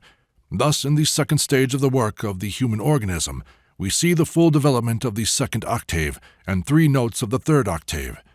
The first octave has stopped at note C12, the third at the note Mi 12. Neither of these octaves can proceed any further without a fresh shock. The nature of this second shock cannot be so easily described as the nature of the first volitional shock at Do 48. In order to understand the nature of this shock, it is necessary to understand the meaning of C12 and Mi 12. The effort which creates this shock must consist in work on the emotions, in transformation and transmutation of the emotions. This transmutation of the emotions will then help the transmutation of C12 in the human organism. No serious growth, that is, no growth of higher bodies within the organism, is possible without this transmutation. The idea of this transmutation was known to many ancient teachings, as well as to some comparatively recent ones, such as the alchemy of the Middle Ages. But the alchemists spoke of this transmutation in the allegorical forms of the transformation of base metals into precious ones. In reality, however, they meant the transformation of coarse hydrogens into finer ones in the human organism, chiefly of the transformation of Me12. If this transformation is attained, a man can be said to have achieved what he was striving for, and it can also be said that, until this transformation is attained, all results attained by a man can be lost because they are not fixed in him in any way. Moreover, they are attained only in the spheres of thought and emotion. Real, objective results can be obtained only after the transmutation of Me12 has begun.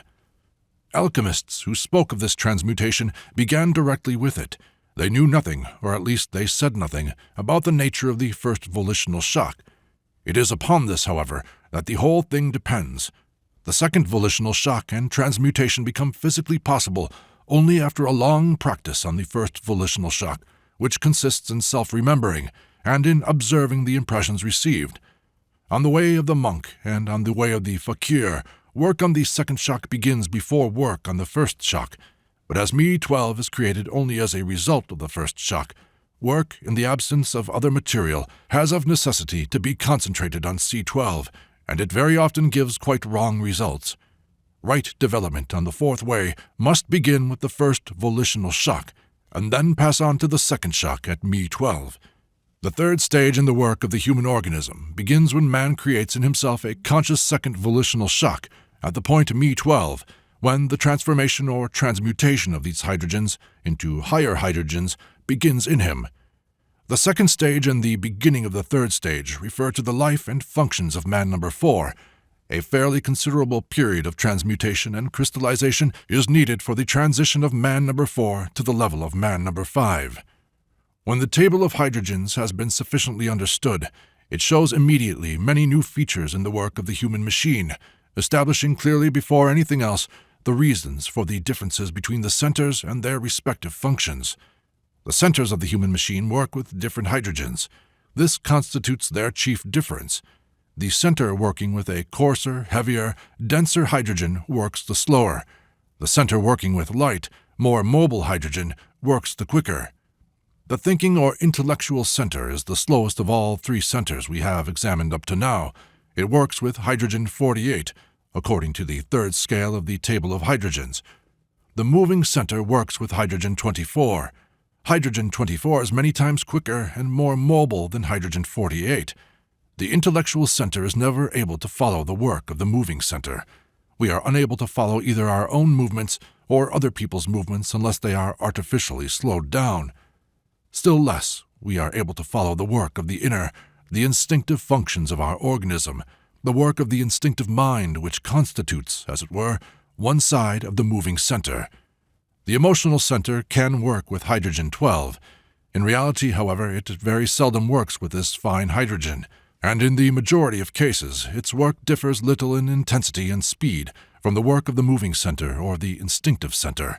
In order to understand the work of the human machine and its possibilities, one must know that, apart from these 3 centers and those connected with them, we have 2 more centers, fully developed and properly functioning, but they are not connected with our usual life nor with the 3 centers in which we are aware of ourselves.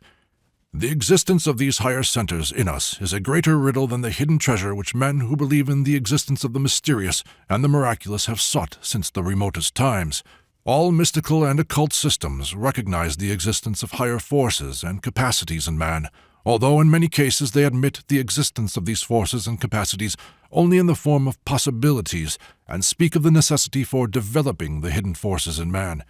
This present teaching differs from many others by the fact that it affirms that the higher centers exist in man and are fully developed. It is the lower centers that are undeveloped, and it is precisely this lack of development, or the incomplete functioning of the lower centers, that prevents us from making use of the work of the higher centers. As has been said earlier, there are two higher centers: the higher emotional center, working with hydrogen-12, and the higher thinking center, working with hydrogen-6. If we consider the work of the human machine from the point of view of the hydrogens, which work the centers, we shall see why the higher centers cannot be connected with the lower ones. The intellectual center works with hydrogen-48, the moving center with hydrogen-24. If the emotional center were to work with hydrogen-12, its work would be connected with the work of the higher emotional center. In those cases where the work of the emotional center reaches the intensity and speed of existence, which is given by hydrogen-12, a temporary connection with the higher emotional center takes place, and man experiences new emotions, new impressions hitherto entirely unknown to him, for the description of which he has neither words nor expressions. But in ordinary conditions, the difference between the speed of our usual emotions and the speed of the higher emotion center is so great that no connection can take place, and we fail to hear within us the voices which are speaking and calling to us from the higher emotional center. The higher thinking center, working with hydrogen-6, is still further removed from us, still less accessible. Connection with it is only possible through the higher emotional center. It is only from the descriptions of mystical experiences, ecstatic states, and so on, that we know cases of such connections.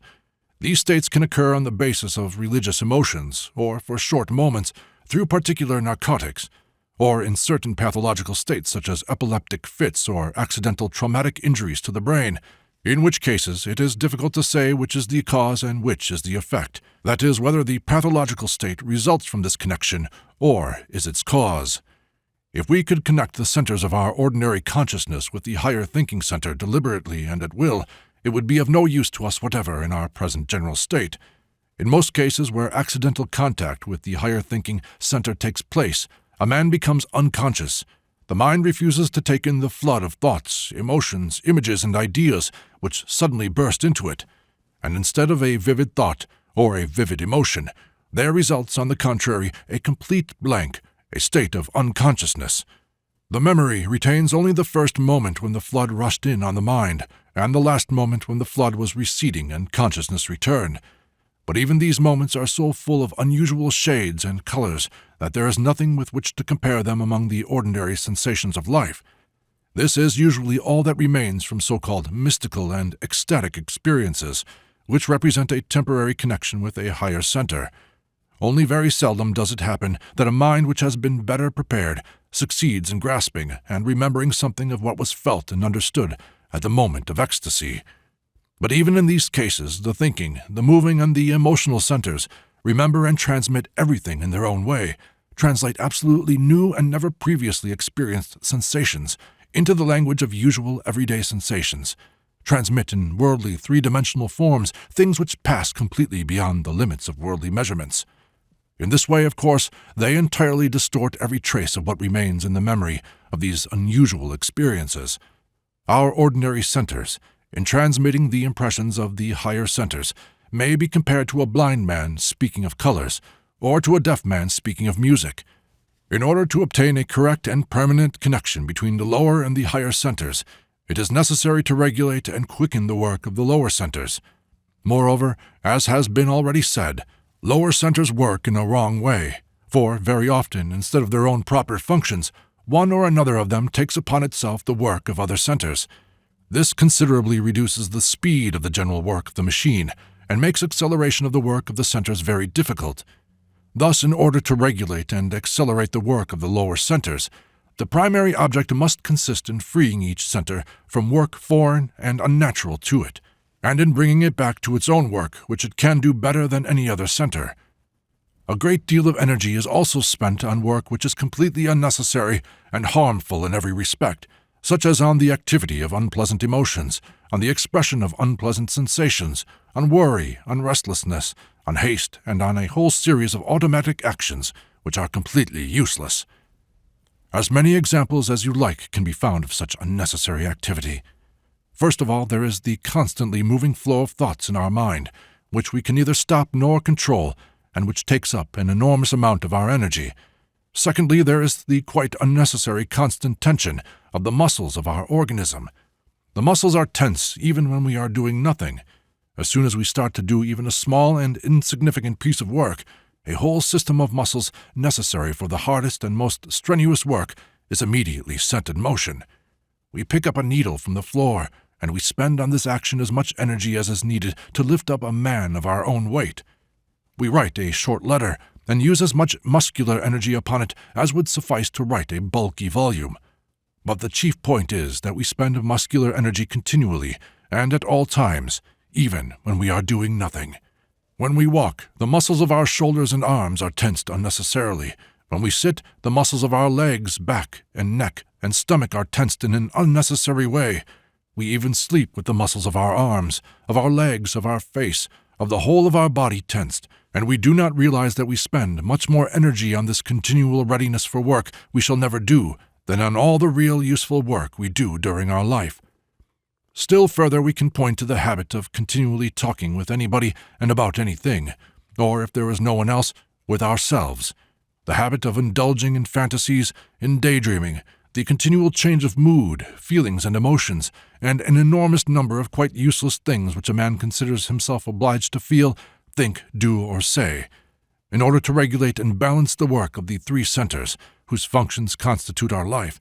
It is necessary to learn to economize the energy produced by our organism, not to waste this energy on unnecessary functions, and to save it for that activity which will gradually connect the lower centers with the higher.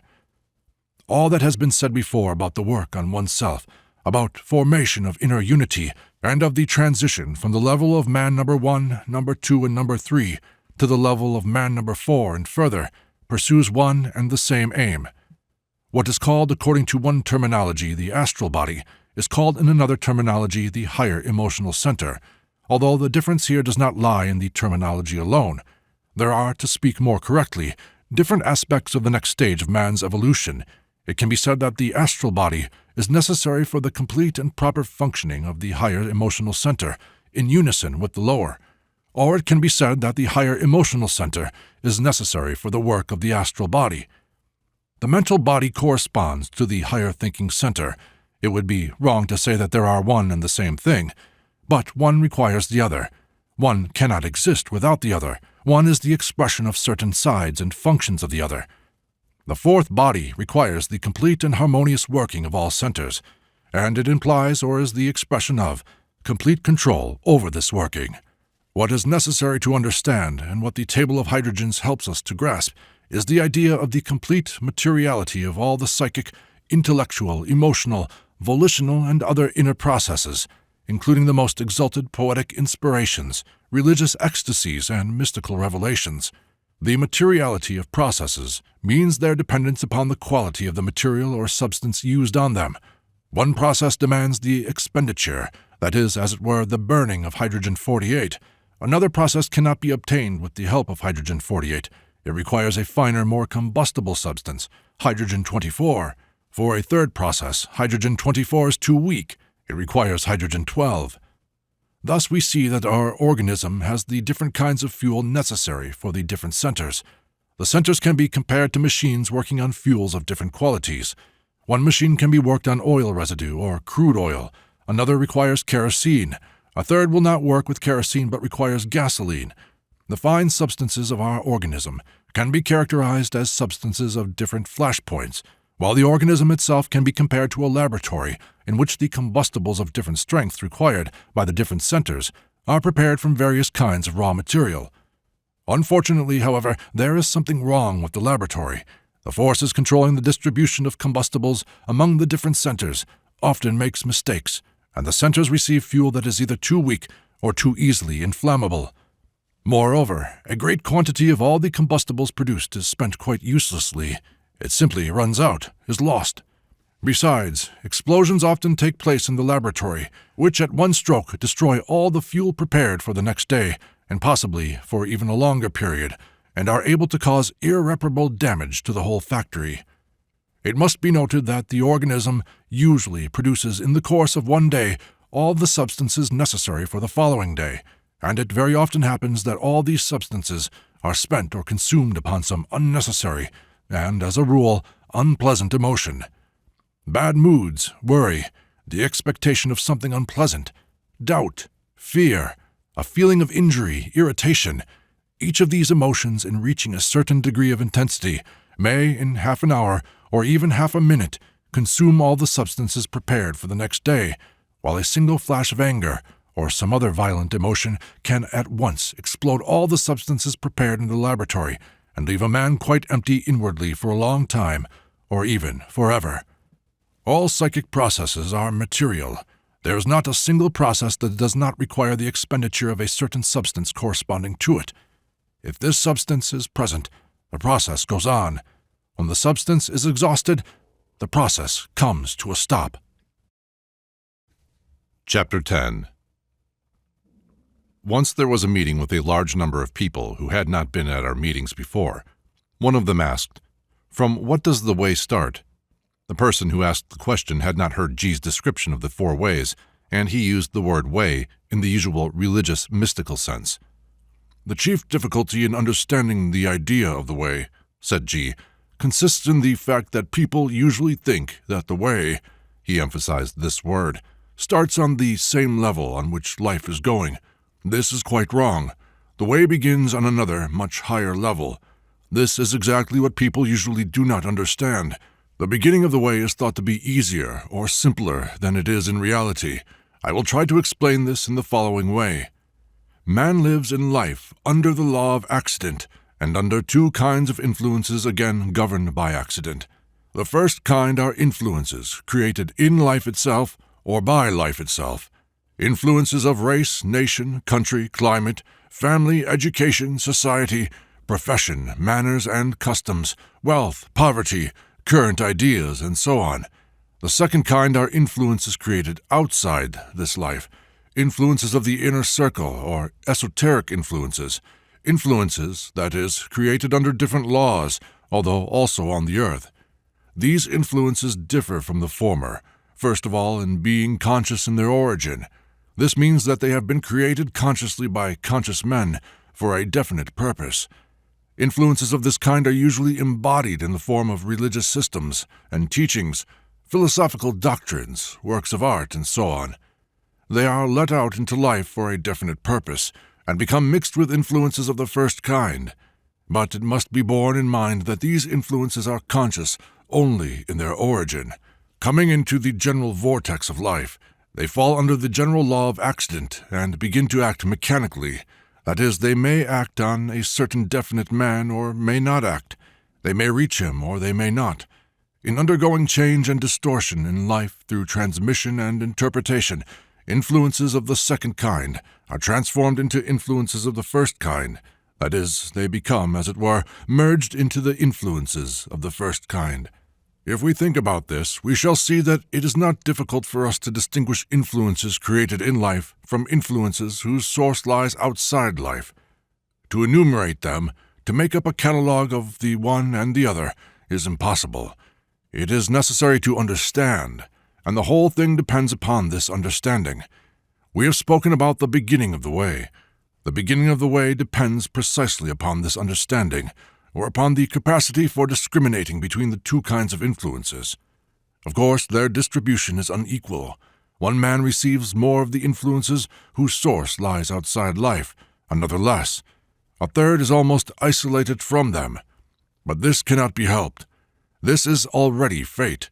Speaking in general and taking normal life under normal conditions and a normal man, conditions are more or less the same for everybody. That is, to put it more correctly, difficulties are equal for everybody. The difficulty lies in separating the 2 kinds of influences. If a man in receiving them does not separate them, that is, does not see or does not feel their difference, their action upon him also is not separated.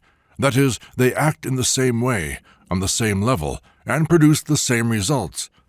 But if a man in receiving these influences begins to discriminate between them, and put on one side those which are not created in life itself, then gradually discrimination becomes easier, and after a certain time a man can no longer confuse them with the ordinary influences of life.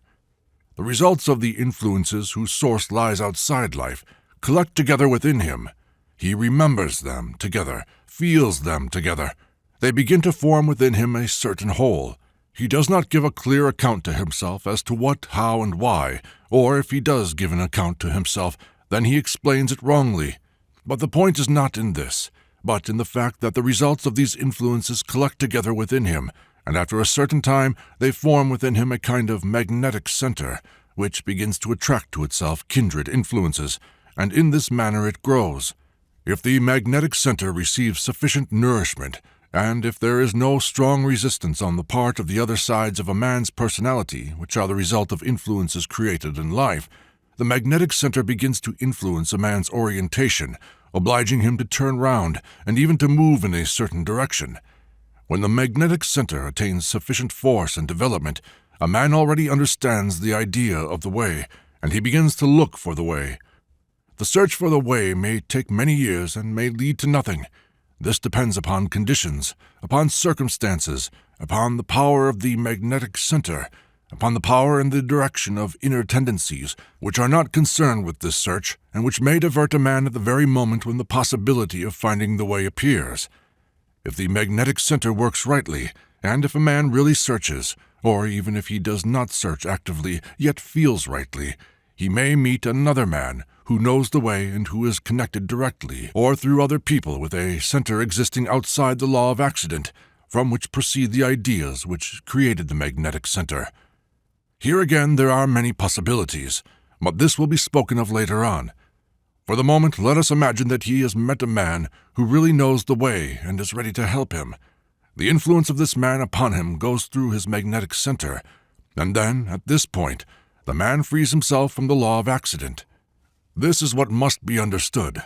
The influence of the man who knows the way upon the first man is a special kind of influence, differing from the former two, first of all in being a direct influence, and secondly in being a conscious influence. Influences of the second kind, which create magnetic center, are conscious in their origin, but afterwards they are thrown into the general vortex of life, are intermixed with influences created in life itself, and are equally subject to the law of accident. Influences of the third kind can never be subject to the law of accident.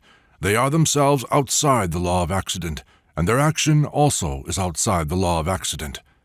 Influences of the second kind can proceed through books, through philosophical systems, through rituals.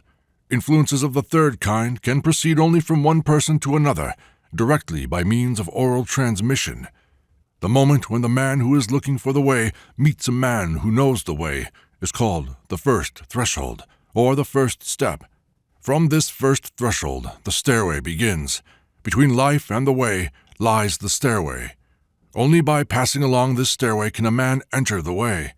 In addition, the man ascends this stairway with the help of the man who is his guide. He cannot go up the stairway by himself. The way begins only where the stairway ends, that is, after the last threshold on the stairway, on a level much higher than the ordinary level of life. Therefore, it is impossible to answer the question, from what does the way start? The way starts with something that is not in life at all, and therefore it is impossible to say from what. Sometimes it is said, in ascending the stairway a man is not sure of anything. He may doubt everything, his own powers, whether what he is doing is right, the guide, his knowledge and his powers. At the same time, what he attains is very unstable. Even if he has ascended fairly high on the stairway, he may fall down at any moment and have to begin again from the beginning. But when he has passed the last threshold and enters the way, all this changes. First of all doubts he may have about his guide disappear, and at the same time the guide becomes far less necessary to him than before. In many respects he may even be independent and know where he is going. Secondly, he can no longer lose so easily the results of his work, and he cannot find himself again in ordinary life. Even if he leaves the way, he will be unable to return where he started from. This is almost all that can be said in general about the stairway and about the way, because there are different ways. We have spoken of this before. And, for instance, on the fourth way there are special conditions which cannot be on other ways. Thus, the conditions for ascending the stairway on the fourth way are that a man cannot ascend to a higher step until he places another man upon his own step. The other, in his turn, must put in his place a third man in order to ascend higher. Thus, the higher a man ascends, the more he depends upon those who are following him. If they stop, he also stops. Such situations as this may also occur on the way. A man may attain something, for instance, some special powers, and may later on sacrifice these powers in order to raise other people to his level. If the people with whom he is working ascend to this level, he will receive back all that he has sacrificed. But if they do not ascend, he may lose it altogether. There are also various possibilities as regards the teacher's situation in relation to the esoteric center. Namely, he may know more or he may know less about the esoteric center. He may know exactly where this center is and how knowledge and help was or is received from it. He may know nothing of this and may know only the man from whom he himself received his knowledge. In most cases, people start precisely from the point that they know only one step higher than themselves, and only in proportion to their own development do they begin to see further and to recognize where what they know came from. The results of the work of a man who takes on himself the role of teacher do not depend on whether or not he knows exactly the origin of what he teaches, but very much depends on whether or not his ideas come, in actual fact, from the esoteric center, and whether he himself understands and can distinguish esoteric ideas, that is, ideas of objective knowledge, from subjective, scientific, and philosophical ideas. So far I have spoken of the right magnetic center, of the right guide, and of the right way. But a situation is possible in which the magnetic center has been wrongly formed. It may be divided in itself, that is, it may include contradictions. In it, moreover, may enter influences of the first kind, that is, those created in life, under the guise of influences of the second kind, or the traces of influences of the second kind, but distorted to such an extent that they have become their own opposite. Such a wrongly formed magnetic center cannot give a right orientation. A man with a wrong magnetic center of this kind may also look for the way, and he may meet another man who will call himself a teacher, and will say that he knows the way, and that he is connected with the center standing outside the law of accident. But in reality, he may not know the way, and may not be connected with such a center. Moreover, here again, there are many possibilities. 1. He may be genuinely mistaken and think that he knows something, when in reality he knows nothing. 2. He may believe another man who in his turn may be mistaken. And 3. He may deceive consciously. Then if the man who is seeking the way believes him, he may lead him in a quite different direction, and not where he promises. He may lead him very far from the right way, and bring him to results directly opposite to the results of the right way. But fortunately this happens very rarely. That is, wrong ways are very numerous, but in the majority of cases they do not lead anywhere. And a man simply turns circles on the same spot and thinks that he is going somewhere. "How can a wrong way be recognized?" asked somebody. "How can it be recognized?" said G. "It is impossible to recognize a wrong way without knowing the right way. This means that it is no use troubling oneself how to recognize a wrong way. One must think of how to find the right way. This is what we are speaking about all the time.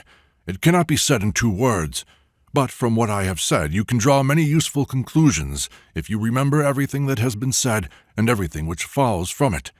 For example, you can see that the teacher always corresponds to the level of the pupil. The higher the pupil, the higher can be the teacher.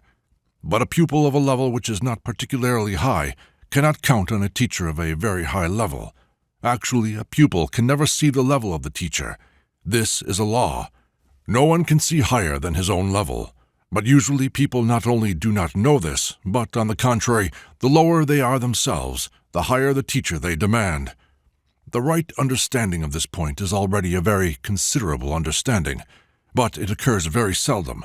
Usually the man himself is not worth a brass farthing, but he must have as teacher no other than Jesus Christ. To less he will not agree, and it never enters his head that even if he were to meet such a teacher as Jesus Christ, taking him in as he is described in the Gospels, he would never be able to follow him because it would be necessary to be on the level of an apostle in order to be a pupil of Jesus Christ. Here is a definite law. The higher the teacher, the more difficult for the pupil. And if the difference in the levels of the teacher and the pupil go beyond a certain point, then the difficulties in the path of the pupil become insuperable. It is exactly in connection with this law that there occurs one of the fundamental rules of the fourth way. On the fourth way, there is not one teacher. Whoever is the elder, he is the teacher. And as the teacher is indispensable to the pupil, so also is the pupil indispensable to the teacher. The pupil cannot go on without the teacher, and the teacher cannot go on without the pupil or pupils. And this is not a general consideration, but an indispensable and quite concrete rule on which is based the law of a man's ascending. As has been said before, no one can ascend unto a higher step until he places another man in his own place. What a man has received, he must immediately give back. Only then can he receive more. Otherwise from him will be taken even what he has already been given. At one of the following meetings, in the presence of G, when he made me repeat what he had said about the way and about magnetic center, I embodied his idea in the following diagram. Figure 40. At one of the following meetings, after a fairly long talk on knowledge and being, G said, "Strictly speaking, you cannot as yet speak of knowledge because you do not know with what knowledge begins. Knowledge begins with the teachings of the cosmoses. You know the expressions macrocosm and microcosm. This means large cosmos and small cosmos, large world and small world. The universe is regarded as a large cosmos, and man as a small cosmos, analogous to the large one. This establishes, as it were, the idea of the unity and the similarity of the world and man. The teaching of the two cosmoses is known from the Kabbalah and other more ancient systems, but this teaching is incomplete, and nothing can be derived from it, nothing can be built on it. Nothing can be derived from it because this teaching is merely a fragment split off from another, much fuller, ancient esoteric teaching about cosmoses or worlds, included one within another, and created in the image and the likeness of the greatest of them, including in itself all the others. As above, so below, is an expression which refers to cosmoses. But it is essential to know that the full teaching on cosmoses speaks not of two, but of 7 cosmoses, included one within another. 7 cosmoses, taken together in their relation to one another, alone represent a complete picture of the universe.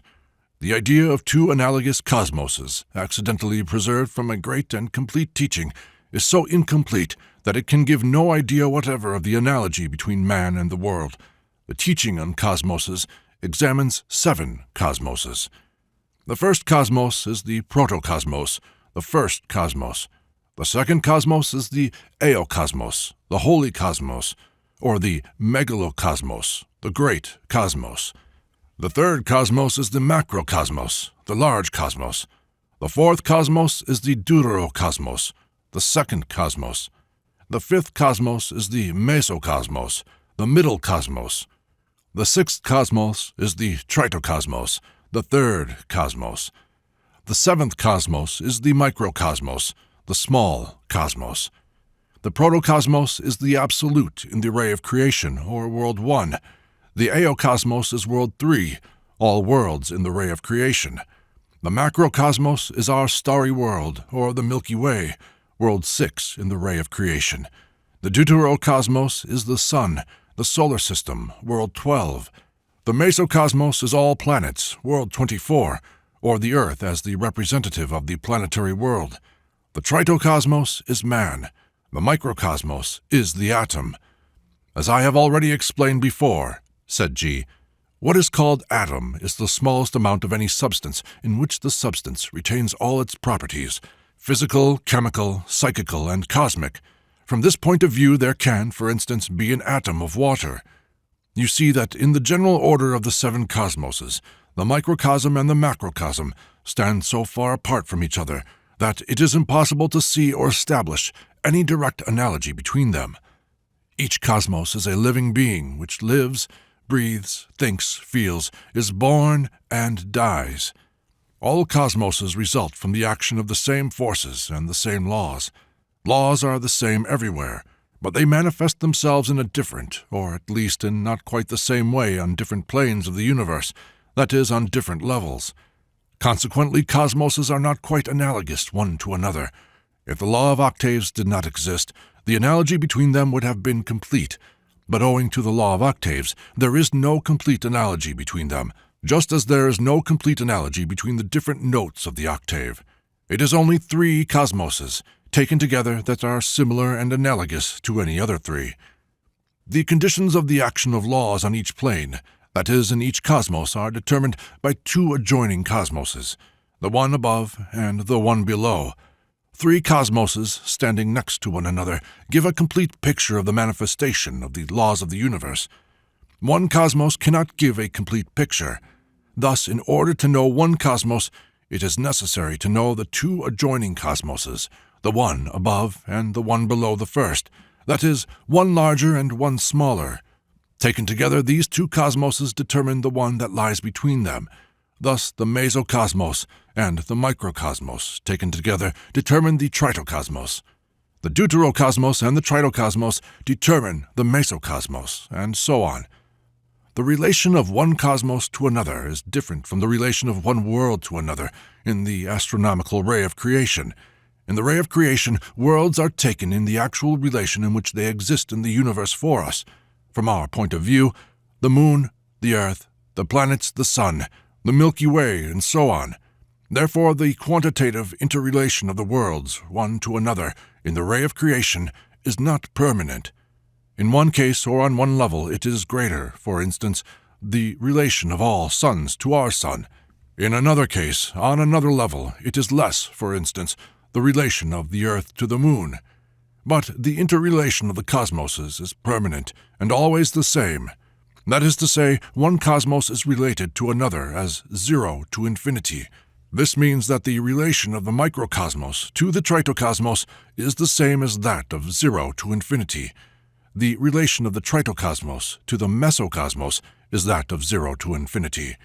The relation of the mesocosmos to the deuterocosmos is that of 0 to infinity, and so on. In order to understand the meaning of the division into cosmoses and the relation of cosmoses to each other, it is necessary to understand what the relation of 0 to infinity means. If we understand what this means, the principle of the division of the universe into cosmoses, the necessity of such a division, and the impossibility of drawing for ourselves a more or less lucid picture of the world without this division, will immediately become clear to us. The idea of cosmoses helps us to understand our place in the world, and it solves many problems, as for instance, those connected with space, with time, and so on. And above all, this idea serves to establish exactly the principle of relativity. The latter is especially important, for it is quite impossible to have an exact conception of the world without having established the principle of relativity. The idea of cosmoses enables us to put the study of relativity on a firm basis. At the first glance, there is much that seems paradoxical in the system of cosmoses. In reality, however, this apparent paradox is simply relativity. The idea of the possibility of broadening man's consciousness and increasing his capacities for knowledge stands in direct relation to the teaching on cosmoses. In his ordinary state, a man is conscious of himself in one cosmos, and all the other cosmoses he looks at from the point of view of one cosmos. The broadening of his consciousness and the intensifying of his psychic functions lead him into the sphere of activity and life of 2 other cosmoses simultaneously, the one above and the one below, that is, one larger and one smaller. The broadening of consciousness does not proceed in one direction only, that is, in the direction of the higher cosmoses. In going above, at the same time, it goes below. This last idea will perhaps explain to you some expressions you may have met with in occult literature. For instance, the saying that the way up is at the same time the way down. As a rule, this expression is quite wrongly interpreted. In reality, this means that if, for instance, a man begins to feel the life of the planets, or if his consciousness passes to the level of the planetary world, he begins at the same time to feel the life of atoms, or his consciousness passes to their level. In this way, the broadening of consciousness proceeds simultaneously in 2 directions, towards the greater and towards the lesser. Both the great and the small require for their cognition a like change in man.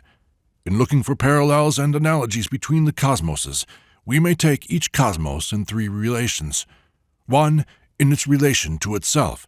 2. In its relation to a higher or a larger cosmos. And 3. In its relation to a lower or a smaller cosmos. The manifestation of the laws of one cosmos in another cosmos constitutes what we call a miracle. There can be no other kind of miracle. A miracle is not a breaking of laws, nor is it a phenomenon outside laws. It is a phenomenon which takes place according to the laws of another cosmos. These laws are incomprehensible and unknown to us, and are therefore miraculous. In order to understand the laws of relativity, it is very useful to examine the life and phenomena of one cosmos as though looking at them from another cosmos. That is, to examine them from the point of view of the laws of another cosmos. All the phenomena of the life of a given cosmos, examined from another cosmos, assume a completely different aspect and have a completely different meaning. Many new phenomena appear and many other phenomena disappear.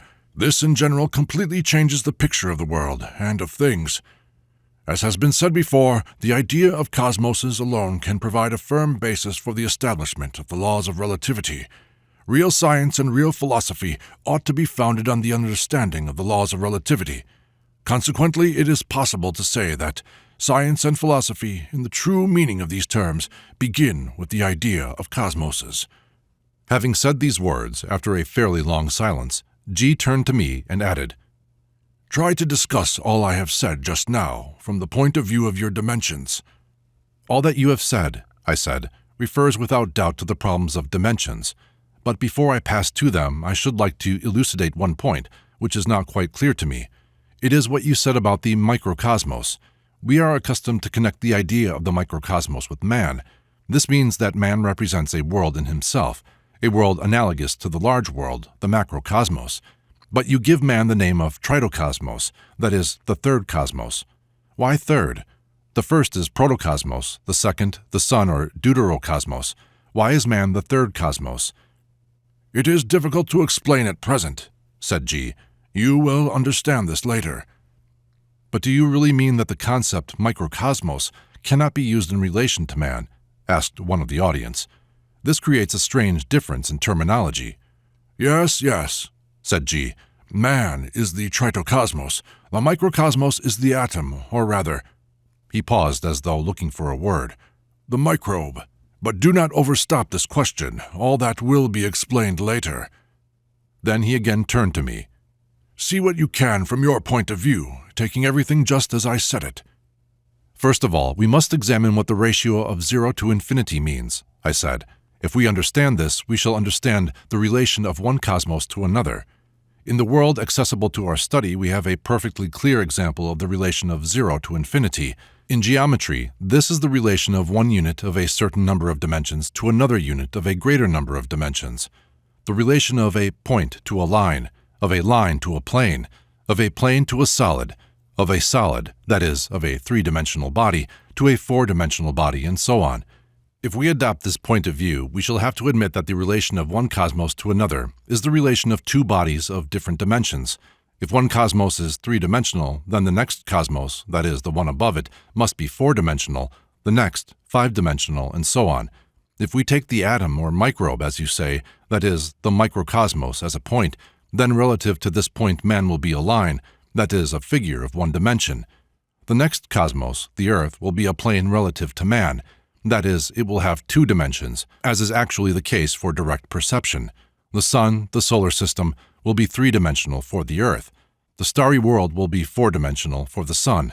All worlds are five-dimensional, and the absolute or protocosmos is six-dimensional. What personally interests me the most in this system of cosmoses is that I see in them the full period of dimensions of my new model of the universe. It is not merely a coincidence of details. It is absolutely identical.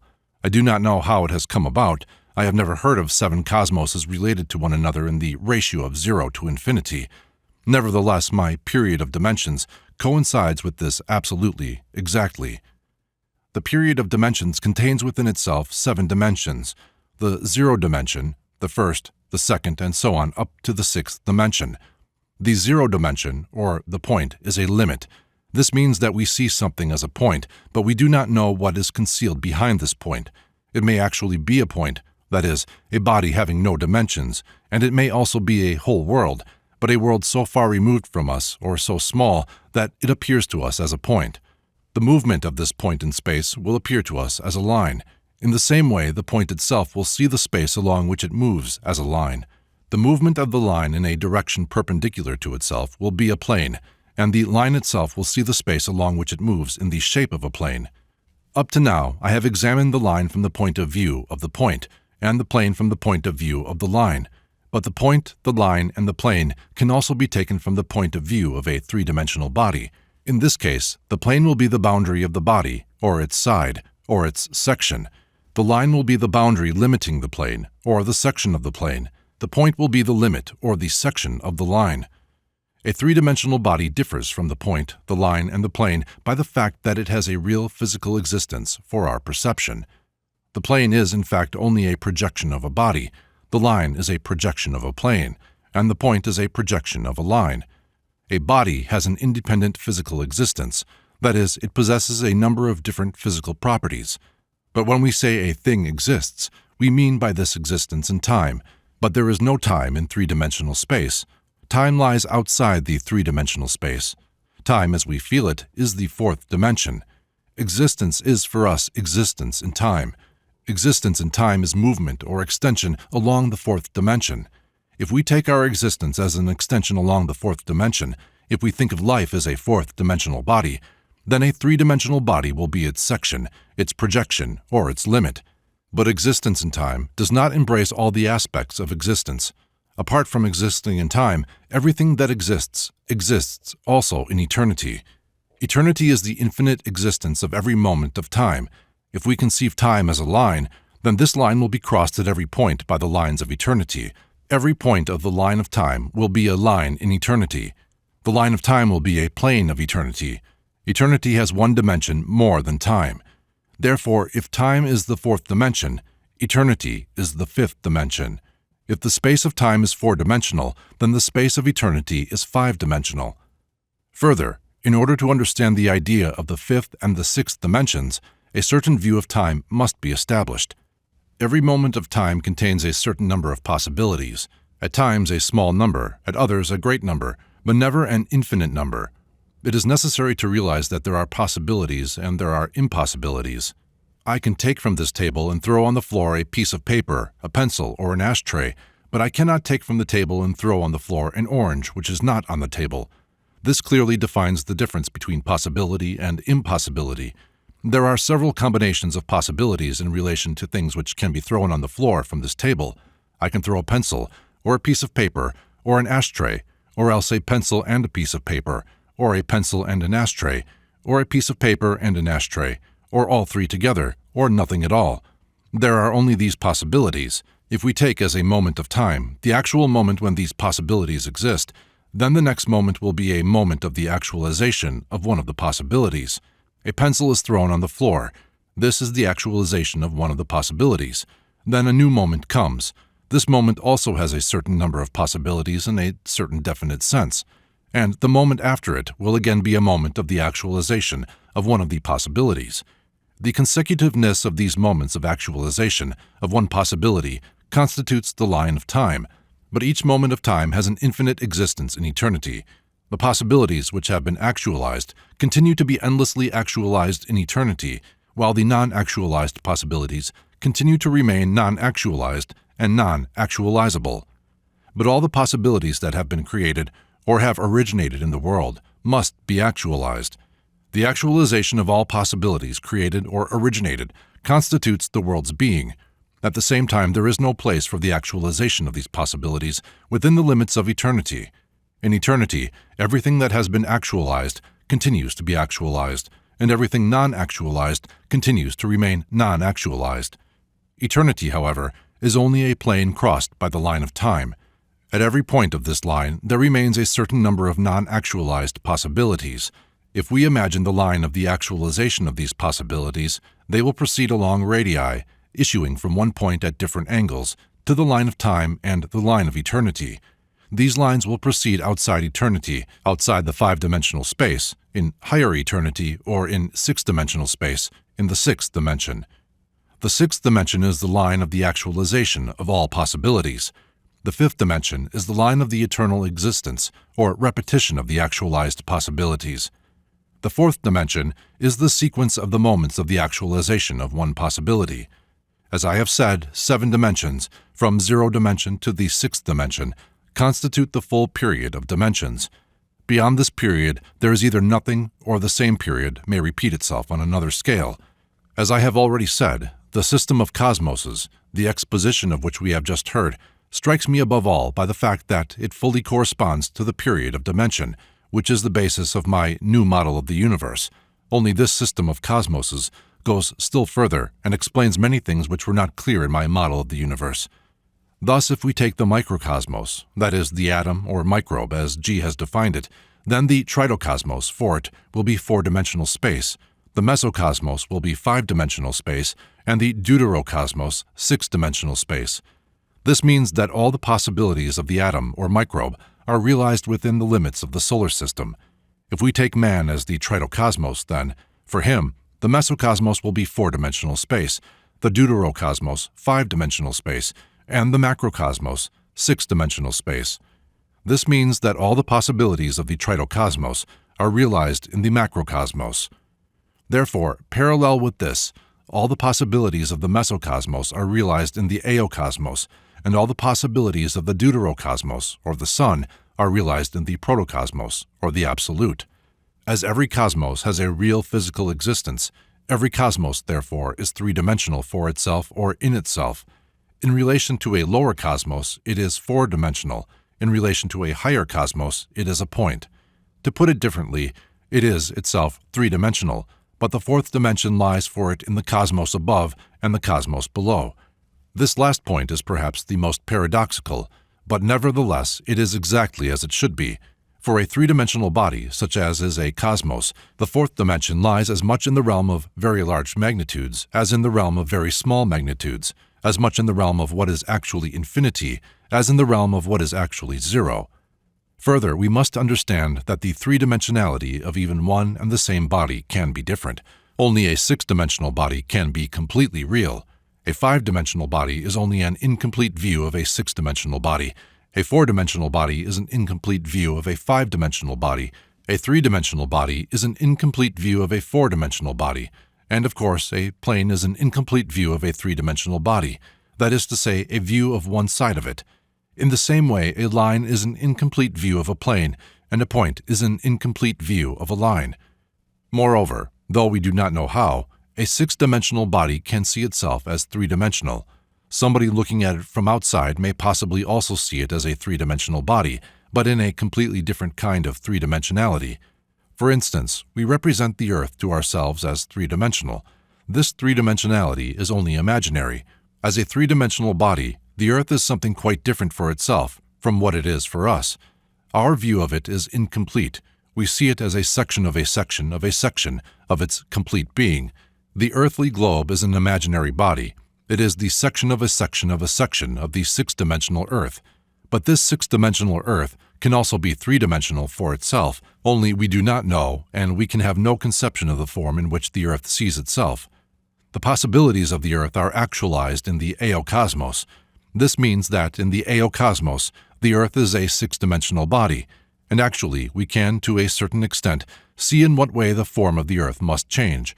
In the deuterocosmos, that is, in relation to the Sun, the Earth is no longer a point, taking a point as a scale reduction of a 3-dimensional body, but a line which we trace as the path of the Earth around the Sun.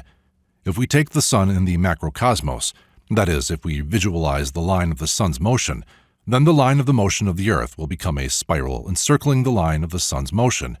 If we conceive a lateral motion of this spiral, then this motion will construct a figure which we cannot imagine because we do not know the nature of its motion, but which, nevertheless, will be the 6-dimensional figure of the Earth, which the Earth itself can see as a 3-dimensional figure. It is necessary to establish and to understand this, because otherwise the idea of the 3-dimensionality of the cosmos will become linked with our idea of 3-dimensional bodies. The 3-dimensionality, even of one and the same body, can be different. And this last point seems to me to be connected with what G calls the principle of relativity. His principle of relativity has nothing in common with the principle of relativity in mechanics or with Einstein's principle of relativity. It is the same again as in the new model of the universe. It is the principle of the relativity of existence. At this point, I ended my survey of the system of cosmoses from the point of view of the theory of many dimensions. "There is a great deal of material in what you have just said," said G, "but this material must be elaborated. If you can find out how to elaborate the material that you have now, you will understand a great deal that has not occurred to you till now. For example, take note that time is different in different cosmoses, and it can be calculated exactly. That is, it is possible to establish exactly how time in one cosmos is related to the time of another cosmos. I will add only one more thing. Time is breath. Try to understand this." He said nothing further. Later on, one of G's Moscow pupils added to this that, speaking with them once of cosmoses and of different time in different cosmoses, G had said that the sleep and waking of living beings and plants, that is, 24 hours or a day and night, constitute the breath of organic life. G's lecture on cosmoses and the talk following it greatly aroused my curiosity. This was a direct transition from the three-dimensional universe with which we had begun to the problems which I had elaborated in the new model of the universe, that is, to the problems of space and time and higher dimensions, on which I had been working for several years. For over a year, G added nothing to what he said about cosmoses. Several of us tried to approach these problems from many different sides, and although all of us felt a great deal of potential energy in the idea of cosmoses, for a long time we got no results. We were especially confused by the microcosmos. If it were possible to take man as the microcosmos and the tritocosmos as the human race, or rather as organic life, it would be much easier to establish the relation of man to other cosmoses. One of us, Z, said in this connection, who with me had attempted to understand and to develop further the idea of the cosmoses. But on the one or two occasions that we began to speak to G about it, he persisted in his definitions. I remember once when he was leaving Petersburg, it was possibly even his final departure in 1917, one of us asked him at the station something relating to cosmoses. "Try to understand what the microcosmos means," answered G. "If you succeed in understanding this, then all the rest about which you ask now will become clear to you." I remember that when we talked about it later, the question was quite easy to solve when we took the microcosmos as man. It was certainly conditional, but nevertheless it was in complete accord with the whole system which studied the world and man. Every individual living being, a dog, a cat, a tree, could be taken as a microcosmos. The combination of all living beings constituted the tritocosmos, or organic life on Earth. These definitions seemed to me the only ones that were logically possible, and I could not understand why G objected to them. At any rate, some time later when I returned again to the problem of cosmoses, I decided to take man as the microcosmos, and to take the tritocosmos as organic life on Earth. With such a construction, a great number of things began to be much more connected. At once, looking through a manuscript of Glimpses of Truth given me by G, that is, the beginning of the story that was read at the Moscow group the first time I went there, I found in it the expressions macrocosmos and microcosmos. Moreover, microcosmos meant man. Now you have some idea of the laws governing the life of the macrocosmos, and have returned to the earth. Recall to yourself, as above, so below. I think that already, without any further explanation, you will not dispute the statement that the life of individual man, the microcosmos, is governed by the same laws. Glimpses of Truth. This still further strengthened us in our decision to understand microcosmos as applying to man.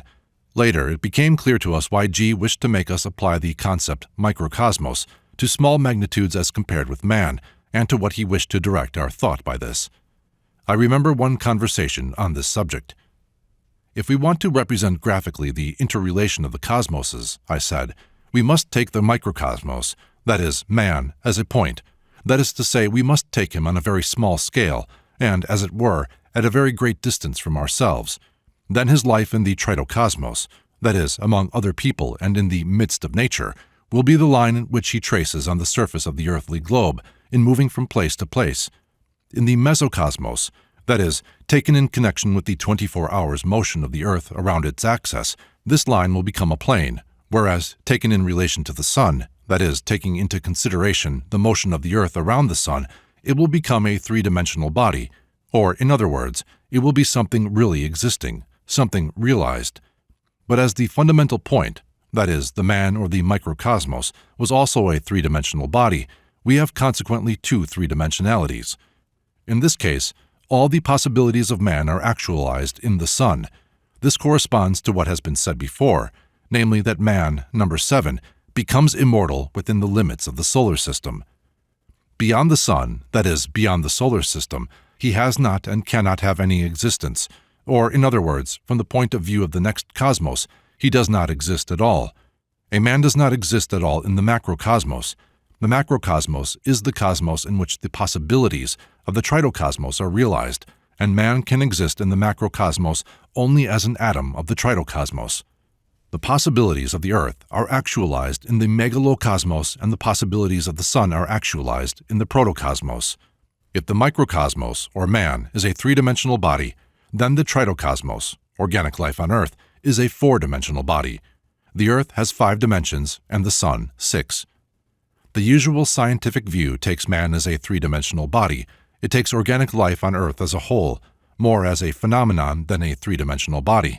It takes the earth as a three-dimensional body, the sun as a three-dimensional body, the solar system as a three-dimensional body, and the Milky Way as a three-dimensional body. The inexactitude of this view becomes evident if we try to conceive the existence of one cosmos within the other, that is, of a lower cosmos in a higher, of a smaller cosmos in a greater, such as, for instance, the existence of man in organic life, or in relation to organic life. In this case, organic life must inevitably be taken in time. Existence in time is an extension along the 4th dimension.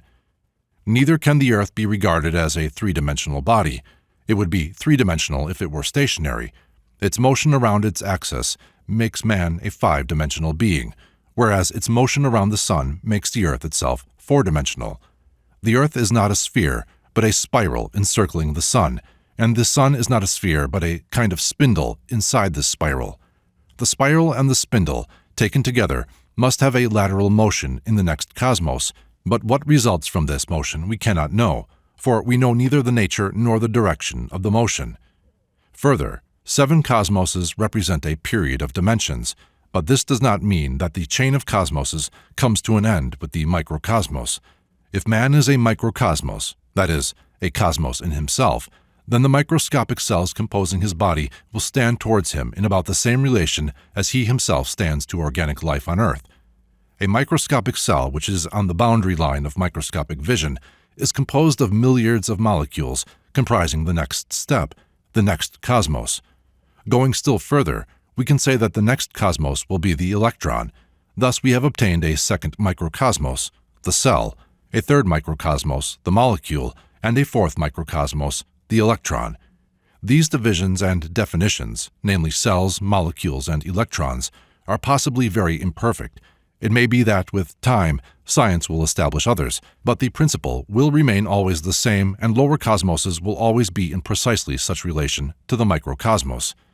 It is difficult to reconstruct all the conversations which we had at that time about cosmoses. I returned particularly often to G's words about the difference of time in different cosmoses.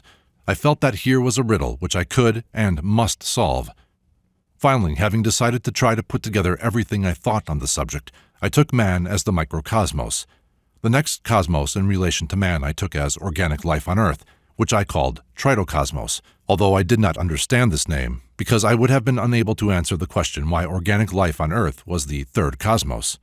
But the name is immaterial. After that, everything was in accordance with G's system. Below man, that is, as the next smaller cosmos, was the cell.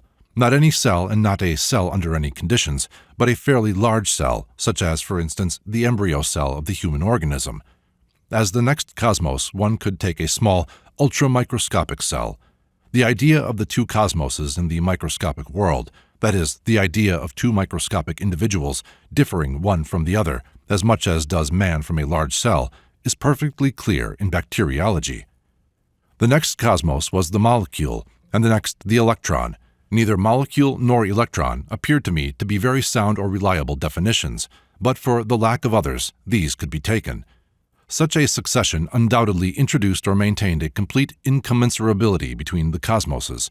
That is, it preserved the ratio of 0 to infinity, and later this system made possible many very interesting constructions.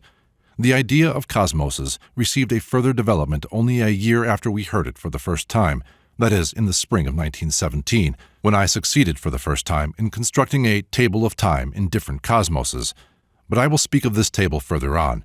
I will only add that G never explained, as he promised, the names of the cosmoses and the origin of these names.